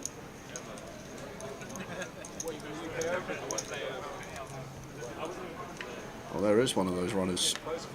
So clubs and 10s both working. No good for Tim Chung. Queen of spades, Simon adds to his stack. Who was your opponent in that hand? Was it someone you knew or was it an unknown? It was someone I knew. Okay. That I should have remembered the theorem of live poker. Yeah, which this is the very important in these lines. You need to. It actually works best against the best players, like these lines, because they will like.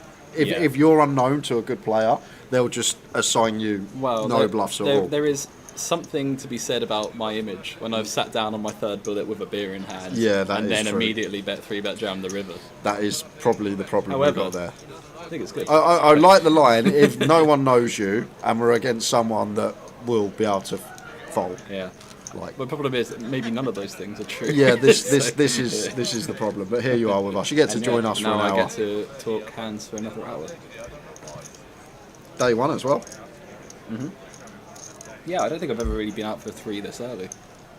If I'm out for 3, it's like towards the end of the night.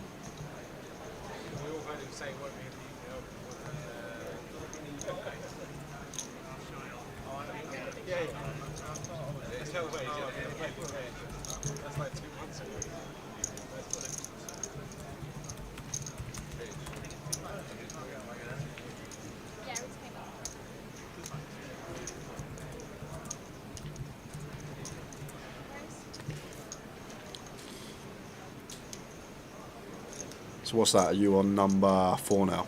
You only had one yesterday, right? Yeah, so and you can have 3. You can have 3 in the turbo. You got plenty. I know the turbo is quite low morale though. Yeah. Like max late reg is always fine, so I'm not feeling obliged to go play it, but we'll see. We'll see how I feel. That's a good question, Mel Barnes. This is the thing. Most of the time, you just explain the line. You don't want to know the hand. This is a sign of a good player. It's just you don't even care. It's just the line.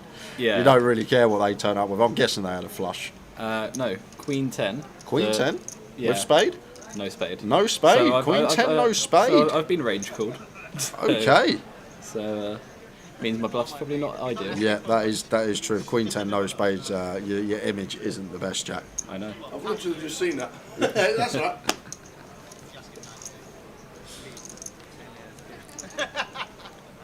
The amount of times like you hear a hand history and you just don't even hear that. You don't even hear the opponent's hand. It gets the river. They're like, oh, they called me, or that's it in their hand. Rarely people ask now these days, what did they have?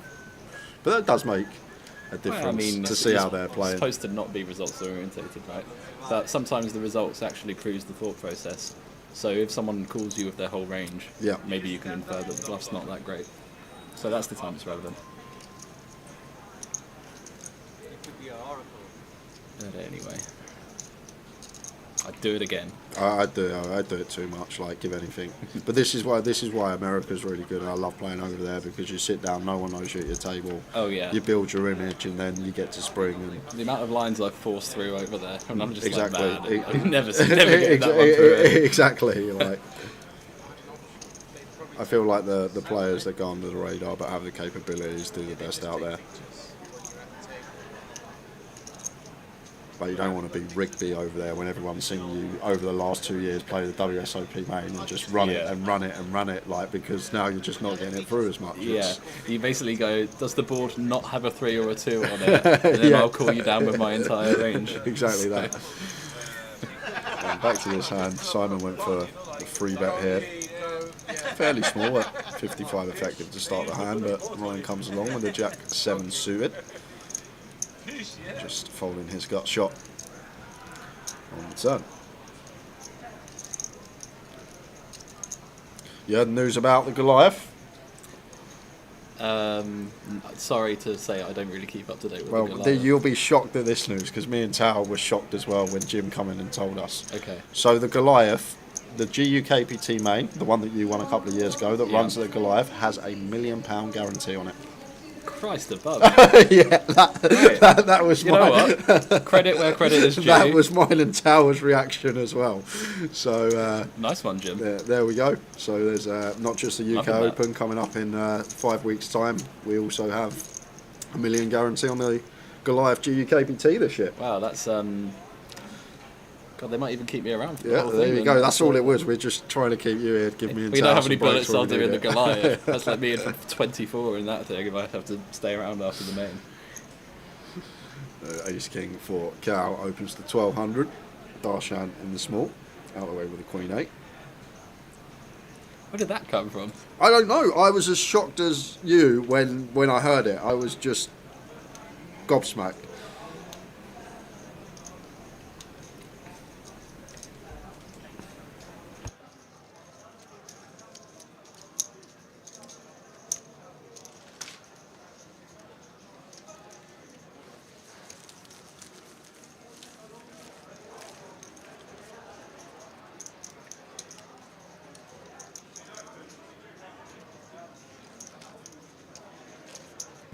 The UK Open is here, Ian.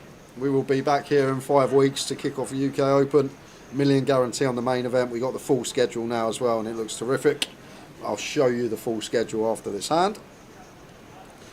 Pocket 8s for Cal, back to back. Opens, makes it 1200 this time.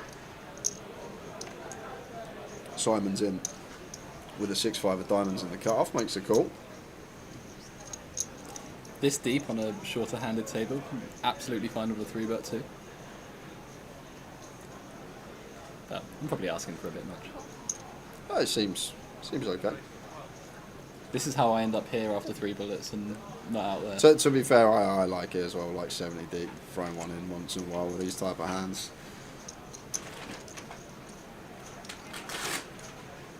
King, Jack 9, rainbow here. Cal going to continue, and that should be the end of Simon.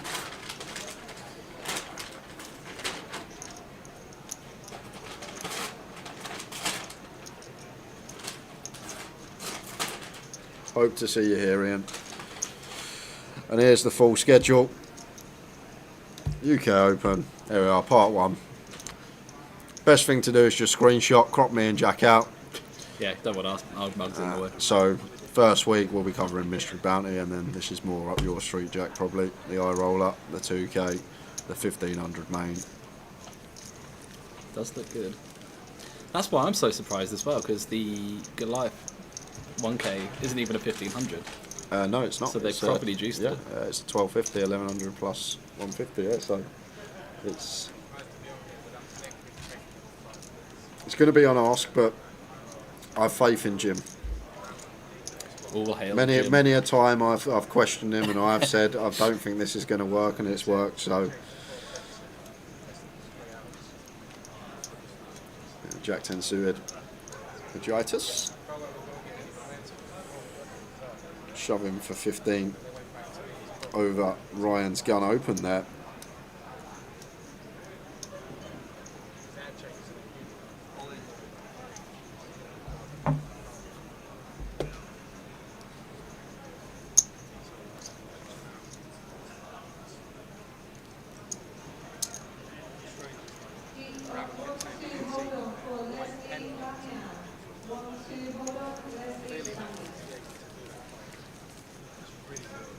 If you had to pick someone for the NPL, because I keep hearing from Turk that he's going to win it this year from himself. Yeah. If you had to pick a couple of names that you think could potentially win it this year, if you know of anyone that's going for it, or if you just had to have a shot in the dark, who would your money be on?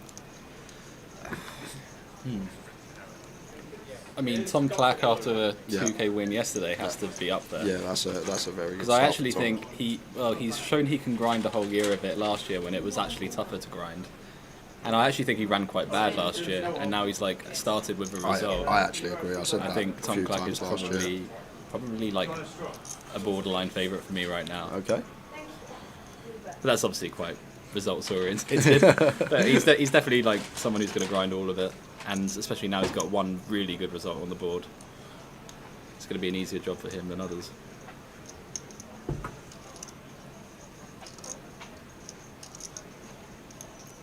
Some of the other guys at the FT as well, like good players, obviously, like your Rammers and Dinos, but they're not going to grind everything. Of course, it's not going to happen. So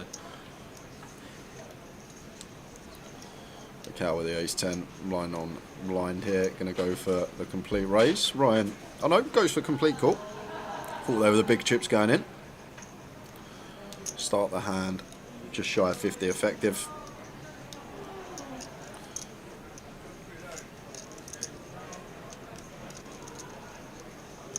So I feel like check back call on the queen 8-6. Maybe. Ryan might check back here. So a lot of king high and queen high boards are deceptively bad for the imposition raise. With 9-4 I'm totally fine, but obviously wrapping around the board a little bit. But you actually don't just start auto betting these boards all the time. Like the small blind actually limp calls quite a lot of their king and queen highs, and big blind's obviously quite polar usually. So makes sense. Blind on blind feel really but tricky. It's tough, and it's like the hardest spot for me in hold'em blind on blind. But then Ryan also with a bit of a wrap around. He has the right suits. You know, you're sort of wanting Cal to have hearts. He doesn't have a heart. It's a three of spades on the turn. Is this just a shutdown now for Ryan, or it's one to bluff rivers with? Yeah. Need some equity to barrel. Three of diamonds on the river. Do you know what? If Ryan wants to be a real gangster here, you can absolutely just lob money in. He's the only one who can really get there over 3. If Ryan jams here, I'm buying him a beer. Buying him a beer. Ooh, beer on the line for Ryan. But if you think about it, probably a lot of 3x gets ISO'd, checks back the turn. Yep. He's actually riveted himself into a range advantage situation. Not always, obviously, but like he can have the nuts, I mean, more so.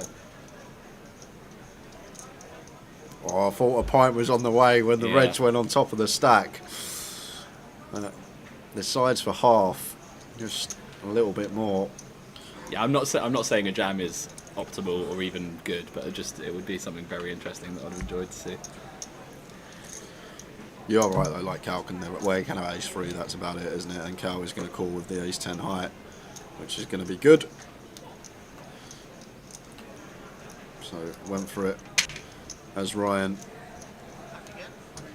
I just think of these things that might not even be good, but I think it's worth thinking about. Like, how can we put the most money in the most awkward spots? I've been there in situations. So I kind of think like that as well, like just try and get chips in when our opponent can't really have a strong hand and got an advantage. More well.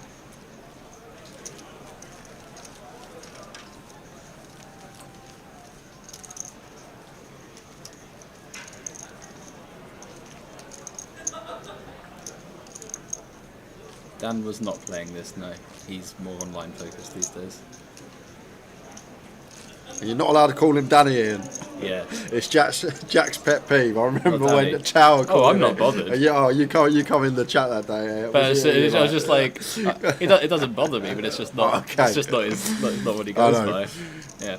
But then Tower does it the other way as well, where he calls David Dave. So it's Danny and Dave. It's just Tower's way, isn't it? It is Tower's way. He has a way about him. Queen Jack for Cow on the button.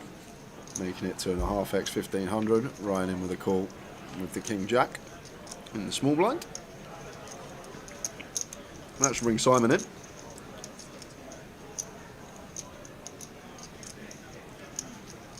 Yeah, you better be sorry, Ian. Nah, I don't think he even really cares that much. But.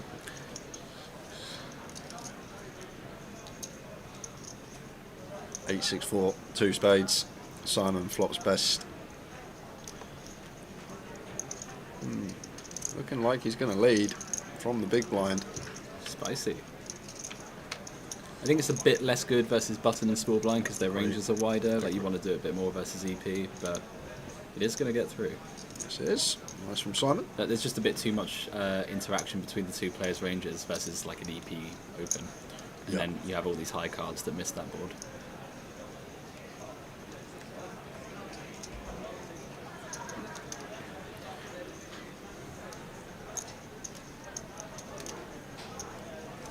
You putting in much study these days, or are you still copying other people's homework, as you say? I did some of my own study on Okay. DTO. It's all good.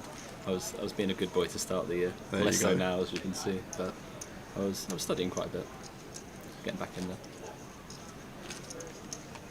I still copy David's homework too often, but.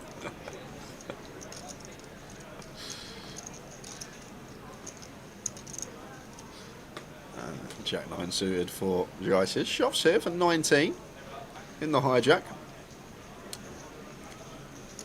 I'm going to get the king high to fold. You having any shoves here for 19, Jack? No, I would just be min-raising everything. Yeah. Does get the king out of there.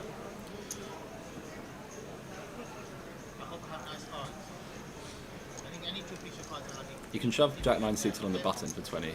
You do get jams to button on the button for that many blinds, but not from earlier spots really. Sort of general rule of thumb, isn't it? The later you get round the table, the more BBs you can open shove for. Yes, pretty much. Like even under the gun, you don't actually see that many jams for 13 anymore. No, you It's don't. still a lot of min. Obviously, the ones you want to do with are like your Jack 10 suited and like kind of obvious combos, right? You knock out dominating offsuit stuff, but then you balance it out with a bit of ace queen off. But like if an ace king under the gun, you just min raise calling. Yeah. You don't really want to just rip it much of the time.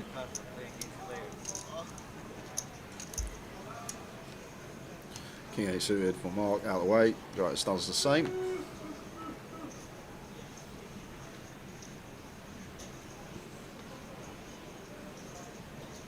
Queen 10 for Simon. Going to get to open on the button.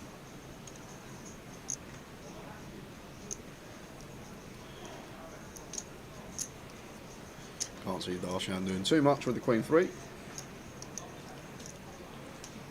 There you are, walking in the background with your Dr. Pepper. I should show you something. Show me something. So, you call this my Dr. Pepper. Yeah. And I said Iron Brew as a joke. Yeah. I've seen that one of the bars by me, they're doing a alcoholic Iron Brew, 8% Iron Brew. What? Yeah. An 8% Iron Well, Brew? it sounds like an absolute game changer. That sounds like PK Street. He likes Iron Brew. An alcoholic Iron Brew. But like strong. 8%. A few of those would. Yeah, I'd only need a couple.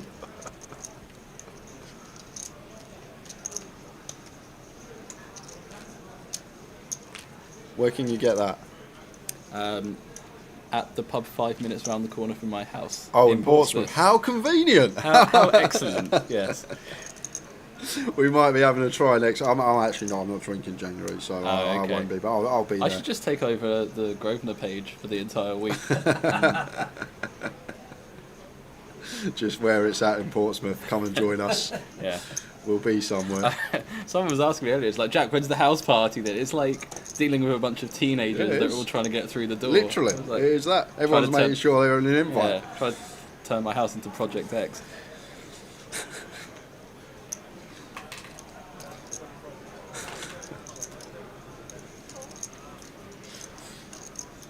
So Ace Jack suited for the Mad Turk. Squeezes, makes it 6,400. Yeah, I like squeeze calling here with the suited version for sure. Darshan, doubt he's going to get involved with 7 high, although being suited and connected.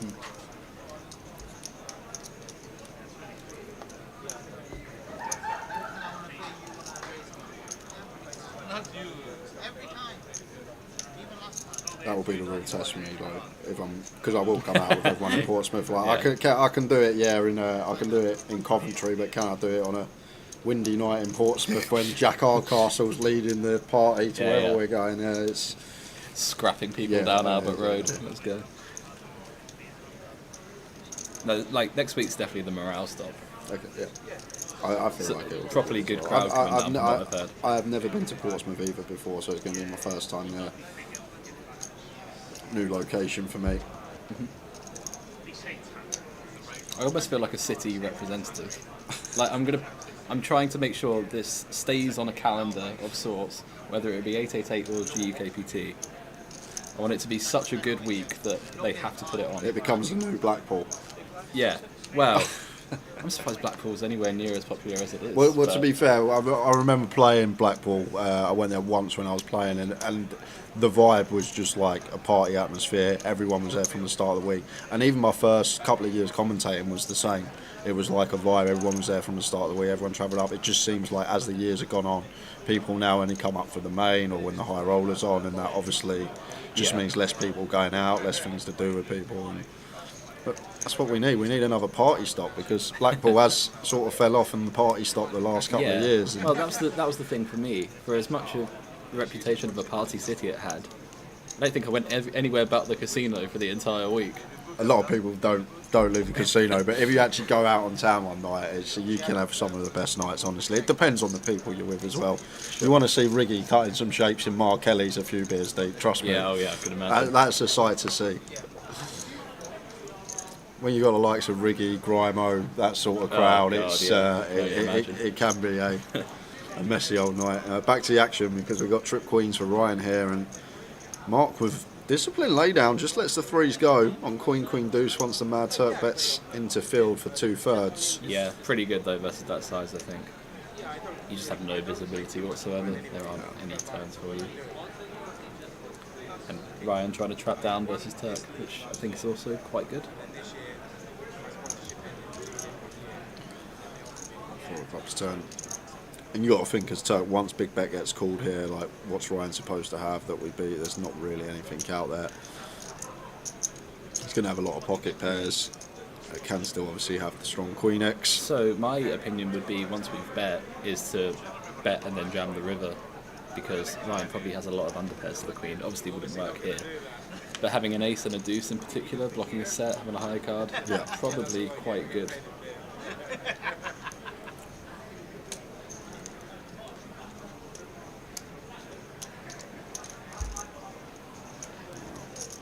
Ryan going for his value. And the Mad Turk can't call. Like, not when we go big bet flop. So that's the one problem with check calling such a big bet on Queen Deuce Rainbow. We're pretty stripped for ever having a bluff. We never have like King Jack suited now, do we? It's just like doubt we're calling. I mean, we might, but it's also just like we're so thin for bluffs that we can even really get here with, and you'd have to be quite adventurous to even take some of them. So, not to say there's anything wrong with betting Ace Queen, it's just a bit of a problem with the spot overall.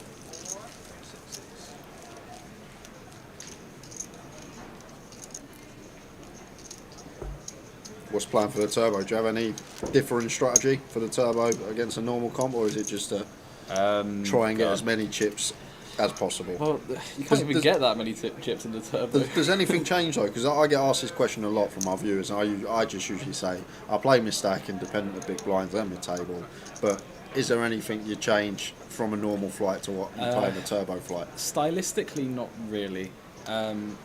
Probably except that people are more likely to gamble in that flight after they've done 3 in the main. Yeah. But I probably wouldn't go too far off what I normally do. Yeah, I agree. I mean, I play like a punting idiot anyway, so... We all do at times. We all do at times. It's in every. I don't care. It's in everyone's locker. They've all got it in there. I mean, I think obviously that hand earlier was fine. It's just probably expecting people to fold. That's an issue.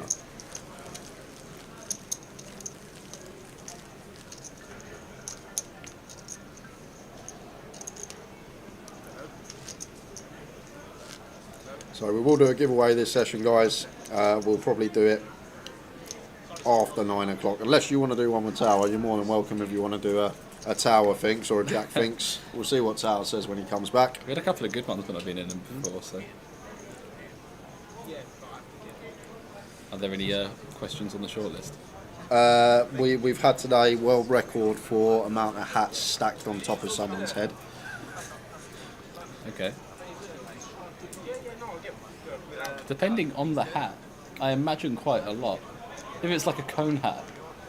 Well, this is where it got funny, because I saw party hats and I thought it said 1161, but it was actually the most amount of people in the same room wearing a party hat at the same time. And That's I said a world record. And yeah, I know, that's what we said. And then basically the actual answer was 53 when I actually googled the actual answer. Right. But I thought what you thought. When I saw that, I thought, okay, that makes sense. Party hats, you can put them on. You can put them inside each other. Kind of makes sense, but I was well off. Tower was fairly close, to be fair. And then what other People questions? individually wearing hats is such an awful world I know record. it is. You can just make one about anything these days. As long as you've got the bloke there or the woman that has their little stopwatch and clipboard, you're all good. Well, I actually heard that, a lot of these records is you pay them to come to see you, and you can pretty much get anything verified. Yeah. It's not actually... That's exactly what Tower was saying as well. You have to pay them to be there. And so, Ryan, trips again. Hard to make trips. This time, not going to get any action, I don't think. Good lead on the 7 though, for sure. Oh man, so it's going to take one off. I'm totally fine with calling one with ace jack high though. It could be a problem river for the mad turn now. Ryan might just jam. If not, it's definitely going to be a big bet. We think that Ryan gets here with 5-6, 6-4, 5-4.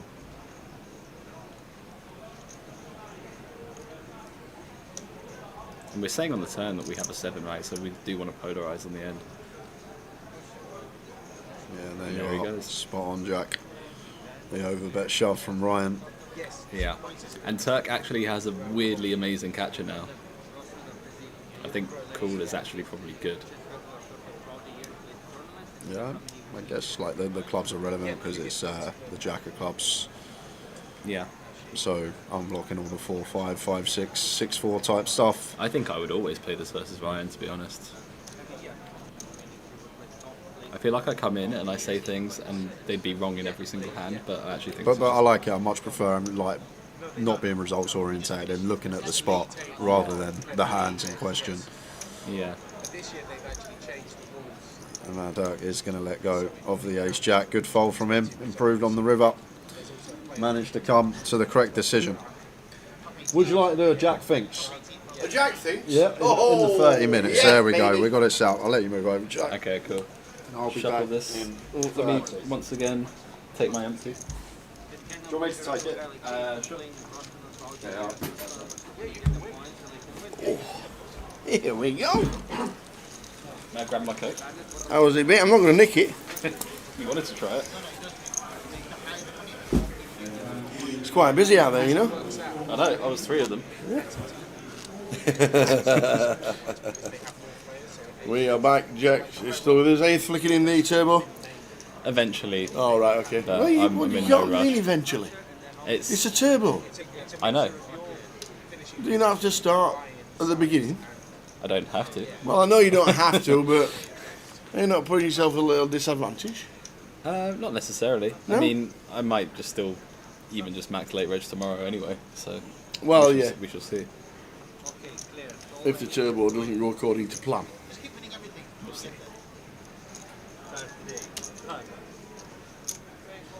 And also, they fixed the heating. Yes, I felt the. And cool I mean, breeze they have earlier. fixed the heating. Wander around the pit. Whew. One of those binary heating systems. Yeah, it's warm out there, but it's good.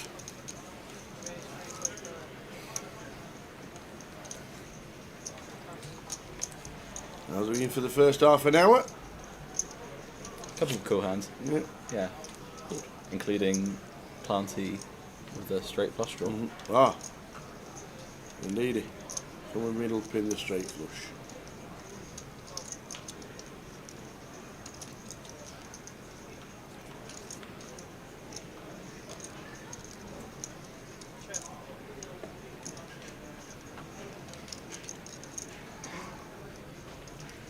Simon Zach. Final table of the GUKPT first season, 2007. Still going on. Final table Blackpool last year. So I expect this can go either way, check call or check raise to get in. I think I would favour check call, which is what he does. But check jam the turn could be pretty nice on a bunch of cards, on like a 5 or a 3. Now I think we just go into check call still.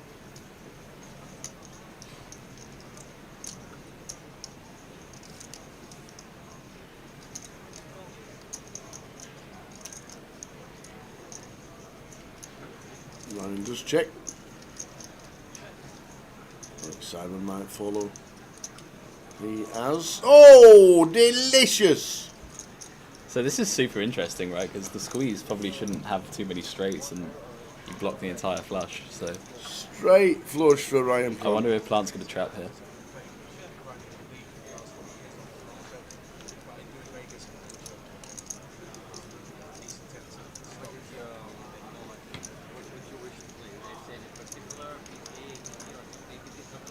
Yeah, I'd like to do some more EPTs.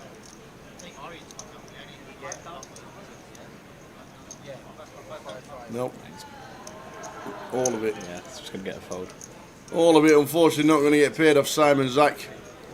And I'm pretty sure Ryan's not going to show either. I would drop it like that. You don't play enough poker, mate. You'd show a full house. Like. 2 pair.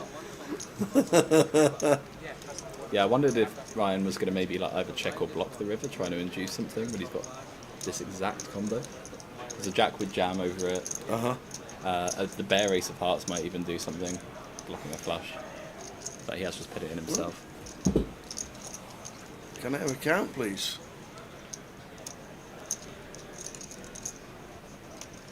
Is he just putting him on the overs?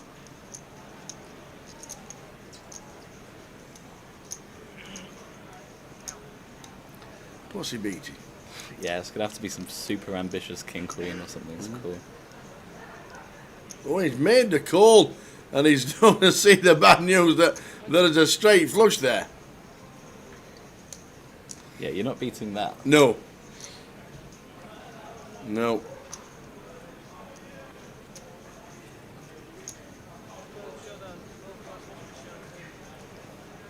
Right, turn the 9 into a bluff, but there's a straight flush on the river.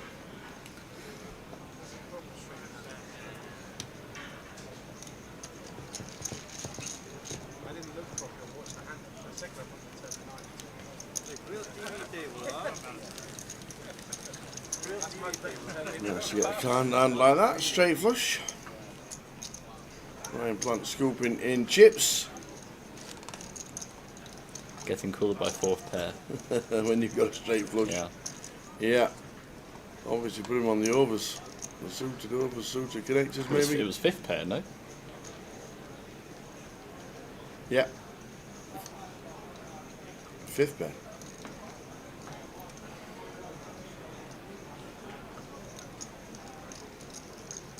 So if I'm Ryan after just stacking someone with a straight flush, I'm definitely 3-bet calling Turk here.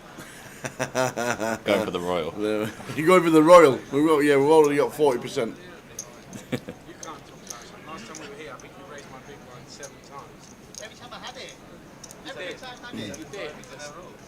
No, throughout the day. Yeah. And then he heroed me every time I tried to flat. And then every time I had value, he folded. It wasn't a good day. Yeah, that was a good day. I run into it every time. Yeah, that was a lucky day for you. Felt like it. I couldn't believe my luck that day. I'm like, honestly, it was crazy. Everything I tried to do versus you just didn't work. Does seat 7 look like Tonka, or am I seeing things? Yeah, yes he does. Yes, he does. He gets told everywhere he goes. Specifically with that hat.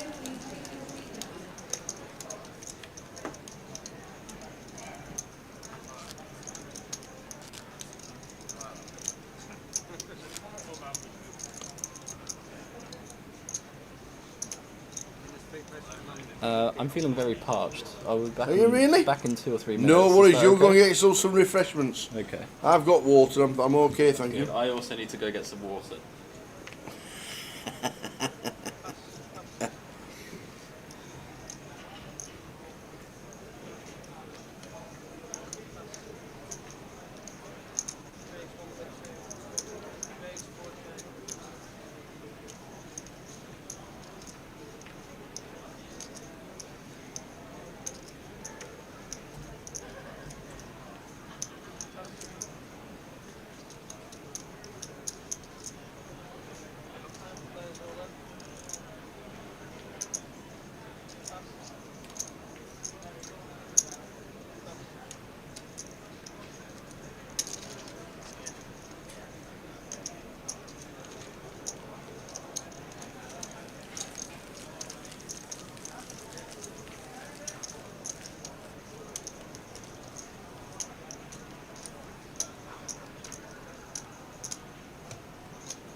Darshan with the ace-5.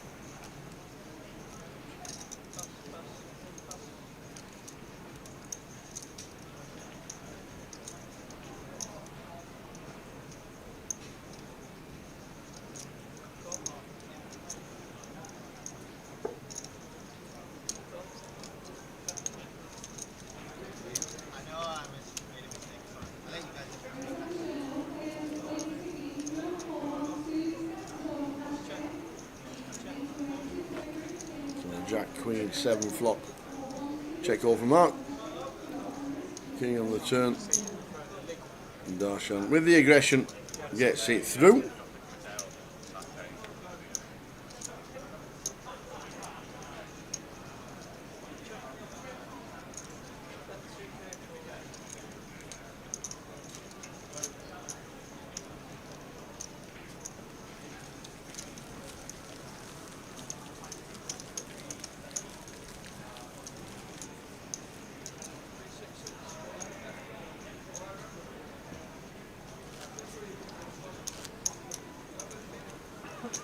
What have I missed?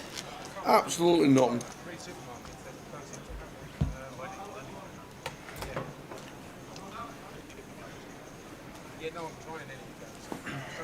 Yeah, I tell you, Linda Nolan passed away.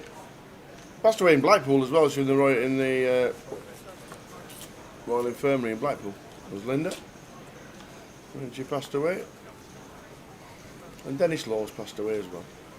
Fancy a sniff? Aye. Why not? It's good stuff.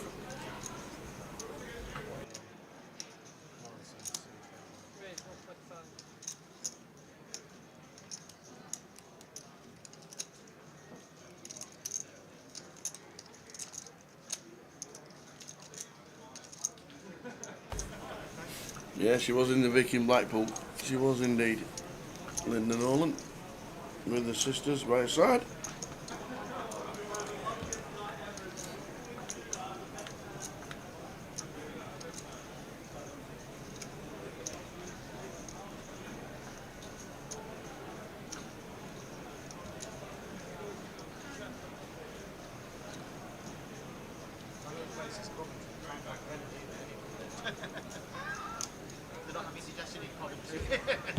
Ten half flop, 10-5-3.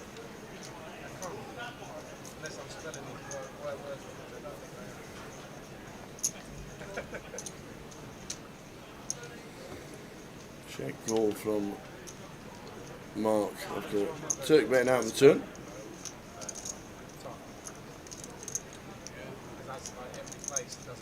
Is he betting again? No, he does not. Slows down. Oh, for Mark to catch the river. If we go quite chunky on the turn, the 5 probably folds. This could be a Turk explosion. When he sees ace-5 off, 3-bet him. No, it gets out of the way. You won't see him in the car park, that's good.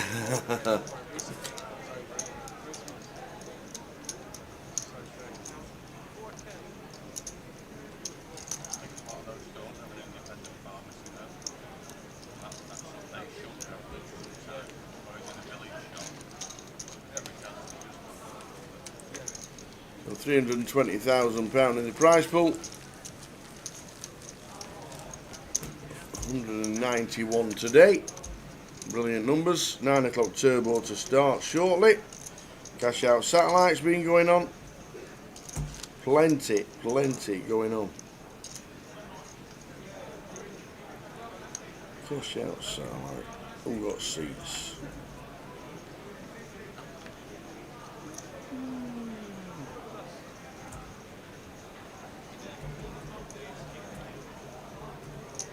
What's this question then?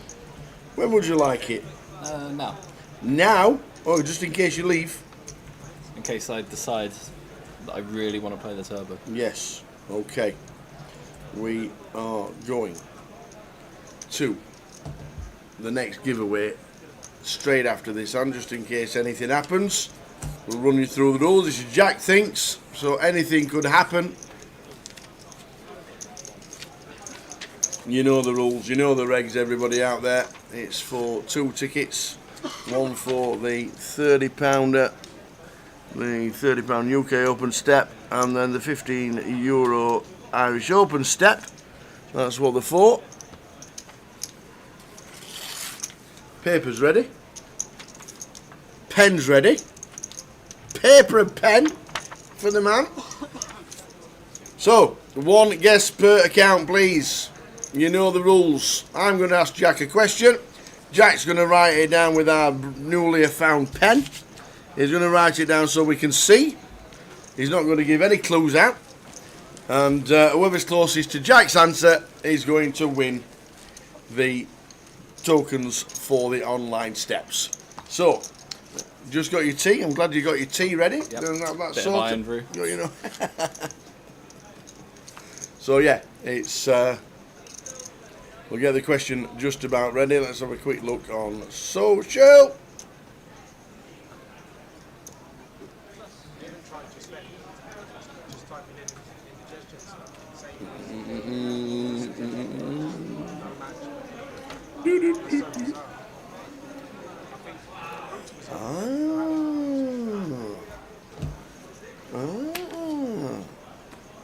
Okay.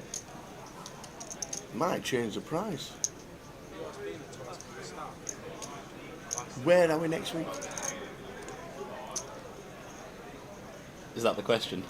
Just what I think they were going to be. How far away from the next live stream? What about this question being for a must-play ticket into the main event in Portsmouth? That would work. Yeah? Sure. Should we do that? Yeah. So, one for you guys out there. So this is going to be an added question. So if anybody can play, we have just been given the go-ahead. We're going to do a Jack Thinks for a must-play 888 Portsmouth main event ticket. Hold £560. Correct. On your head. On your answer. Can I play? On your... Unfortunately not. So, we'll do this as an extra one. So, anybody who can get down to Portsmouth, and anybody who's playing the 888 next week can get themselves in. If somebody wins it, then we will sort... we'll have to work everything out, but it is an extra added value. Thanks, Jim. An 888 for this one question. With one question per and one answer per person, you got to write it down in 10 seconds. Anybody multi-guesses get out. Christ. I'll be checking the chat box. So will all the punters out there and all the viewers, because they like to be chat box police as well. So don't overguess, don't multi-guess or anything like that. So, Jack, I thought I'd do it on sausage because you're here. So, what I want to know. What? So, what I wanted to know. Yeah.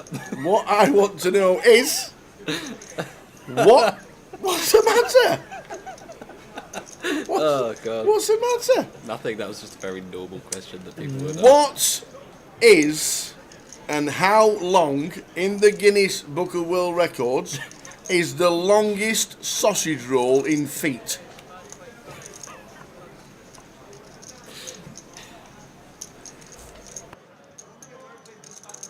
Write your answer down. Get your answer down.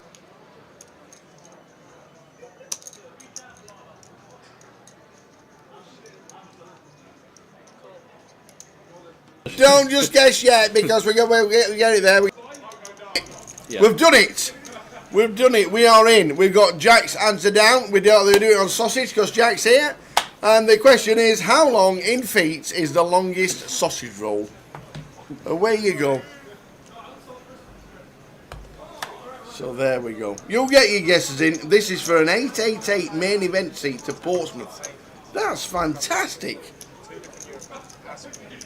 Thanks, Jim.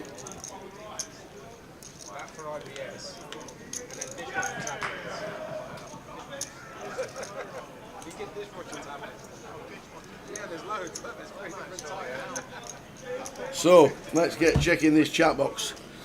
There we go. In feet, how long is the longest sausage roll in the Guinness Book of Records? We will get the closest to Jack's answer written down, and I'll give you the correct answer in about 5 minutes' time.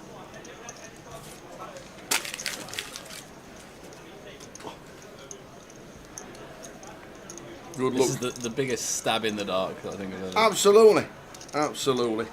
And that's what it's all about. That's why you can't Google it. You can actually Google the correct answer if you want to, but it's absolutely pointless. I'd like to know, but also... I'll tell you shortly the correct answer. Okay. I'll tell you the correct answer in 5 minutes' time. That's the better answer. I haven't seen this from Neil. That's great. Neil Jules. Yeah. Hey.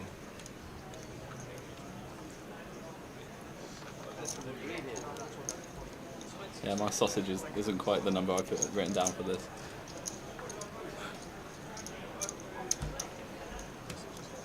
So, in feet, which is a bit of a giveaway. I could have done it in inches, but feet was good.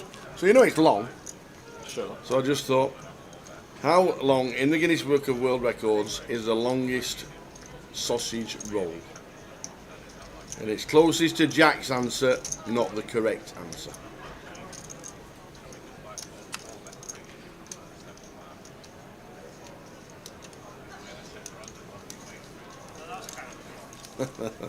Neil Jilks making us laugh.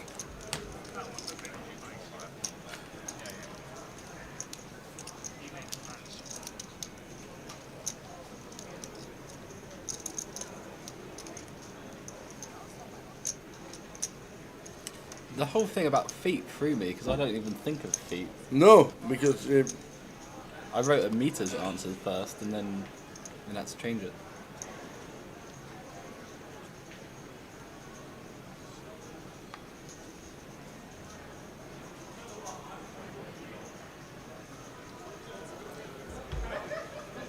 So you get your guesses in, guys.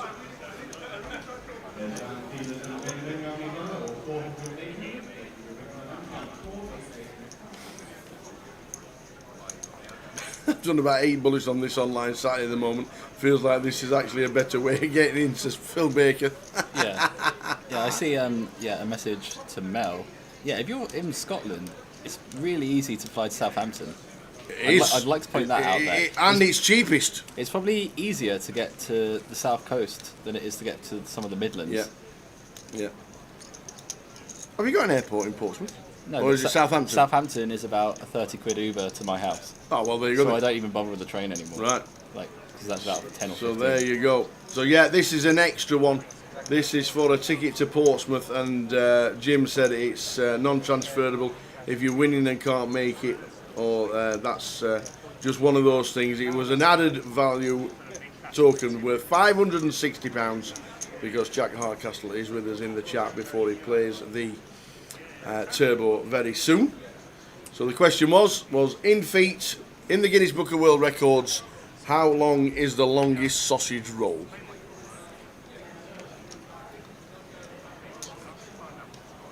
And you can get your guess in for another couple of minutes. I'll give you the correct answer straight after this hand. I don't think there'll be any. They've got a poker face over here, so I don't think there'll be any tells from Jack.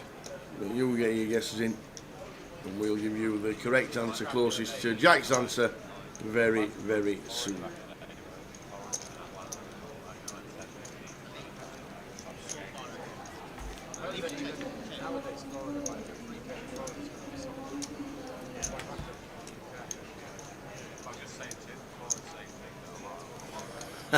We'll show everybody how to do the Gay Gordons when you get there, Mel.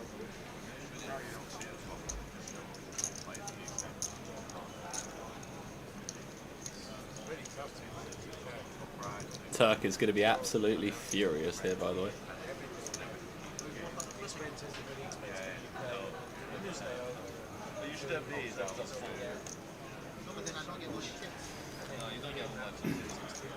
So the Turk down to 5,600.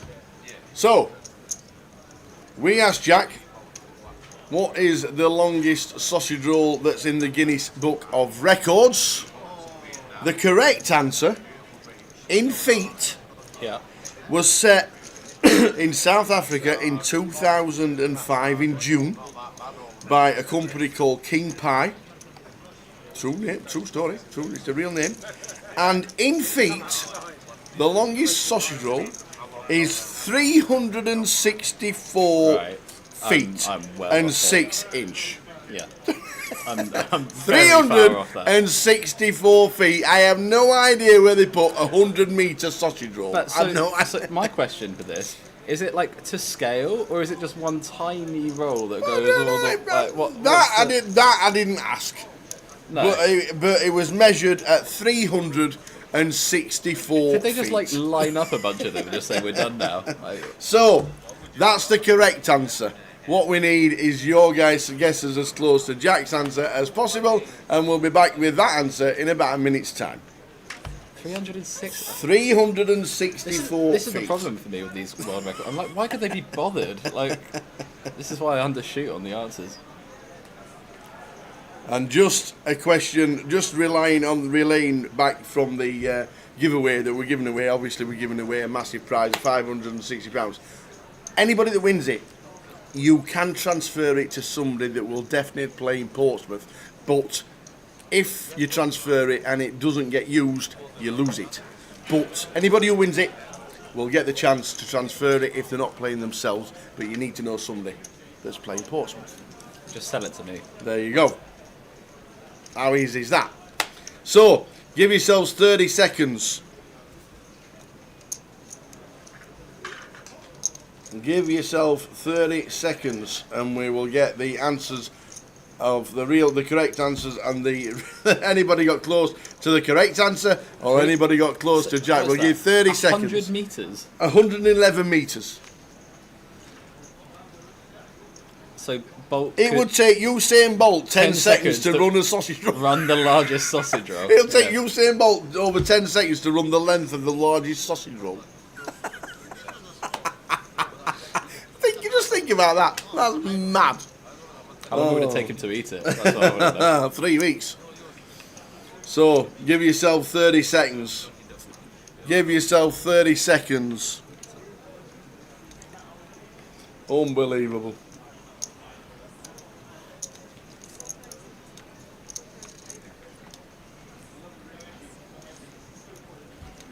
It will take Usain Bolt 10 seconds to run the length of the longest sausage roll. This is the thing about Guinness World Records, right? It's like, most of them you just think, who cares? I know, well, exactly. That's what the Guinness Book of Records... We were talking about that, about the hat question that Jay sent me. And it literally, how many hats have been worn on top of somebody's head? Yeah. In, like... How much did you pay the Guinness Book of Records to come Exactly, verify that's what I said. Yeah. That's what I said. So, 20 seconds. Does the winner also get a free roll on Jack's Pub Crawl? You actually get an invite to my house party. There you go. There you go. You can actually get on the pub crawl, and is Facebook not streaming Stu Sefton? We'll get that sorted.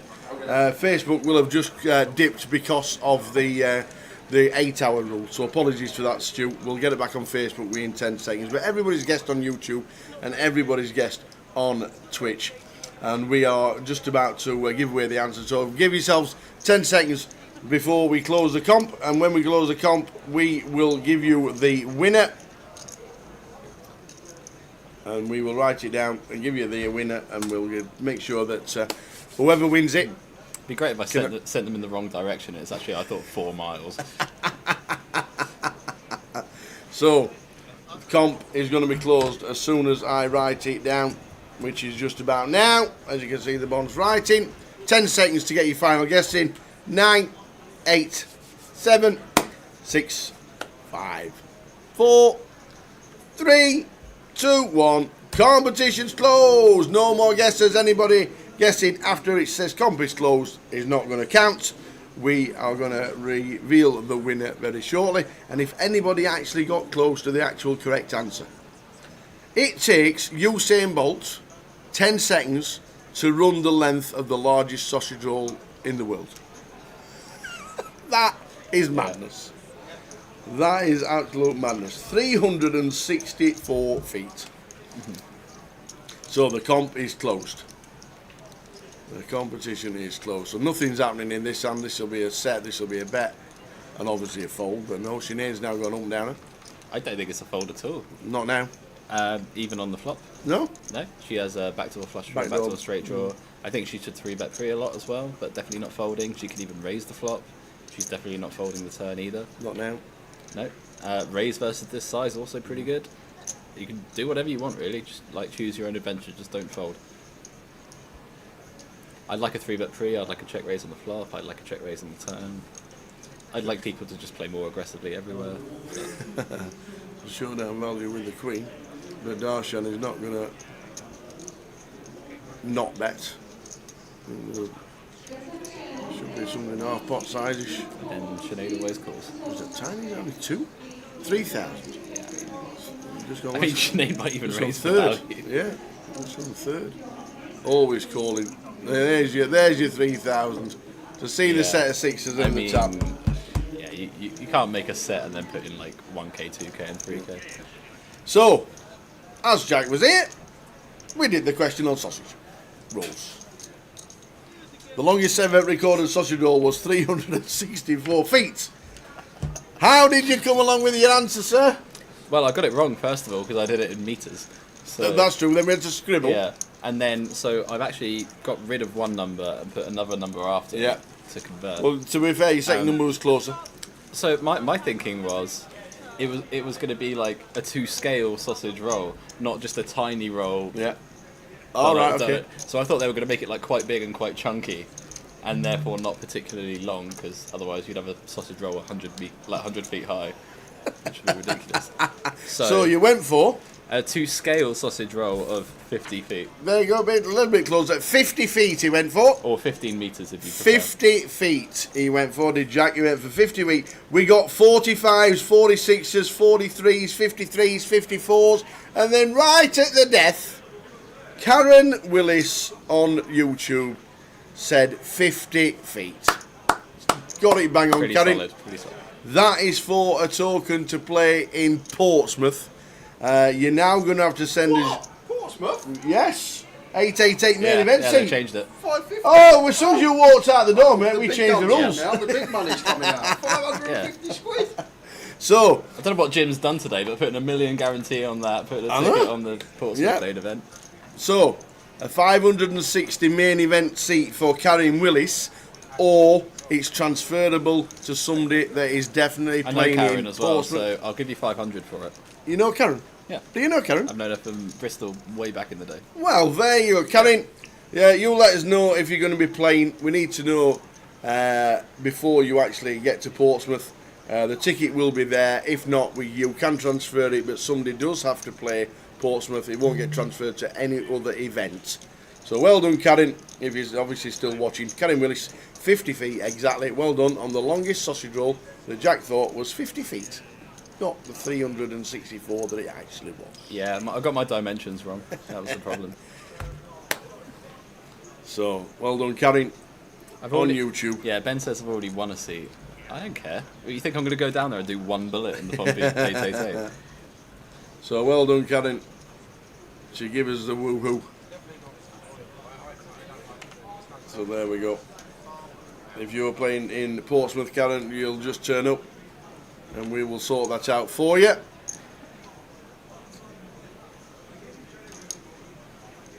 So we've still got the 30s and 15s to give away, so we've got an extra one to do. Be a good final session. So he knows that lady and she guesses at the depth. I've not spoken to Karen. No. in Do a you very think long we're sat here? Do you think we're sat here cheating, Zacabello? If I was cheating for a ticket in Portsmouth, I've got quite a few people I'd have probably gone for first. But no disrespect to Karen. No, she's a lovely lady, but I mean, I haven't seen Exactly. her in years. So well done, Karen. The $1 million guarantee is on both the UK Open and the GUKPT that is part of Goliath. Yeah, if it was like the winner is David Doherty with 50 feet, then it would be quite different. Yeah. Yes, Simon. 2 million guarantees this year. One at the UK Open and one part of Goliath, the GUKPT. So well done. We will sort that out. I'm guessing Karen Willis is your real name. So just let us know, Karen, what you plan to do, and then we'll work it out from there.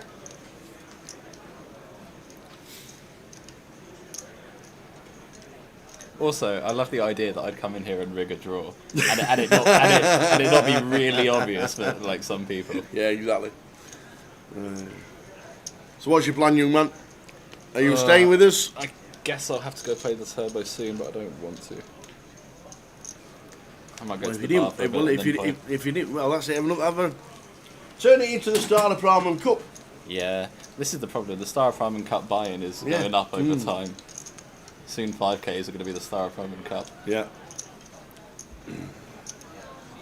I'll happily sell it to... You can't say that, now it sounds rigged. It's definitely not rigged. But I'll take it. We'll sort that out, Karen. I'm sure Jack will be in touch. Well done, Karen, on winning the token. Fantastic. Well done. Rigged to get a £60 discount. You know? Yeah. I mean, I am 10k down this week so far, so anything would help. Really. No, well done. We'll sort that out, Karen.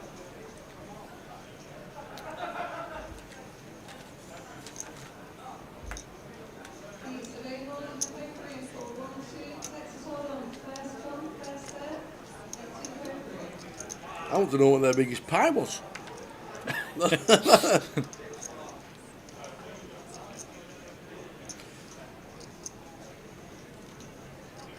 do you think the line is next week for... I think it's going to be busy Pompey? just from everyone I've spoke to. I think it's honestly going to get like 400 plus entries. I think it's going to double the guarantee. Yeah. Loads of starting flights as well. And like some of the blasters I've got coming to play it. Everyone's in for about 5 bullets, I think. What day is the Pompey pub crawl? Tower, I have a question for you. Yes. Can you put on the schedule and I could designate a night for the pub crawl? So, Pompey Voyage Day 2 is on the... See, this is the problem. The Day 2 of the 250 is on the same day as the High Roller. Arguably, the best is Wednesday night if people have bagged 1A and 1B. That could be the best night to go out. Okay. The only issue with that is it's a 12 PM start, so that could be a rough one. Well, don't start drinking early. What, on the pub crawl? No, you're not going to start at 12 on the pub crawl, are you? No, I'm saying it's 12 PM the next day. Oh, right, I see. Yeah. Oh, Yeah, that's I'm not plenty. starting people off at midday. I'm just saying you have to be there plenty the of next time. day. Could be Wednesday, maybe Thursday, could well be Friday, maybe all three. But then also Sunday, yeah, Sunday's a day 2. It's not even like final table and most people are out. Most people are still in on the Sunday. Yeah, this could be difficult. I need to think about Well, it. you won't be taking any seniors on the Sunday. It could be Sunday. No, it's main event day 2. Everyone's still in. Well, there'll be hundreds in it, to be fair. But there are 4 different day ones. Did you put a line to it, or did you just think it was going to be busy? Just the people I know who are coming down, Yeah. and their willingness to put chips in the middle could be quite a good one. Like it.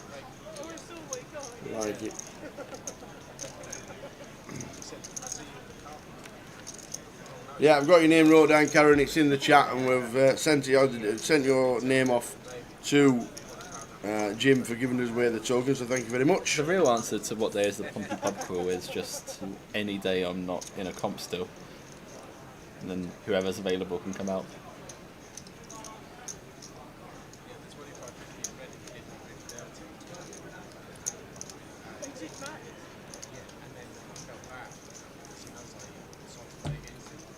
So we've got Jack for a couple of minutes, and then he's going to hit the turbo. We'll get Jay back for the final 40 minutes of this session, and we'll do another giveaway. Another one? With the 30s and 15s that we've got.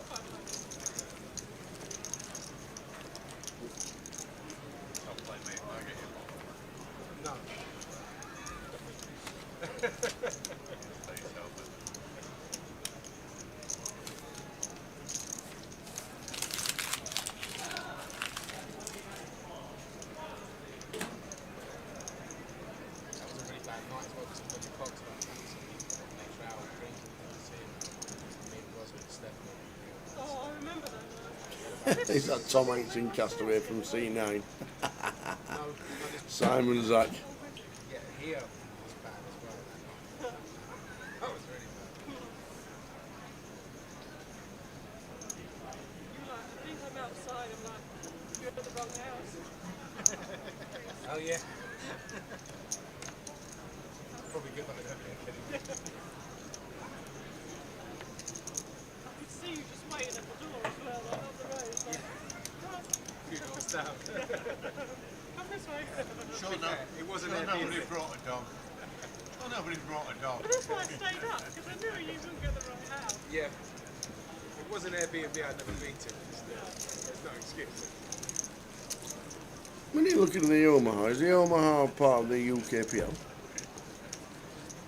There's no Omaha in the UKPL, There's, there there's is. an Omaha, yeah. Ah, there is. On Tuesday. 10k guarantee for 150 quid. Yes, Gary? So that's the one you were looking at. Hang on, let me think about this. So, on the Tuesday, yeah, 1A, 4, 5, 6. So after that could be possible, because there's just another group of day ones tomorrow. Uh-huh. The problem with doing it on the Wednesday is everyone actually has to be there at 12 on the Thursday. So in a way, Tuesday could almost be, but you're not there. Yeah, I'm there Wednesday. No, on Tuesday. No. Like that's the thing. It's like if you're a bit rough on the Wednesday, that's fine because you can just turn up. We can drink Coca-Cola.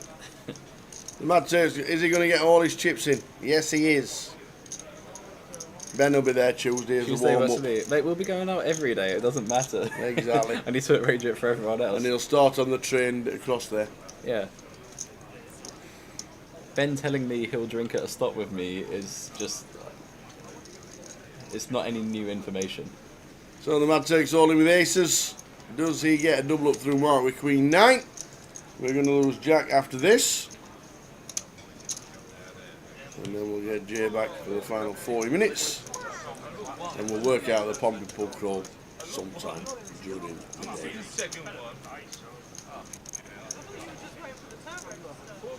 I had to push it one ace was good. Yeah, one ace was good. So the Turk's all in. Whiffs everything. That, we're going to find it hard to lose this one. Running 10 Jack.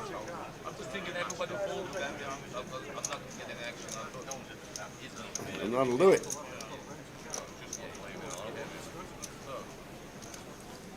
That will do it, and just a bit of overkill there.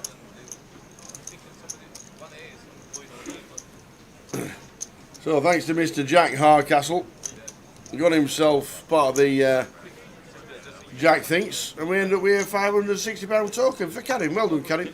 I rigged it in our favour. Good luck in the turbo. Thanks, man. That's all we can say. If not, we'll see you somewhere that way. I'll be back after I've done 3 called bullets the in an bar. hour. I could bust it in time. Well, we we'll finish comms in about 2.5 hours. Am I selling to Jack? If you would like to for 500, I will absolutely take it, yes. There you go. That seems fair. We'll work out on that, and then Karen, I'll send you a message. Yeah. And we'll get it sorted. Well done, Karen. I'll take it 510. Ben's saying 510. There's an auction going on.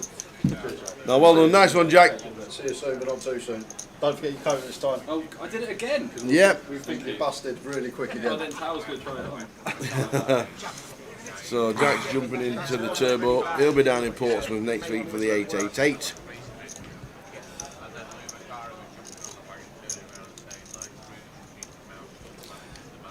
We've got your name on the list, Karen. Your name will be on the Portsmouth list, and then you'll sort it out with Jack. I'll remind him. Well done, one and all. King Queen 4. Joitus all in for 15 from Gun. Prefer open.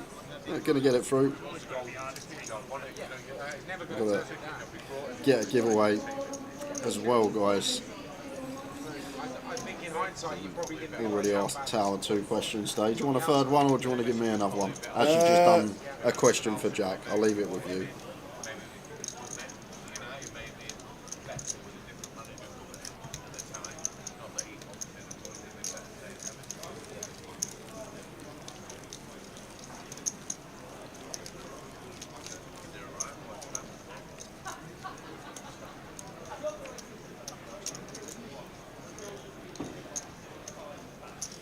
Hayden JG.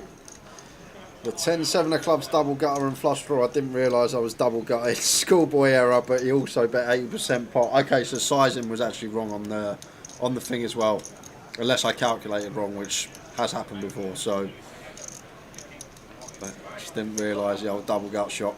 It happens, mate. It happens. It does.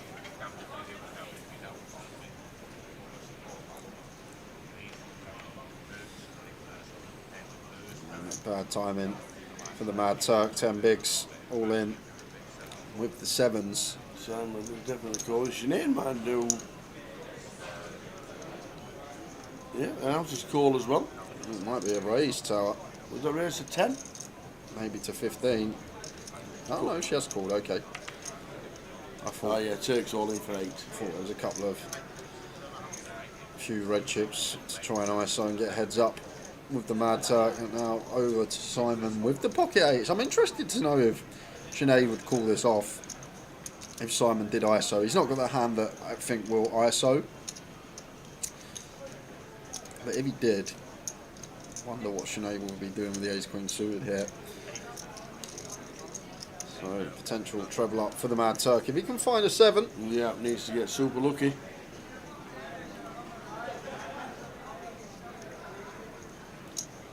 Not on that board. Wow. What a flop for Sinead. What a flop. Probably going to check Tower when we just got it locked. She may lead small. Absolute lockdown on this board. I feel like one of these that maybe we can check. Oh. Wow, less. Running 7s. Well, no, 1-7. 1-7 will do. I think there must only be 1-7 in the deck. I'm just looking at the minus 1%. There's no 7s in the deck. Queen 10 is our way out of this. Right, got you. And it can't be the 10 of clubs. Hard to lose now. Yeah. 7 almost comes.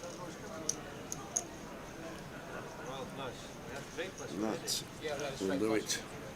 Will do it. Turk thinks he's now got a few more outs with a couple of jacks, but couple of 7s, but they are dead in the muck.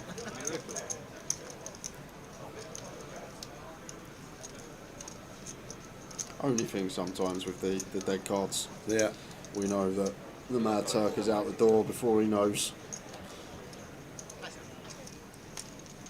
Sinead up to 55k. Only starting the turbo. You didn't give me an answer for the giveaway. Do you want the question or do you want to ask me the question? Because we have got loads to give away, and obviously tomorrow's day 2, so I don't really want to take too much away from the poker. We'll do another question. How long we got left? We'll do another question in 5 minutes. 35 minutes we got left of the session. Now wait, we'll do another question in 5 minutes and then another question with 10 minutes to go till the end of the session. Perfect. We'll do 2 more this session.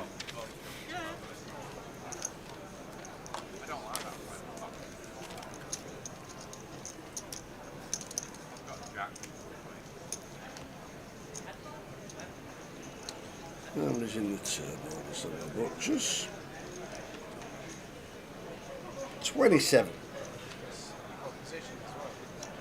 I don't think he needs it. Turk's got the jamming. And if you do flat call like all your big pairs, you can still spot the name. Yeah, Cut off open for Mark. Potential 3-bet here for Sinead. Ace 2 suited on the button.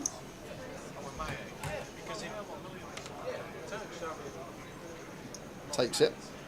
Just a very nice one to use versus late position. We fold out all the bet when we get a fold from the ace highs, obviously always in front of us, even folding out the king highs are going to have 40%. But like a hand right here that Mark has, just folding out the better ace X. And Sinead goes fairly small though.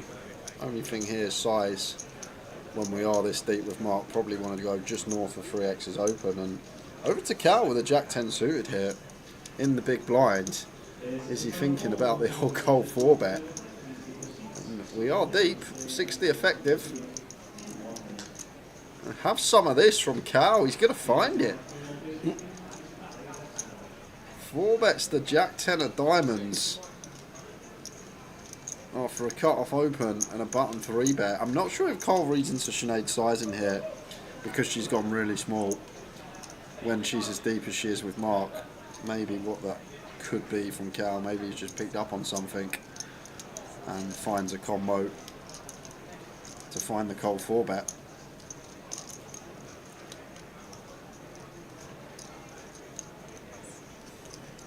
And Sinead out the way with the ace deuce. Well played, Cal.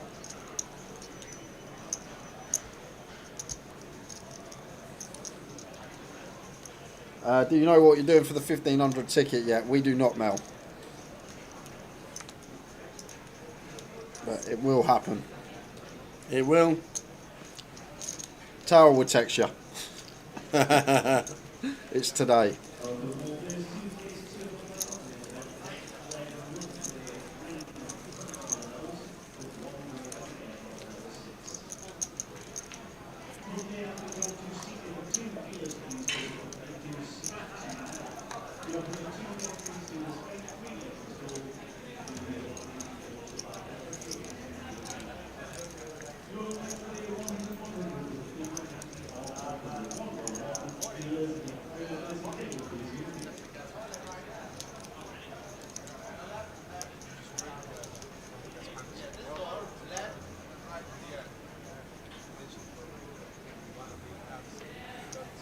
Simon with the 9s, opens to 2K.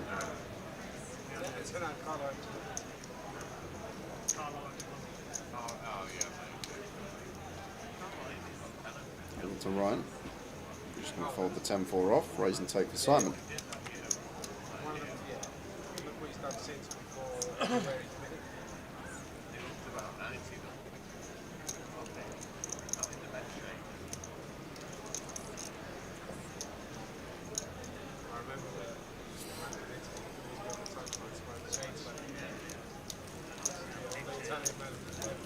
But we do think we'll be bringing back the wheel. That's what we think. We just don't know when and when. All you have to do is keep watching.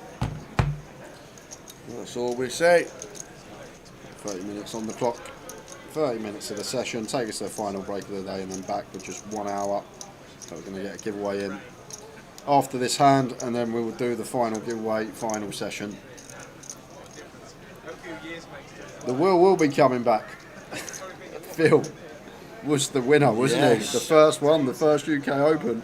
Got himself in on the wheel, complete free roll, 1500 quid seat, and managed to cash. 4-5 of diamonds for Cal. On the button. Opens. Makes it 1700. Simon defends 4-5.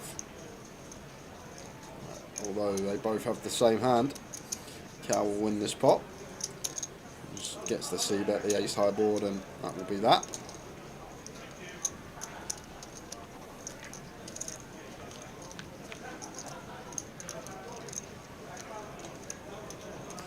Well, what do I know? 5 high, no draw, not even a spade in our hand. Simon Zach with an ambitious call here on the flop. Like, just so often we just get double barreled and we have to fold turn anyway, right? He's probably looking for this, the check back from Cal on the turn to bluff river. I'm guessing that's what Simon is looking for, and spades do complete. And if we're calling this hand on the flop, we have to bluff river, right? Now that we get here as Simon.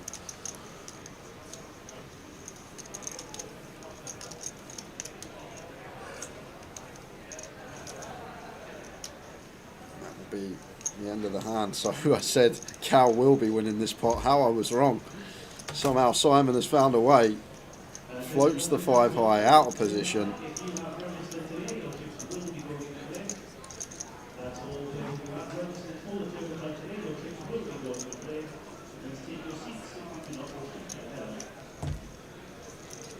I've got some paper for you. Oh, you got your own? I have got my own. See? Get you. I'm outsourcing these days. Got his own paper. There we go.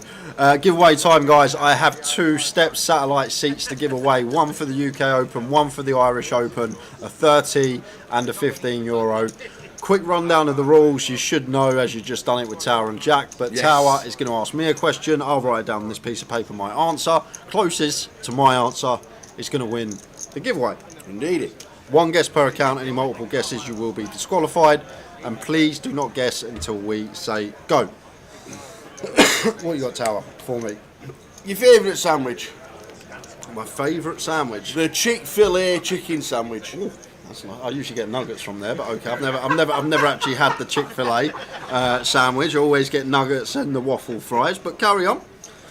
I'm sure it would be my favourite sandwich if I had it. Okay, I'm ready. You're having a mare with these things today. I'll tell you that. Not my fault. You're going to Chick-fil-A and get a sausage and egg. Chicken nuggets. So anyway, all I want to know is, in your favourite sandwich, the Chick-fil-A sandwich, the chicken sandwich, yeah, how many calories are in one? In one? Yeah. Okay. Is that sandwich on its own? Is that sandwich meal large to Coke, sandwich meal Diet Coke? Can we have some specifics, please? Standard chicken fillet chicken sandwich. Okay, on its own. On its own. Okay. Thought it was going to be easy.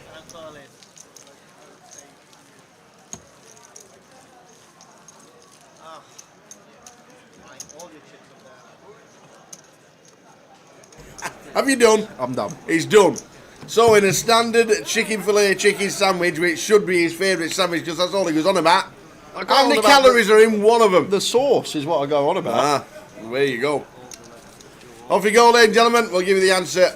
We'll give you the answer, the correct answer very soon, and then we'll get another ticket token for somebody who's going to be playing when they get close to Jay's answer. Away you go.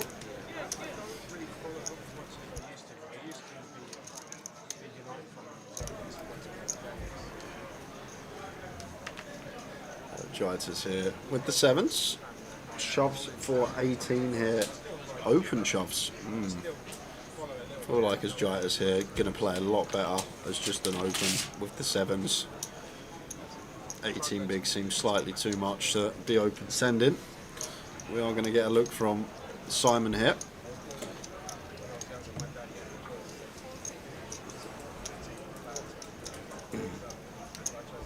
So we'll keep his eye on the chat box, keep his eye on the all-in as well. Well, that was the option.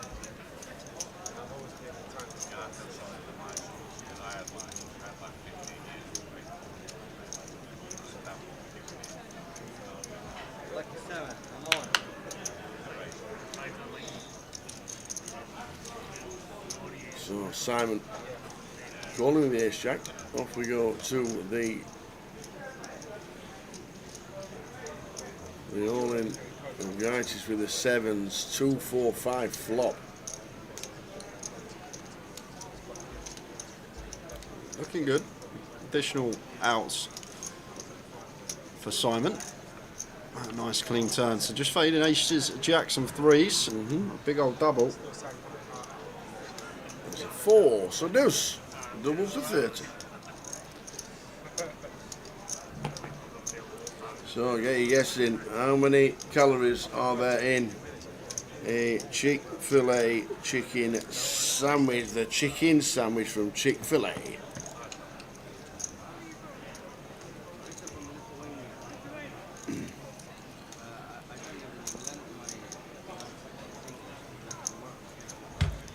Apparently it's done on the bun, the chicken and the pickle. Bun, chicken and the pickle. What about the sauce in the burger? That's what Chick-fil-A.com says. When is Chick-fil-A opening in the UK? Apparently there's 4 stores opening in the UK in 2025. Yeah. But we don't know when.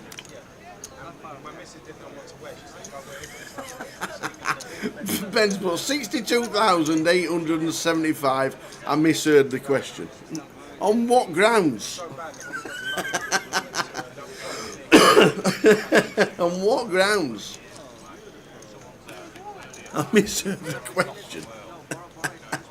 There isn't a burger at Heart Attack Grill with that many calories in it. You have to have 6.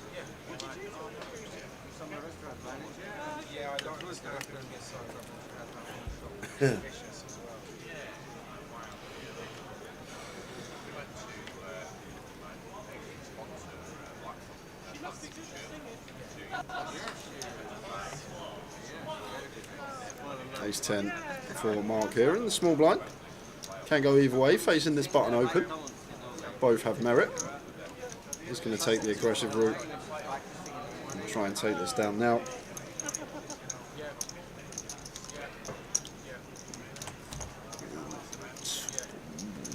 Only thing here, Tao, what am I going to say? Mark with the ace-10 after Darshan opens, making it 4,600. You know what? You baffle me. You sit next to me day after day, hour after hour, second after second. You hear me say stuff over and over again like a broken record. I'm looking at you there and you look confused. I was. He's basically almost clicked it out of position there. It needs to go bigger, much bigger. It needs to go a lot bigger. 8-9k. Clicking out of position needs to be big. 8-9k there at least. But he got it through. 8 came in, but I was looking at you. You just looked so confused. You did. No, I weren't looking at the position on the table. I was looking at the chat box to look at the answers, and I looked at Mark's cards, and I thought, what's wrong with ace-10?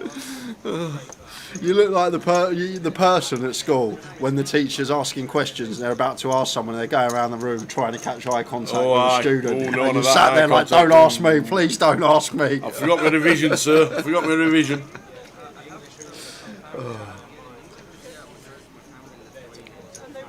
Chick-fil-A sandwich, how many calories does it have? I'll give you the correct answer after this hand. Chick-fil-A have got chickfil-a.com to give you all the answers.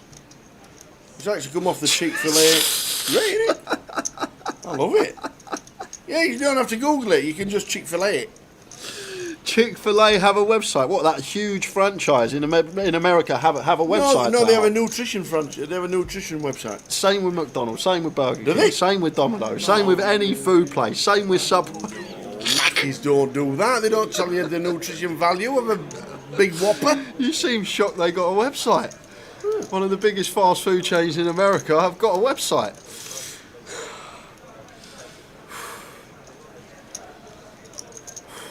Right, and breathe. Back to the poker. Sinead Rivers, the Queen, gets the check mark.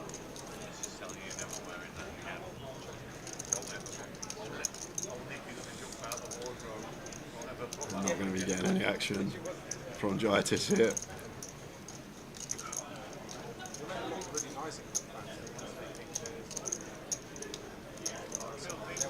And there we go.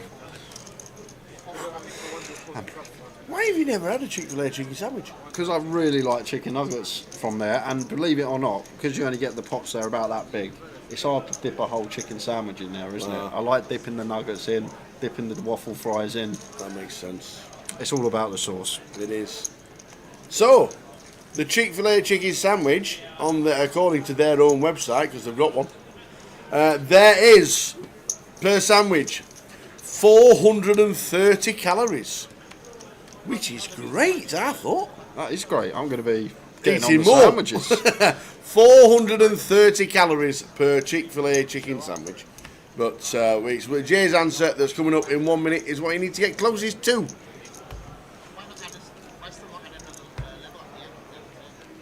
Ace-10 for Simon. Makes it 2k. Play 9 hours. Yeah, it's probably better for people to finish early and go in the bar and eat, drink and have a bit of time as opposed to finish all that. I can find out. I didn't even know it changed until I showed up at this event. Right, just lets the Queen Jack go in the small there. Yeah. Now over to Cal. Actions on him, don't think he realises. Queen 8 off in the big blind facing 2.5x. Not going to defend. And lets it go. Oh yeah, it should start at 1 p.m. like it does on Thursday. About 2000.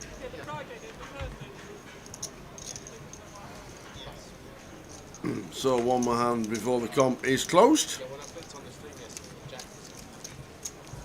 he starts at 1 today as well. He said to Jay, I'll definitely be able to start at 1 p.m. And then after a while, Jay was like, I've got some bad news, it's 12. Jack didn't seem to be well. That happened with Tony yesterday, didn't it? He turned up at 1 o'clock. He was a cheerleader for a long time, weren't he?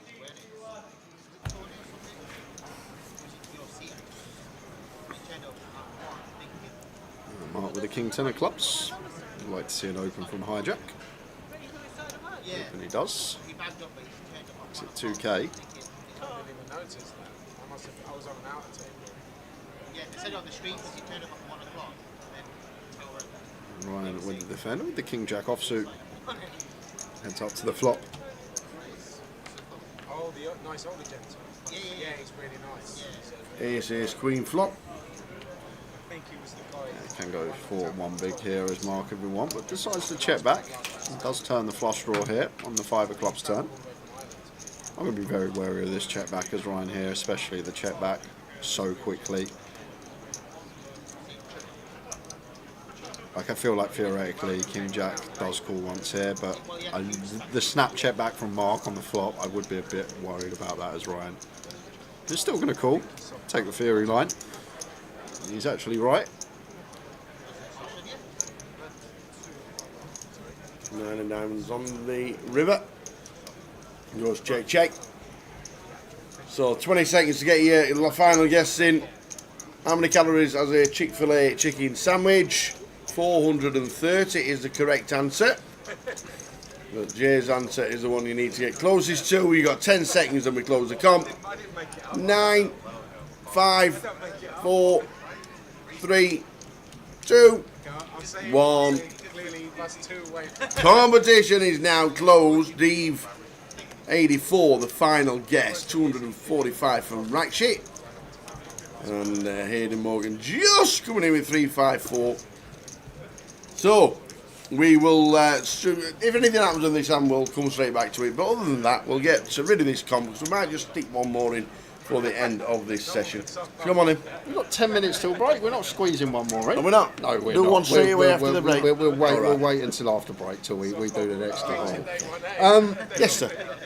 I had no idea, but I had something to go on. I always find something to go on, and I remember. Yeah. You remember the chicken legend from McDonald's back in the day? Yes. I'm pretty sure that was 600 calories. Okay. Maybe I have 500, but I'm pretty sure it was around there.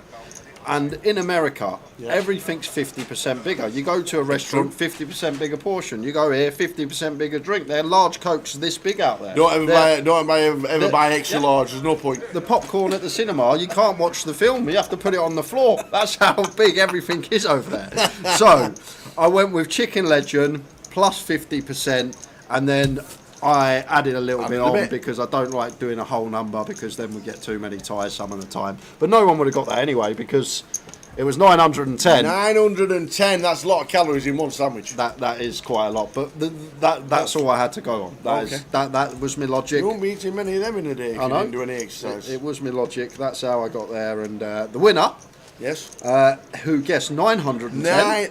Guess 910. Guessed 900. Guessed who 900. was 10 off. Yeah. Was Zacabello. Oh! But hold on a second. Oh, no, what? Zacabello was one of the first guesses in the chat, and I just want to make sure you didn't text him and it was Fixed Tower. I just want to make sure, because Zacabello called out Jack Arcastle's friend last giveaway, saying it was fixed, because she guessed last, and Zacabello was one of the first guesses in, so I'm just checking you haven't messaged him. All good? We can confirm. Are we good? Okay, No we're all good then. We're all good. So, Zacabello, well done, sir. You are the winner of the 2-step satellite tickets. Well done indeed. You know what I need, and that is the alias you play on Grosvenor Poker.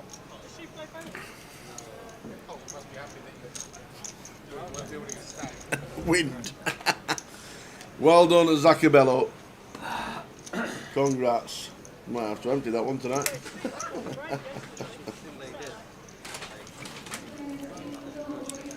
So ace on the turn for Simon. So we work 4 months on board and we have 2 months off. 4 months on board and then 2 months off? Yes. Wow, it's a long time on board. So no, it's actually because you're in the manager position, so people go 6, even 7. We'll have to bin that later. So well done, Zacabello. First one ever, he says. Give us your alias, and we'll get you on the list for the 30 and the 15. Good luck when you're trying to qualify for the Irish Open as well. Blame Tower for that. Johnny Scott says, "Come on, Jay, stop adding a little and take a little off next time. I might have a shot at this." It's because you always add a little on. I always do. You never take a little off. So no, always add a little. The 910 calories is a lot for one sandwich. Oh, I know. Well, so I can have 5 of them chicken burgers. I think a the day big tasty that comes out every now and again, they're not allowed to sell it every day of the year. It only has to be a special promotion. Yeah. Because one sandwich is over the calorie content or something like the fat content or the salt content. Yeah, for the day. Like for the day. So they're not allowed to sell it on a regular basis. So yeah, 430, that's actually quite healthy. I like that. That actually is. It is quite healthy. Well, I'm looking forward to Dave's hot chicken in summer. Yes. Here's King for Simon. 11 minutes to go till the end of the session. I've just seen Jack in the background get That up he'd never bust and walk out, away surely. from the No tables. way. Is that a bust out? Oh, no. Can't believe it's not the Dinga Donga. No more. I know, he's only Dinga Donga on other websites now. Still waiting on that new alias then. Get it in the chat, Zacabello. We're going on break in 10 minutes. Yep.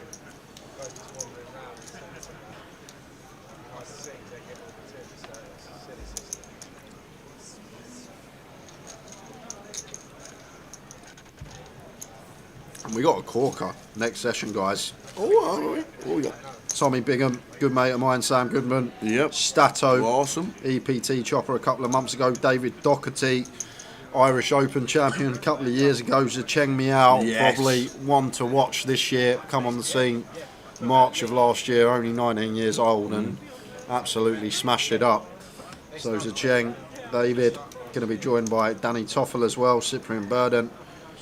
It's going to be a cracker for the final hour when we return after that 15-minute break.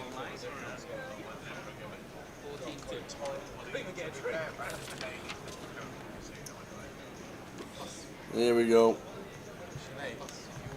We've got it in, and that's a 0. Oh, you done it, yeah?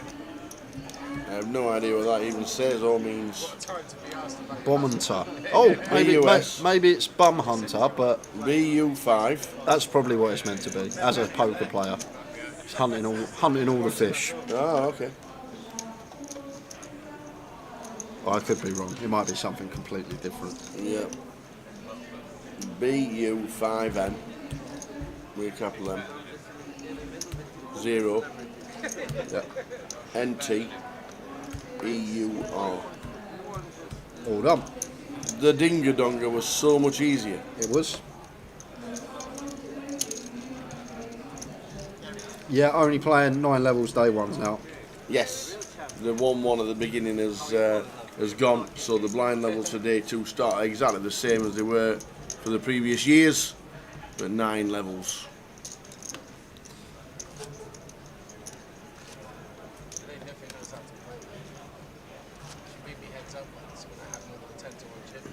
What do we think that'll do to players going through to day 2 and the day 2 length?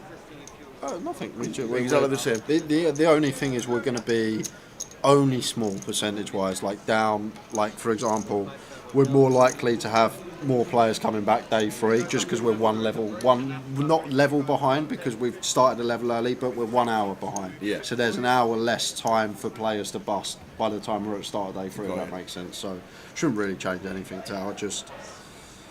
A lot more players sitting down in the first level with the blinds being 1-1-1. 100-100 and then playing 100-100 with the 100 antes, like 2 hours at 1-1. So that's the reason. Plus, 9 levels gives you more options to play a bit of cash afterwards and go to the bar afterwards, drive home if you want to, go and chill out in your hotel room a little bit earlier, not being as tired. All them things are the advantage for the players. Really like this jam from Jitus. This is probably pure. 30 bigs here after an open and 2 calls. 9 should always jam from the big. This stage of the tournament. It runs into the ace queen of spades as Simonson needs to win a flip. Oh, no, I'll tell you why I did that. Matt would do it to me and I do it to Matt. Well, looking good. Absolutely. Flops the set. See the queen first. 9 underneath it. Simon now dead. Been some spin for Gitis. Goes double the last half hour, and now Simon doubles up 2. Goes right down the starting stack. Just under 70 bigs now for Gitis. Bad session for Simon. Come in with a chunk of chips. Done a bit of doubling up for a few of the players.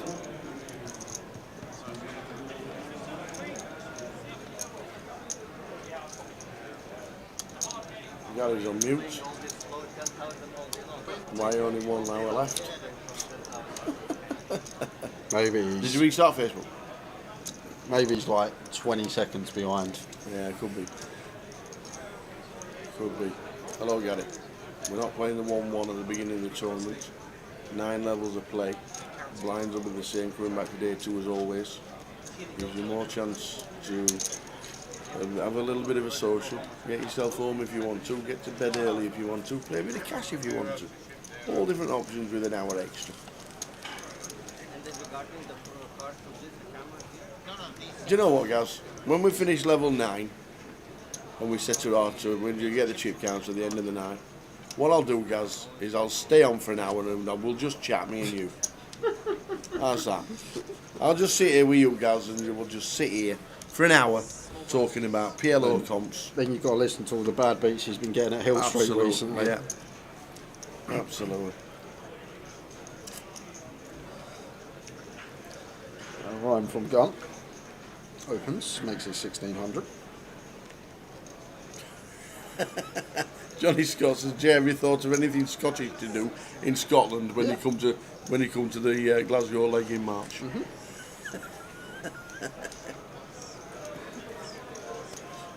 What's wrong with that? It was just the actual line. Hold on a minute. It was just the actual line. You go to Spain and you have some paella, no one laughs. You do something Spanish. You go to Italy, you have some pizza, no one laughs. What's wrong with going to Scotland and doing something Scottish? I don't actually see why it's so funny. I'm actually not even joking. I don't get what the hype is about. Ace-8 suited for Cal. Flops. What would you class as Scottish?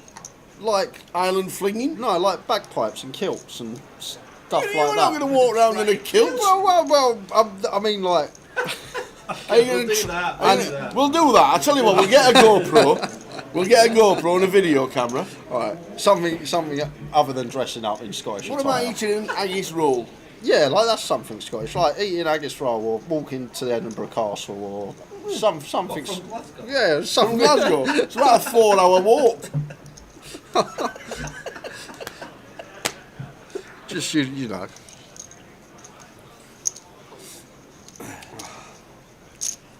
Haggis no mayo, says Johnny Scott. There you go. I'll have a bit of haggis then.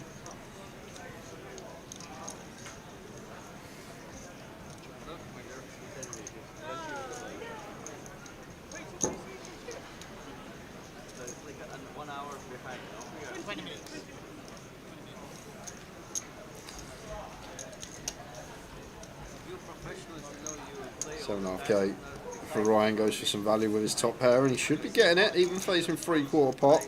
Cal, doubt he's going to be folding with an overcard, dummy end gutter, and the nut flush draw here. Price isn't the best, just getting over 2-1 on money. It's like 2.3, 2.4 to 1 here for Cal, so going to need around 30% equity.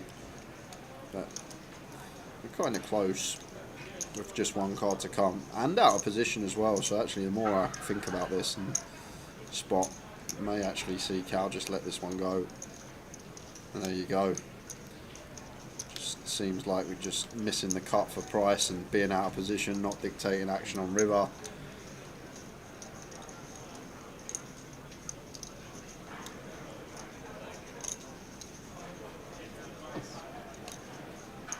What's a CU Jimmy hat? And could you stack 53 on your head? That is the question. The CU Jimmy hat. It's a tartan flat cap with the side ginger hair sides. Ah, okay. Oh, what? They're not actually like... It's not real hair? It's not real hair?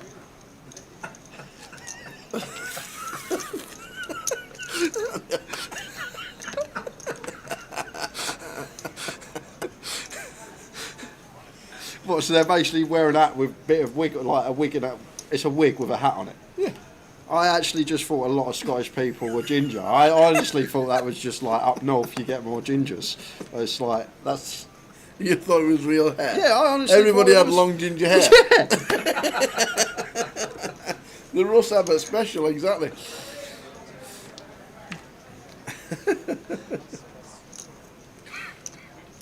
Another like I don't know anyone Scottish other than the people that I know from tour. Like the Yeah, only of course. Scottish people I know are Scottish people I see in Edinburgh or come down from tour. So I haven't got any Scottish friends. So can I ask how many of them are long-haired ginger people? well, there's not many long-haired ginger people, but I thought them long-haired ginger people were like the Queen's Guards. Do you know, like we have the Queen's Guards, because they obviously don't have really long Marge Simpson black hair. but that's a bit obvious. But I thought they were, and maybe it was like a requirement to be one of the guards in Scotland. You need your long ginger hair. I don't know, Tower. I don't know. We need this break in 50 seconds. I know that.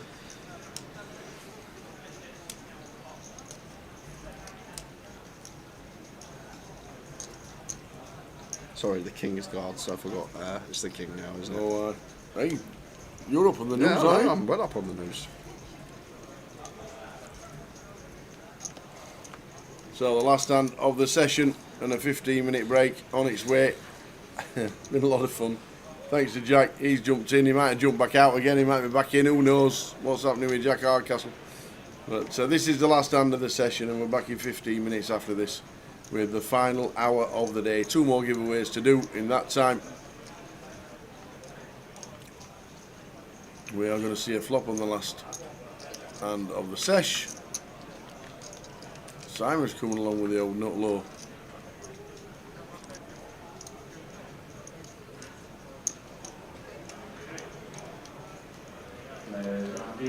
Mark flops best. When Ryan catches a piece, Simon's got none of it. We should get one street here from Ryan with his second pair. Yep. Especially for 30%. Simon will be out of the way. And off his break. Off to the turn. Good card to see here now for Mark. Chopping with the better ace-x. Ace-king obviously 3 bets pre. We got the best hand, but we're now 2 pair. Right. In the river. I'm going to go for the block for 10%.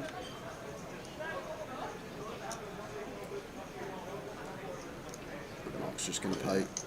15-minute break from us, guys. Back with the final session just after 10:05. There's going to be one more giveaway. Make sure you're tuned in. See you soon. See you soon.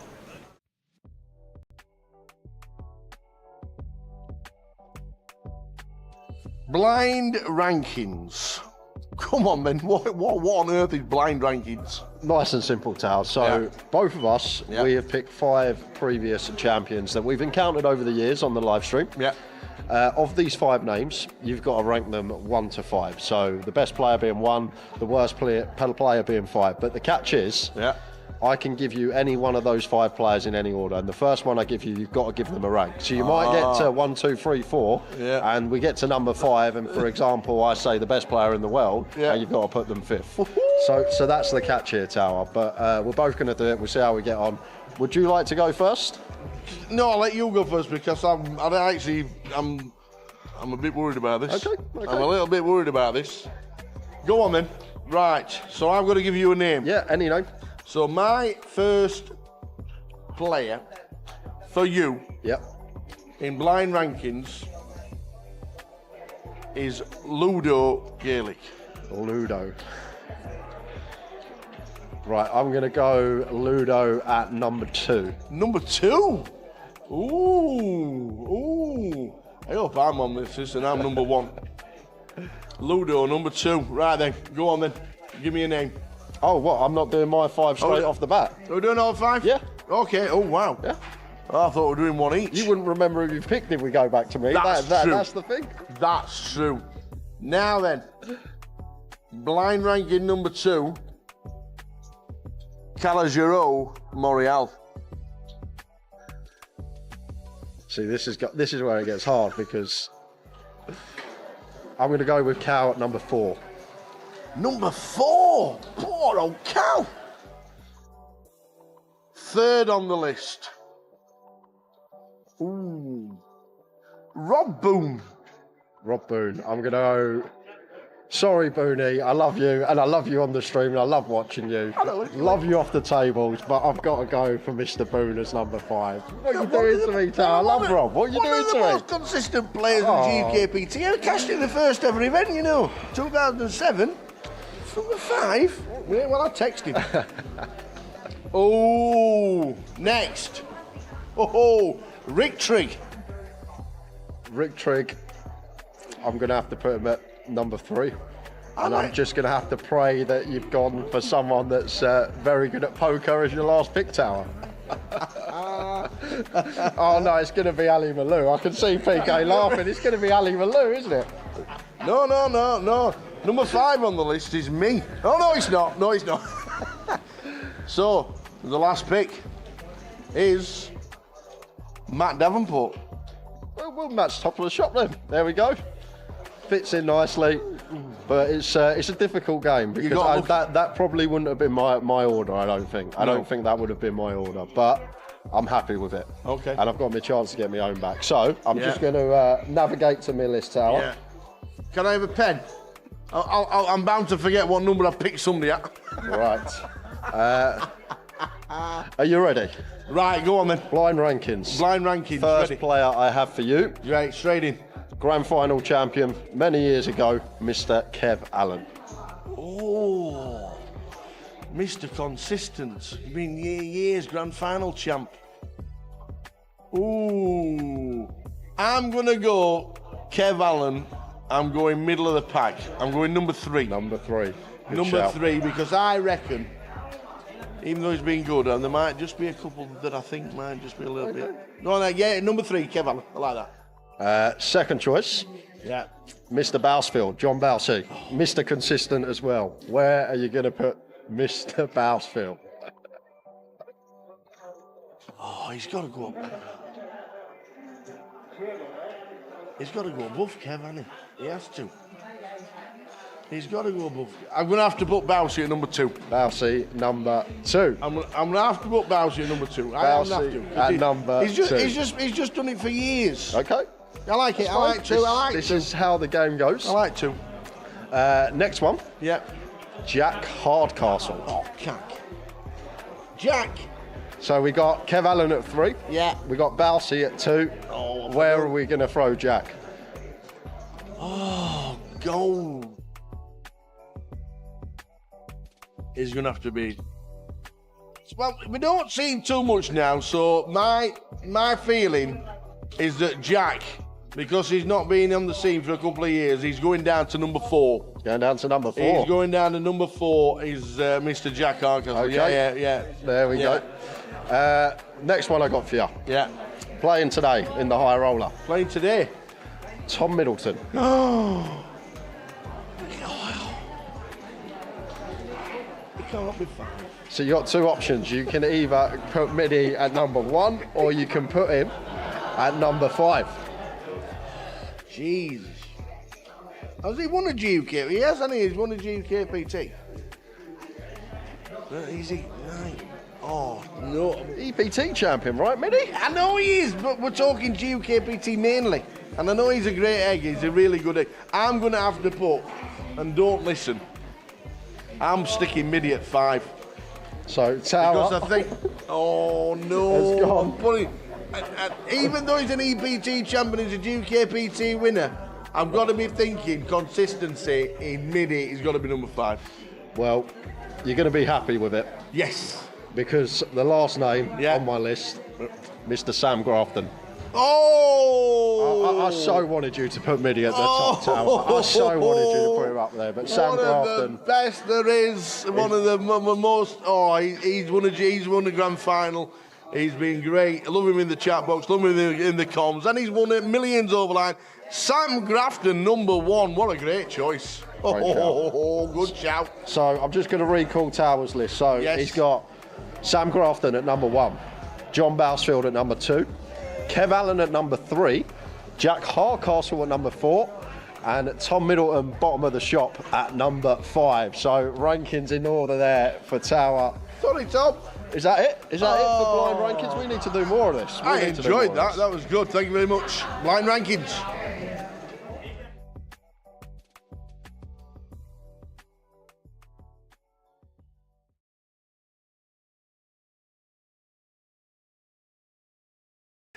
(2024) and welcome to Goliath.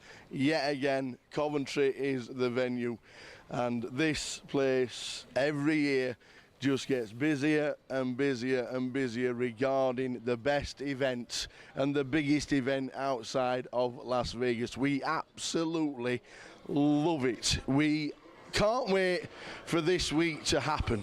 It's a full 11 days of poker. The main event is 9 days long, and it's just one of the greatest events that there is to get involved in. But we're going to run through what you need to do. You need, and it would be really helpful if you had your Grosvenor card, because what you do is you see all the beautiful reception and you swipe in your card and you get yourself in like any Grosvenor casino. You're straight through. So we're in, we've got us card. We are now in. We wander through, we enter through. If you want to pick up an official programme for Goliath, it tells you everything about the history of Goliath, it tells you everything about what is happening this week, it tells you the full schedule of that and the history since 2011. You wander through, you've got your wristband on so that they don't need to check that you've signed in every single time you want to go and have a cigarette, want to stick outside, you want to go to the shop, you want to do everything. And if you've never been to Coventry, this is the greatest walk down into the casino there is in Britain, because we have to go down 2 escalators because it's that big. Because as we get down the first escalator, you'll see some beautiful creature on the wall to welcome you to 2024. And this year, I've been lucky enough that it's me. We're on the wall. But this is what it's all about. This fantastic trophy stays in Coventry. You'll get a small replica if you win the tournament, and they're the guys that have won the tournament and got the small trophy with them. Lee Rawson started it all off back in 2011. Last year, Toddy won the biggest prize pool that there has been.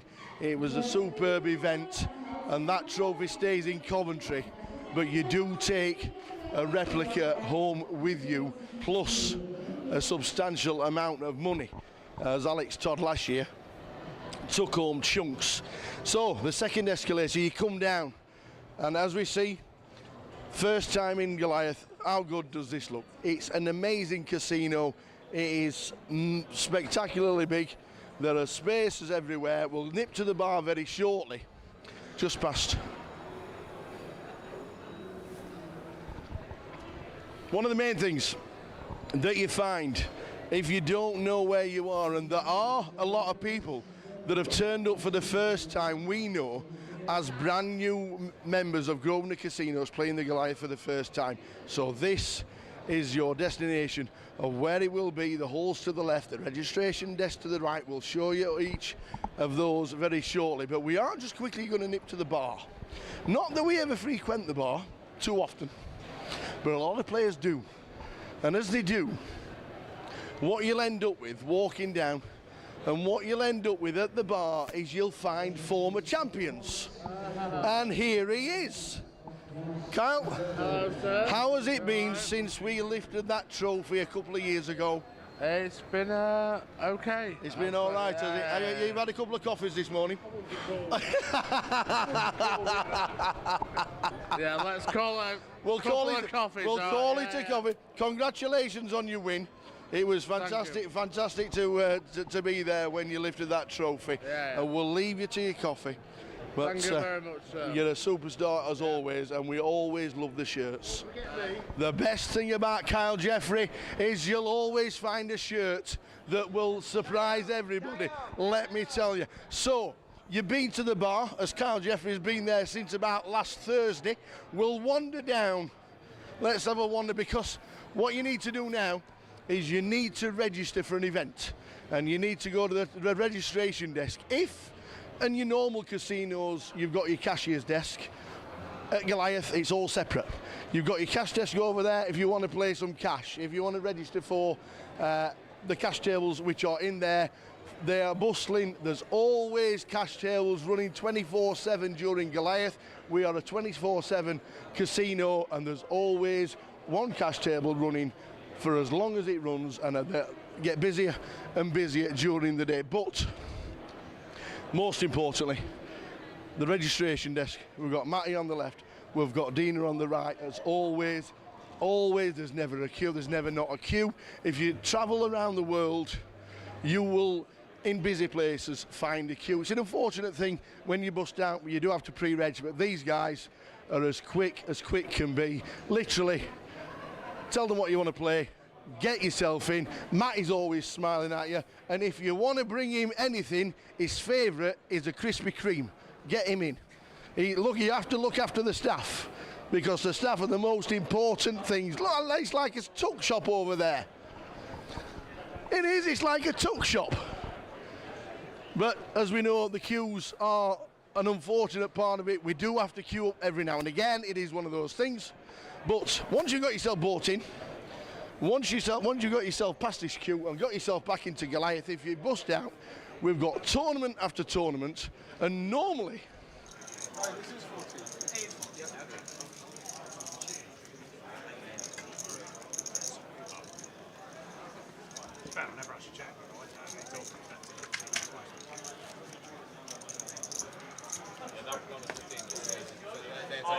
Okay. It's like a 14 or 9. Hello. Where normally it's 14 or 9.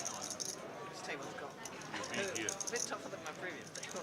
Here we go with the last session of the day. We'll get one more giveaway in, guys. We will. We'll do a few at the early stages tomorrow. And don't adjust your sets before we get in the money. This is live. This is day one. This isn't high roller final table. This isn't day 3. Wow. We have got... Well, of course it's not day 3. We've got Sam Goodman on the table, Tower. He knows I'm winding him up. Sam Goodman, good friend of mine, in seat 1. Tommy Bingham in 2. Stato in 3. Thomas Clack in 4. Danny Toffel in 5. Cyprian Burdan in 6. Zicheng Miao in 7. Not sure who seat 8 is. Haven't got a name for the player. Not sure if he's GDPR. And in seat 9 is David Doherty. Pass me that, Tower. Let's have a look on the iPad. iPad, here it is. It says Andreas. Don't drop your healthy food, otherwise you have to... Me nuts and me raisins. You have an excuse to order something unhealthy. It's Andreas. Andreas Constantinou. There we go.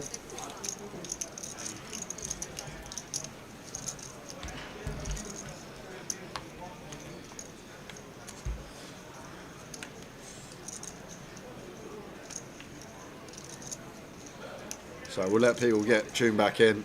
We'll do the giveaway 20 minutes from now, 40 minutes on the clock.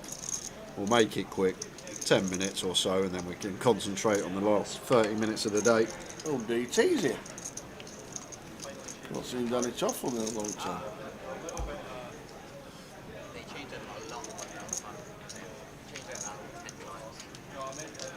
Cracker, Ryan. Absolute cracker for a day one. You do well to find a day one with a better table in terms of names and faces. You do well to see a table like this with like 4 tables out on day 2.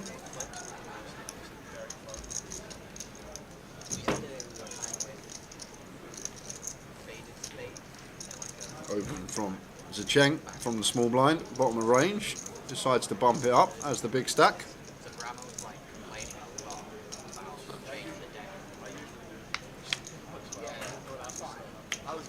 Does flop best on ace 10-7.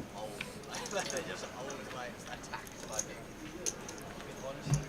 Or there's the raise up. I feel like we will have high frequency bets, but our hand does play quite nicely as a check in terms of hand. In terms of range, you're going to continue relentlessly on the ace high board. Should be a call from Andres. King Jack here, gut shot. King high can still be best blind on blind.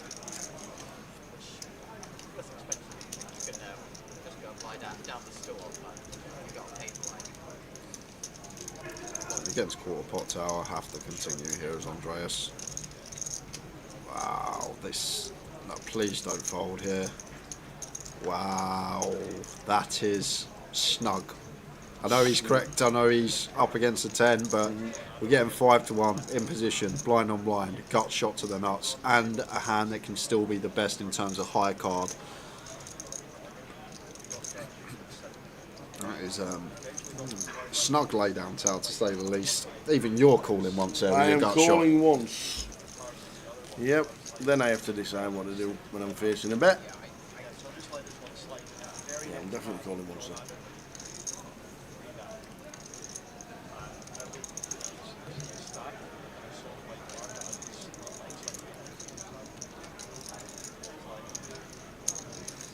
Ace queen for Sam Goodman.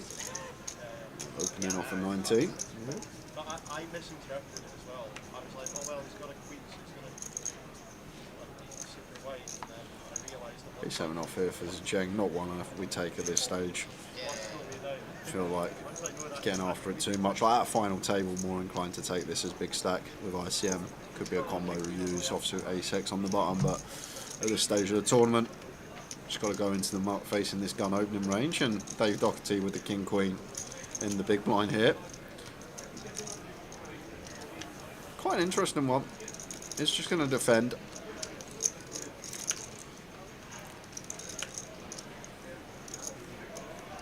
Ten, 8, 7. The unders. Yeah, not the best board to see here for Sam. Feel like it is a board that we will have a lot of checks on. Deuce of diamonds on the turn. And not really one that Dave's going to be leading too often. We want at least some sort of gut shot up and down. And checks over to Sam a second time. He's probably just thinking about showdown now. Does check it back to the 4 of hearts river.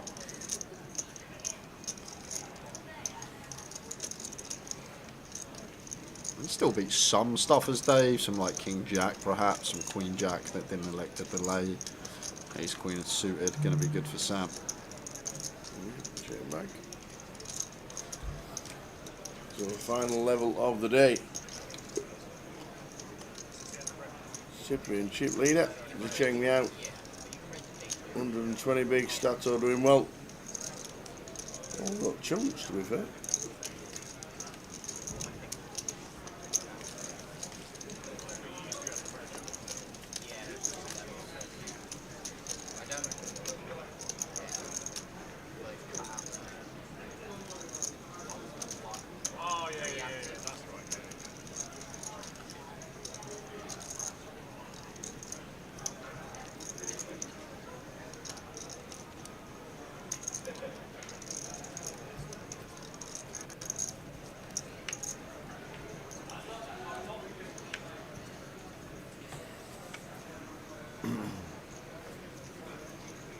Folding round to chip leader. Cyprian will raise us to 3. Now how big do we go for Zicheng? This stack depth tower, I'd say 3x is good, just north of. We're super deep here, like 100 deep. I'd even put a bit of extra juice on as Zicheng, like 10k here, north of the 3x, just accounting for stack depth. It looks like he's gone the other way. He's gone for 8k. Like in general, the deeper we are, only minutely, like the bigger that free bet size will be. I feel like when we're in that sort of 50 to 80 remit, like 3x, the original open, as soon as we get north of 80, like 3.1x, 100 odd, 3.2, and then when you're like 200 deep, can even go like 3.5x, although very rare you're 200 deep in a tournament, other than the start. Cyprian comes along for the ride with the suited connectors.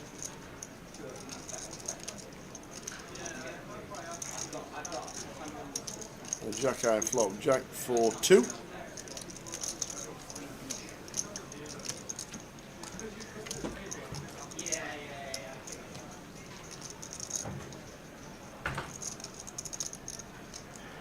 Ace of diamonds, king of clubs, I feel like fair candidate to, and I'd already have triple in mind. Like on this board, we're not just going to triple relentlessly, but you recognise on some runouts here, ace of diamonds, king of clubs potentially could have been a really nice triple candidate, especially on this turn as well. However, now we get to this turn as the Cheng maybe is just thinking about showing down this ace king high in the 3-bet coup. But I feel like this ace king combo is probably the nut one to think about c-betting and running on certain runouts. Ace of diamonds, king of clubs. Once we now get to the turn after check flop, I think this is just looking for showdown as the Cheng, and Cyprian might even go for a little block here on the river, and there it is. Does go for the 6th pot with his 4-5 of hearts. Just looks a lot like the Cheng has what he has, ace high.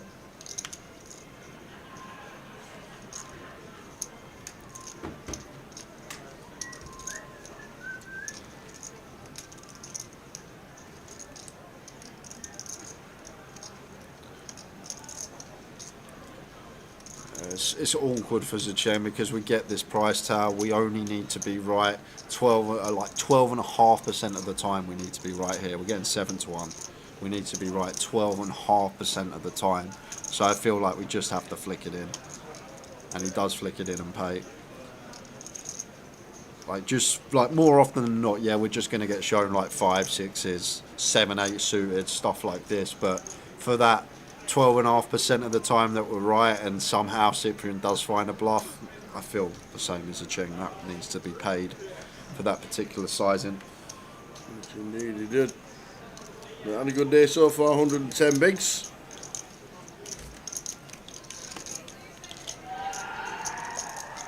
Oh, somebody's hit 0 on roulette. Oh.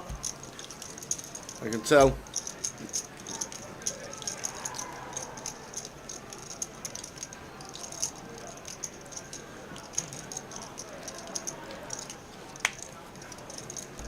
Big shout from the pit.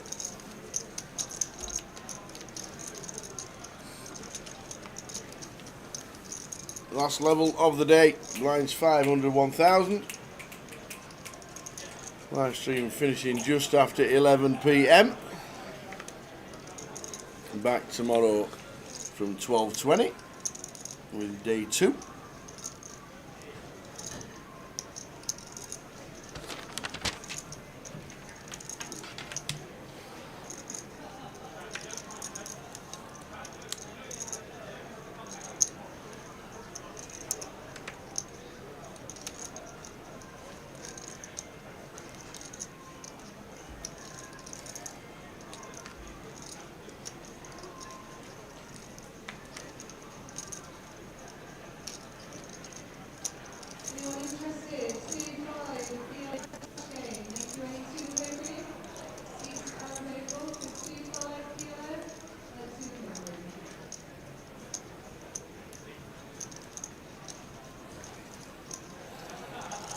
Flop top set.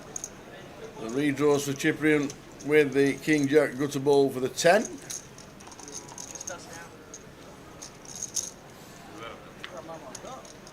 Thomas champion last night at the high roller. Another good week for Thomas Clack.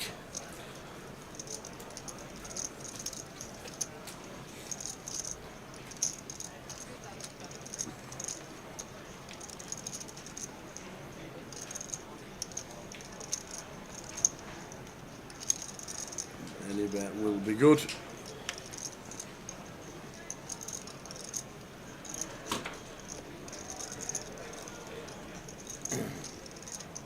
Why have they changed to 9 levels? No, everything's exactly the same, just missing the 1-1 at the beginning of the tournament.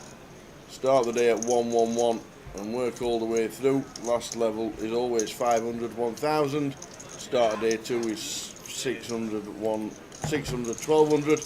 And I actually had to put it forward to Johnny Scott, because I'm fed up every night coming in on the Saturday. Tower's not spent long enough in that lab for the treble. There you so go. we need to finish. Extra hour. We need to finish an hour earlier so he can put a bit more work in on the Friday evening. Extra hour. To make us a bit of money this year. All of our spreadsheets are red for Towers treble since it started. We all know that. 2024 red. 2023 red. 2022 red. 2021 red. I think we were. I think we were. Do you? I think we were. To a £1 stake, do you think we're behind? I reckon we're behind. I don't think there's any question about it when we're behind.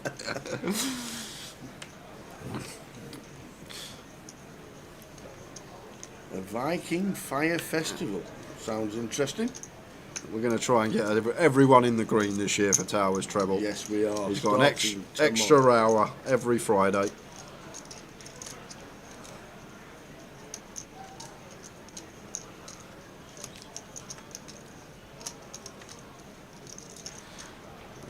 Deuce Rainbow.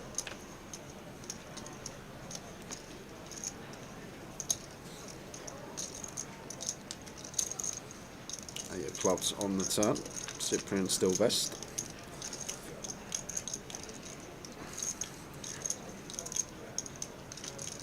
Stato Rivers the best of it, and go for value. I would as Stato. Looks a lot like Cyprian has ace high, king high. What he has, maybe some sixes through threes that could pay us a little 2200. Good for third pot. Cyprian out of the way. So giveaway coming up in 6 minutes time. You got your pen and paper, Tower. I need some more paper. There's the paper. Got the paper. There's the pens. We've got the new pen. New pen, new me. Johnny Scott says, won't make a jot of difference. JG says, we'll probably lose more. Mick the Mod says, might make it worse, more Guinness before he's back in the lab.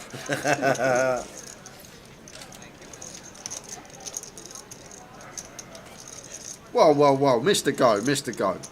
He is a hat. Can this is a replica. I've got 3 of these. I've got 3 hats that are all this. They're all the same. They're although you probably can't tell, I have 3 of these hats. And washes them. Me? I don't know how to use that spinny thing. Is there an on thing? I have no idea how to use it. How many levels are played on day 2? 10. 10 levels. Everything's exactly the same now, Johnny. Day 1's 9 levels. Missing 1-1 at the beginning. Got more people sat down to start the tournament. Play till 500, 1000 on day 1s. Day 2, 10 levels. Levels 10 to 20. Day 3, levels 21 to a champion.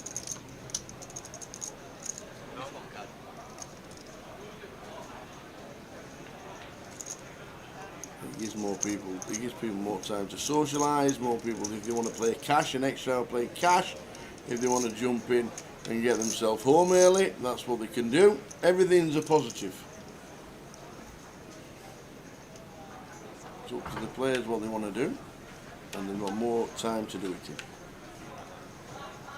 in. We'll play levels 10 to levels 11 to levels 10 to 20, or 10 to 19. We do play 10 levels.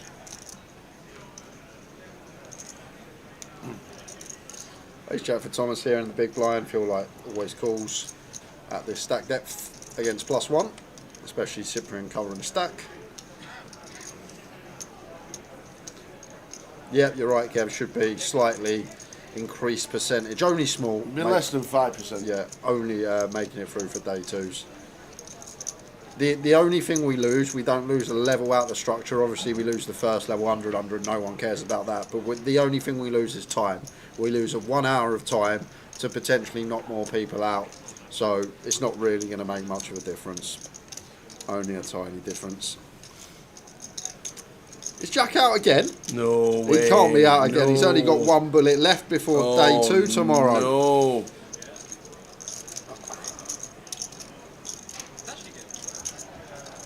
Just telling Dave the bad beat story.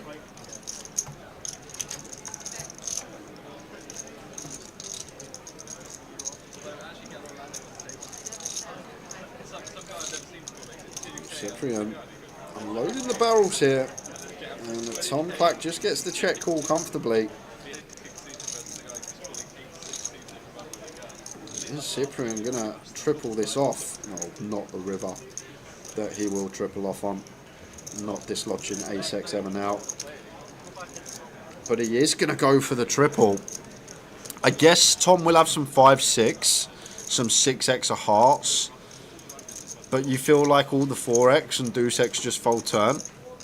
So I just feel like here for Tom Clack that he's not really going to have many calls on the turn that fold river other than those 6-5 suited, those 6x of hearts, like these type of hands. It's only really the combo draws or the pair and straight draw.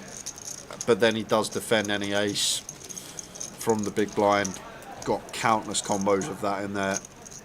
But maybe Cyprian just thought with the Jack 10 has to bet to try and win the pot. Like if we check behind and Tom's just got Queen X of hearts, we'd feel a bit silly. So maybe he felt like he had to bluff that spot. Not getting through on this occasion. All the best, Ian. See you over the weekend. Getting prepped for Towers treble for tomorrow.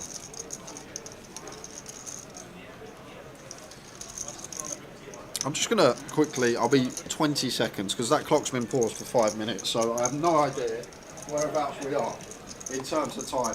I think it was 6 minutes it was paused for.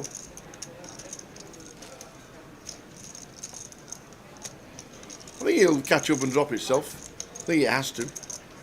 So live there is 20 minutes on the clock in a few seconds, so we'll drop down to 40. We will go to the giveaway after this hand, and I'm gonna just end the day as it's late, as you're tired, Tower. The mind's been working all day. A really nice question for you. You laugh, but it's probably one of the nicest we've ever had on stream. You can't get more than 100 out. Really? It's hard. If you get more than 100 out on this one, that's it. Do we quit? Yeah, you're never doing a question again. That's how under pressure you are. So 4x open here from Cyprian. So Sam just deciding to send in the kings, feeling like Cyprian's not going to have many raise folds once he opens for 4 big blinds. That will lose Tommy.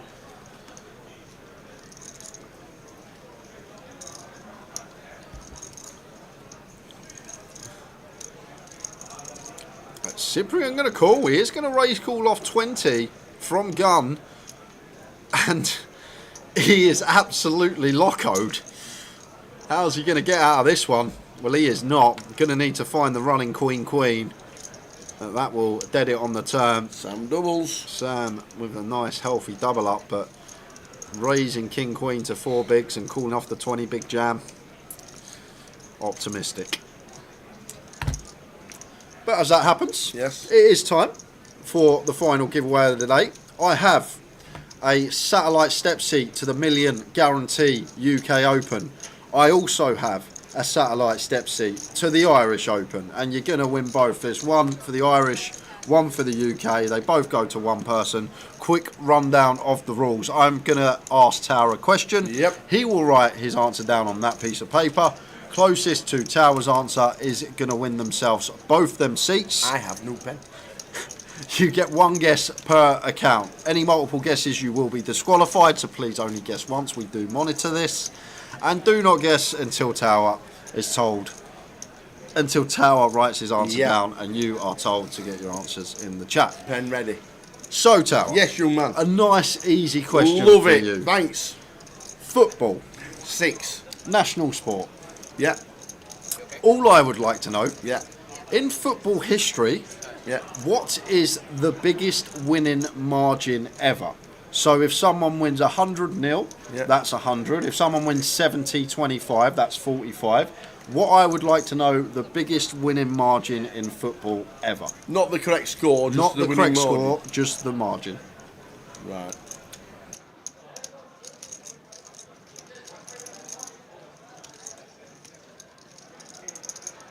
Tower's guess is in. Good luck, everyone. Go, go, go.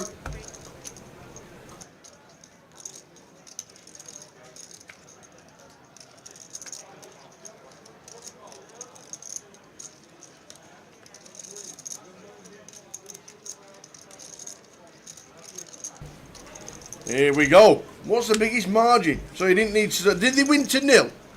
Yes, they did win to 0. Oh. Didn't the other teams get 1? Well, hold on a minute. If it's the biggest winning margin ever, you think the team they're playing against, they're pretty bad, right? Do you think they're going to score a goal? Well, yeah. Right, let's say you put prime Liverpool up against Rotherham. Yeah. Do you think Rotherham are going to score a goal? No, we didn't. There we go. There you go. No, we didn't. So looking for the biggest winning margin in football.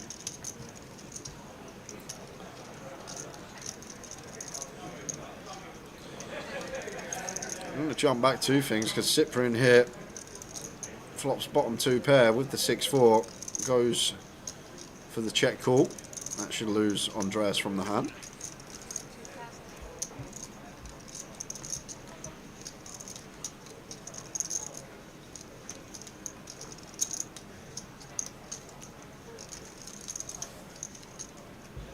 Is he in professional football? Doesn't really matter. Well, I know Rufford Juniors when I was the right winger, we won 14-0 once. You were never a right winger. I was. Yeah, too tall for a right winger. I know I was. What are you doing out there? Get you in the box. I got moved into the middle. There you go. And then I couldn't head a ball. That's where you should be. I was terrible at heading a ball. I had no power in my head or my neck. I was rubbish at heading. So they quit me.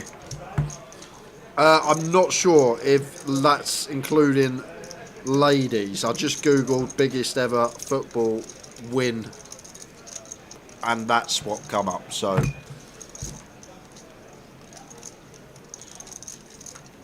Stato goes for a bit of value here. 9 of clubs on the end, and it looks like it's going to get paid. Cyprian sees the bad news. Flop 2 pair. Been an awful session for him so far. Come in with over 150k. Nearly lost half his stack.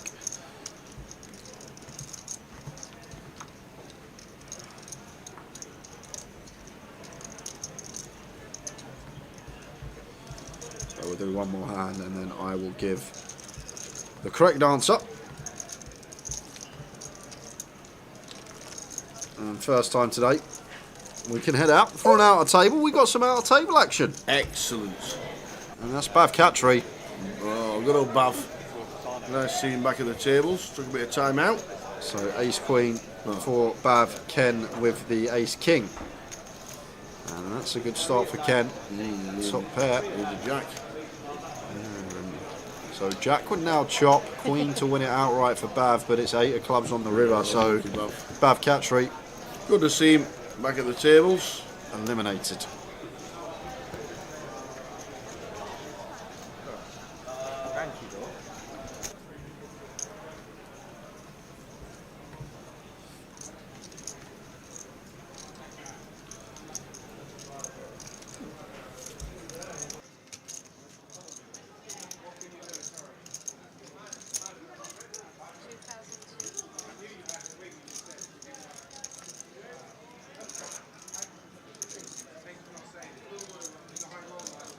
There you go. Deprived King lost 15-0. Play for your pub team. Does that count?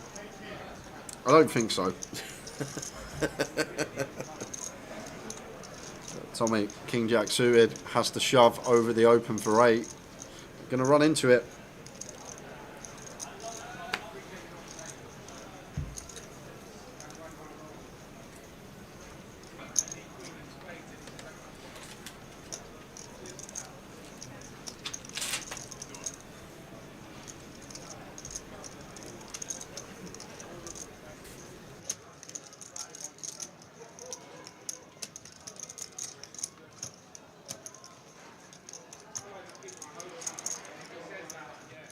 Here's Jack for Andreas. Raises 2.2. So Tommy says I'm all in for me 8.2. King Jack. Pocket 9s for Cyprian. 4 bets to 23,000. Just check out of the way. Round to Andreas. I think Andreas will get out of the way as well. Not a lot he can do now.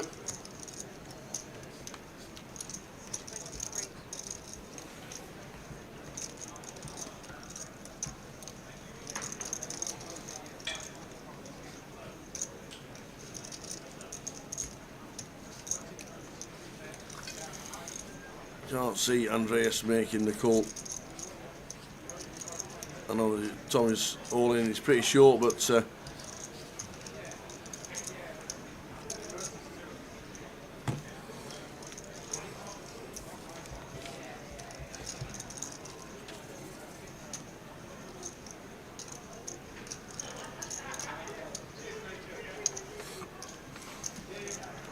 the King Jack flopping best to get a double. Just feigning 2 9s. And back to starting stack for Tommy. Yeah, the ace jack calls. And there we are. Tommy back to starting stack. And time to reveal the correct answer. You've got 2-3 minutes still to get your guesses in. We'll give you one more hand. The correct answer. Yes. The biggest winning margin. Yes. I know what it is. I just want to read the teams. The biggest winning margin. 36-0 on the 12th of September 1885 between Arbroath and Bon Accord. Arbroath winning 36-0, and that is the biggest winning margin to date. 36? Is that 36? Did they even turn up? Obviously not. That's literally a goal every 2.5 minutes. That's a goal every 2.5 minutes. Kick off, we nick it off, you score. Are you 36? Wow. Wow. Rotherham's high scores 9-0. Is it? Ever. I think we're 9. Might have been 10. Spurs, it must be 9-1 against Wigan when Defoe got 5. Was that your biggest win ever? I think it's probably, unless there's one like in the olden days I'm not aware of, but it's the biggest one in my history.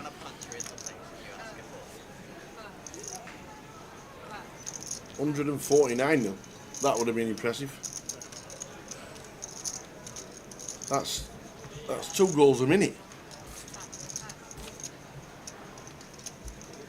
Are you sure that weren't on FIFA 22?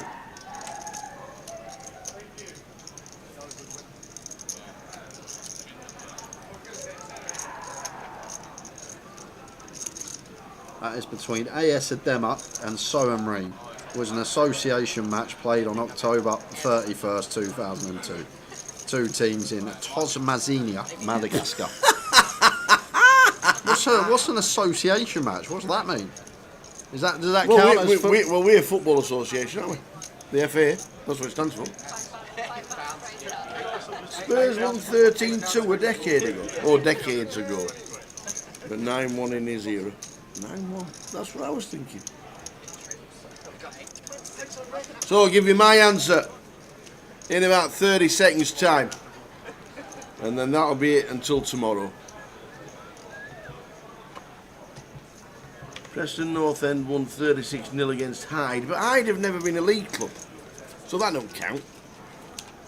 Rotherham United beat Parkgate 20-0. Sounds but like that was in a friendly. Sounds like they were hiding in the football match, letting that many goals. Yeah, PNE 36 hid well. Jack calls on the button for Zicheng and Andreas here. I feel like this jams tower for 27. Seems like a lot of big blinds, but after it goes button call from the cut-off open, I feel like the force of Andreas could play an all-in from the small blind.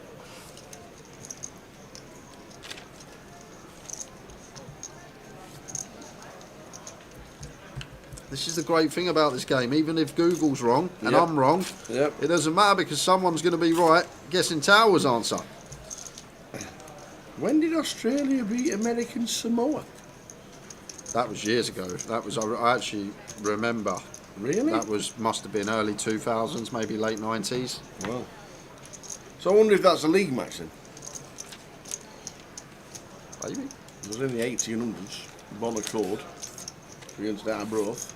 So closing the giveaway after this hand, guys. If you haven't got a guess in, the correct answer is 36, but we are looking for my answer. 36. Wow. Zicheng potential to get him bother here. And the thing is, Cyprian's been playing kind of erratic since he lost a few pots. So the way Cyprian has been playing, I can't see a world in which Zicheng gets away from this cheaply. Just going to have to call turn.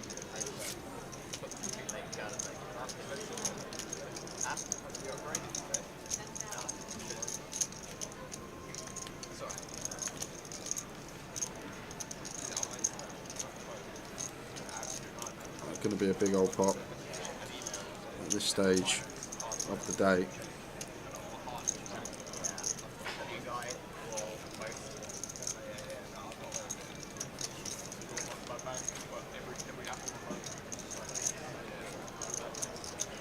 There is the call from Zheng.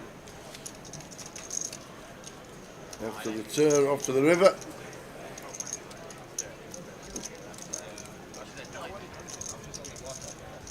And 5 of hearts on the end here. And does Cyprian go for the lot, or does he choose a not all in sizing? Hard to go for the lot really when it's 140%. We'd be shoving 4. So he does go for this not all in sizing, and against 15k here, Zheng's just going to call pretty quickly.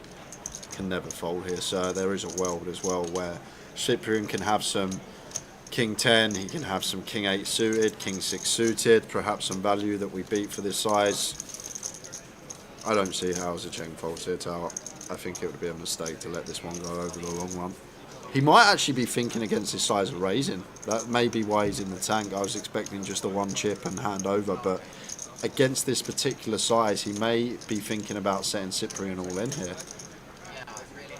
But we can never fold. Maybe this small size of Cyprian may get him the lot tower. It might just get him all of it. Because if he goes larger, I feel like Zheng just always 1 chips.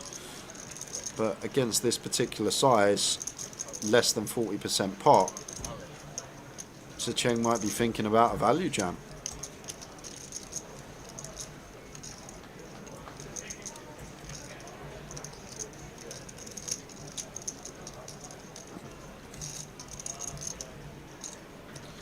Said all of it, has he? So he does go for the value jam, and Cyprian makes the call. Yeah. And we'll see that he is good, and he's going to be getting some chips back.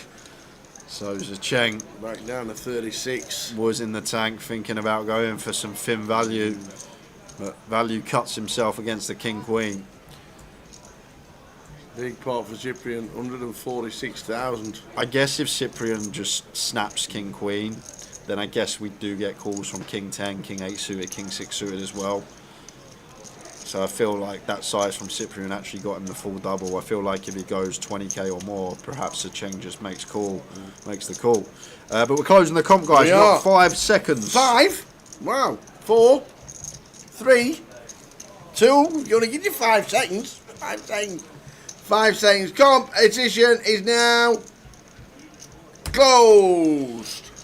So no more guesses. 652 nil. 650. I bet he doesn't know the answer. I bet he doesn't know the question. I bet he's just jumped in the chat. I'm pretty sure we didn't know the question there.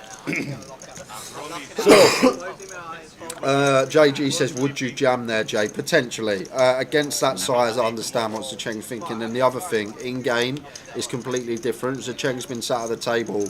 He's seen Cyprian steam the last sort of 20 minutes. He's seen Cyprian sort of get involved in a lot of pots, play very erratically. So if that's the case, and Zheng thinks that he's going to call stuff like aces, queens, jacks, as well as his lower down King X, and I think it's going to be fine versus that size. But I think if Cyprian goes 20k or more, I think that he don't get the full double when Zheng just calls. But there we are. That's how it goes. So yes, young man. Over to you, Tower. Well, I knew this. Like you'd ever know this ever. So I knew Rotherham had lost 1-9-0, and I knew Spurs back in the day scored I think 11 or 12, might have been 13, and I knew somebody had got 16 or 18. But back in the day of doing quizzes, back in the years and years ago, I vaguely remember somebody scoring a lot. So I went for a lot. But I didn't realise that Bonaccord against Arbroath scored 36, and I couldn't remember if Arbroath scored. But they didn't. So, in my wisdom, I came up with a number. Then I basically went for 25-0 at half time. Yeah. Then they fetched on some subs. Yeah. They scored a few more, so I added a few. Okay. Okay? And I came up with 36! There we are. He obviously knew it. He got one spot on. I reckon he knew it and he's having us on. 36, the roulette wheel, 36. But 36, that doesn't happen very often. You've got to go back through the years to find one that we've got spot on. It was a bit of an easy one to end the back. You said it was easy, and you said if I was 100 away, I wouldn't get it. For the first time ever, yes, the actual answer is Tower's answer. And believe it or not, only 3 people put 36 in the chat. Usually there's loads of people putting the actual answer, but today it was just 3. And those 3 people were the Deprived King, Thomas Parker, and Tom Gill. So, what I'm going to do, I'm going to scrunch all these 3 up. I'm going to make Tower close his eyes, and then he will pick a name, and whoever's name he pulls out, that is going to be the winner of the giveaway. Because it was 3 people, it was a bit complicated. We can't do red or black. But here we go, they're all in there. Where's the hand? Where is it? Just one. That one. There we go. So Towers picked the name. Show that name. This is going to be the winner. I'll show these 2 to just show I'm not sure how it's Sean Hayden, and it's all the same name in there. It's my old golfing partner, Mr. Tom Gill. Tom Gill. If you can read that after scrunching it up. That was the other one. That Deprived King, and this would be Thomas Parker, just to show there's no Sean Hayden business going on in the booth. There we are. There's the other one. Imagine if you'd done it. Imagine if the other 2 were empty. Oh, yeah. So well done to Tom Gill. You are the winner of the final giveaway today. We'll have a few more tomorrow. We've got 20 minutes to concentrate on the action before we bag and tag. I just need your alias, please, Tom Gill, and we'll get those tokens sent to your account on Monday. There we go. Well done, Tom.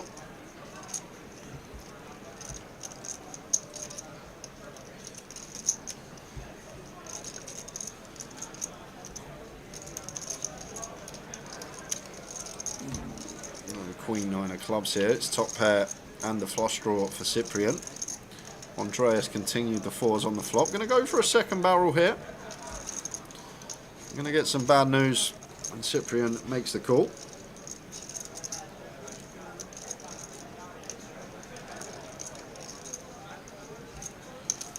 Ending enough to watch the end of the insane snooker match. See you tomorrow, guys. Mark Allen on at 1. Nice one, Mr. Apocalypse. Alan Quartermain. That's got to be a TV character. Got it. Got to be.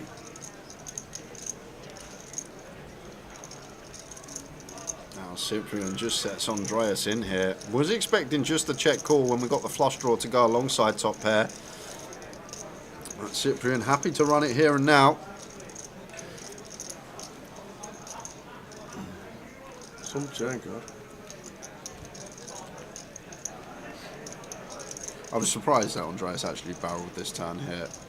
Once Cyprian check calls flop, maybe thinks he's just got a lot of ace high stuff, but once met with his jam.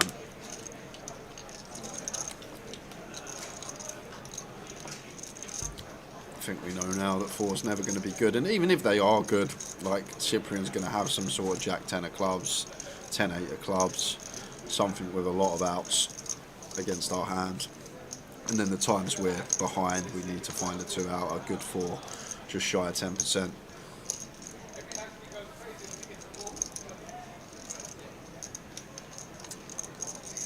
Sorry, just shy of 5%. 1 card to come.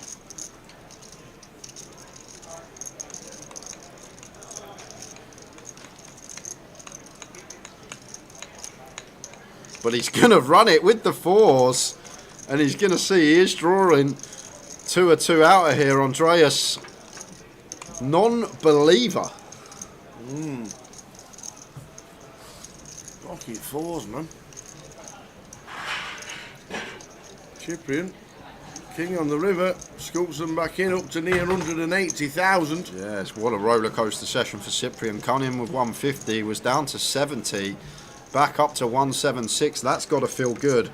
And as he scoots him, then chips, off we go again, out of table action. Who we got this time? Here we go, Sinead. So Simon Zack gets it all in with a gutter and a flush draw. and Sinead with the top pair. And it's a Oh, jack the awesome on jack. the river. Simon gets there. Does it the hard way. Pings off the gutter ball. And Sinead is going to be left with south of starting stack. Rough one to take there.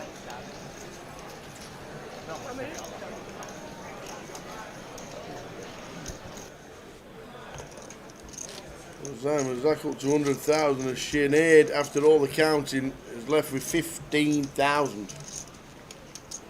Yes, there is another giveaway coming up. Tomorrow about 1:30.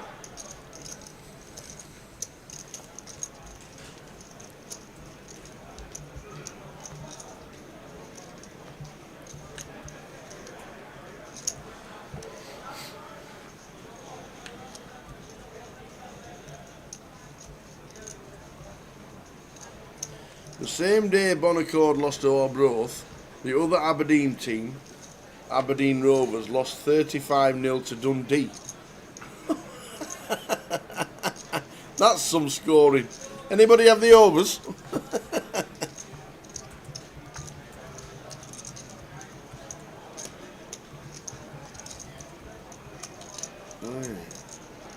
Here's a Mad Turk still in. No, he was out, wasn't he? I think. Yes, I think so. Unless he's re-entered. We'll soon find out with the chip counts.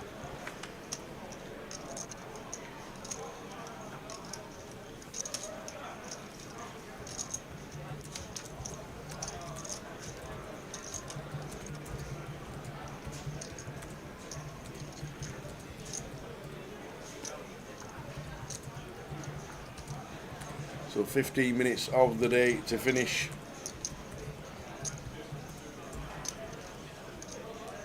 With the clock stopping, I reckon about 20 minutes of poker to play.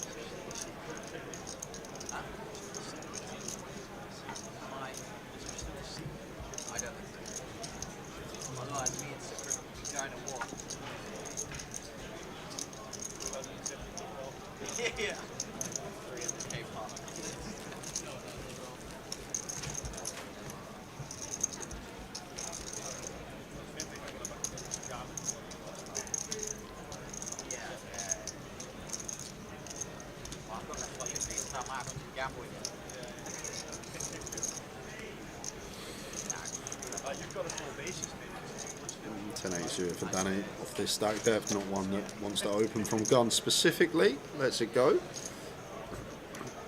Dave Doherty will get the opportunity to open from LP. King 10 off. Yep, 2.3.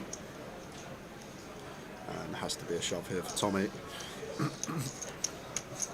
For 18.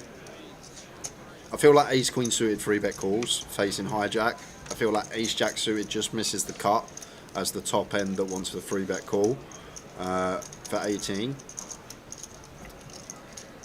We'll see what Tommy goes with, but I feel like this one probably just jams, and then the ace queen suited is one that 3-bet calls the next pip up. Makes it 18.1 all in. Will be working. Dave Doherty never going to be able to call King 10 here. Let's just let it go. Straight in the bin. Last 20 minutes of the day with the clock pausing in a certain number of hands. Good to see Danny Toffel back. Former champion here in Coventry, Danny Toffel. See number 5.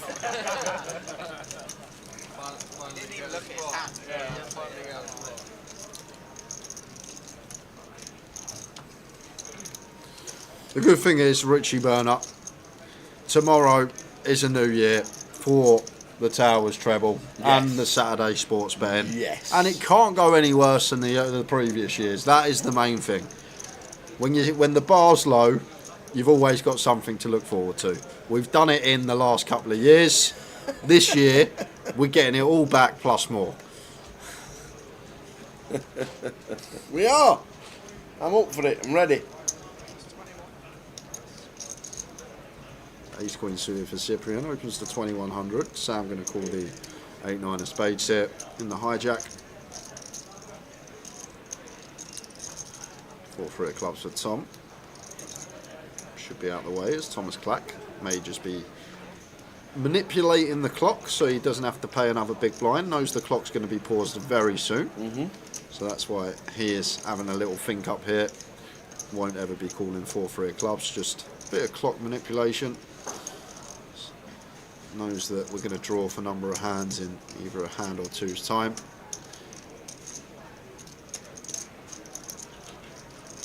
And 8 deuce of hearts here for Danny. Getting this price 6.5 to 1. Even though he's suited, does still think better of it.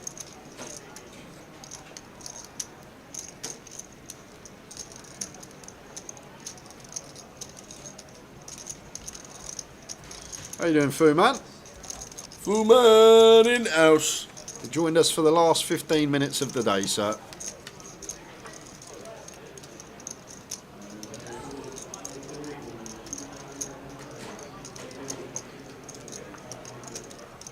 See bet from Cyprian.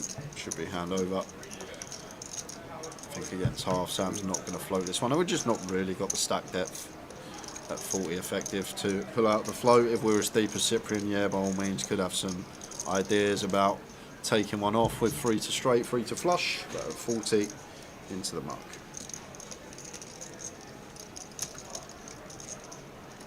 Well worth it, says Foreman. Indeed. Clock will get paused in a couple of minutes' time. Any time between now and 8 minutes.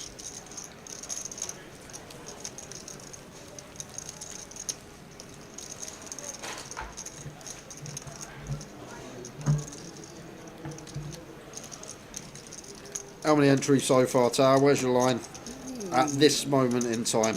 Wow. About 100 and... I don't even know how many there were today. About 180?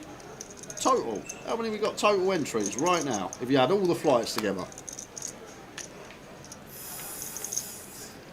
310? 347. Oh, wow, well done. 347. Jim will be very happy because I spoke to him about dinner break time and he said to me, what's your number? And I said to him 350 and he goes, I'll be very happy if we get to that. So very nice indeed. There we go. He's very happy, that Jim. He's going to be very happy. Like it. Smashed out the part of the guarantee. Nearly 400k in the prize pool right now. I'm sure with day 2 buy-ins and some late reg in the turbo. Excellent. We'll surpass the 400k mark. So probably going to go close to 100k up top. Maybe not quite there, but I reckon in the 90s.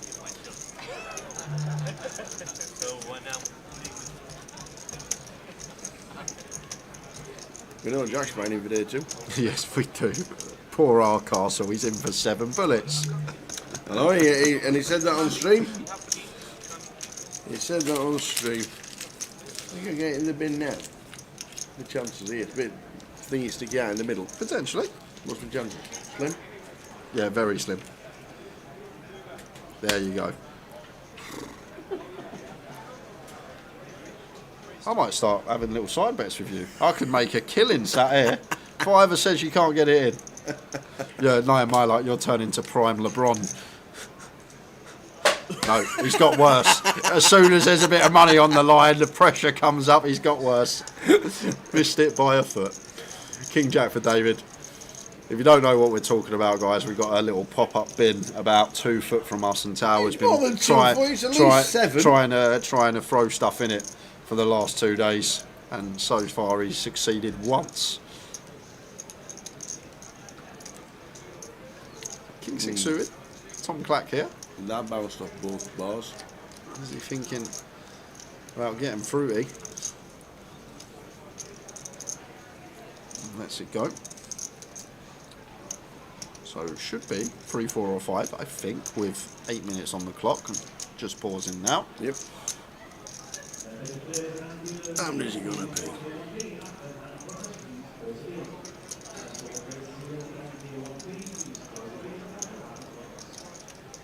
Oh, And Zheng, not been his session. It is not. Out pipped again. Top pair. Decent kicker for Dave. David Doherty. Potentially going to get a lot from Zheng here. Whether or not he gets stacked with depends on the run out. Continues for 3.5, and we got Cyprian going to call with the 5s. Freeway with 3 overcards out there. Okay. It's half pot from Dave as well. Just shy of. And now Zheng with the Queen Jack after half and call. Still feel like we need to stick around for one serve. If he finds the fold, it's terrific, but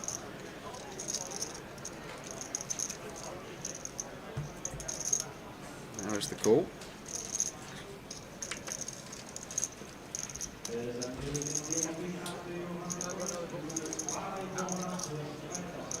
Here's the diamonds on the turn. Yeah, Zheng gonna hate that card. On first glance, for like Dave's hand, it looks like a really bad card, but once again, once we bet into 2 players, there's not really much ace high out there that calls, other than ace x of spades and ace 8, ace 6 suited, these type of holdings. So although it does look like a really bad card for our hand from David's perspective, not actually going to be a hell of a lot of ace x out there after the flop action. This is a much worse card with the spades completing, like Cyprian from the small and Zheng from the big can both have a hell of a lot of flushes here, and feel like this will check to David and he'll just check back with the King Jack. I know we can see a value bet potentially could get called by Zheng, but I feel like we're not really targeting much other than a few select combos, the Jack 10, Queen Jack perhaps with a spade. But Zheng going to take that option away from David, goes for the 6.5k here on the river. 6.5 into 18.4, so is this value from Zheng? It has to be, right? But what are we trying to get called by as Zheng? What are we targeting? Trying to get called by Jack 10? Jack 9 suited? Are these hands really going to call once the flush completes? And the thing is, this may actually work in getting David to fold the best hand. No, it's not. Not folding for 4-1. And Queen Jack for Zheng, not going to be good against the King Jack. Dave Doherty, Zheng down to starting stack. Out pips again. So 5 more hands. Starting now.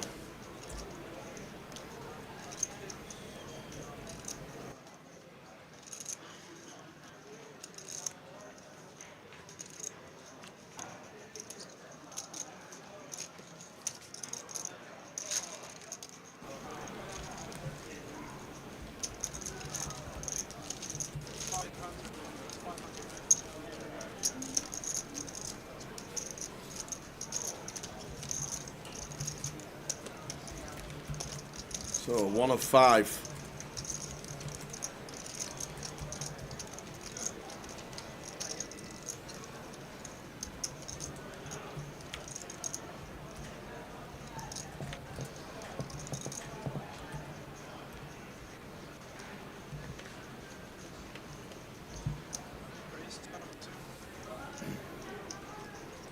David's not folding out the big.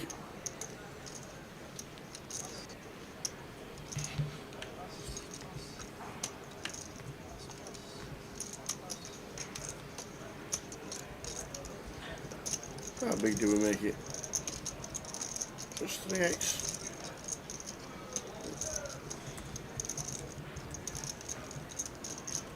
Makes it 8.4.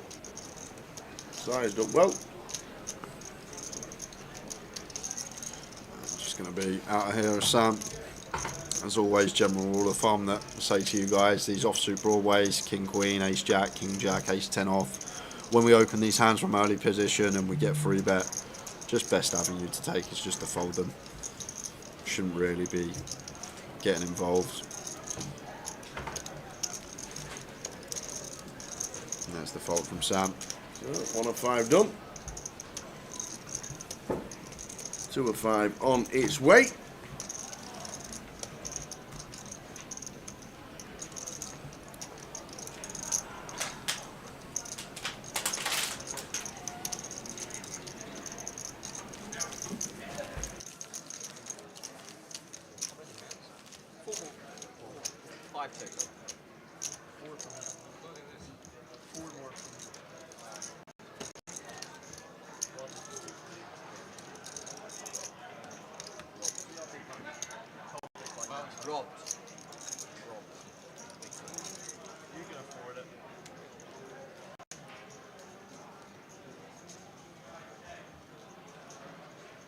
questions whether Simeon will try to steal your big play. Oh, I'm scared 100%. you will. 100%.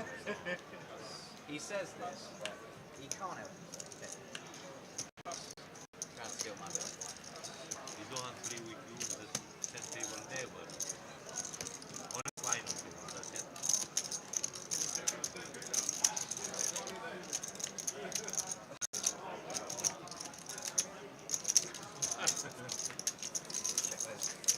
Now that's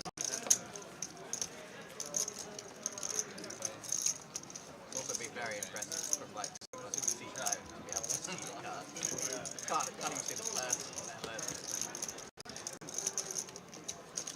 That's what I had last time. Yeah, I'll prove it. Bomb pot last night. Bomb pot last night. How much you got there, see? 19k bomb pot?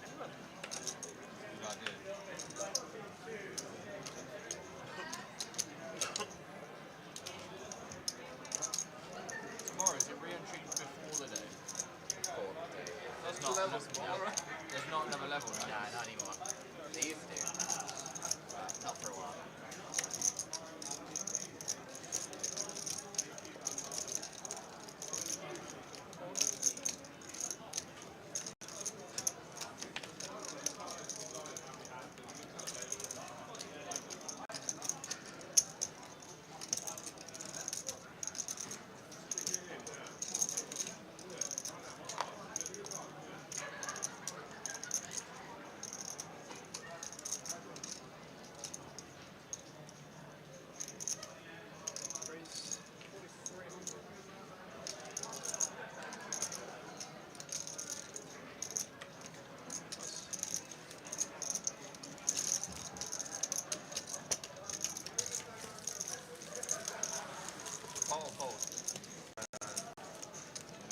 Double board. Yeah, okay. Double board, high low.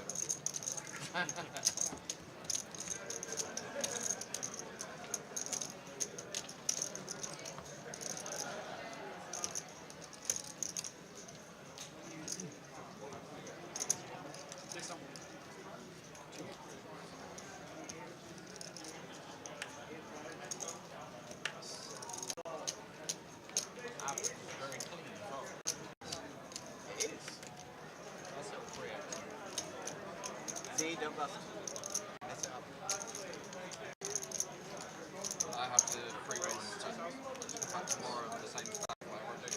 You got 20. Just 10.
No shame in a walk class, man.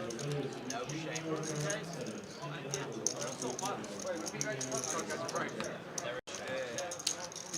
No shame.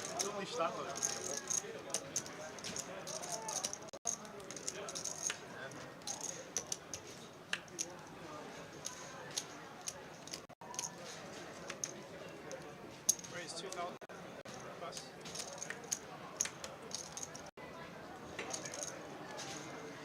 Just bottom of the barrel distribution for Danny all this session. Deserves these queens to find right at the end. I hope he gets some action. Tom Clack can afford it. Former champion here in Coventry, Danny Toffel.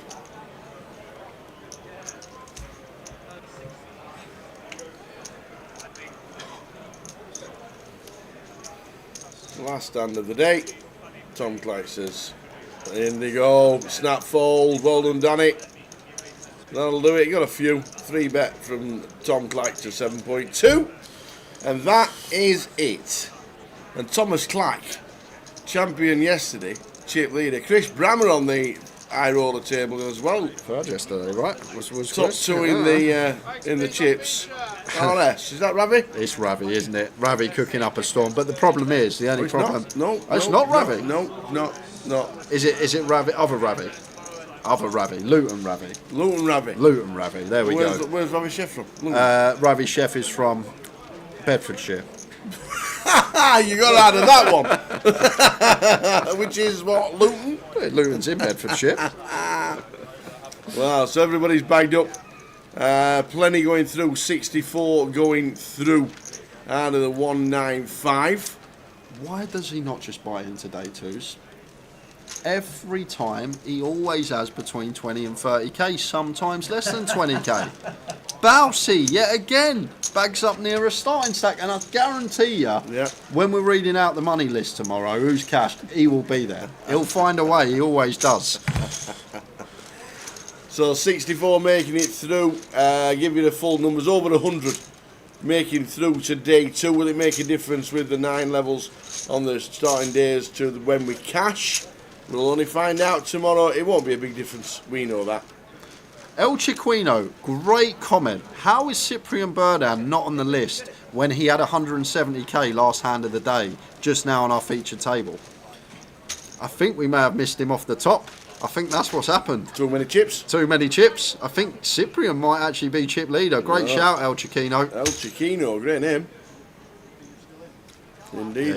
He's nowhere on there, and we've just seen him bag a chunk. 43.5? Cyprian Burner. 43.5?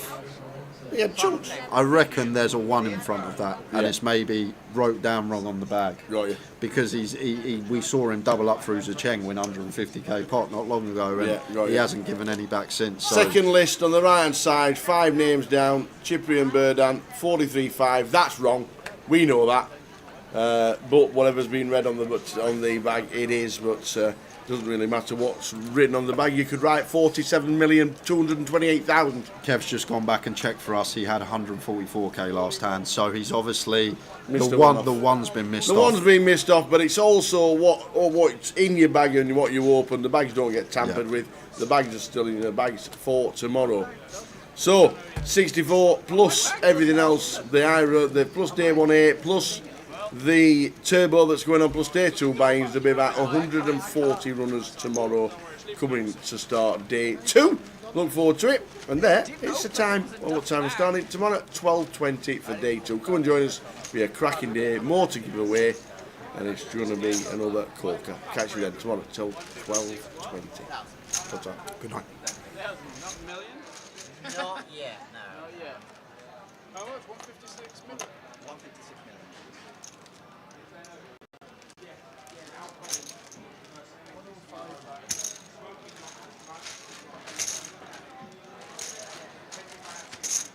Wow, what, is this allowed? Yeah. Is this allowed? Scottish flags on the Last time I scribbled it. No, cross that out.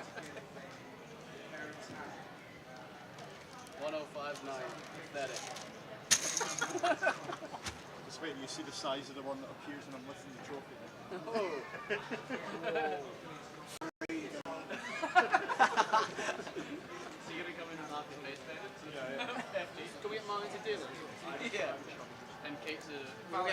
One song's down. Service. What do you mean service? No, I agree. I agree. Against anyone else, I would call it. I actually thought you were back. I agree. You were there. I would show you. One real. Oh, King Queen.